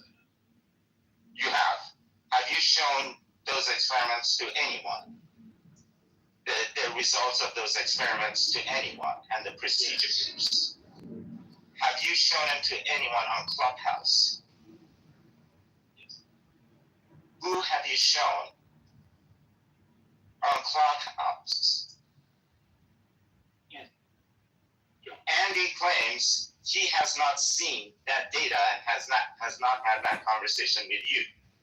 Are you sure that you have conducted those experiments and collected the data that prove cluster is incorrect? It's just gone. Are you sure that you have done that? Yep. Okay. Have you tried to publish your results? In the sense that it's on COVID. Have you tried to publish? Have you tried to publish your results? That's unequivocally not true what you're saying. You've not done an experiment on clusters data, and you just said you did it. Didn't say I've done an experiment on Clauser's data. No, Okay. Sam just asked you that. Sam just asked you that, and you said yes. Just now. Sorry, the experiment was done on the Delta data. That's Robert Hansen's project, not Clauser, because Clauser did publish his data. So, so wait a minute. No, hold on. Clauser, so did you not publish your data either in your paper? Published. Actually, what do you mean? Make it available to the public? Is you than Clauser did with his data in your paper? Do you disclose the raw? Do you disclose the raw data in your paper? Where? What page number? What page number in your paper? Yeah. So did you publish your raw data with in your paper? I haven't published this work yet. Yeah, this is how you solve this.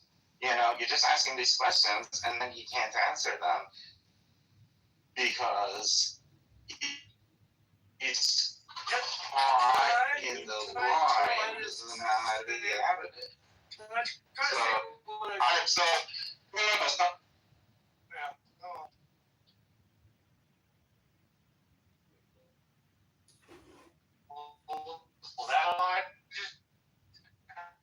I have some very basic science questions.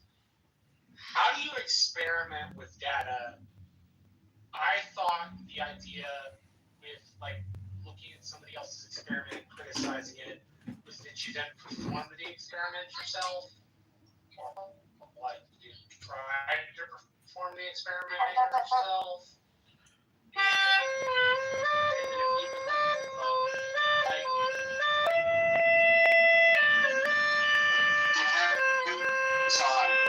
It depends on what your depends on what your objection to the results are. Are you saying that they didn't collect correct data? They did the experiment wrong, so we can't trust the data? Or are you saying that they did the experiment right, but they processed the data and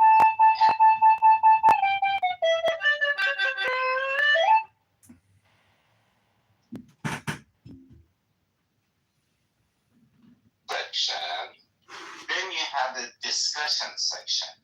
So you either say their methodology was incorrect, or you say their methodology was correct, but you say they got the right data, but they analyzed it incorrectly. Those are three different things. So if they analyzed it incorrectly, you don't repeat the experiments. You just do the analysis on the data that they have provided, and then you say, see, we did the math, and they were wrong. But if you don't trust the actual experimental results, then you do the experiment to show if they got the right result or not. So say you've done the experiment, you've gotten all the paper results, right? You've written it all down. Don't you then have to publish this data to an audience of your peers who are then So you then review it? No, you draft the paper, okay, and you submit it to a journal, and usually you're trying to submit it to the most prestigious journal you can, and then and that's based on how important the study is, how widely beneficial it is, things like that. You want to publish it in a generalist journal like Nature or Science, or do you want to do it in a specialized journal of organic chemistry, right? So you decide where you want to publish it. You send it there. The editor of your session reviews it and then decides if it's complete or not, if it's proper for publication or not. If everything is okay, then the editor sends it to 3 or more reviewers. They review this and they send back comments. Comments could be either grammatical, which you don't care about, or they could be substantive. They could raise the question that we don't think the results support the conclusions, right? And then the editor takes those comments into account and sends it back to the author and says, you need to fix this, this, and this in your paper. The author goes back in the lab, gets my data, fixes this, this, and that, and resubmits it. It goes back to the same reviewers after resubmission. They approve it, goes back, and then the paper gets published. That's the process. Seems to me that if one were to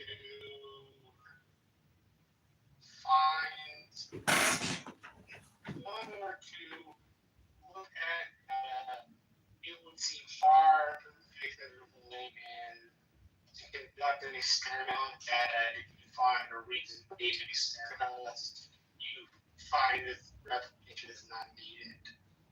So you don't do experiments on data. You do analysis on data. You do experiments to So I feel like I want to explain my understanding of what measurement and things he's done. You look at the Delft data. If you think about what is the Delft? The Delft experiment was a Delft test experiment. The unique thing about it, I'm walking. Oh wow! Little snake. Hey, little snake. It's a garter snake. Hi there. No, it's not a garter snake. It's a boa. Okay, they're very long.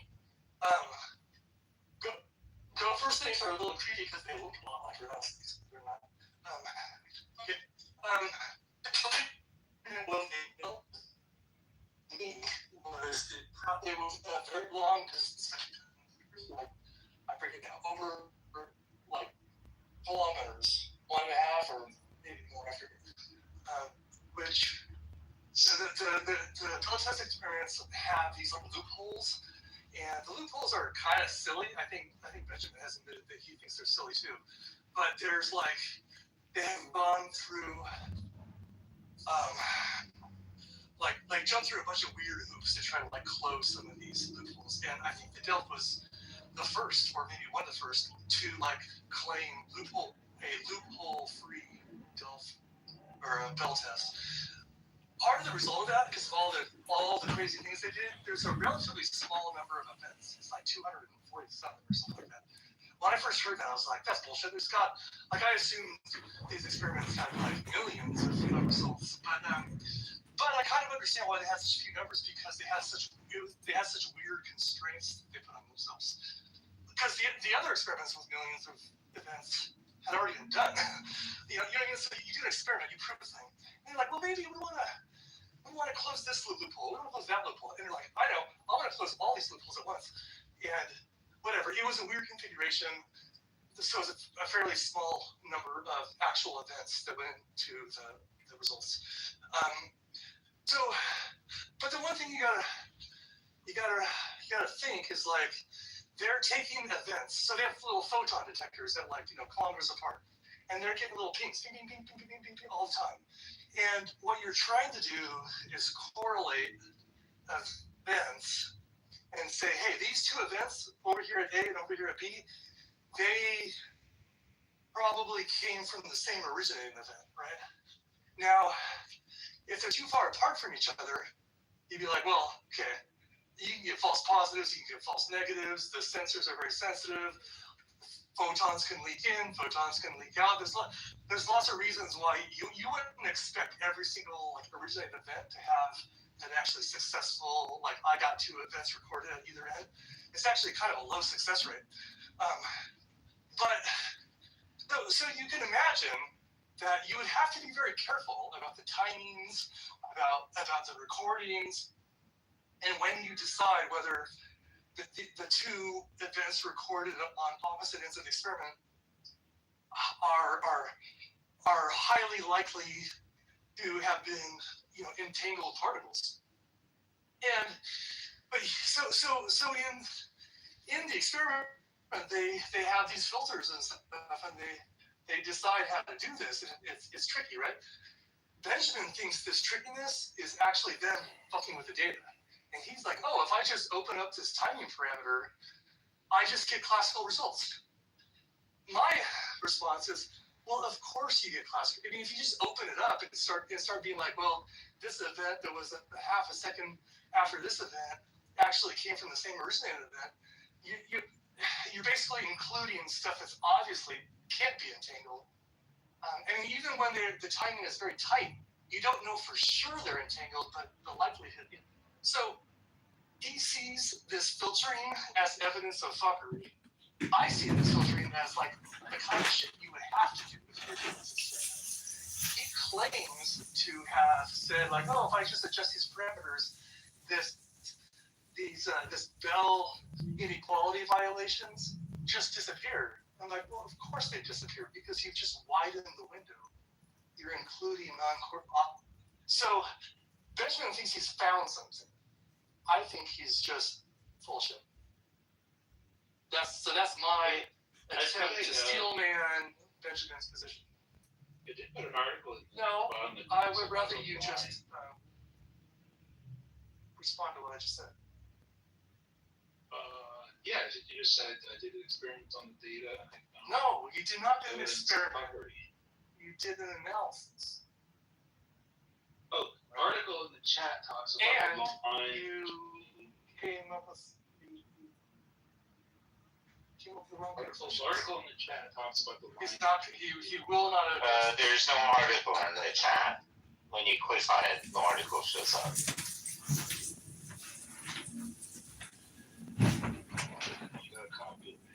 So you're not going to say that I'm misrepresenting you somehow, or anything Oh, sorry. Is this the image and logic, Peter Gallison? Yeah. And In that article, this is a book. Yeah.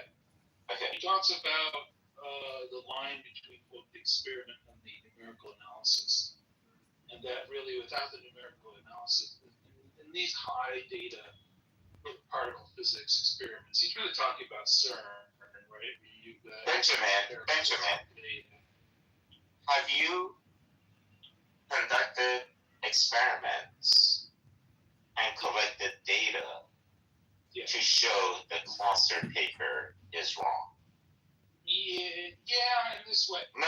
It's that's not an answer. Have you done it or have you not done it? No, and hold on, Benjamin. Wait, I can't do this a second. I just explained my understanding of your reasoning, right? You could have steered in and said, no, actually, when I discovered the way they were filtering it was wrong, this is why I think it's wrong. You could have drilled into it, right?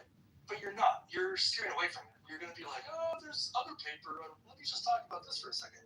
So you could say, I am misrepresenting you, or you could say, you could try to defend this idea you have that the filtering was fuckery, but you're not doing that right now. You're pivoting away, as you do. I would rather you actually discuss why you think the filtering they're doing is fuckery. I think what Andy's saying is we would rather you be honest as opposed to lie to us in response to every question. So I'm going to ask again. Have you conducted? Can you answer this question once and for all? Have you conducted experiments based on Closer's theories and all that? Have you conducted experiments and collected data to show that Closer's 1976 paper is wrong? Yeah. Have you shown that data to anyone? Yeah. And did we just go through this? That Andy said he hasn't seen it. That it wasn't, that the data you showed him wasn't the experiment I'm asking you about. There's well. It's, have you done it? Have you not done it? No, it is not fair to say. Have you done it or have you not done it? Okay, so then we conclude you are lying. So, right? Is that a fair conclusion that you're lying to us? Benjamin, the way to handle Sam's question is say, well, it's not Clouser's data, it's Dell's data. Okay, and I didn't do an experiment. And hold on. And I didn't do an experiment. I did some analysis in Andy's and that. That would be accurate. Okay, let me address those 2 points. You did it that look, the data is taken from Dell. But because Clouser did not publish the data, and I spoke to Clouser, he said, well, a lot of people have replicated it, so find the data there. But he is just inviting me to assume that all other replications of the study are equivalent to his. In that sense, an analysis of Dell is not inclusive. No, that's on fairly solid ground. Not even.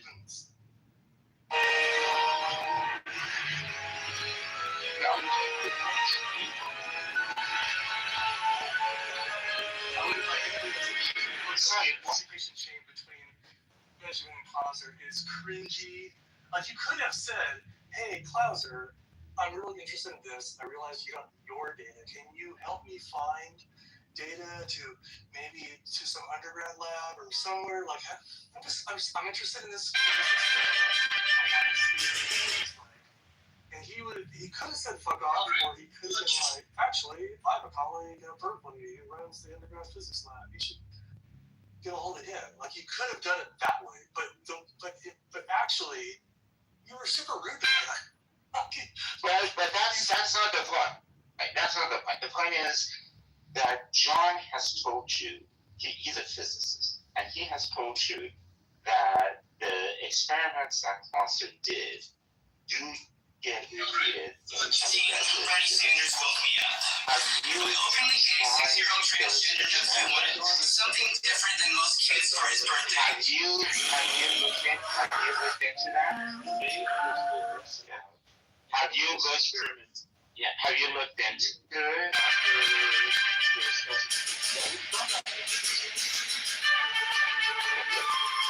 So One was is the Delta data. So, no. I'm sure I don't care. Right. It's very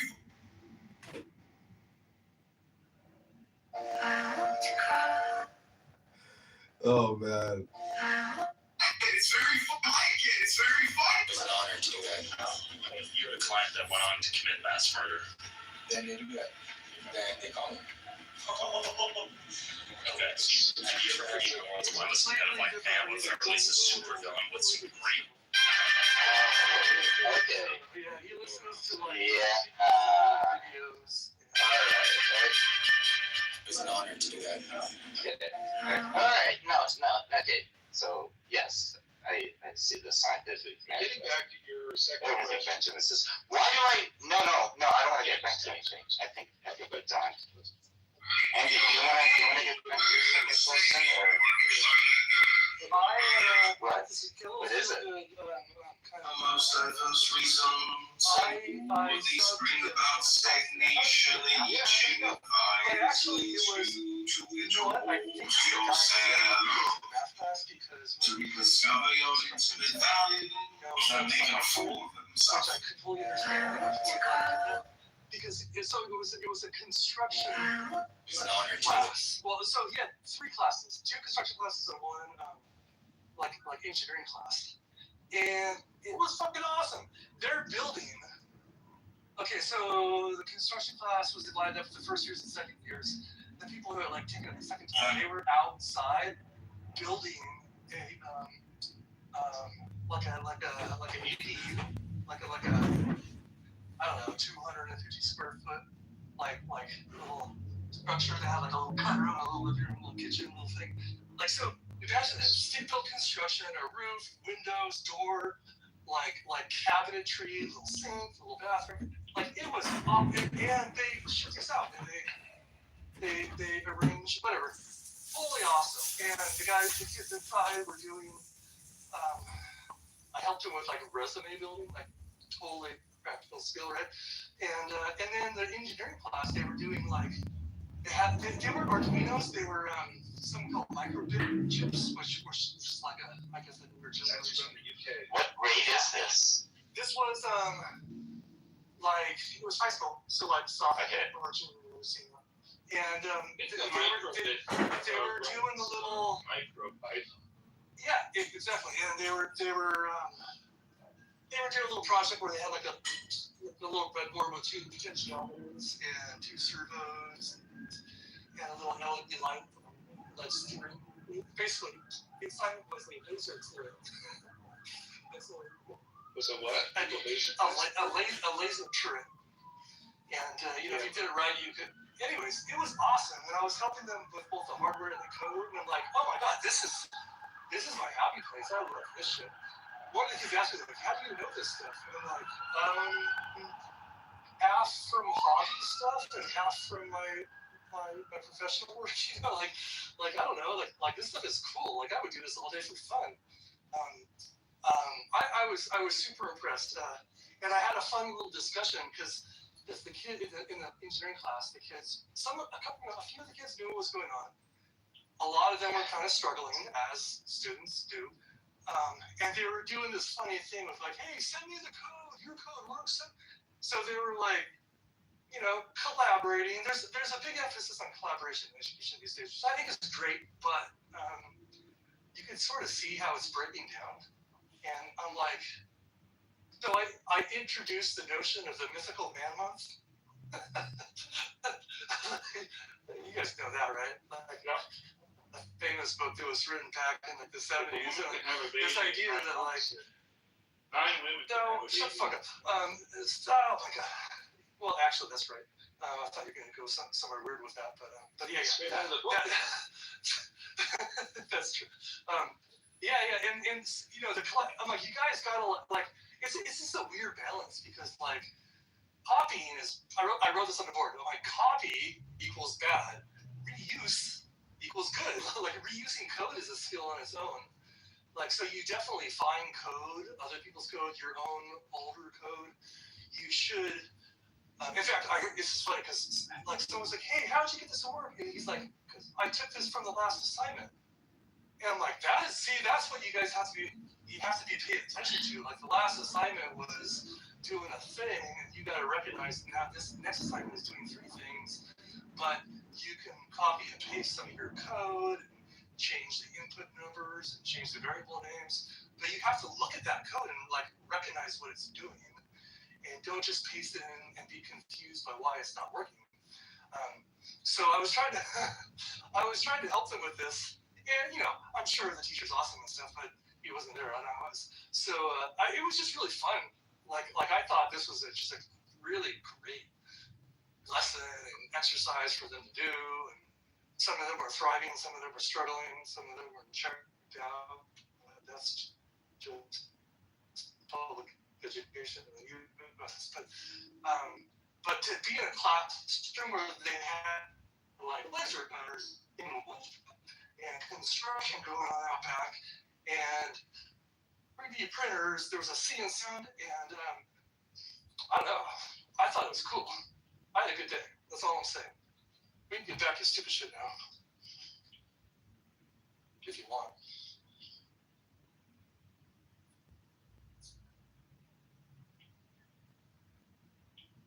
Also, like version control, I'm like, you guys gotta save your code, right? Like, so because when you have the version of the code that worked, and now you worked on it and it doesn't work, you really should be able to go back to the old version and try that one again and ask yourself what's going on with the hardware, what's going on with the software. I don't know, just that general troubleshooting. I really enjoy that, and some kids catch on to it, and other kids are just their eyes are glazed over. But it's fun to. It's a fun. It's a fun subject to work with.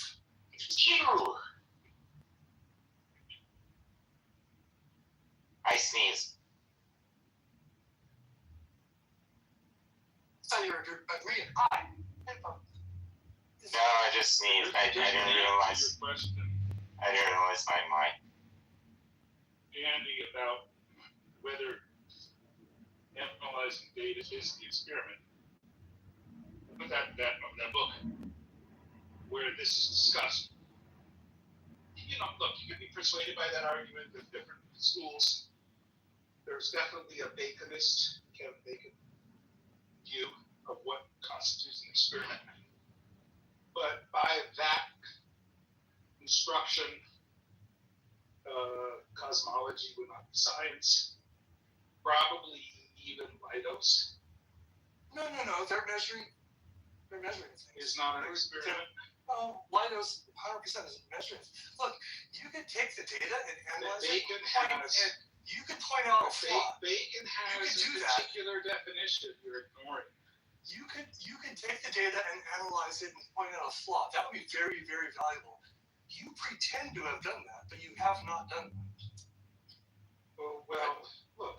Well, you don't have to be persuaded by my research. Well, if it was right, I would be persuaded by it. That's fine. I'm open-minded to it. I looked at it. I spent some time on it, after all. You did. There's lots of research that is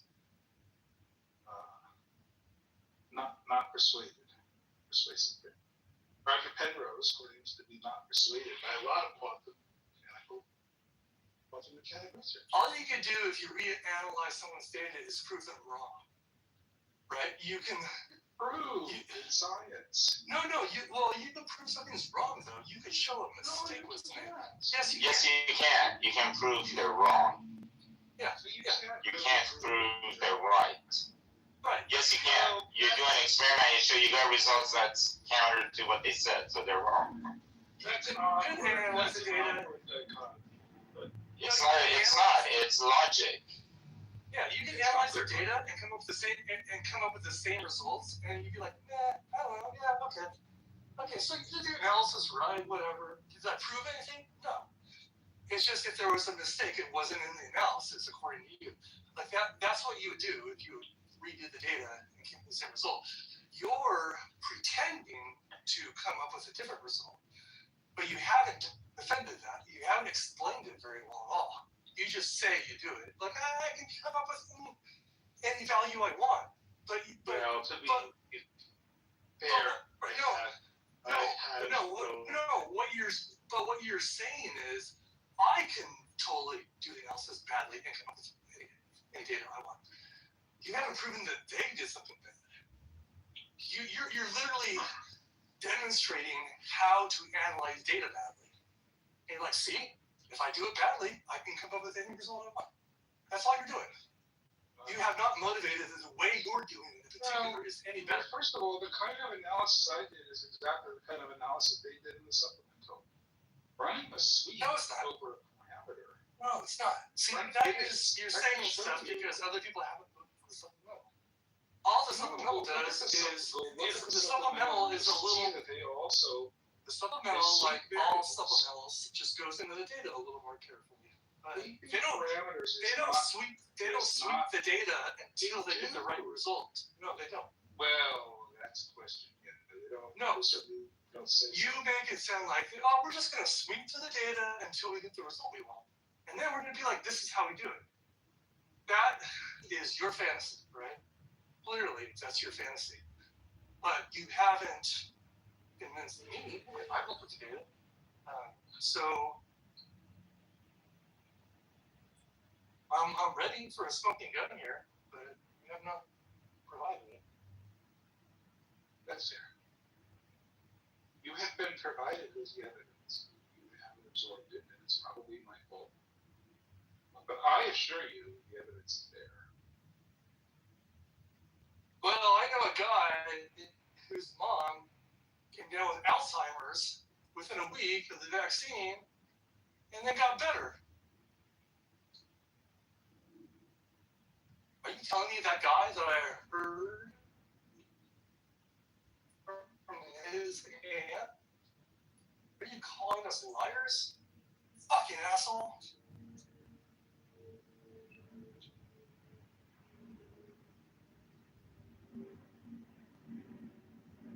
A good appeal to emotion really that works always, right?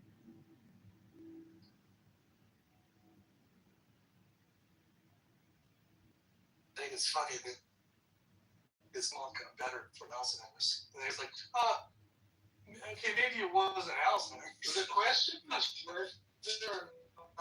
whether or not data science is science. That's really the question. I would submit you should read that book. If you're not convinced that data science is science, I think it's important to understand what Bacon requires in a science experiment, which is you have to kick the tires. In other words, you have to interfere with nature. I'm open-minded to data science. Cause in astronomy. Okay. You can't. I don't know why you bring up Bacon, other than Bacon being Francis Bacon. Well, because Francis Bacon kind of lays down a useful definition for what here has it all in way. Francis Bacon lays down a kind of early description of what the scientific experiment is, and it's a good one. What? Okay, can you stop talking so much and just say what it is?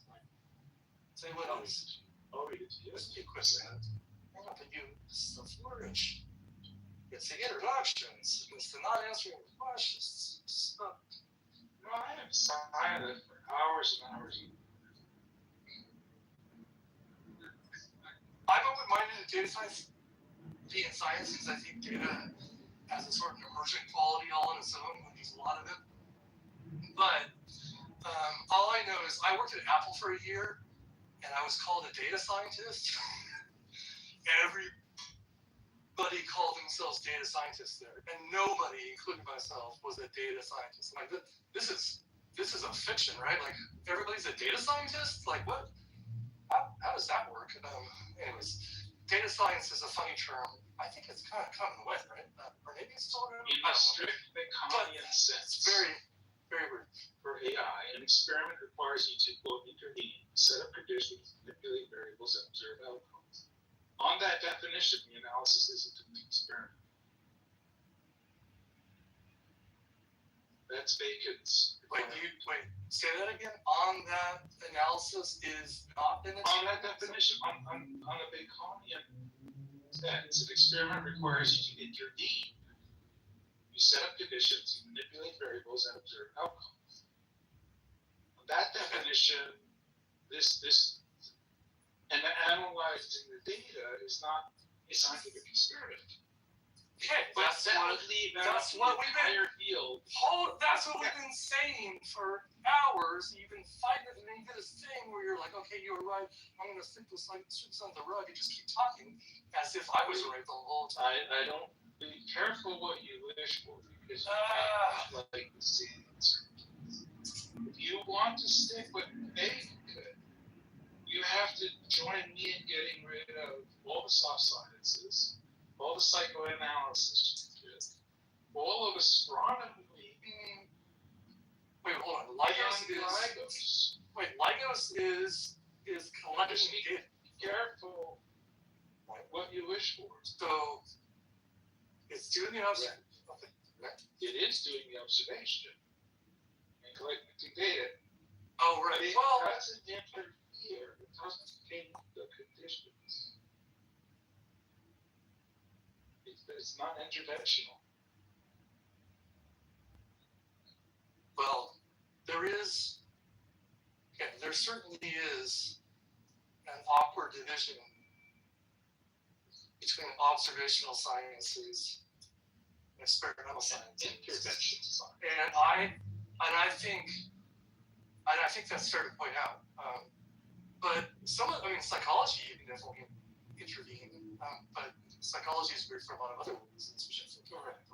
And a lot of times you can't intervene. In other words, you can't give you can stand this. But you can you stand can't this. give But kids you labels. You can. But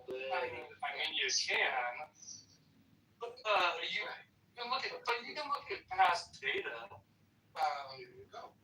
And We're correct. it's true. You can't. But But you're also, saying the analysis and past data you is can do things. No. You can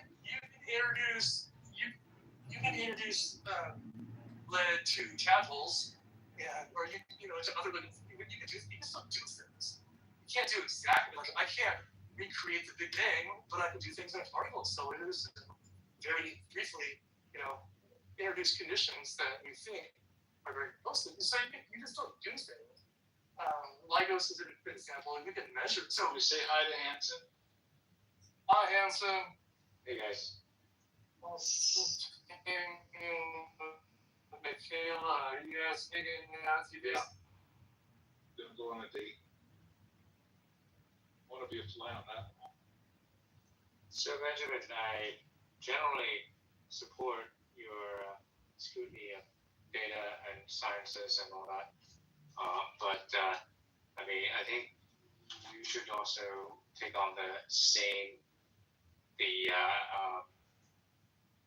careful scrutiny, spirit of scrutiny yourself as well. Like that. Do you mean on myself? Yes.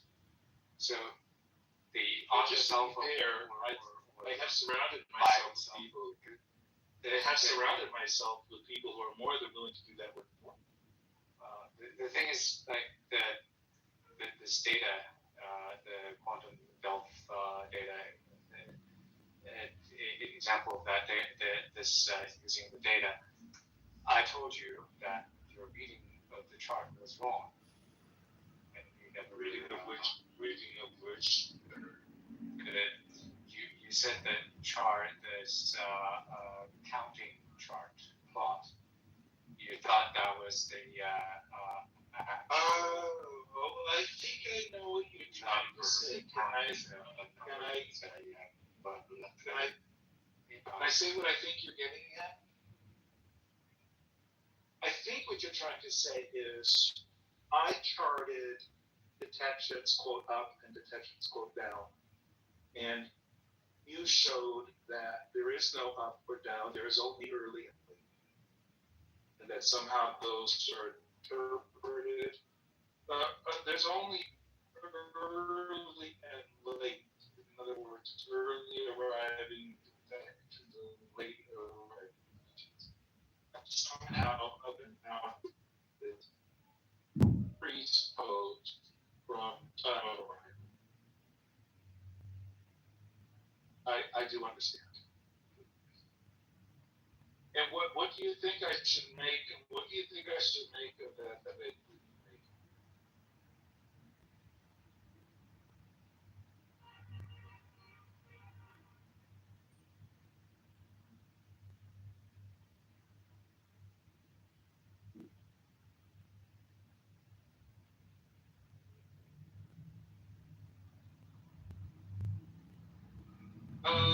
Yeah. So let me first of all say I do understand what you're. Hi, Fred. Do I have to invite you up? I'll invite you up. I understand what you're getting at. I don't necessarily, I'm not persuaded by your argument that my analysis of up and down is somehow invalid, simply because the mechanism that they use to distinguish between up and down what's time of arrival. Well, the thing is, but I think just. Oh, no. The thing is, you have no base to draw your conclusion because you didn't even get the number of up and down. Hey, wait. And I'm asking you just one. I'm asking you Just one question. Does not need to be up and down 100%. You need to do a computation to get that, and you didn't do that computation. So there's no. You're saying that you didn't agree on it, but the thing is, you didn't even have that to make the judgment. That's what I'm saying. Whether it's true or not, that's out of the question because you don't have anything to judge what's true. I'd like to ask you a question when you're ready. Yeah, go ahead.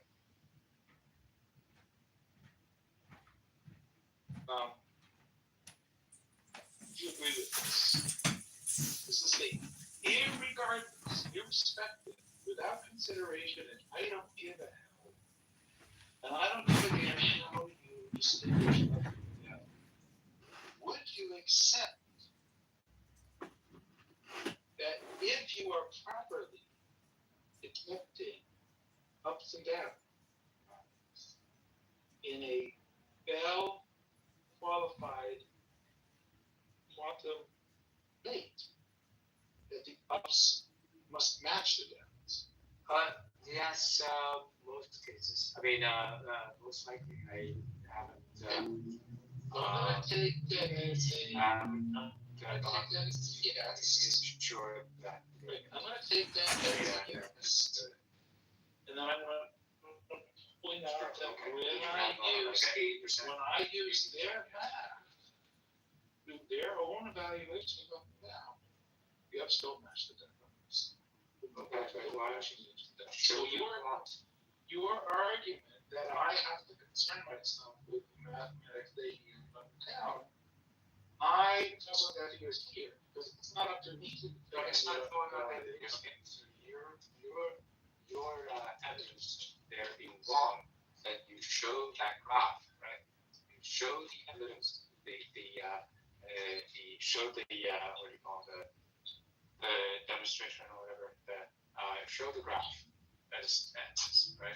You're picking the wrong graph. I mean, if you do have the graph, if you do have the result, you haven't shown. Okay, maybe you have. Maybe you have computed now. Maybe they plotted. I mean, they plotted the graph. Okay, that's not the graph you're showing. Wait. Just to be clear, do you understand why I think that it's very interesting, but also not important how they deduce up from down? If the question is this a proper Bell quantum state? Meaning? Because the test for a proper Bell quantum state is that the ups match the downs. Yeah, sure.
I don't have a new profile. You got a family?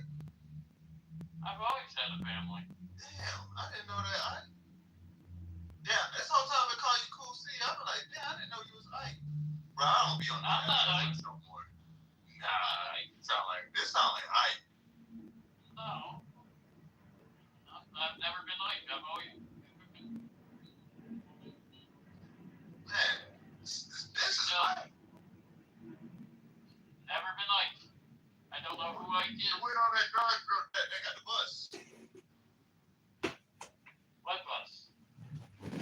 Honey?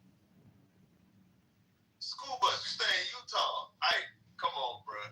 No. I don't know Ike.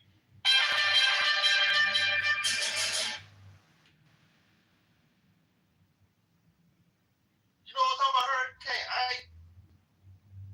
They had the bus. No, I don't. Oh, damn. Okay. Wait a second. How did I get the green beans?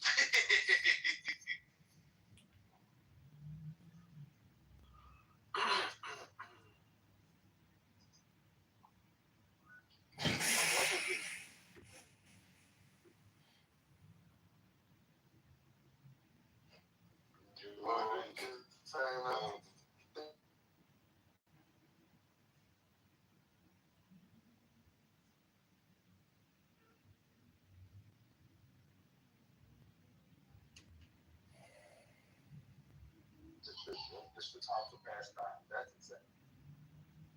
I'll say this. Historically, when there's someone that homophobic to that extent, they got something else going on.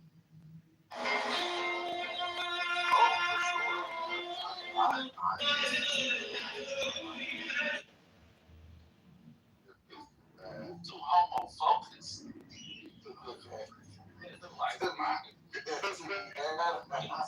Homo-focused.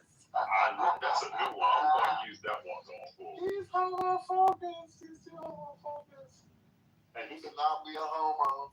and for him to go to the gay district in Philly to specifically pick up gay rides to take them home. What did he say? To pick them up and drop them off? That's what he does? Yeah, that's what he said. Something like that. He has a bus. Like, I'm telling you. Yo. I'm back. Yo, welcome back, Ike. Ike has a bus. I don't have a bus. I'm not Ike. I don't know who the fuck Ike is. I've never known Ike. Unless he was in the trucking room. Don't know Ike. Never been Ike. I'm a white man from VA. Yeah, that's the shit Ike would say. Who the fuck is Ike? Oh, I'm cool. See, so you're 50 years old. What's your zodiac sign?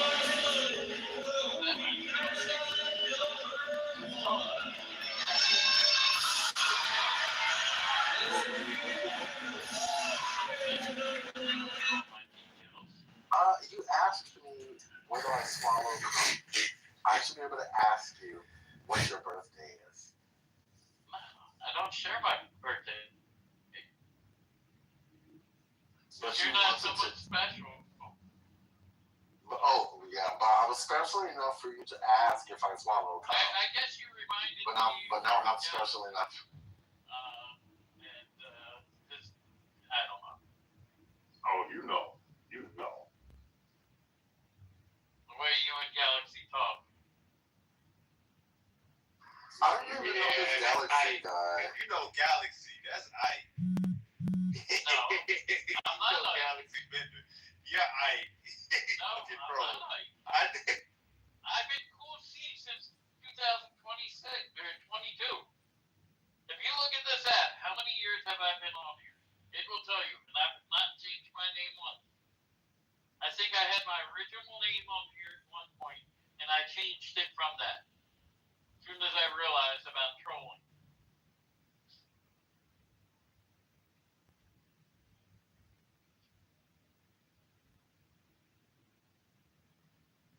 Like right now, I'm in New York State.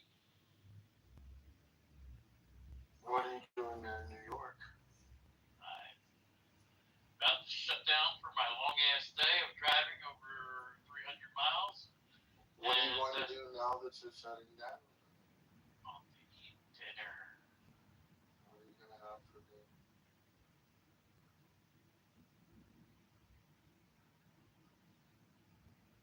Turkey, lettuce, turkey, tomato, mayonnaise, pickles, some hot peppers on. When you're in New York, do you frequent the Village by chance? And I got some Arizona green tea I'm going to probably drink with it.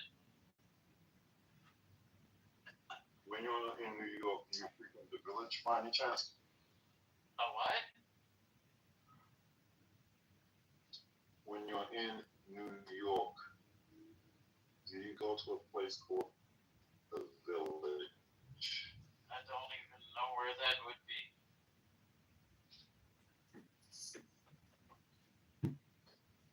I don't go to the city. I don't know where you're talking about. I am a truck driver. I'm about to deliver Hold on. stuff tomorrow. So why are you picking up gay people in Philly if you're a truck driver? What load is that? Why would I be picking up people in Philadelphia if I'm getting like Verbatim, that's what you said.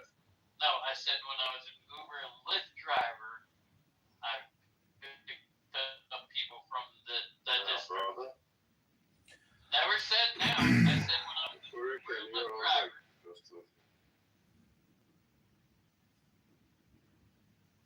Continue, question.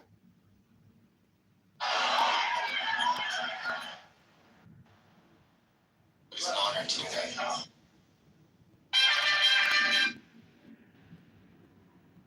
Right. Then take the second right. Thank you. You've helped me get down the road 112 miles.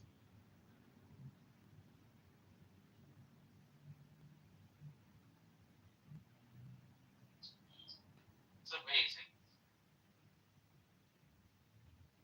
What's happening now? I don't even know. I'm getting accosted by a white supremacist closeted homo. Why am I white supremacist? I didn't tell you anything bad. Is that what it takes? What? To be a white supremacist? I'm not against any race or religion. Well, race. Cool C, is it worse to be a white supremacist or a I have no clue what you're talking about being white supremacist.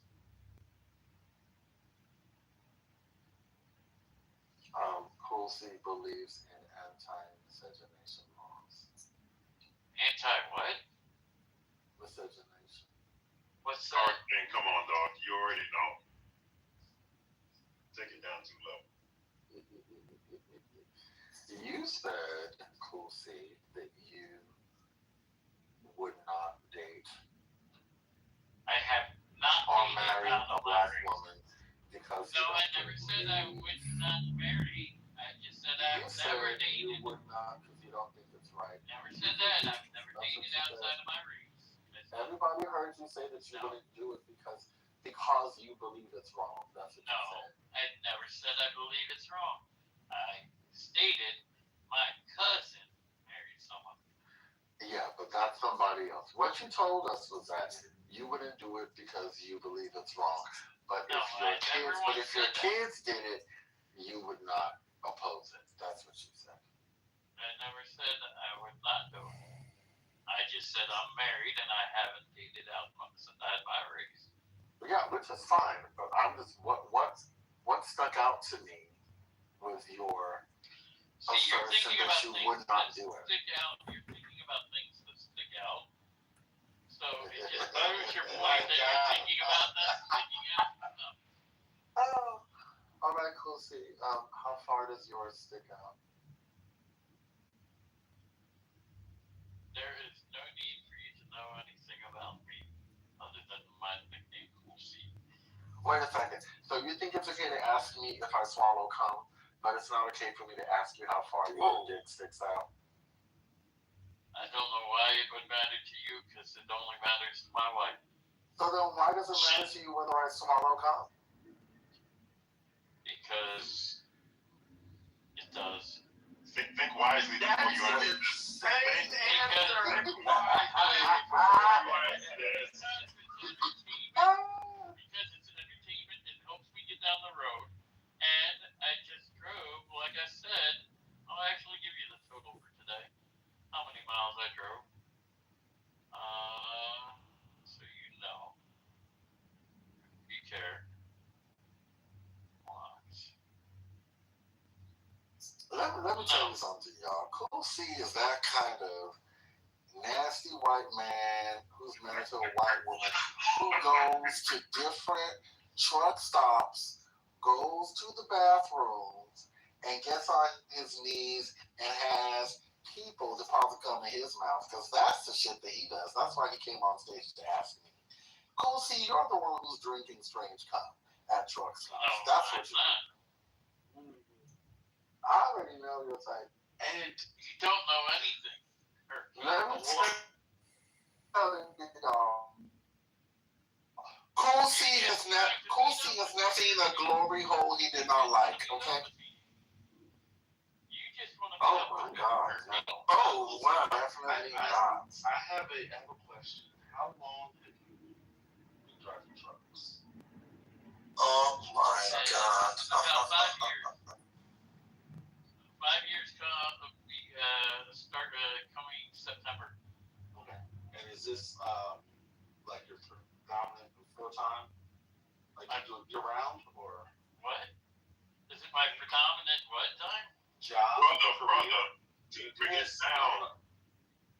It's my income.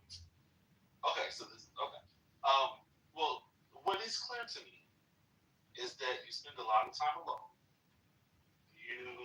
It's not alone if I'm dealing with you guys. Well, no, it isn't. Let me tell you why. No, it isn't. Because hold on. How long have you been on the app? Since 2022, when I started driving, or 21. Okay. Well, here's the thing. Being on the app doesn't approximate in-person, interpersonal relationship. You have, for whatever reason, built a persona around your engagements on Clubhouse. I can tell by the nature of your conversations, like the actual things that you contribute in conversation, the way that you engage other people, your inability to enter conversations at the level of other people, your persistence in asking awkward questions, inappropriate questions, your inability to regulate what questions you ask. I can tell that you spend a lot of time not engaging with a lot of people personally, right? It is weird. Now, I'm just speaking for me, but I'm sure I'm speaking for many people on stage and in the group. It is weird that you think that your conversation here was appropriate just because you were trying to get down the road. realized that it was inappropriate, but you did feel uncomfortable for some. When Hurricane asked you questions about your life, begs the question, how often do you talk to other people about your actual life? I would probably guess you have a lot of things that you keep from your wife, things that you do on the other. I'm not saying that, whatever. People say that you probably don't talk to her a lot on the phone. You don't engage with her. I just was on the phone with her about 10 minutes ago. And the people and don't believe it was asked. I said homosexual. A man that you believe to be homosexual.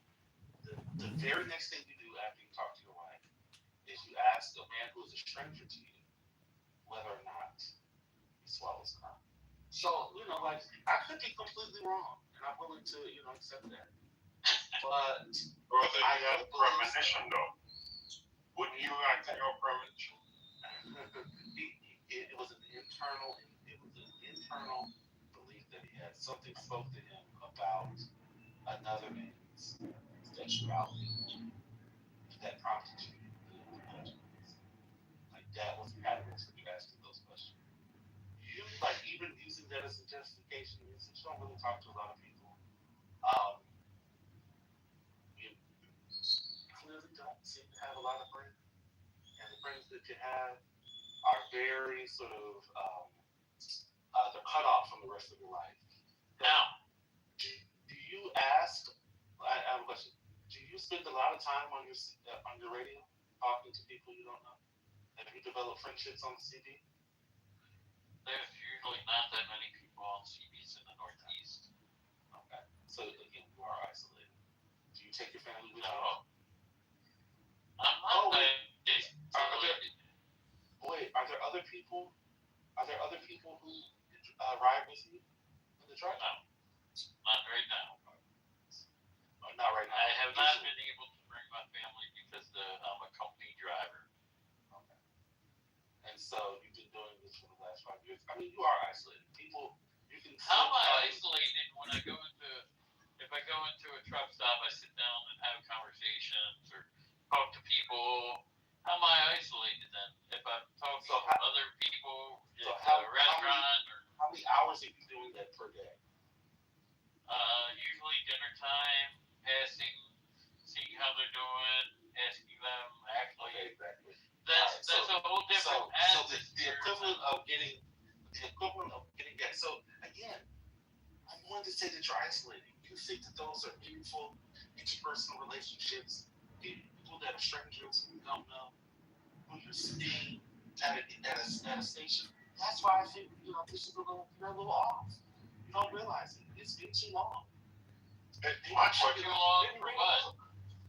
question to you, Cool C, is when you're at these truck stops eating dinner and someone presents this Hurricane and Galaxy, do you ask them that same question? I don't even talk like that. I show respect. And this is an app. There's a difference. Personal interaction. It's like people would say, would you ever say the N-word? No, I would not say that in public. I mean, I don't.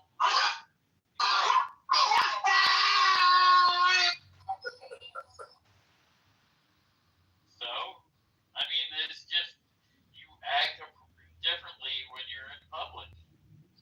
Listen, bro, I'm telling you, stay out of crime. You would do a full bid, 100%. Wait a second, we'll see. We have a guest, Shmurf Snoopy. So, just to let you guys. Shmurf is back. Whoever that is your body. I don't know who that is. And said he would never say the N-word in public. Be smarter than that. Are you writing that word when you're home alone on the paper? What's going on? I'll call someone from the sand, maybe that, in public.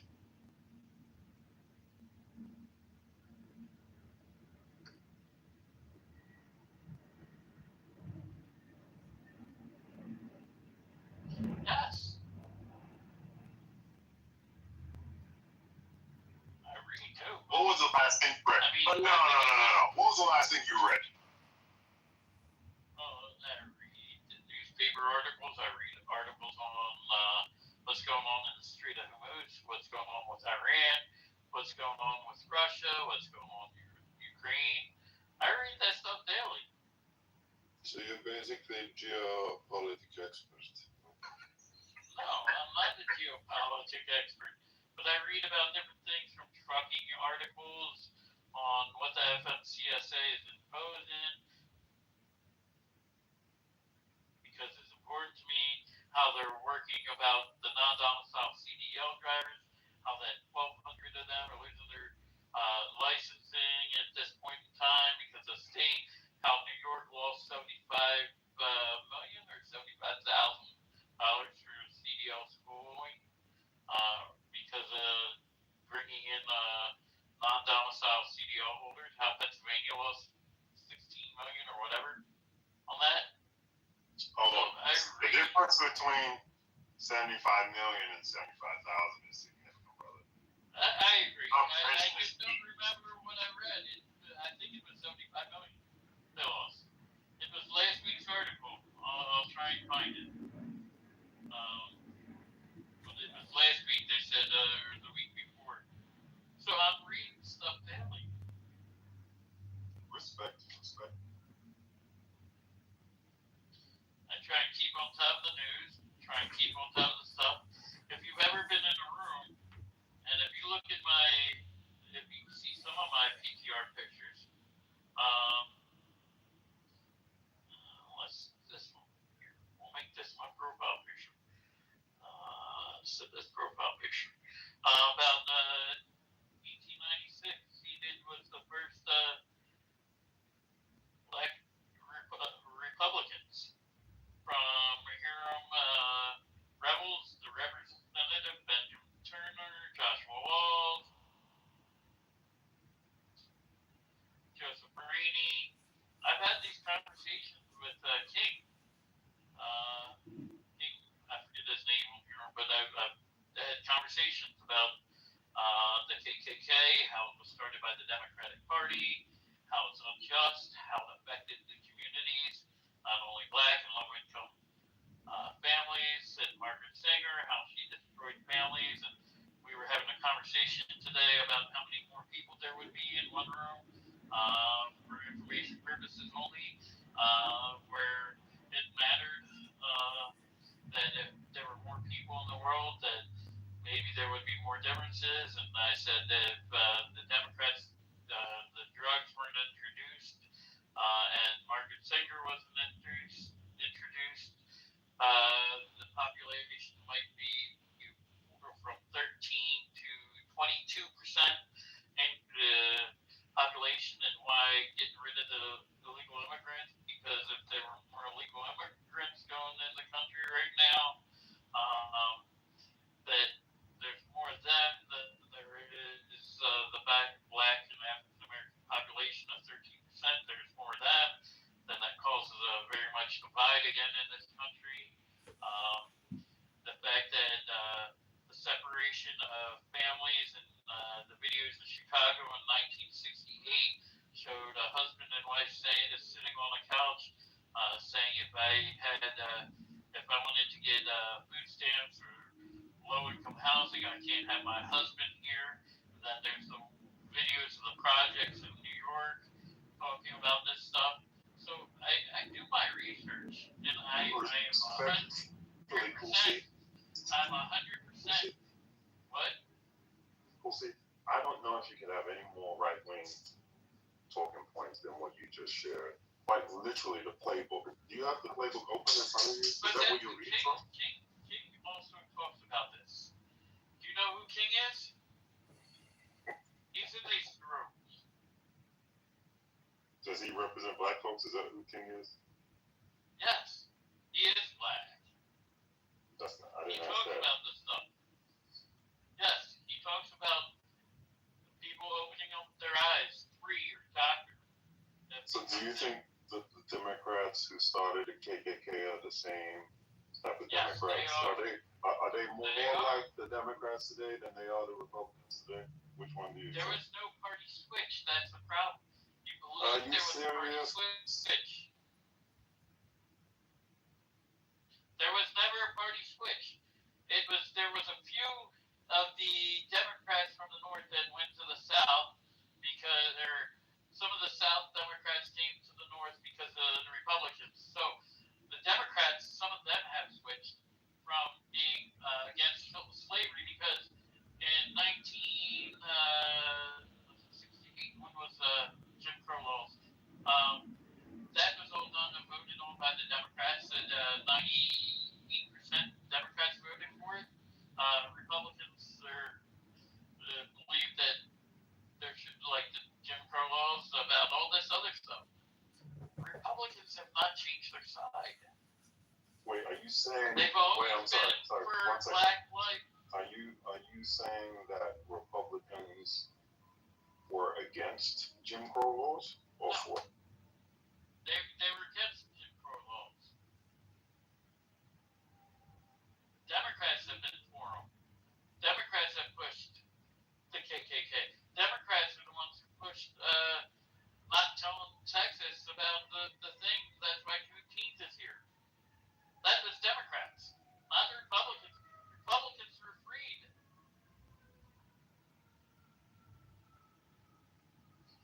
Talk to King if you ever see him. I'm cool on King, brother. I'm cool on.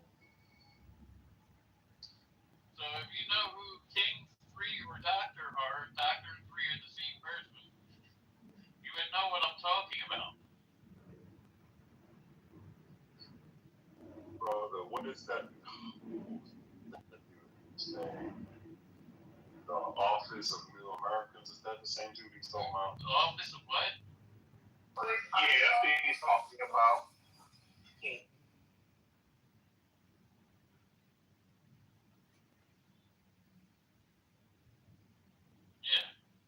it might be. He's talking about guys that are Office of Americans, that guy, the operationalist. He's on here.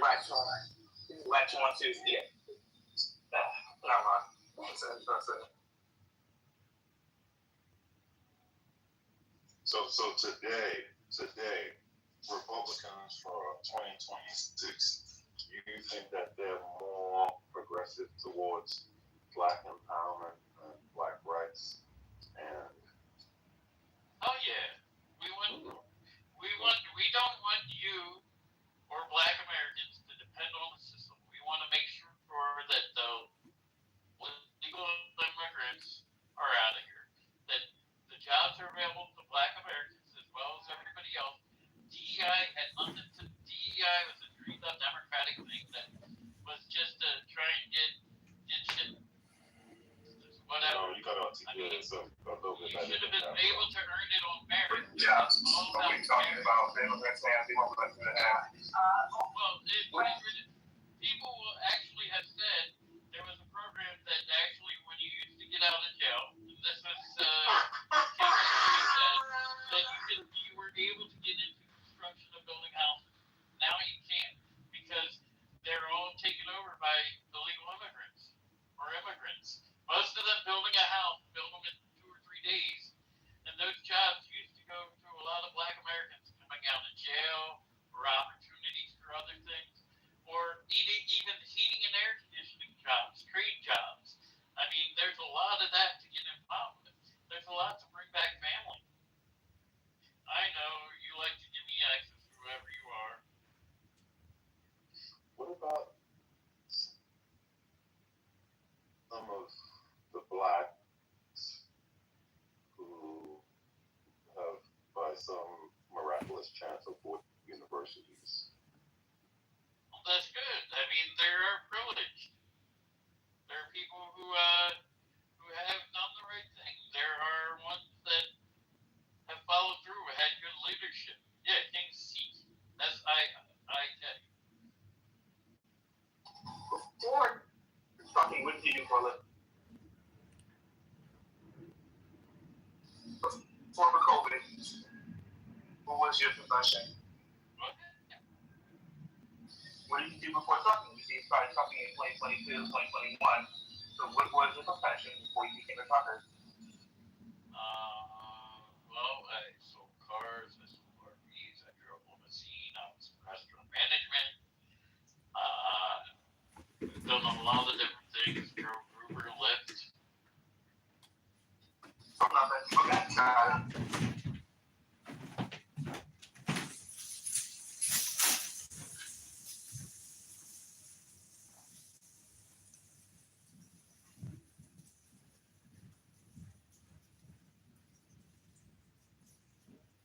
What's been your favorite occupation or job? Cool. Actually, right now, trucking has probably been one of my best jobs. All that time alone?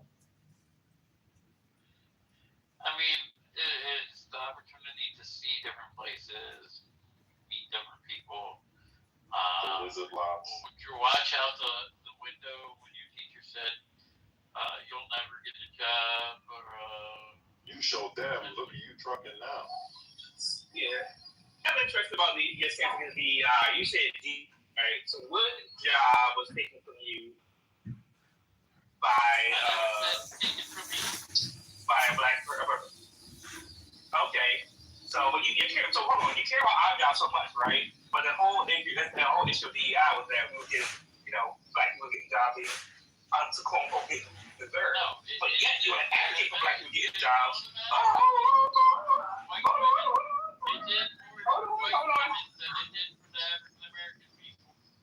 That's what I'm saying. It didn't. I'm glad you make a great parent. You make a great parent because all you do is repeat the same thing you hear. If someone says apple, you say apple. If someone says dick, you say dick. You just repeat the same. You have no original thought. Like you just repeat the same talking points you hear on the radio while you're driving down to the next Costco. Well, it is. It is. The white boy DEI you heard from King. So King told you that. You so prone to it. He even said that. He was a like you fucking me that. I knew about that before. Listen. You used to advocate for black jobs, right? Cool. Appreciate it. Thank you. But yet, the one program that was helping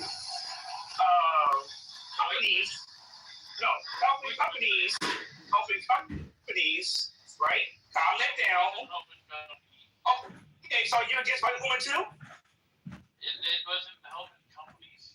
No, are you against white women? I mean, let me know that. You said the okay. So calm down. So let me get straight. Calm down. Listen, I know you're taking that crank to keep driving, but you gotta calm down. So listen. You just said DEI to the white woman first. That's why you didn't like it, right? No, it just took jobs from people that they gave jobs to people who didn't deserve it, who didn't earn the status, and who were those people? Education. Well, white women are one of them. Okay, so white women are uneducated and didn't deserve the jobs. Minority women. You said white women got the most. So are you saying most white women are uneducated and don't deserve a job? DEI didn't help what it was supposed to, though. You said that white women benefited from it the most. So white women benefited from it the most, and you said people who got DEI were uneducated and didn't deserve the jobs. Are you saying people who they were not uneducated? They were just not. You just said that. You literally said uneducated. Do you not remember saying that? Undereducated and not a certain thing. Okay, do you believe that both you said white women who benefited the most from it? That most white women who benefited from it were undereducated and undeserving of the job. At times, yeah. Okay. And minorities. But you said once again, your biggest test tough to me was mostly white woman. You said it. You also say it. You said it to the heavens. White women. White women. I didn't. Yes, and so it benefited them more than anything. Of course, and you're saying that the people who benefited from it did not deserve it. So in closing, you think that white women are undereducated and undeserving of any job they get. Thank you for it. I never said that, but that's what I said. The program that white women got ahead of because of DEI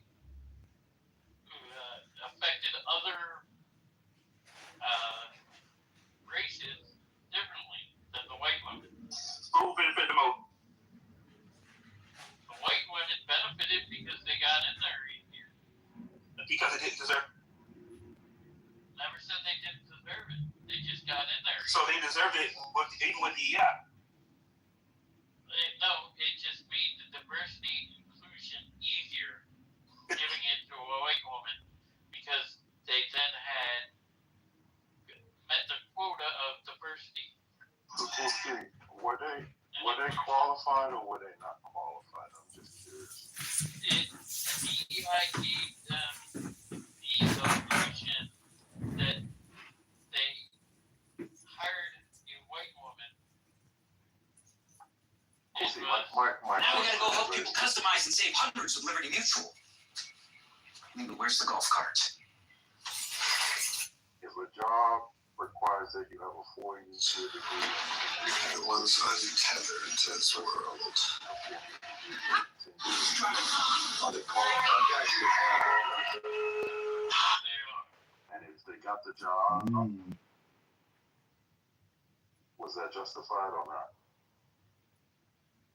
If they met the requirements and they got it on their own free will without using any program, yeah, they were What qualified. program? What do you mean program? DEI, diversity inclusion. But what does the program do? What do you mean? Does that automatically make you magically qualified if you're already qualified? It means some of these companies were looking for acceptance, because if they didn't do it, the Democrats would say shit, and that's why they Even when they die, they live forever. Yeah, for Sam. Why are you DEI? They would tell you to get the job Facebook. Alex, you just told me that. They got the job. Next time, raise your children right. If it's got carrots on it, you know about this? You came on stage spewing some of the most foul, optimistic. You weren't here for it. My introduction to Cool C was a hell of a hit. Yes, it was. It was special. Can you repeat It that for was us? special. Just so we know who you are. No. This was special. No. It was you special. Yeah. I get you. It was special.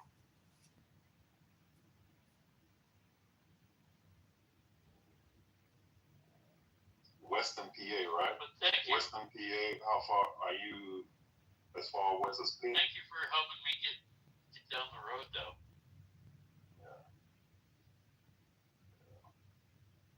Well, how far from Pittsburgh are you? Are you literally middle PA, western PA? What? I'm trying to tell from your accent. Some people have said it's between Dutch, which would mean Amish country. How diverse is your community that you live in? When you mean diverse, what do you mean? I'm sorry, I It's said the suburbs. I'm sorry, let me break It's it the down. suburbs, so. I'm sorry. How many people don't look like you or come from a different socioeconomic background than you live in your community? I think there's more rich people in my community than there are me. I think there's a lot of diversity because our school district is pretty good.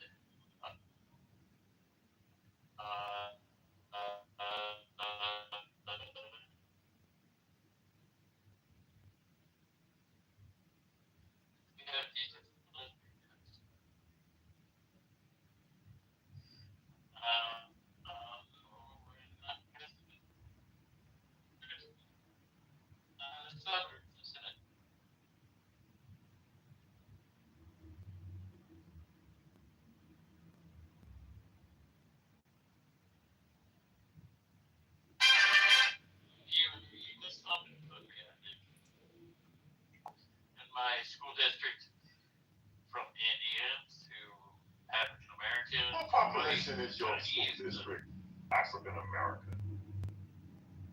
I can give you a percentage if you really I want to know. I really want to know.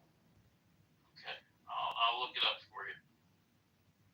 I mean, I'm pretty sure the majority, but Wait, your school district is a majority African American? no, I was going to say I believe most of our school district is a majority Caucasian, but there's a lot of Indian, Bangladesh, American.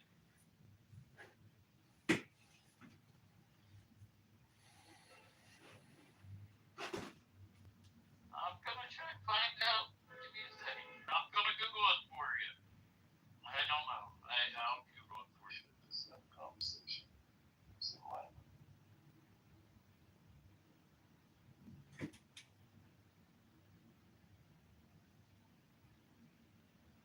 Are you aware of where upon graduation how many of the kids go to university or go on to get 4-year degrees from the school district? Just curious.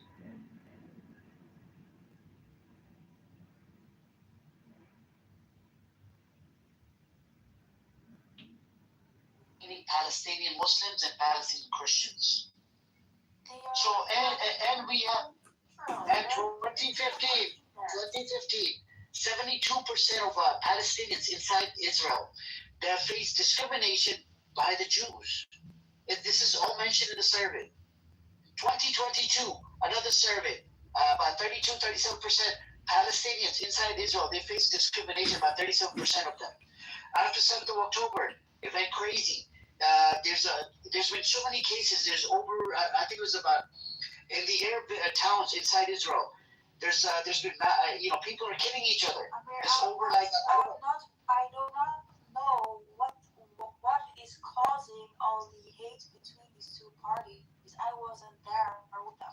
It doesn't matter. It doesn't matter. That's literally the report says it's under occupation for over 76 years. Apartheid system in the West Bank, 920 motherfucking checkpoints in the West Bank, 1,000 gates installed, and they fucking shut down the gates. Like they open it for 2 hours for the Palestinians to leave, do what they have to do. Then all of a sudden they will shut down the villages, the gate to the villages. The airspace is controlled by Israel. The water, they can't even go past 6 or 7 miles. In the West Bank, they can't even collect rainwater. Anything that comes in and out of Gaza or the West Bank is controlled by who? Israel. The blockade, ICJ, International Court of Justice said it's under occupation. Like, what do you want me to provide you? You never concede to anything. All you do, you have just fucking disgusting documents. Hey, there's a book. There's a book by. I'm saying that please, if you want the good of the people, you should be at least trying to work on the issue if there's a hierarchy in there and there's someone in charge there to realize that if there's hate coming from one side, there will not be coming any love from the other side. They went through court to file a lawsuit against the Zionist entity. The people that were kicked out in 1947-48, they filed a lawsuit in the court of law. They haven't got their properties back. There's a UN resolution that says right of return. More than 750,000 people that were kicked out in 48.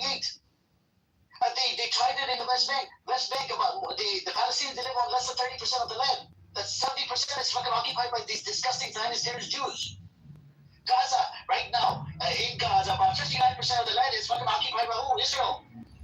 40% is controlled by Hamas and the Palestinians.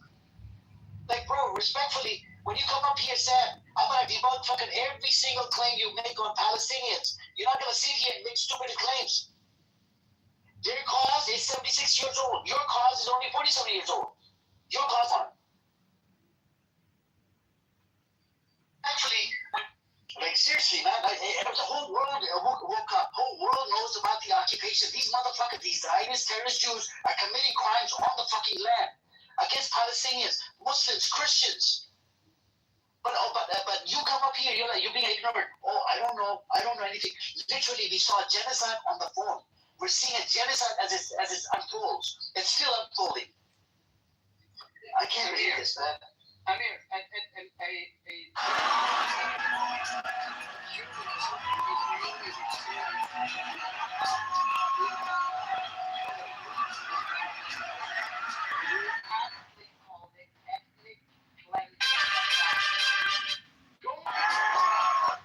fucking read it.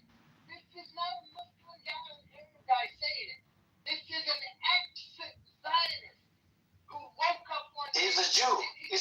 he's from Israel. He did his research and he said he fucked this shit. Okay? And he's a historian, by the way.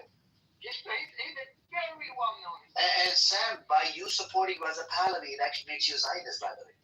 Raza Pahlavi went to the wall, he bowed down to the wall, he paid respect over there. I don't have a problem with paying respect, but he's begging Netanyahu and America to do the attack on his own country. What kind of a loyal person would do that? If he really has respect for his own people, and not to mention, he gave condolences for two guys who condemned the attack on that school with 160 girls that were killed. I don't know, man. This is what you support. The guy that doesn't come out and condemn the niggas that were killed. This is what you support. This is some crazy shit. There is I wish you were here earlier when May Bruce was reading an article for us. I mean, clearly,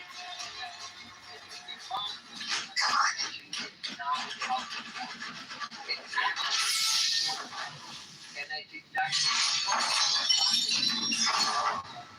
all these nice kids. It is to corrupt and it's to turn it into a self-state. That's all they want. They want regional dominance. And the only, contender that actually presents a competing perspective in that. Actually, when you come up here, Sam, I'm going to debunk every single claim you make on Palestinian. Don't think they're going to come and help you. They're not. It's an honor to that. Every day when I open my eyes, someone fires 10,000 bullets in my mouth and sears my throat with a welding. Yet not only does this cause me no harm, it actually makes my body stronger, giving me destructive power comparable to a nuclear explosion. I became the most powerful superhuman in the world, but I was controlled by a strange white mist and subjected to 50 years of human experimentation until Butcher accidentally rescued me today.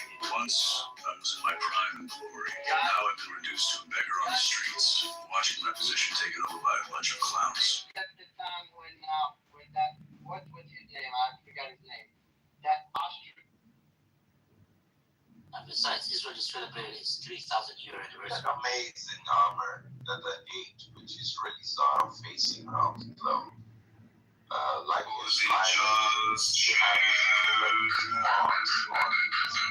outside the restaurant. Actually, when you come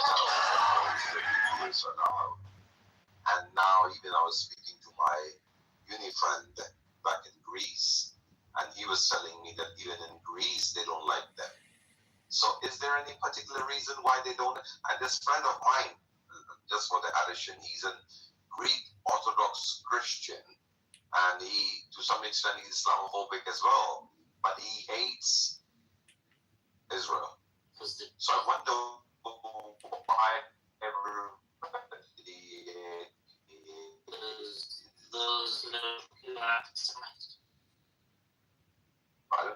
who's anti-Semite? That's why. Zero anti-Semites. Everybody who hates Israel? Everybody. But no, but the thing is that Semites are the people, local people of that land, which are the local Jews, Christians, and Muslims. These people who are now claiming to be Israelis, they are basically European Jews. They have nothing to do with that land. No, they've been here for 3,000 years. But my grandfather was there for the last 5,000 years. It's Uncle Semite speaking. There's no one more Semitic than me in this room. Okay. So I speak. No, you're not. You're Uncle Semite is fucking brilliant, bro. So are you? Take tax. Shifter's Phoenician. He's Phoenician. Are you from Saudi Arabia? Who, me? Yeah. Shifter. Oh, Shifter, yeah. He's Phoenician. Dude, I put the can in Canaanite, bro. That's how Semite I am. Hey, Shahrzad, John. Darood, Salam. So I brew my coffee every morning, so that means I'm more Hebrew than Hebrew. Oh, okay, we're on a roll tonight.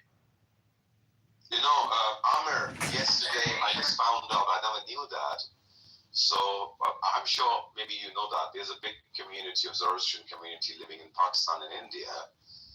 But right now in Pakistan, we have around 19 Jewish families living here. They have nothing to do, and they don't pretend to be. Of course, you know, they're not safe here. So they don't pretend to be Jewish, they pretend to be Zoroastrians here. So they live around Zoroastrian people, and they have, of course, the security agencies know who they are. But isn't it weird that they have nothing to do with Israel? They are pure from this, specifically, they are from Islam.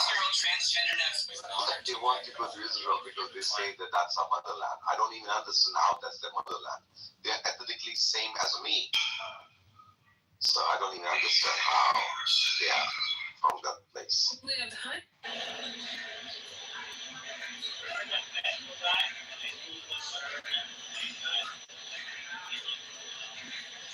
Who?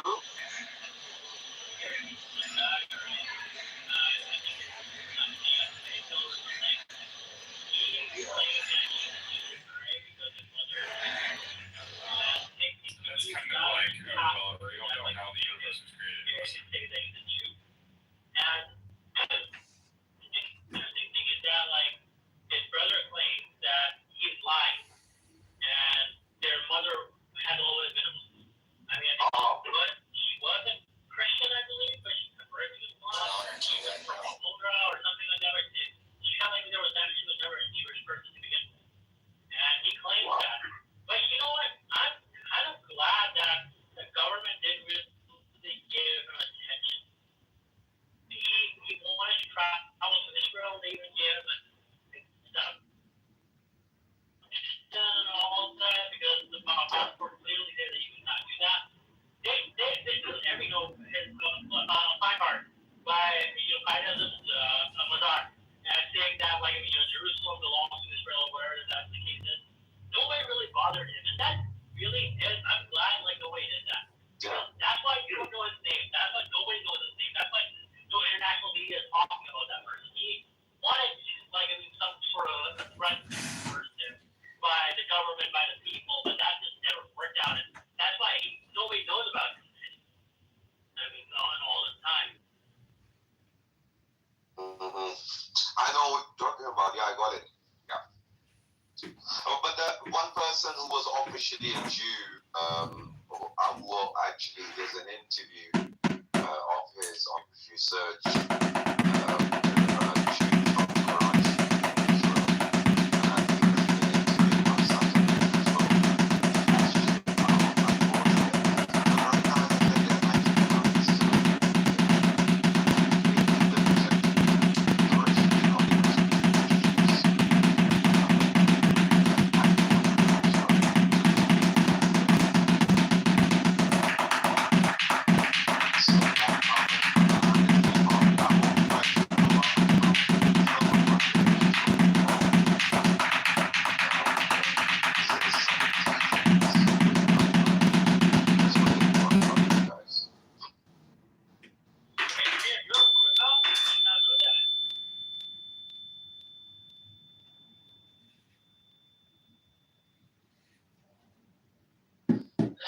That is true. We got me there. You know, it's a sad situation, but I feel more sad about what's about to. It's gonna catch up a lot or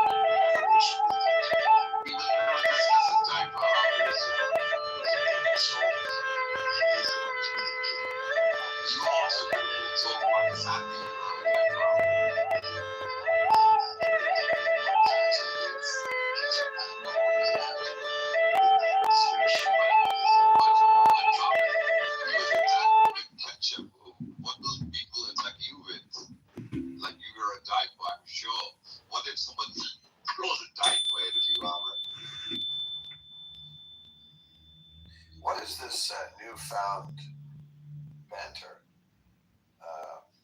that exists now here between Munir and Amir. Okay, the problem is Amr is at risk. Okay, you have to.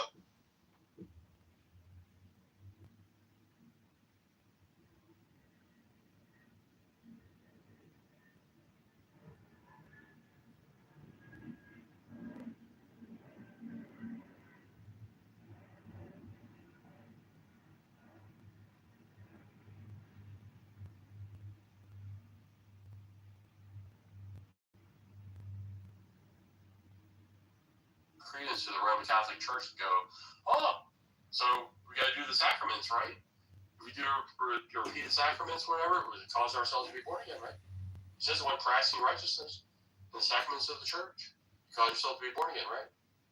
Because he said the participle causes the perfect passive. He doesn't like the reverse of that. He's not going to say, yeah, being born of God results in your believing. I go, well, here, which one comes before the other? The being born of them or the doing of righteousness? There's no way of getting around this argument. It's the being born of them that precedes and results in the participle. You deal with the relationship of the verbs to each other, the participle and the finite verb. Simple. Same example here, 1 John 4:7. Now, John is a very short book. So is 2 Peter. All right, here's a third example here. And you got to be consistent with all three of these. As soon as he's arbitrary and he flips on one of them, I got him. 1 John 4:7. Same phrase in the grammar and syntax. Same exact forms used. We have a participle with a perfect passive.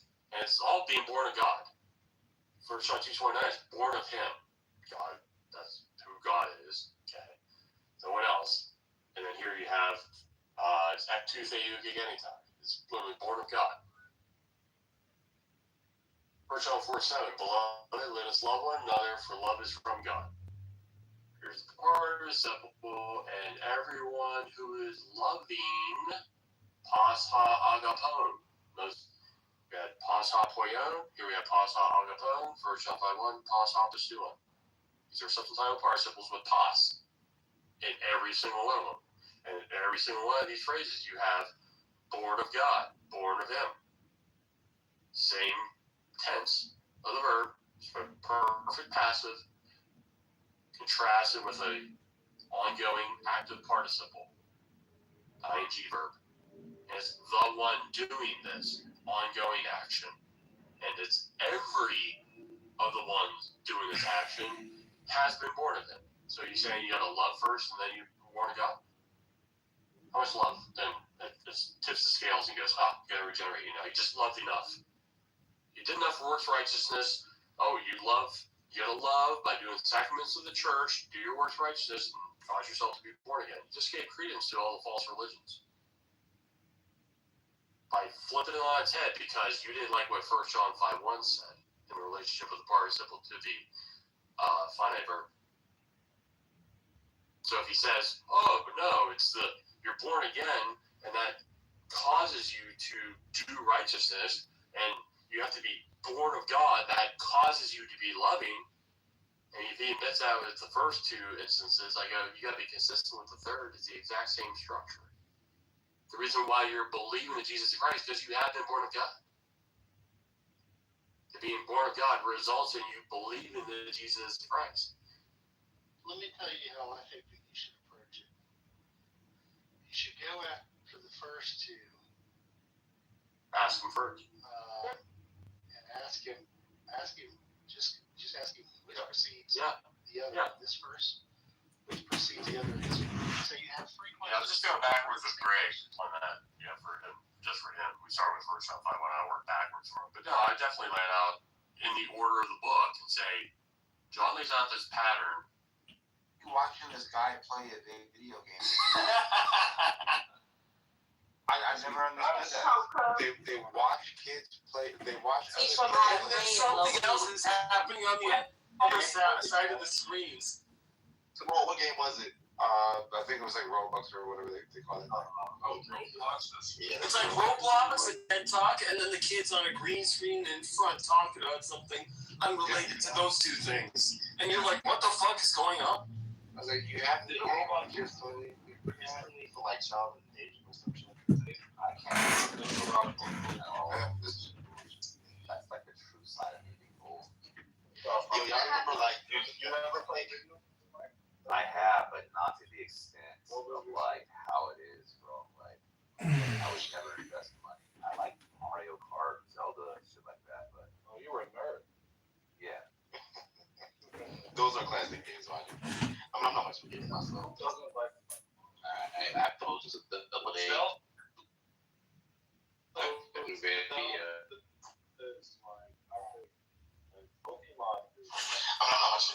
So you know, Ladies first. I was gonna like throw this out there. I know it's kind of far-fetched, but I think there might be us being censored right now. I think because there's been, I don't know if you guys know this, but the New York Times just published an article that Meta is now firing, I think it's 6,000 employees and then pulling 8,000 future positions away, and they're actually implementing a new AI system that filters through people's profiles. And a lot of like my friends and I was included, we got clipped and we had to like go back and forth with Meta hardcore because like it's really stressful and a lot of us are in like the same niche. So I wonder if we're like kind of being censored in like an extreme case. Yeah. Use Signal. Don't use Facebook, Meta. Don't use Instagram. Don't use WhatsApp. What were you posting? Just educational things like biochemistry for women. Just educational content only. Like clinical mysteries, things like that. Not very basic. Yeah, I did that during the pandemic. I got clipped and then I stopped. So that's what happened. I think because of the big push about misinformation, you got to be like a license. I am licensed, and I'm also a community contributor. I'm the person that goes and edits other people's posts. And they still I'm block verified, and they clip the fuck out of me, and then it's horrible right now. I don't know what's going on. What do they do? They cut your. So you can be a community moderator and then get clipped for the shit that you moderate, and you're like, what is this? And they're like, no. Yeah. And then social media application. And when you have, like, I got my shit back, thank God. But, like, when you have your following and you just, and someone just snatches that from you, that's fucking a lot. I know it sounds crazy, but it's a lot. Like, it's very stressful. Social media? Oh, no.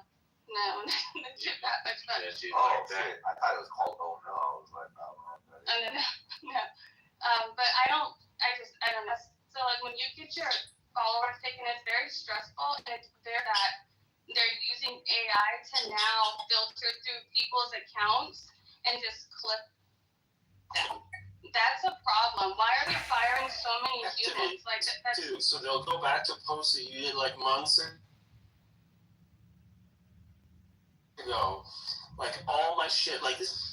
And my entire account got clipped, and then I just stopped posting it. The only place that I post now is X, and I don't even do it under my name. I do it under a pseudonym, which is even more stupid. So that's the times that we live in. No free speech. GitHub is pretty good. Video, I posted a YouTube video like 3 years ago, and they like banned it, and it was up for 3 years, and they finally said, nah, it's too crazy, man. We give you a strike. Y'all be putting fake. You guys, it doesn't matter if it's fake or real news. You guys realize that Meta specifically sells information to the United States government. They're in like equal open cooperation with the Department of Defense and the Department of Health. You guys remember when a specific political aisle was making a big deal about how people were being censored for their off-the-wall medical takes or against the beaten path medical takes? Well, that's still continuing. That never changes. But it's not off the, I'm not off the beat. Everything that I post is literally I consult with physicians. I'm not against holistic physicians. No, not at all. It's biochemical. No, it's the AI is hallucinating a bunch of false like red flag or just to say that? No, all of my stuff is literally just educational. I'm just explaining molecules to you biochemically. I'm not talking about biology on like a grander scale. I'm talking biochemically Then explaining it's things. most likely like a general sweep, and you're using specific words that these hoaxers or crazy people also use, right? Or my last post literally when I got clipped was about progesterone. Oh. Okay. Did you say molecules? Did you say the? Entire thing? Yeah, did you say? That's what I mean. It's like an overall sweep that they do. If they have a certain combination of keywords, they're gonna pull your shit off. Yeah. Like if you look up the recent Claude It leaks, is horrible. yeah, Claude, for example, does all the semantic analysis, but their own filters for coding is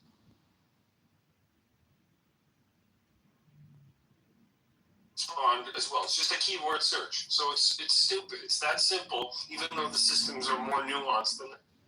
The beauty of Claude, though, is that Anthropic is still going with that back and forth with the Department of Defense and the Pentagon about not releasing closed-end information to the government because they got good people leading them. But anything you put into ChatGPT, any weird questions you ask, any hypotheticals you put in there, there's an AI keeping a file of all of your information.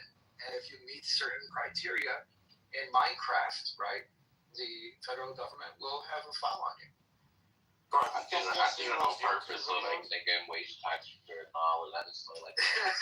It's auto-generated from the beginning. It is. Like you can actually do a jailbreak and find what hackups are. Yeah, you can put your ChatGPT to figure out your own personal profile that it has on you. It's pretty interesting when you prompt it enough. It tells you that, like, it gives you the generic, you're a very insightful person. Your IQ is probably within this range and your interests are this. But if you keep asking it to go deeper and you keep prompting it to go deeper, it'll start telling you that your language could be problematic. It starts telling you that you use certain words. It gets pretty cool, bro. It gets pretty cool. And you know what we should do, bro? We should use a language to actually create.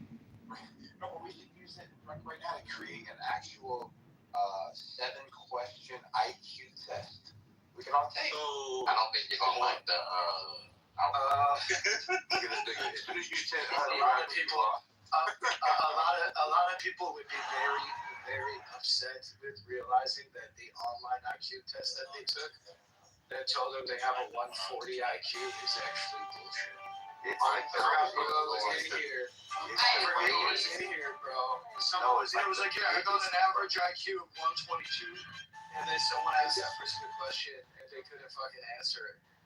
I forgot who it was. Usually people who flaunt their IQ have accomplished absolutely. They've never taken their IQ test. Ask your ChatGPT, say, based off of all of our previous conversations, what would you assess my IQ to be? See, that's a fun question. Hey, Oleg. Mine was off. When you got time, Oleg. I have a 65 IQ. I'm gonna look right now. Disrespectful of those of us who make it. it's too low to assess. Hey, Oleg.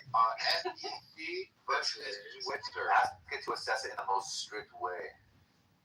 So this is. I'm a card carrying member. Yeah. I wonder who you are. Hey, real quick, Oleg, we can't talk. Yeah, somebody moved it. No, he was making. No, he's making fun of something. But Oleg, the case is called SECV Switzer, and then Dirk. Dirk is what created the 2-prong example that I gave you earlier, and then you'll see like what point I was making earlier about the whole insider trading thing. For sure.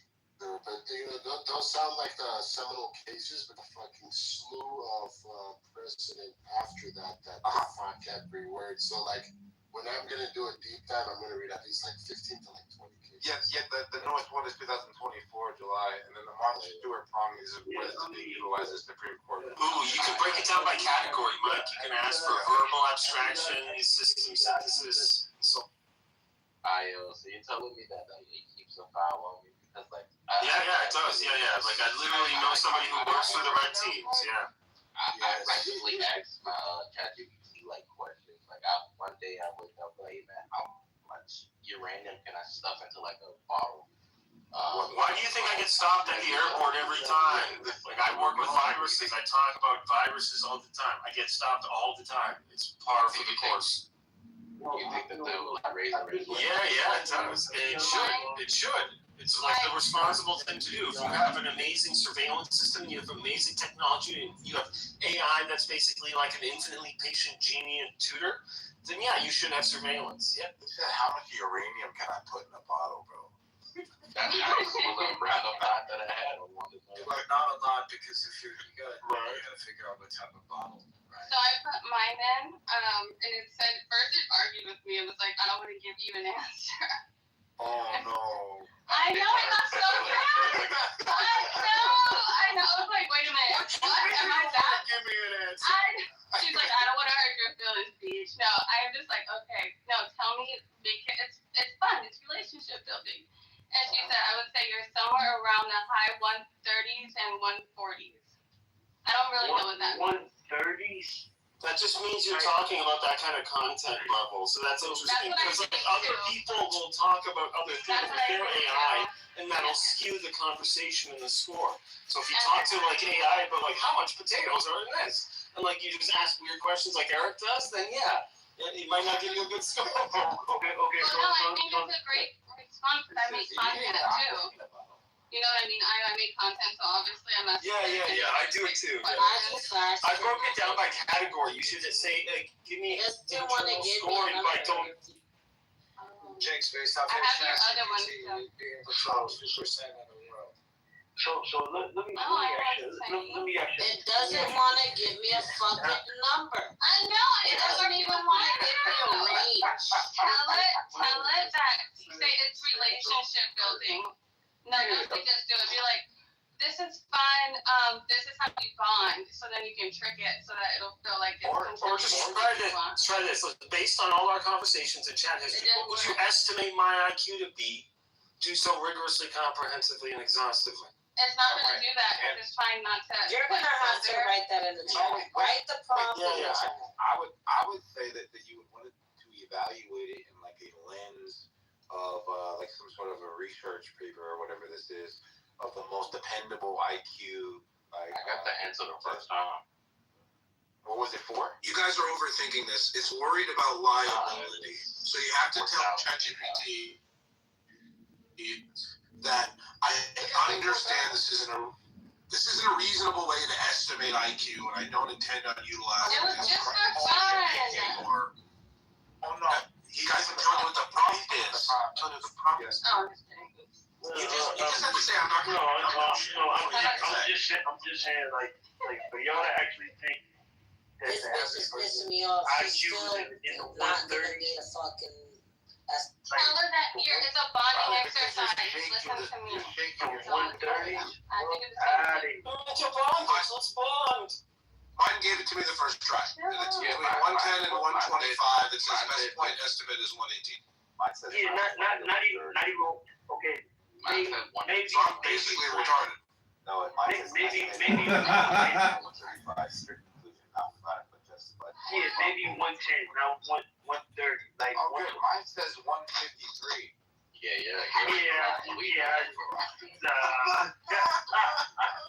there's like a weird thing though. So around 150, 155, it's actually hard to tell the difference because the test actually doesn't do justice. So after a certain point, you can't actually tell that much.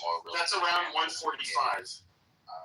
But at 145, you said that's about the range where it becomes difficult to differentiate. So when you get up to 145, somebody who has 165 versus 145, they'll have very similar scores. Alright, that bitch just read me down.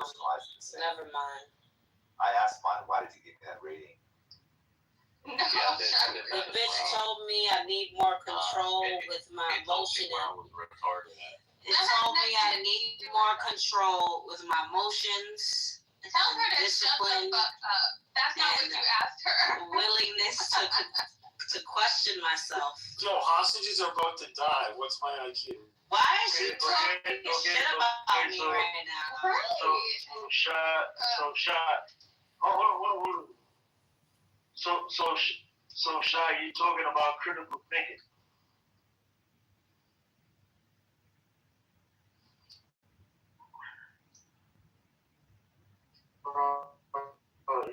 If y'all above 130, y'all above one.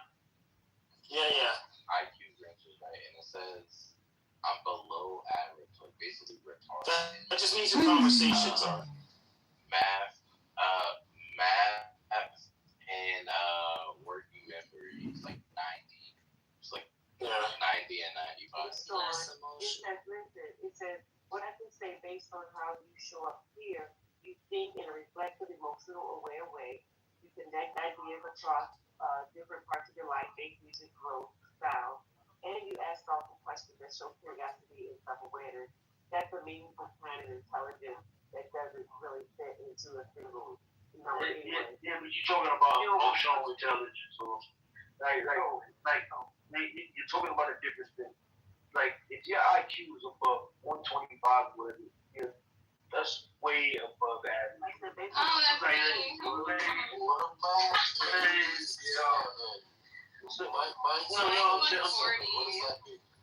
I'm saying. You're retarded. Percentile or shit. You're retarded. Yeah, like you're retarded. Right. Like told me that my emotional / social insight is low to my, so my emotional intelligence is very low. Yeah, I mean, imminent. Like most people are at the same level as you was. Like if you're above 120, that's not average. You know what I'm saying? Like you at least gotta be Black Johnny Depp is explaining this to us. Gotham, what's the average IQ score in America? You sound like it's 100 by definition. It's recalibrated every year. An interesting note: Homer Simpson from The Simpsons is defined as being 100 IQ points, so everybody keeps track, so you can actually see how IQ changed over time. It's one of those Easter. And remember, he's a nuclear engineer, technician who works at a base. No. He's not a nuclear engineer. He works at. He works at a nuclear factory. He works at a nuclear factory. ChatGPT says all you guys are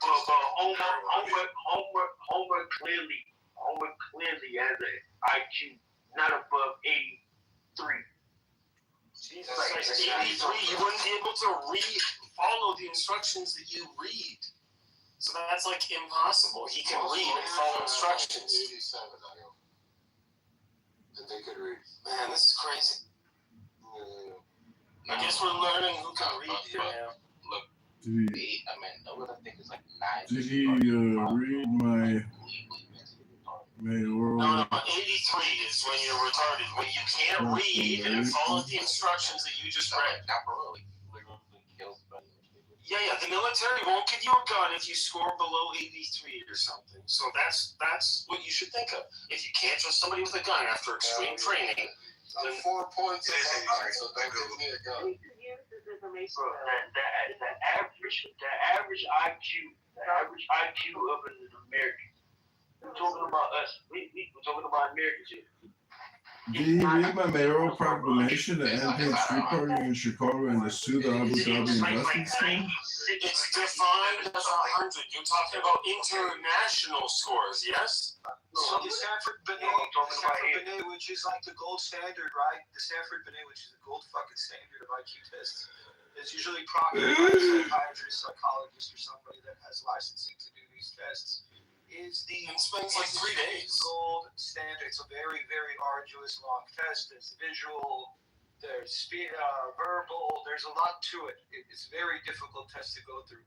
They are the ones who it's either 15 years or maybe 20 years, they change their sliding scale of what is the average score, which is 100. Guess who told everyone? That is because the overall population of the United States either gets smarter or stupider every generation. So it recalibrates its They're in the tests hood. every They're in the 15 hood 20 You guys fraud. can fact check me on it. I don't know the exact.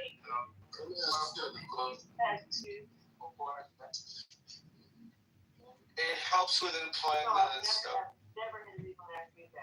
COVID-19 vaccines have been proven to induce and enhance Alzheimer's, and guess who told everyone to get it? They're in the hood fraud.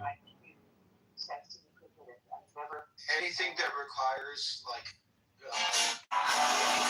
clearance status. Anything that's above like general service GS 1213. They'll ask to proctor an IQ test for you if you apply for a federal agency. If you're applying for schools, even at times they check. I once had Muzzle. Clearance status is different.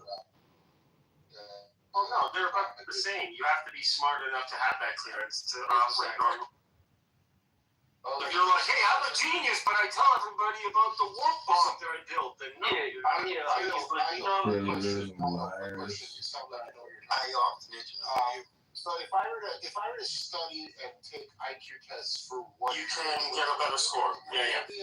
No, but by better, like how much, like you can get like 20 to 40 points higher just by studying. Oh wow, 20 to 40 is kind of hyperbolic. No, I'm serious. Listen, most people don't even know how to prepare for a fucking test. If I tutor you for a year, you will get literally like what I did for 1 year. Like I went and I scored something like 120 in the normal test, and then I was like, you know what? I'm gonna take this test again. Next year. But what I'm gonna do is I'm gonna study, and I scored off the charts. So what did that teach me? That taught me that hey, the IQ is just about preparation. Intelligence is when preparation meets opportunity. It's about discipline. It's about filtering. It's about big goals over a long period of time. That's intelligence. And the quotient is what allows you to compare yourself to others. But the true test is. real quick. Yeah, but you're good. Let my wife finish, yeah? So what a better representation of your IQ be just spontaneously busting out a test on someone, or giving them, let's say, 6 months to prepare for the test? I think you would do both. You would do a check-in and a check-out. You'd see what they were on the way in and on the way out, so you see the difference, especially how much they improve, because then you can measure how much they can absorb at what rate. Okay, so I you can use it. Eric, I got you. That's how all the tests are, though, right? No, you can use it. You can use it being smart with being intelligent. Intelligence, you're being. What do you think this guy's IQ is? Pretty low. No, I don't know. No, I mean, I just want to finish this statement. Eric, I got you, but like intelligence, you're born with. That's just something you're born with. Being smart, that's something you earn. You have to work for that. You have to study. So IO is confusing. Okay, so I would say knowledge. Knowledge and intelligence. And knowing how to think about problems, critical thinking. We teach critical thinking. We teach logic. And those who can apply it, know how to use it. They build up intuition, mathematical intuition, physical intuition with time. It doesn't. You're not just born with mathematical intuition. It develops like everything else. So I don't believe that it's that solid. There is a component of it that you start with, and then you can enhance it up to a certain point. Okay? But that's not to say that everybody's intelligent. I agree with some of that. Like, you're named after one of Jupiter's moon, like, so that's why I'm paying attention. It's not wise, man. But like, intelligence is something different than smart. Smart, you have to work for that. Can you tell us what the difference is? You can work for intelligence. The word knowledgeable versus intelligent, or maybe clever versus knowledgeable. But even then, it's more about solid versus fluid intelligence. What you start with and what we can enhance and how quickly you can absorb shit. That's why you got to do the test in on the way and test on the way out. Is he making a hardware software argument here? Is he saying that's the difference? No. We were talking about the difference between being smart and being intelligent. Intelligence is something that's something different. Intelligence. What is the difference? Can you like start with that baseline? Yeah, one you have to work for, the other one you. I didn't ask you some more. Hold on, nigga, wait. I didn't ask you, bro. He said, I'm listening, bro. He said smart is to work for. What? Smart. I'm trying to. No, He didn't ask. I want him to answer. He didn't ask you to answer my question. Start with, give us a baseline. Yeah, can you? Yeah, can you go? And be careful. What's the difference? I'm trying to get. He got turned I'm over. trying to listen to him, bro. Just shut the fuck up. Go ahead, man. Smart is what, and intelligence is what? Intelligence is what? Yeah, I mean, and I look at our people. Being intelligent is something you're born with. That's just. There you go. Like a talent you had that you're born with. You know that shit. Being smart, you have to earn that shit. You have to read. You have to study. You have to be focused. They just said what Io said. Yeah, but this is not telling us a difference, bro. We're just like. Yeah, one is biological, you're born with the hardware. The other one is software. Oh my gosh. He said you're born with, nigga. I fucking hate you so much, bro. You can't say that. I'm not gonna lie, all baby. Bro, he said intelligence you're born with, smart you learn. You can't let it think you work for it. Bro. Why can't you let it? If anything, it'll be the other way around. My bad. Let me get out the way. Welcome to the Learning Center. Yeah, and here's the thing. Like, It's just a multi-purpose. You have to compartmentalize that. Like usually, like I know people have biology, whatever, so they conspiracy theorists at the same time, whatever. So like smart is not really impressive. Smart is just you put in the work. That's it.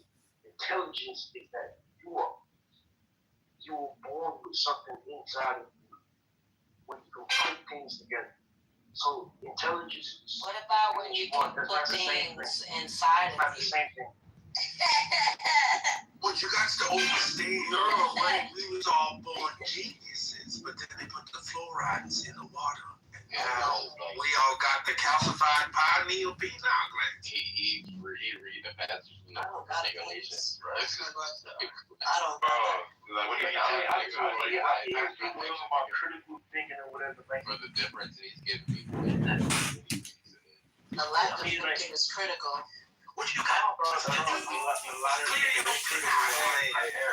He's saying what Io said, though. He just doesn't know the language Io is using. You know, this is language barrier. Yeah, I mean,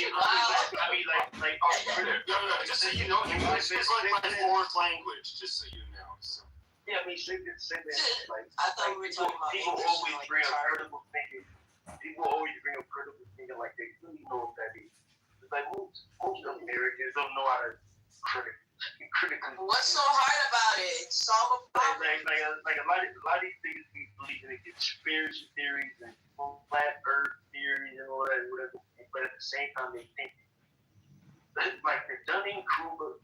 Okay, just a quick poll. Anyone here believe in flat Earth? No. Yeah. So what are you saying? You know what I'm saying? Like, it's a real shame she wants like what?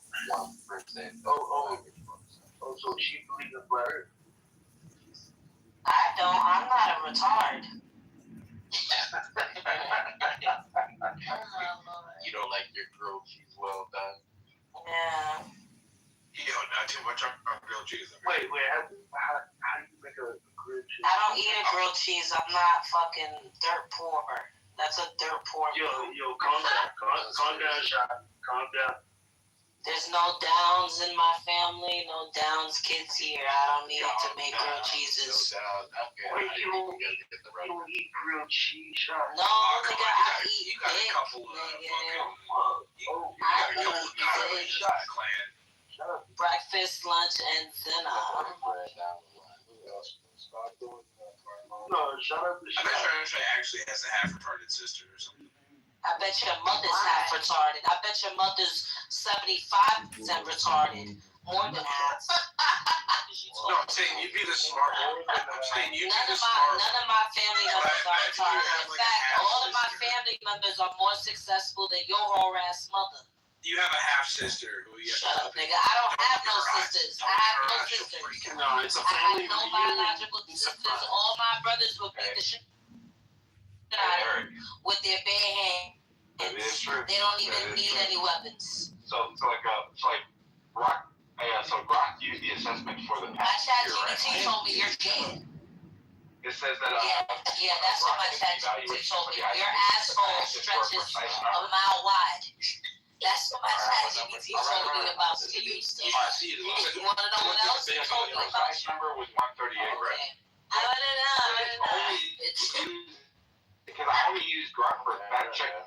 Yeah, I only use Grok for like fact checking and like running like certain like when we were doing that whole philosophy debate or whatever the hell, right? And yeah, hold on real quick, bro. So all it does is it uses this evaluation from like a year back and then it gives you the categories. So if you're just using it for like news or whatever this is, or you're asking it a whole bunch of questions, like your score kind of goes pretty far down because it's analyzing like how you interact with it. It's pretty cool on how you can just direct it to look at each like are you very dependent on it? Are you not dependent on it? Are you leading it? Is it leading you? Pretty dope. Yeah, And then you come up with 10 questions. I mean, if I just use Grub some more, look, I vote for you. Like you actually kind of smart. Oh, what? Use Grub. You use Grub though. Yeah, we were just talking about using a language model so that we could evaluate how we interacted before today to see what its assessment would be. Yeah, my favorite definition for intelligence is probably from somebody by the name of Dr. Michael Levin, and it gives you an example of how intelligence can actually be distributed, and it's not evenly given out. So that's why the domain thing is an interesting categorization. But if you look at what is intelligence, I'll give this as a quick biology example.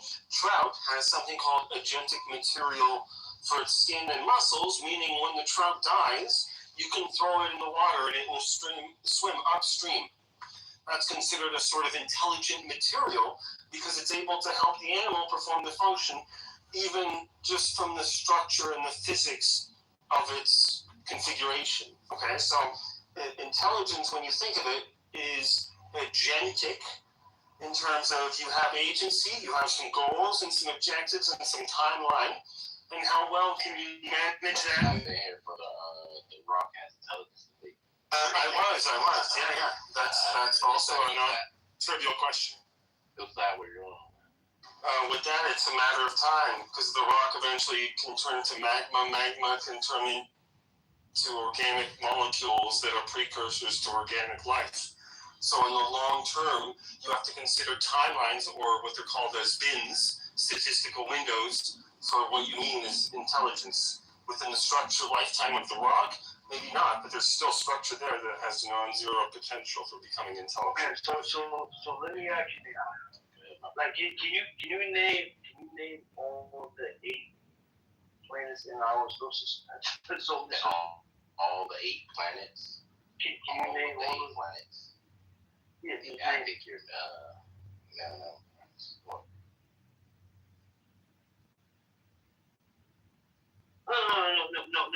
It's It is literally a trivia question by definition. Hey, do you know these 4 or 5? Let's talk about Uranus. Let's talk about Uranus. Yeah, you can go off into it. So I'm not sure. So just because you can't. What's wrong with this guy, bro?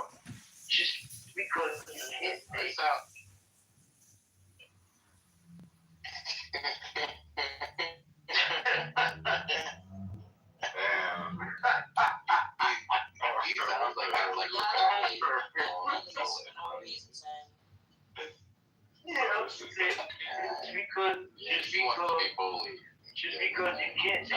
Just because you can't name them. Just mean you don't. I have a secret to share with you guys, and honestly, I'm a little bit embarrassed about it. I feel like I need to tell you all. The only reason why I've spent the last 3.5 years hanging out in this room is so I can improve my Black Weavers Kings. You know what's scary? Some other reasons why I'm in here, you know. My therapy sessions, bro. I'm just like, I come here for the mental health. Shut the fuck up. I come here to like. I do too. Social. Yo, we should. The therapy that I need. Yeah. Look. If I could survive in here, I could survive in the room. That's like what my therapist so focused. Yeah. Therapist. What else? Let me talk to these. Real men don't need that's gay. People who don't have therapy. What a fucking pussy what you are. We don't listen to what niggas don't do it. All of a sudden, these niggas guilty. Yo, hold on. Y'all don't like this. Yo, y'all don't like this little nigga tipsy like that, bro? Nah, y'all some whole ass nigga. I'm sorry. Y'all don't get it. So you don't fucking shoot over the entire family. That's some soul-spoken shit. That's the killing woman, right? Yeah. Oh, never mind. I take it back. You got it. Go to therapy so you don't fucking offer. You right though. No, you right though. Go to therapy so you don't fucking let's say eight of your children. These niggas is some hoes, man. We feel like I don't got much going on. Yo, I don't like how these niggas like just they don't stick up for them. Yo, can you just stop acting Dominican even though you're Dominican? He's just a homeless Wait, Shaw, you Dominican? Y'all gonna need the Avengers to fuck with me.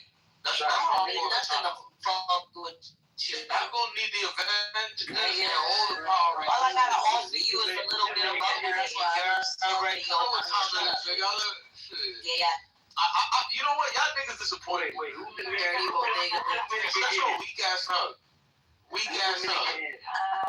I bet you standing in front of the house right now. Bad Bunny kills every Dominican there is. You get home tomorrow. Fuck Dominican Republic. Where your boyfriend at? You had to be the boyfriend. You had to start fucking your man.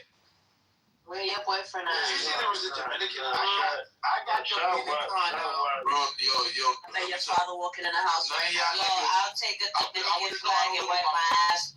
Check this out, yo. I don't want to hear nothing from none of y'all niggas. None of y'all males. None of y'all males. Because y'all little niggas, let these little niggas. No, jump on. These little girls. I don't want to disrespect them. Y'all like these little girls. The only thing that's little is that big little with your legs. That's the only thing that's little. Well, you probably want to. The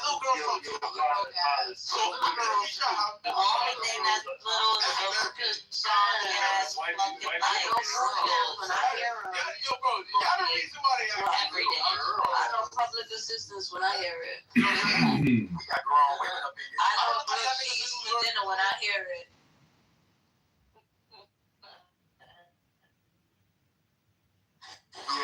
So, I don't judge people. That's none of our business. That's none of our business. We all Yo, Dominican. Shut up. They can't get their money. Shut up. You're not gonna catch me shaming them. You know what I'm saying? Like, that's not my thing. You all live in a project, that's on you. I know a lot of people that just. I'm sorry. You know, Shasha, you know, if you don't provide food for bad guys that can come out my state, they've never been had a household a day. It's like, you can't even provide food for bad guys. I bet he got a non-driving house. Whenever I see go, How do you know? Who you giving your social? He is the dependent. You feel me? He is the dependent. I claim all y'all little niggas as my dependent. Y'all my sons, nigga. Y'all my kids. I come on here and just make you a funny. You know, open your mouth wide. Somebody gave y'all water today. You know what I'm saying? Somebody took y'all for sunlight with today. your butt without you even knowing. I fucking pops, and that's it. And then I pull out my business. You give me the same vibe as the popcorn box. You don't even trust little nigga. Nah, it sounds a little flamboyant.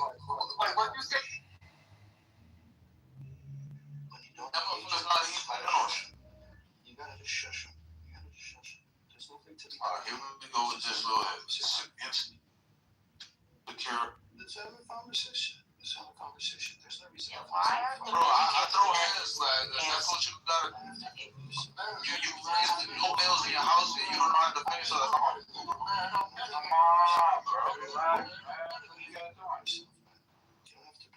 I just want to hear men in the room that are not pussy. That's okay. So, y'all let your girl. So, wait. Stop fucking muting me, bro. I knew there was a lack of fatherhood. I knew it.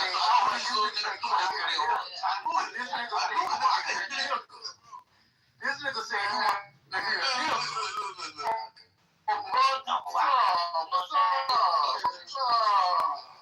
I bet you got a call. We're not gonna fucking do this, bro. Stop fucking engaging. I ain't got that yet, and I'm about to go crazy on you. Yo, Eminem, pack his ass up. I'll go stupid idiot on his ass. My father was your father. You wouldn't act this way. You needed to get beat so you don't have to constantly prove yourself. Oh my God! You talking a minute?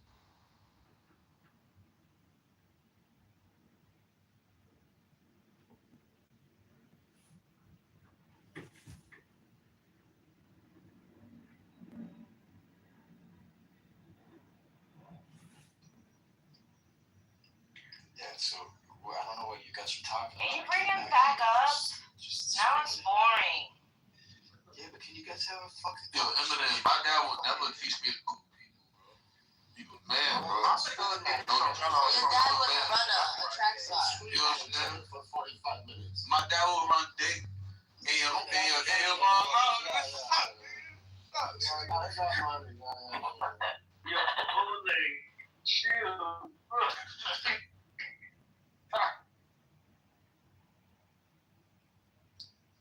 I bet you gotta order food. You laughing, man? Not too much. Yo,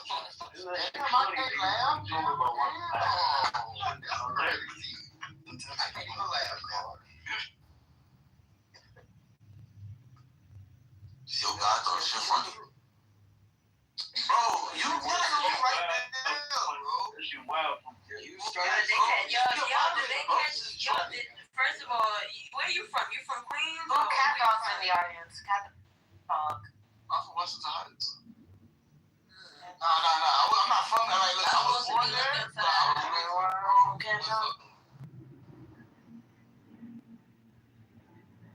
Yeah, bro. I'm going to the Heights on Tuesday. Yo. I'll smack the shit out of you. You hear me?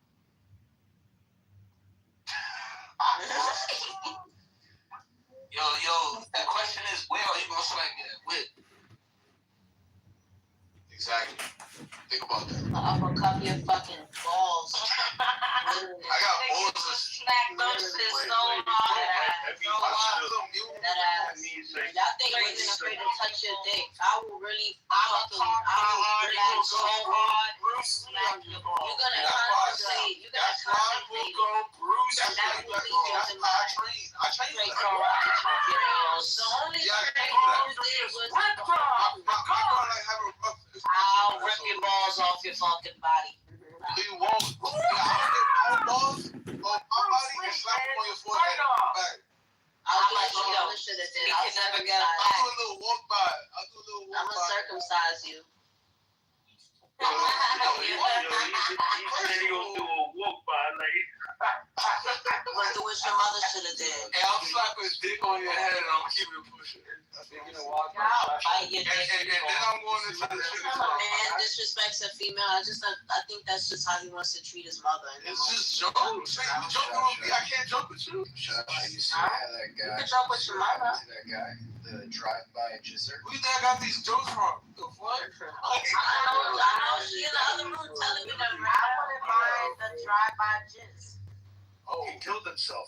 That guy killed himself. Oh yeah, I remember that guy. Oh, the nails beating off in the drive-thru? He was in the car, right? Yeah, Yeah, bro. Oh shit! Wait, no, I thought you meant a drive-by jizz, as in like the guys that are walking in malls and are like and just randomly come on a random girl in the mall. Oh god. That's what you meant by that.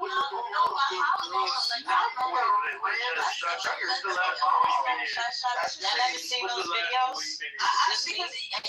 Because if you could literally come anywhere, like you could like take. I think I want a boyfriend like this anywhere. Like I want a boyfriend like that, straight up. There's a guy.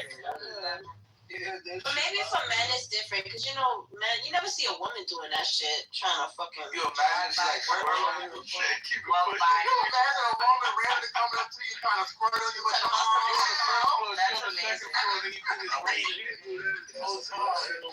Get the fuck out of here! I'm going to jail. I'm going to jail. Yo, I'm gonna try to catch it with my mouth. Bitch, is this body fluids? Oh hell no. Bodily fluids is crazy. Keep that shit to yourself. Come on, Miss Big Man. Nah, yeah, drive-by cum shot is that is what charge even is that? Isn't that what they call IVF? Say I call the cops because I got a drive-by cum shot on me, and like they catch the guy. Yes, up, we're gonna have a drive-by jizzer. He got me. Oh, he is sexual Is that like sexual assault? Yeah, he is sexual offender. You gotta register. That actually is, yeah. It is, right? Itself is sexual assault. Even being outside. That is, yeah. You did. If you expect, it's like public. But what if he doesn't touch you? You can be labeled a sex offender. Yeah, no, you can still be labeled a sex offender. If you you're in the mall, you're jerking your chicken, and your chicken sauce lands on a random girl at the mall. And you can also get accused of murder as well. Wow. If you have something, I don't know about murder. You can get accused of attempted murder. I don't know about it. You better hope you don't got nothing that you don't know about. Definitely assault. Definitely assault. That's not trying to make it rain on me. That's crazy. Yeah, I mean, I can if you want me to. I'm just saying. Who is gargling? Who's that, bro? That's me, no lie. He's gargling because I'm raining on him. I'm raining on him and he got his mouth open. Look at you talking about.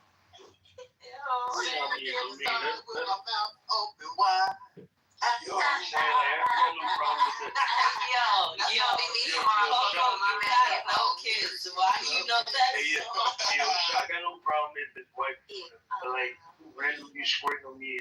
What are you talking about? Don't address me when you're saying that.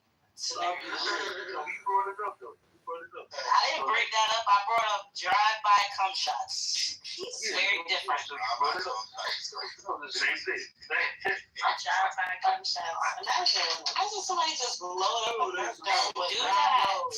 Men do that. You gotta keep that pressure as you're driving by. You gotta get that timing just right. That's wild. Have you ever heard of it? Fuck out of here. Well, if Now you're we're using advanced technique for nozzle control. Say I got to the wall. Like Sasha, like imagine like you in public and like somebody, it's like it's just fluids. Like I don't know, like I would lose my fucking shit. Yeah, I'm losing. Like you know, like if somebody just randomly throws some water at you or some shit, I would lose my shit. Like oh my god, did a seagull pee on you? No, that's hold on. What if he drive-by cum shots you when he's hot? Wait, I've never heard of drive-by cum shot before. Well, now you can improve your browsing history by clicking a phone. Bro, none of y'all niggas have ever heard of this shit. The drive-by cum shot. Yes, I see it, bro. Yo, internet, Maybe get rid of the sentence. Men do it all, man. Men go into to malls and come on random women, and they also fucking murder their wives. They're capable of anything. You never heard that? You never heard the phrase? There was a story. I'll put the link in the chat. So niggas just run about jacking off and squirting. Yes. That's what, check the sex offender list, brother. Yeah, watch that video. Someone just got arrested for that too. It's fucking hilarious. I'm not saying that niggas don't jack off in public. Of course. Oh my God, I remember that. We all from New York.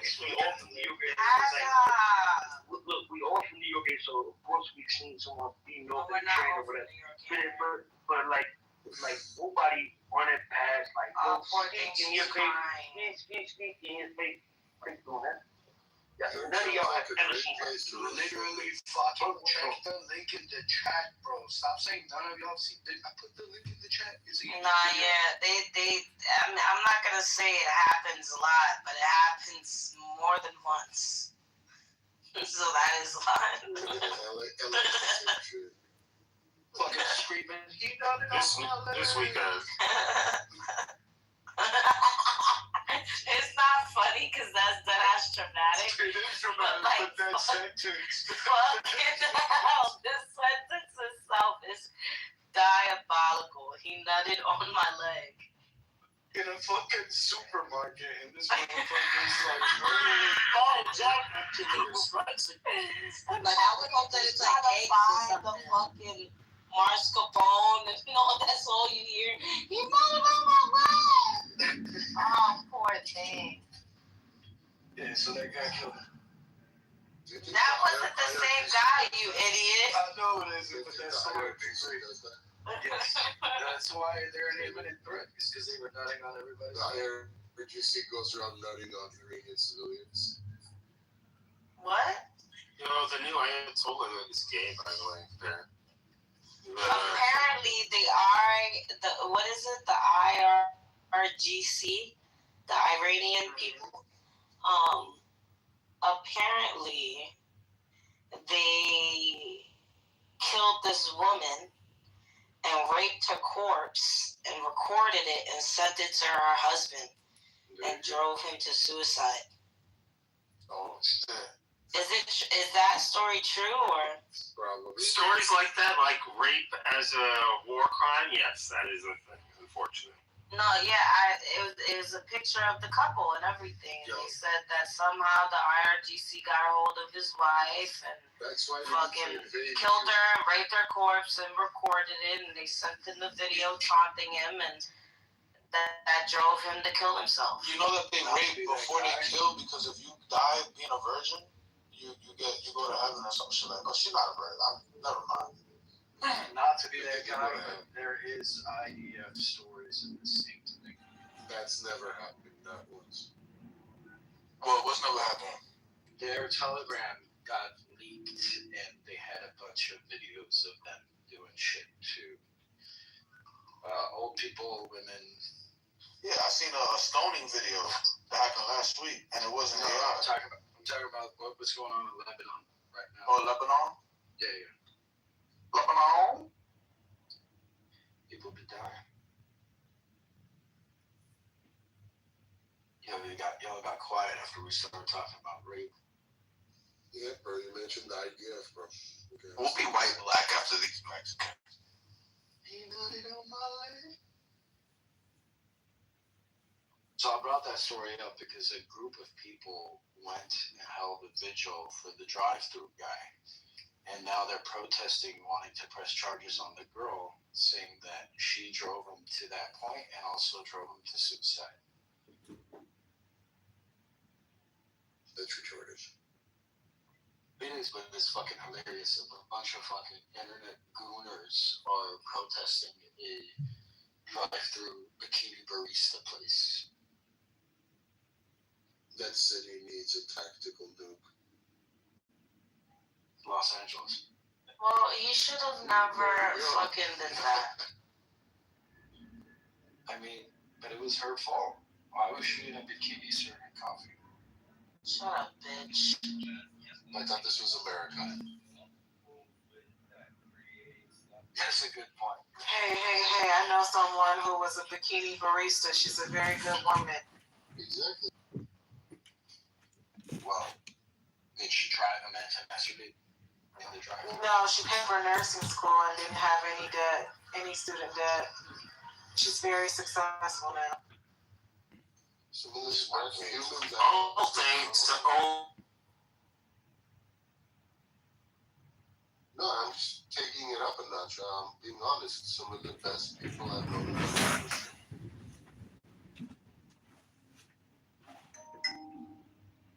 It's a tough job. Oh, like, have I ever told you the story about my uncle? How I realized my uncle was a freak? The one that had a side piece. Brother. Yeah. What is going on? He took us to a strip club when we were 16. It's like a rite of passage thing, right? And when we walked in, the only thing I remember is all these fucking strippers. No, bro. Oh, North Hollywood. North Hollywood. The one with the pool table. Oh, yes. All these strippers walked up to him. I was about to say his name, so we'll call him Joe. Like, oh, Joe, how you doing? Uncle Joe, how you doing? Everybody fucking you up. I left that place thinking like, yo, I can't hang out with this man anymore. This is not good. This is horrible. Bro, people have misconceptions about gentlemen's clubs. It's an honor to you're a client that went on. Places aren't full and they serve alcohol. And usually those places are way better. The women are like professional dancers and shit, bro. They're like fucking gymnasts. They land there. It's like watching a Circus Olay show in Vegas. Went to one in Texas, and it was a BYOB spot, and it was like a C-section gallery. Huh? Like me? Huh? Wow. It was just a bunch of C-section scars everywhere. Exactly. I was shocked that they have, because in LA we don't have BYOB. So we were in line, we were in Austin, and in front of us was a bunch of Edgars with like 30 racks of beer. And yeah, that was a culture shock to me. I didn't know that you could bring your own booze to a strip club. I mean, you can in LA too. You just gotta know people. I wish I could bring my own chicken wings to a strip club. That'd be great. Some places make chicken wings. Wait, hold on. Why would you want to bring your own chicken wings to a strip club? Because I don't know how to cook chicken. Coco, you be going to the strip clubs with women? You said what? You go to the strip clubs where women strip? Hell yeah, we go to the strip club. Oh. Yeah, absolutely. Wait.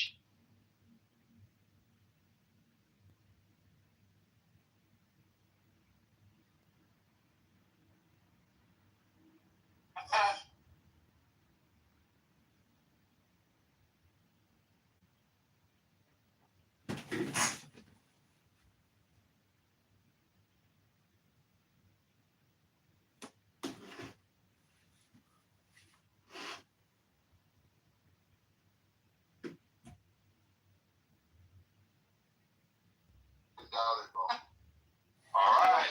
Okay. Well, I gotta remember we're using the water cooler example that you said was not, and I'm using this parallel case of the Switzer versus SEC. It's an identical case to my analogy.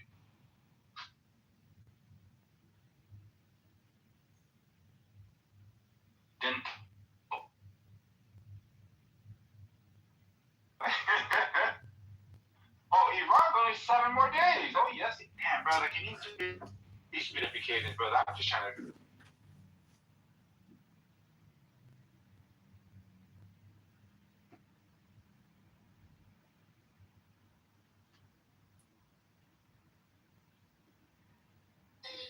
not a good answer.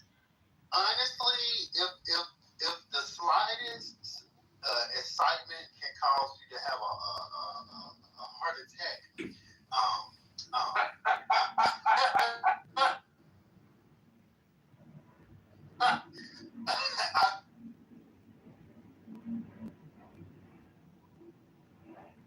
I mean, yeah, I used to like the strip clubs, but like,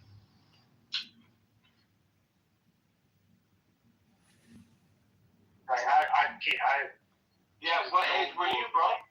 What age did you start going to male strip club? I've never been in, but like when I started going to strip clubs, probably like 30. Cause mind you, I was a promoter of the club, so probably like 33 or some shit like that.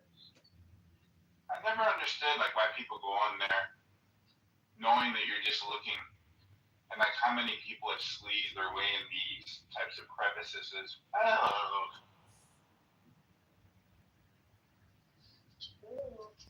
I mean, you know, we need some type of entertainment. Yeah, and my people, I'm not knocking, like, if y'all want to go to that shit, like, I'm not knocking that at all.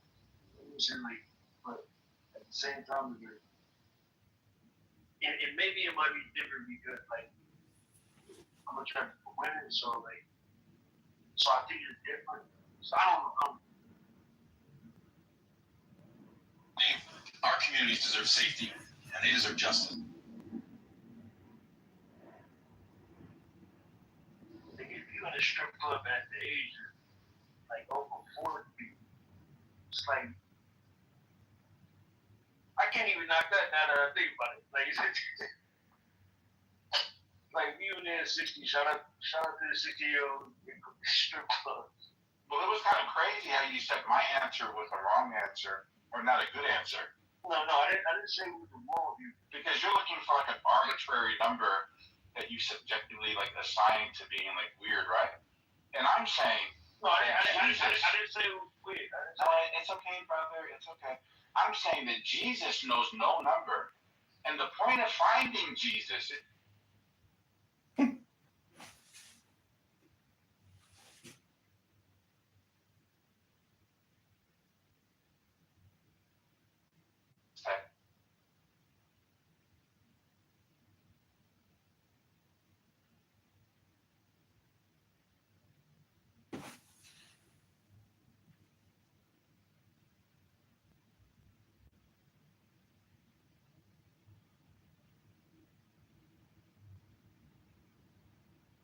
Paying them, and specifically in Kenya, to take care of these farms, but the farms are to feed other people in Africa. I'm not getting any of that. There's nothing I'm not exporting. I'm not importing. The way they make our leaders to lose us. That's how they are losing you people to us as the government. I don't know. I feel like it's a scapegoat. I think Africa and a lot of other countries really need to get their shit together and stop supporting just. We need to get our shit together. Yes, you are right about that one. So we need to get it together. Yeah. What do you think stops Oh, people Serena. from coming together? No, I don't know who that is. Forming we just met Malibu a few days ago. Serendipity. Like, you have so much information. This is what boggles my mind. You have access to talk to us. I really did. I'm assuming you have access like this is like it's so interesting because I used to sit inside of rooms that were so brain rot central. Like I can't believe I've associated with certain types of people online, even if it's just like when I'm bored, I'm at home, whatever. It's just like, why waste your breath on certain individuals? It's actually insane. Tracks for Clubhouse. Yeah, I don't know how they even like live with themselves. Like, how do you like? You know what I'm saying? Like, how do you function knowing that you're like who you are? Like, I don't know. See, what's great about the now is everything you ever said on Clubhouse is all compressed into the now. And so there's no shame in having wasted many years talking on this app about nothing important in particular, or even making fun of people and roasting them for basically wasting all their time or being drunk and annoying. Or essentially what I'm trying to say is that Hap is in the DSMV, which is a highly annoying person or a highly argumentative person. Those are the people that I very much dislike. I am complete. Serendipity hosts a big room every morning, mostly called God Smash, and it's a clubhouse hodgepodge. All are welcome. Oh Lord. It's mostly civilized, but not always. Well, I love it mostly civilized, but not always. That's yeah. There you go. It's clubhouse. No, because you know what I think is like so refreshing? Sitting inside of rooms and just like talking to people online that aren't necessarily trolling constantly. I think sometimes it's just like, when is it enough? Like, I don't know how to explain it. Like, coming from someone like me, and I'm like one of the biggest trolls to have ever existed in my past, I still have it in me to like irk people and, you know, push buttons and like whatever. Like, I have my moments, but I think that sometimes it's like, you know, That's my job. Excuse me, what did you just say?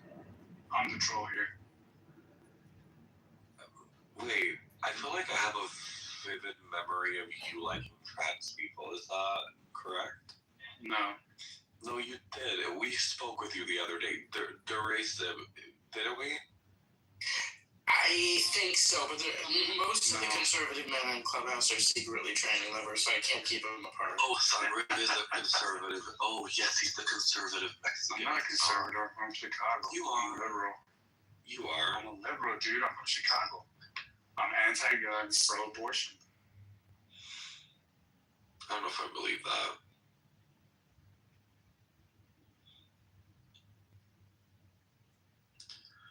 Did you vote for Kamala? Yes, I did. Wait, did you really? Yeah. Okay. What's the duration? What would you consider yourself to be? This is interesting to me, actually. Politically? Yeah. If I did distill it into like one phrase, I would just say I'm a small government person. Government is the problem, not the solution. So, what would the solution be to you? More personal liberty by less government overarching and being ever present in every aspect of our life. More like a libertarian ideal. Okay. The government that governs least governs best. I mean,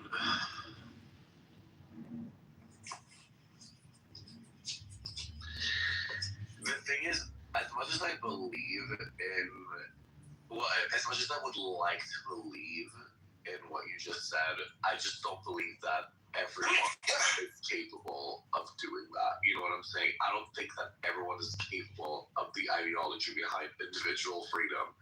And I don't know if I would want to maximize that for certain individuals. Like, do you know what I mean? I would know better if you gave me a specific example.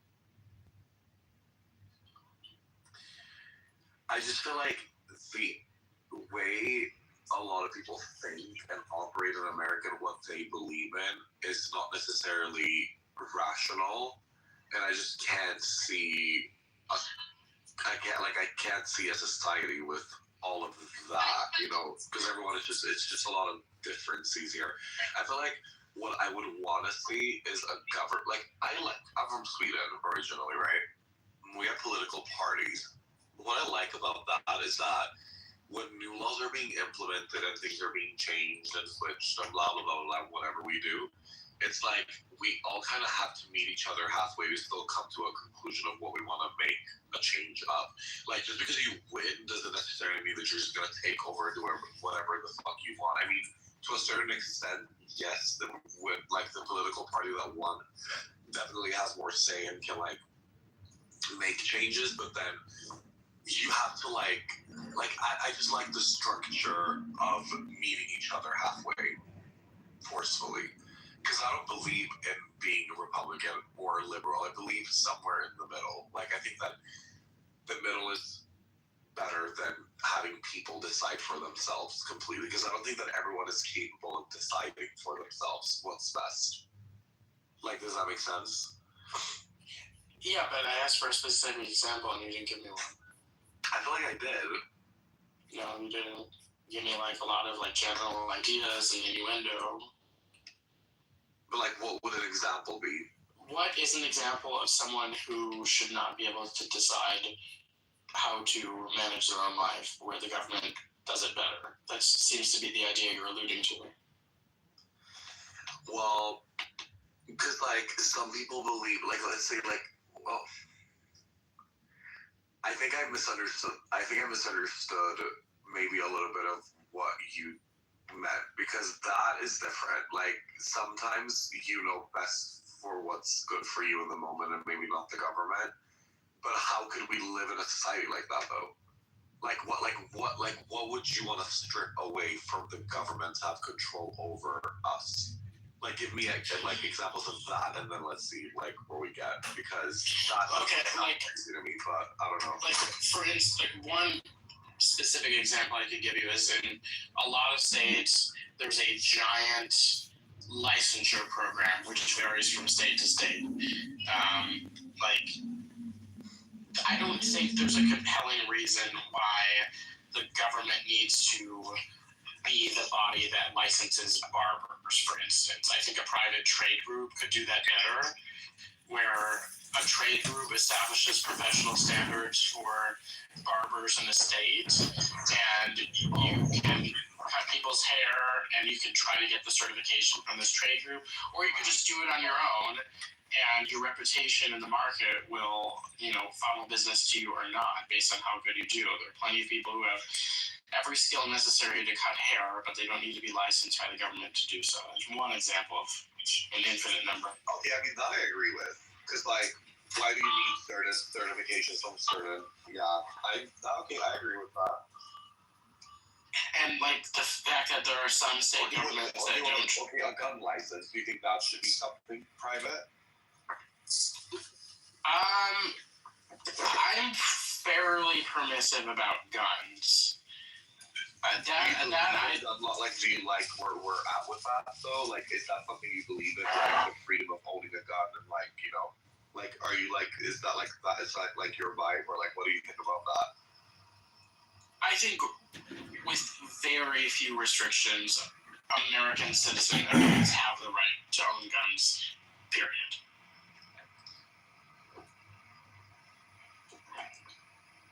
Wait, you said with very few restrictions, you think that they should be able to own guns?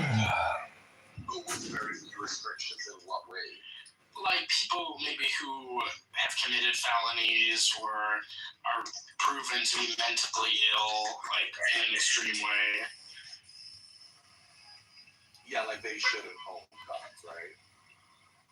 That's generally the vibe I'm going with, yeah. Yeah, but my thing is, who's going to be the judge of that?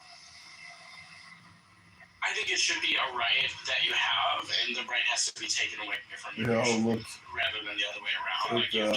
I tell them what they want to say.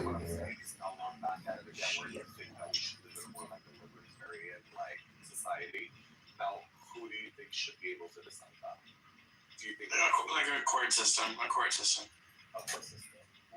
which technically becomes the government, because that's Yeah, that's one of the most basic functions of a government, even in a libertarian society, is enforcing contracts.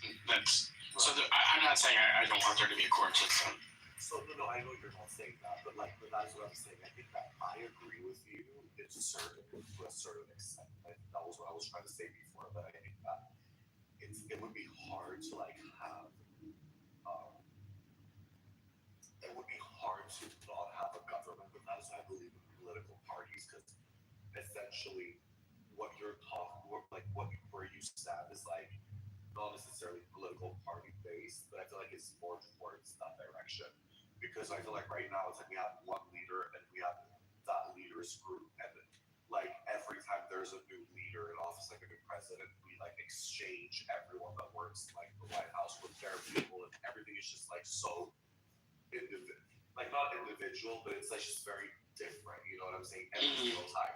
Like even like if it's a liberal, like Donald Trump, like let's say like Joe Biden and like Obama, like the people that work for Stop. the same people that work for Joe Biden, even if they're both liberals, they still have their own employees, their own people, and their own of everything.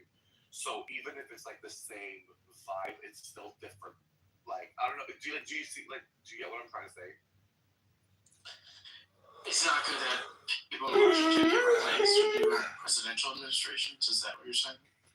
Yeah, like yes, but no, because I feel like with like political parties, it's like nothing gets replaced. It's just that the people choose the leading political party. But every political party that has mandate in the like every political party that has mandate in the like what the fuck do you call that? Wait, I have to Google what the word is in English. I'm so sorry. No problem.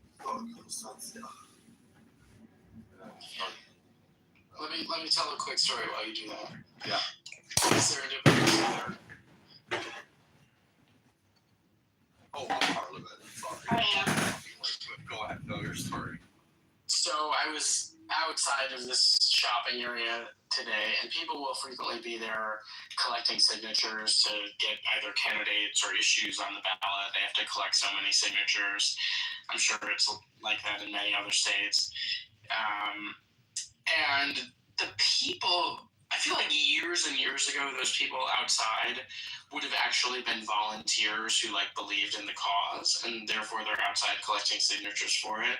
And now there's just this like army of paid canvassers who are out there, and they get like $3 a signature or whatever it is. And they're so poorly trained. Like they're all like ghetto looking people for them in my area, the people who are outside there collecting signatures. And they don't know shit for shit about the issue that they're supposedly asking people to give their signature as a registered voter to get on the ballot. So a lot of them will just like come up to you and be like, "Can you help me out and sign this?" Like, what is it? Wow. It used to be like someone would be like a volunteer and they'd be impassioned about the issue, like, let's talk about voters' rights or whatever it is. Well, like I think about the Stevens and the Marshalls. Yeah. Right. Yes. And so I always am like, well, what is it? What's it about? And like a few of them can basically tell me what it's about. The one today, she's like, "Can you sign this?" And I'm like, well, what is it? She's like, well, we want to lower your DTE bill. That's the local electric company that everyone hates. And I'm like, okay, well, I think I already signed it. I said, well, which group is behind this, is what I said. And she said, the president. And I said, what? And she said, well, yeah, the president ultimately decides what the electric rates are. And I said, no, he doesn't. Oh my God. I was like, fucking, I was beside myself. Like, do you believe that? Or you just like, think that if you say something like about the president, it'll rile people up, or you think I don't know if she thought I was like pro-Trump or anti-Trump, or she just like dropped the Trump card, pun intended, that I would sign her signature. Like it's so bizarre.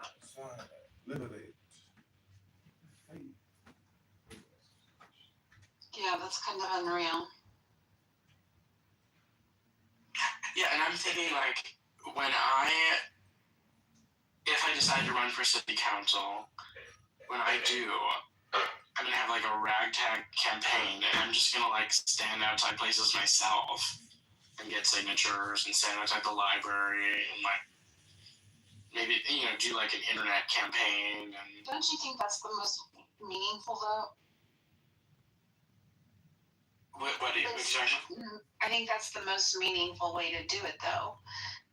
That way you can answer questions of the people that are contemplating and considering. I don't know. Absolutely. Yeah.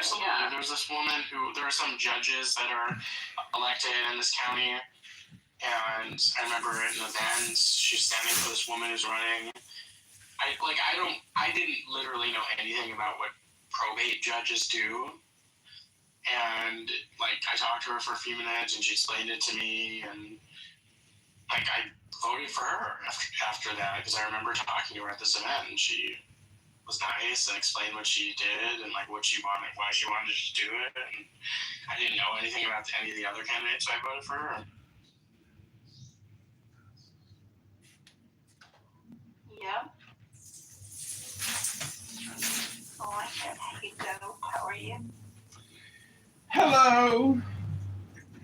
Did somebody call me a dope? It's true. I'm a schmuck. I did put forth a mayoral proclamation today that if I elected mayor, I will make the Chicago Election Board become a double entry ledger system with a receipt process, meaning that we will eliminate election fraud because we will have double entry accounting, but also the petition formulation of a campaign will also be integrated into the actual election commission, meaning that we will have full transparency from petition to vote, and we are demanding as voters and citizens for complete and total transparency of the entire electoral process from start to finish. And I am complete. Hello? You're running for mayor of Chicago? Yeah. Oh my God, that's the best thing I've heard today. I want you to win. And I care deeply about Chicago. I lived there for 12 years. Yeah, it's they are finally putting police or sheriffs on the trains, but if you can't even get down to Chicago because the train is full of homeless derelicts who piss and shit and smoke blunts all day, all night, and rob you and rape you and murder you and kill you and burn you, the city has to have some at least basic standards. Hello? Yeah, I was reading on social media today that that long delayed, long over budget red line extension on the far south side. I thought I read the headline that it said it was opening soon, but it wasn't. It said the groundbreaking is soon. And it's already 20 years behind schedule and tens of billions of over budget, and not one piece of construction has been laid so far. I think it's Chicago's version of, the California high-speed rail train to nowhere. Well, they didn't get the money. Trump cut them off before they could scam Uncle Sam. And it's like a $2 billion contract, and Mayor Johnson is suing in federal court to get the money because all his contractors are like, what the fuck, Brandon? That's a lot of money. Where's our money? Yeah, but that's just one of the delays. It was supposed to be done a decade before Trump became a political figure. Trump is also playing strong arm with a big project in Detroit right now. There's a new bridge between Detroit and Ontario that has been completed, and they're just putting the final touches on the two border crossing houses on either side of the border. And it's only a few months behind schedule. It was supposed to open last fall. Now it's done, and they're just sort of negotiating the opening date. But Trump is threatening to delay the opening per he wants slightly better terms with Canada and whatever, in a way that was already negotiated well before he became president. And we'll see. I think it's going to just end up opening anyway on time, but. So he used this new Meta AI content creation app called, was it Matu, is it? Anyways, but I created mayorkitover.com, and you can just literally say, hey, create an extensive website based off of my Instagram account. And poof, there's Mayor Kitover, and then you just register the website in the app, and boom, you have a website in like less than 20 minutes of incredibly high quality caliber. And I also released a voter registration app called Chicago Voter Registration, and unfortunately, the Google Play Store rejected it because I didn't have a privacy policy packet or something embedded with it. So I'm still working on that to get that app out there. But my marketing gimmick to get on the ballot and have the 15,000 signatures is ChicagoMayorVote.com and all these websites, and it's a marketing campaign to make it look like it's from the Chicago Election Commission to get non-registered voters to vote, and in a confrontational way, like you just said. Nobody wants to sign a petition from some fucking schmuck who says, "Help me out, brother, and sign this for me." Like, we want people to say, "Hey, we're registering voters. Are you registered? We can help you." And we want to find out who, so it's like a less aggressive way to communicate with a potential petition signer. And first of all, we want to qualify that individual to find out if they are or aren't actually registered in the Chicago database. And has Joe B donated to your mayoral campaign? Yeah, she mails me cash in the mail. That's how cool of a chick she is. God bless her. In a world of someone, be a Joe B. I heard her in Politically Correct today, and she's got some speech limitations, but man, people are merciless in that Politically Correct room. They're the most racist group of assholes I've ever heard, and they're so ignorant and so stupid. Patty's like, "I ain't going to no motherfucking Iran with no motherfucking rifle and goddamn bayonet to kill those motherfuckers. You send your own sons and daughters to die in that motherfucking war. Fuck that shit. And we would lose. And the motherfucking Iranian military is as big as our motherfucking military." I'm like, God, are these people, like, how are they employed by people? First of all, they are employed. And they are they are government employees. Like, Patty works for a colonel. And she's on this app 24/7 spouting anti-American propaganda. It's like, hello? Yeah, I don't go to the black people yelling at each other rooms.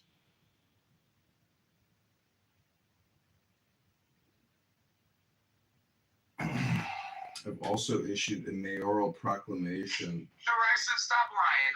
Yes, you do. I see. No, I don't. Rooms. Yes, you do. I never go to those rooms. I might pop in for 1 second and leave instantly. I literally don't go to those rooms. I've also issued a mayoral proclamation that Chicago will establish a vaccine injury reparations fund to compensate family members of Chicagoans killed by Pfizer, Moderna, J&J mRNA spike proteins that induce myocarditis, Alzheimer's, and other deadly injuries. I will also instruct the Attorney General to sue all major U.S. and international COVID-19 vaccine manufacturers, medical hospital groups, and insurers for fraud, serious bodily injury, and mass deaths. If you come close to winning and that's your platform, you will not be long for this world, unfortunately. That's all the people that died after they took the COVID-19 vaccine. Millions. Didn't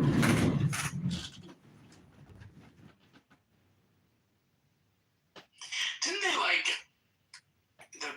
during the middle of the vaccine, hysteria and pressure campaigns in 21? There were a few African heads of state that were calling out the scam of the vaccines, and they were killed and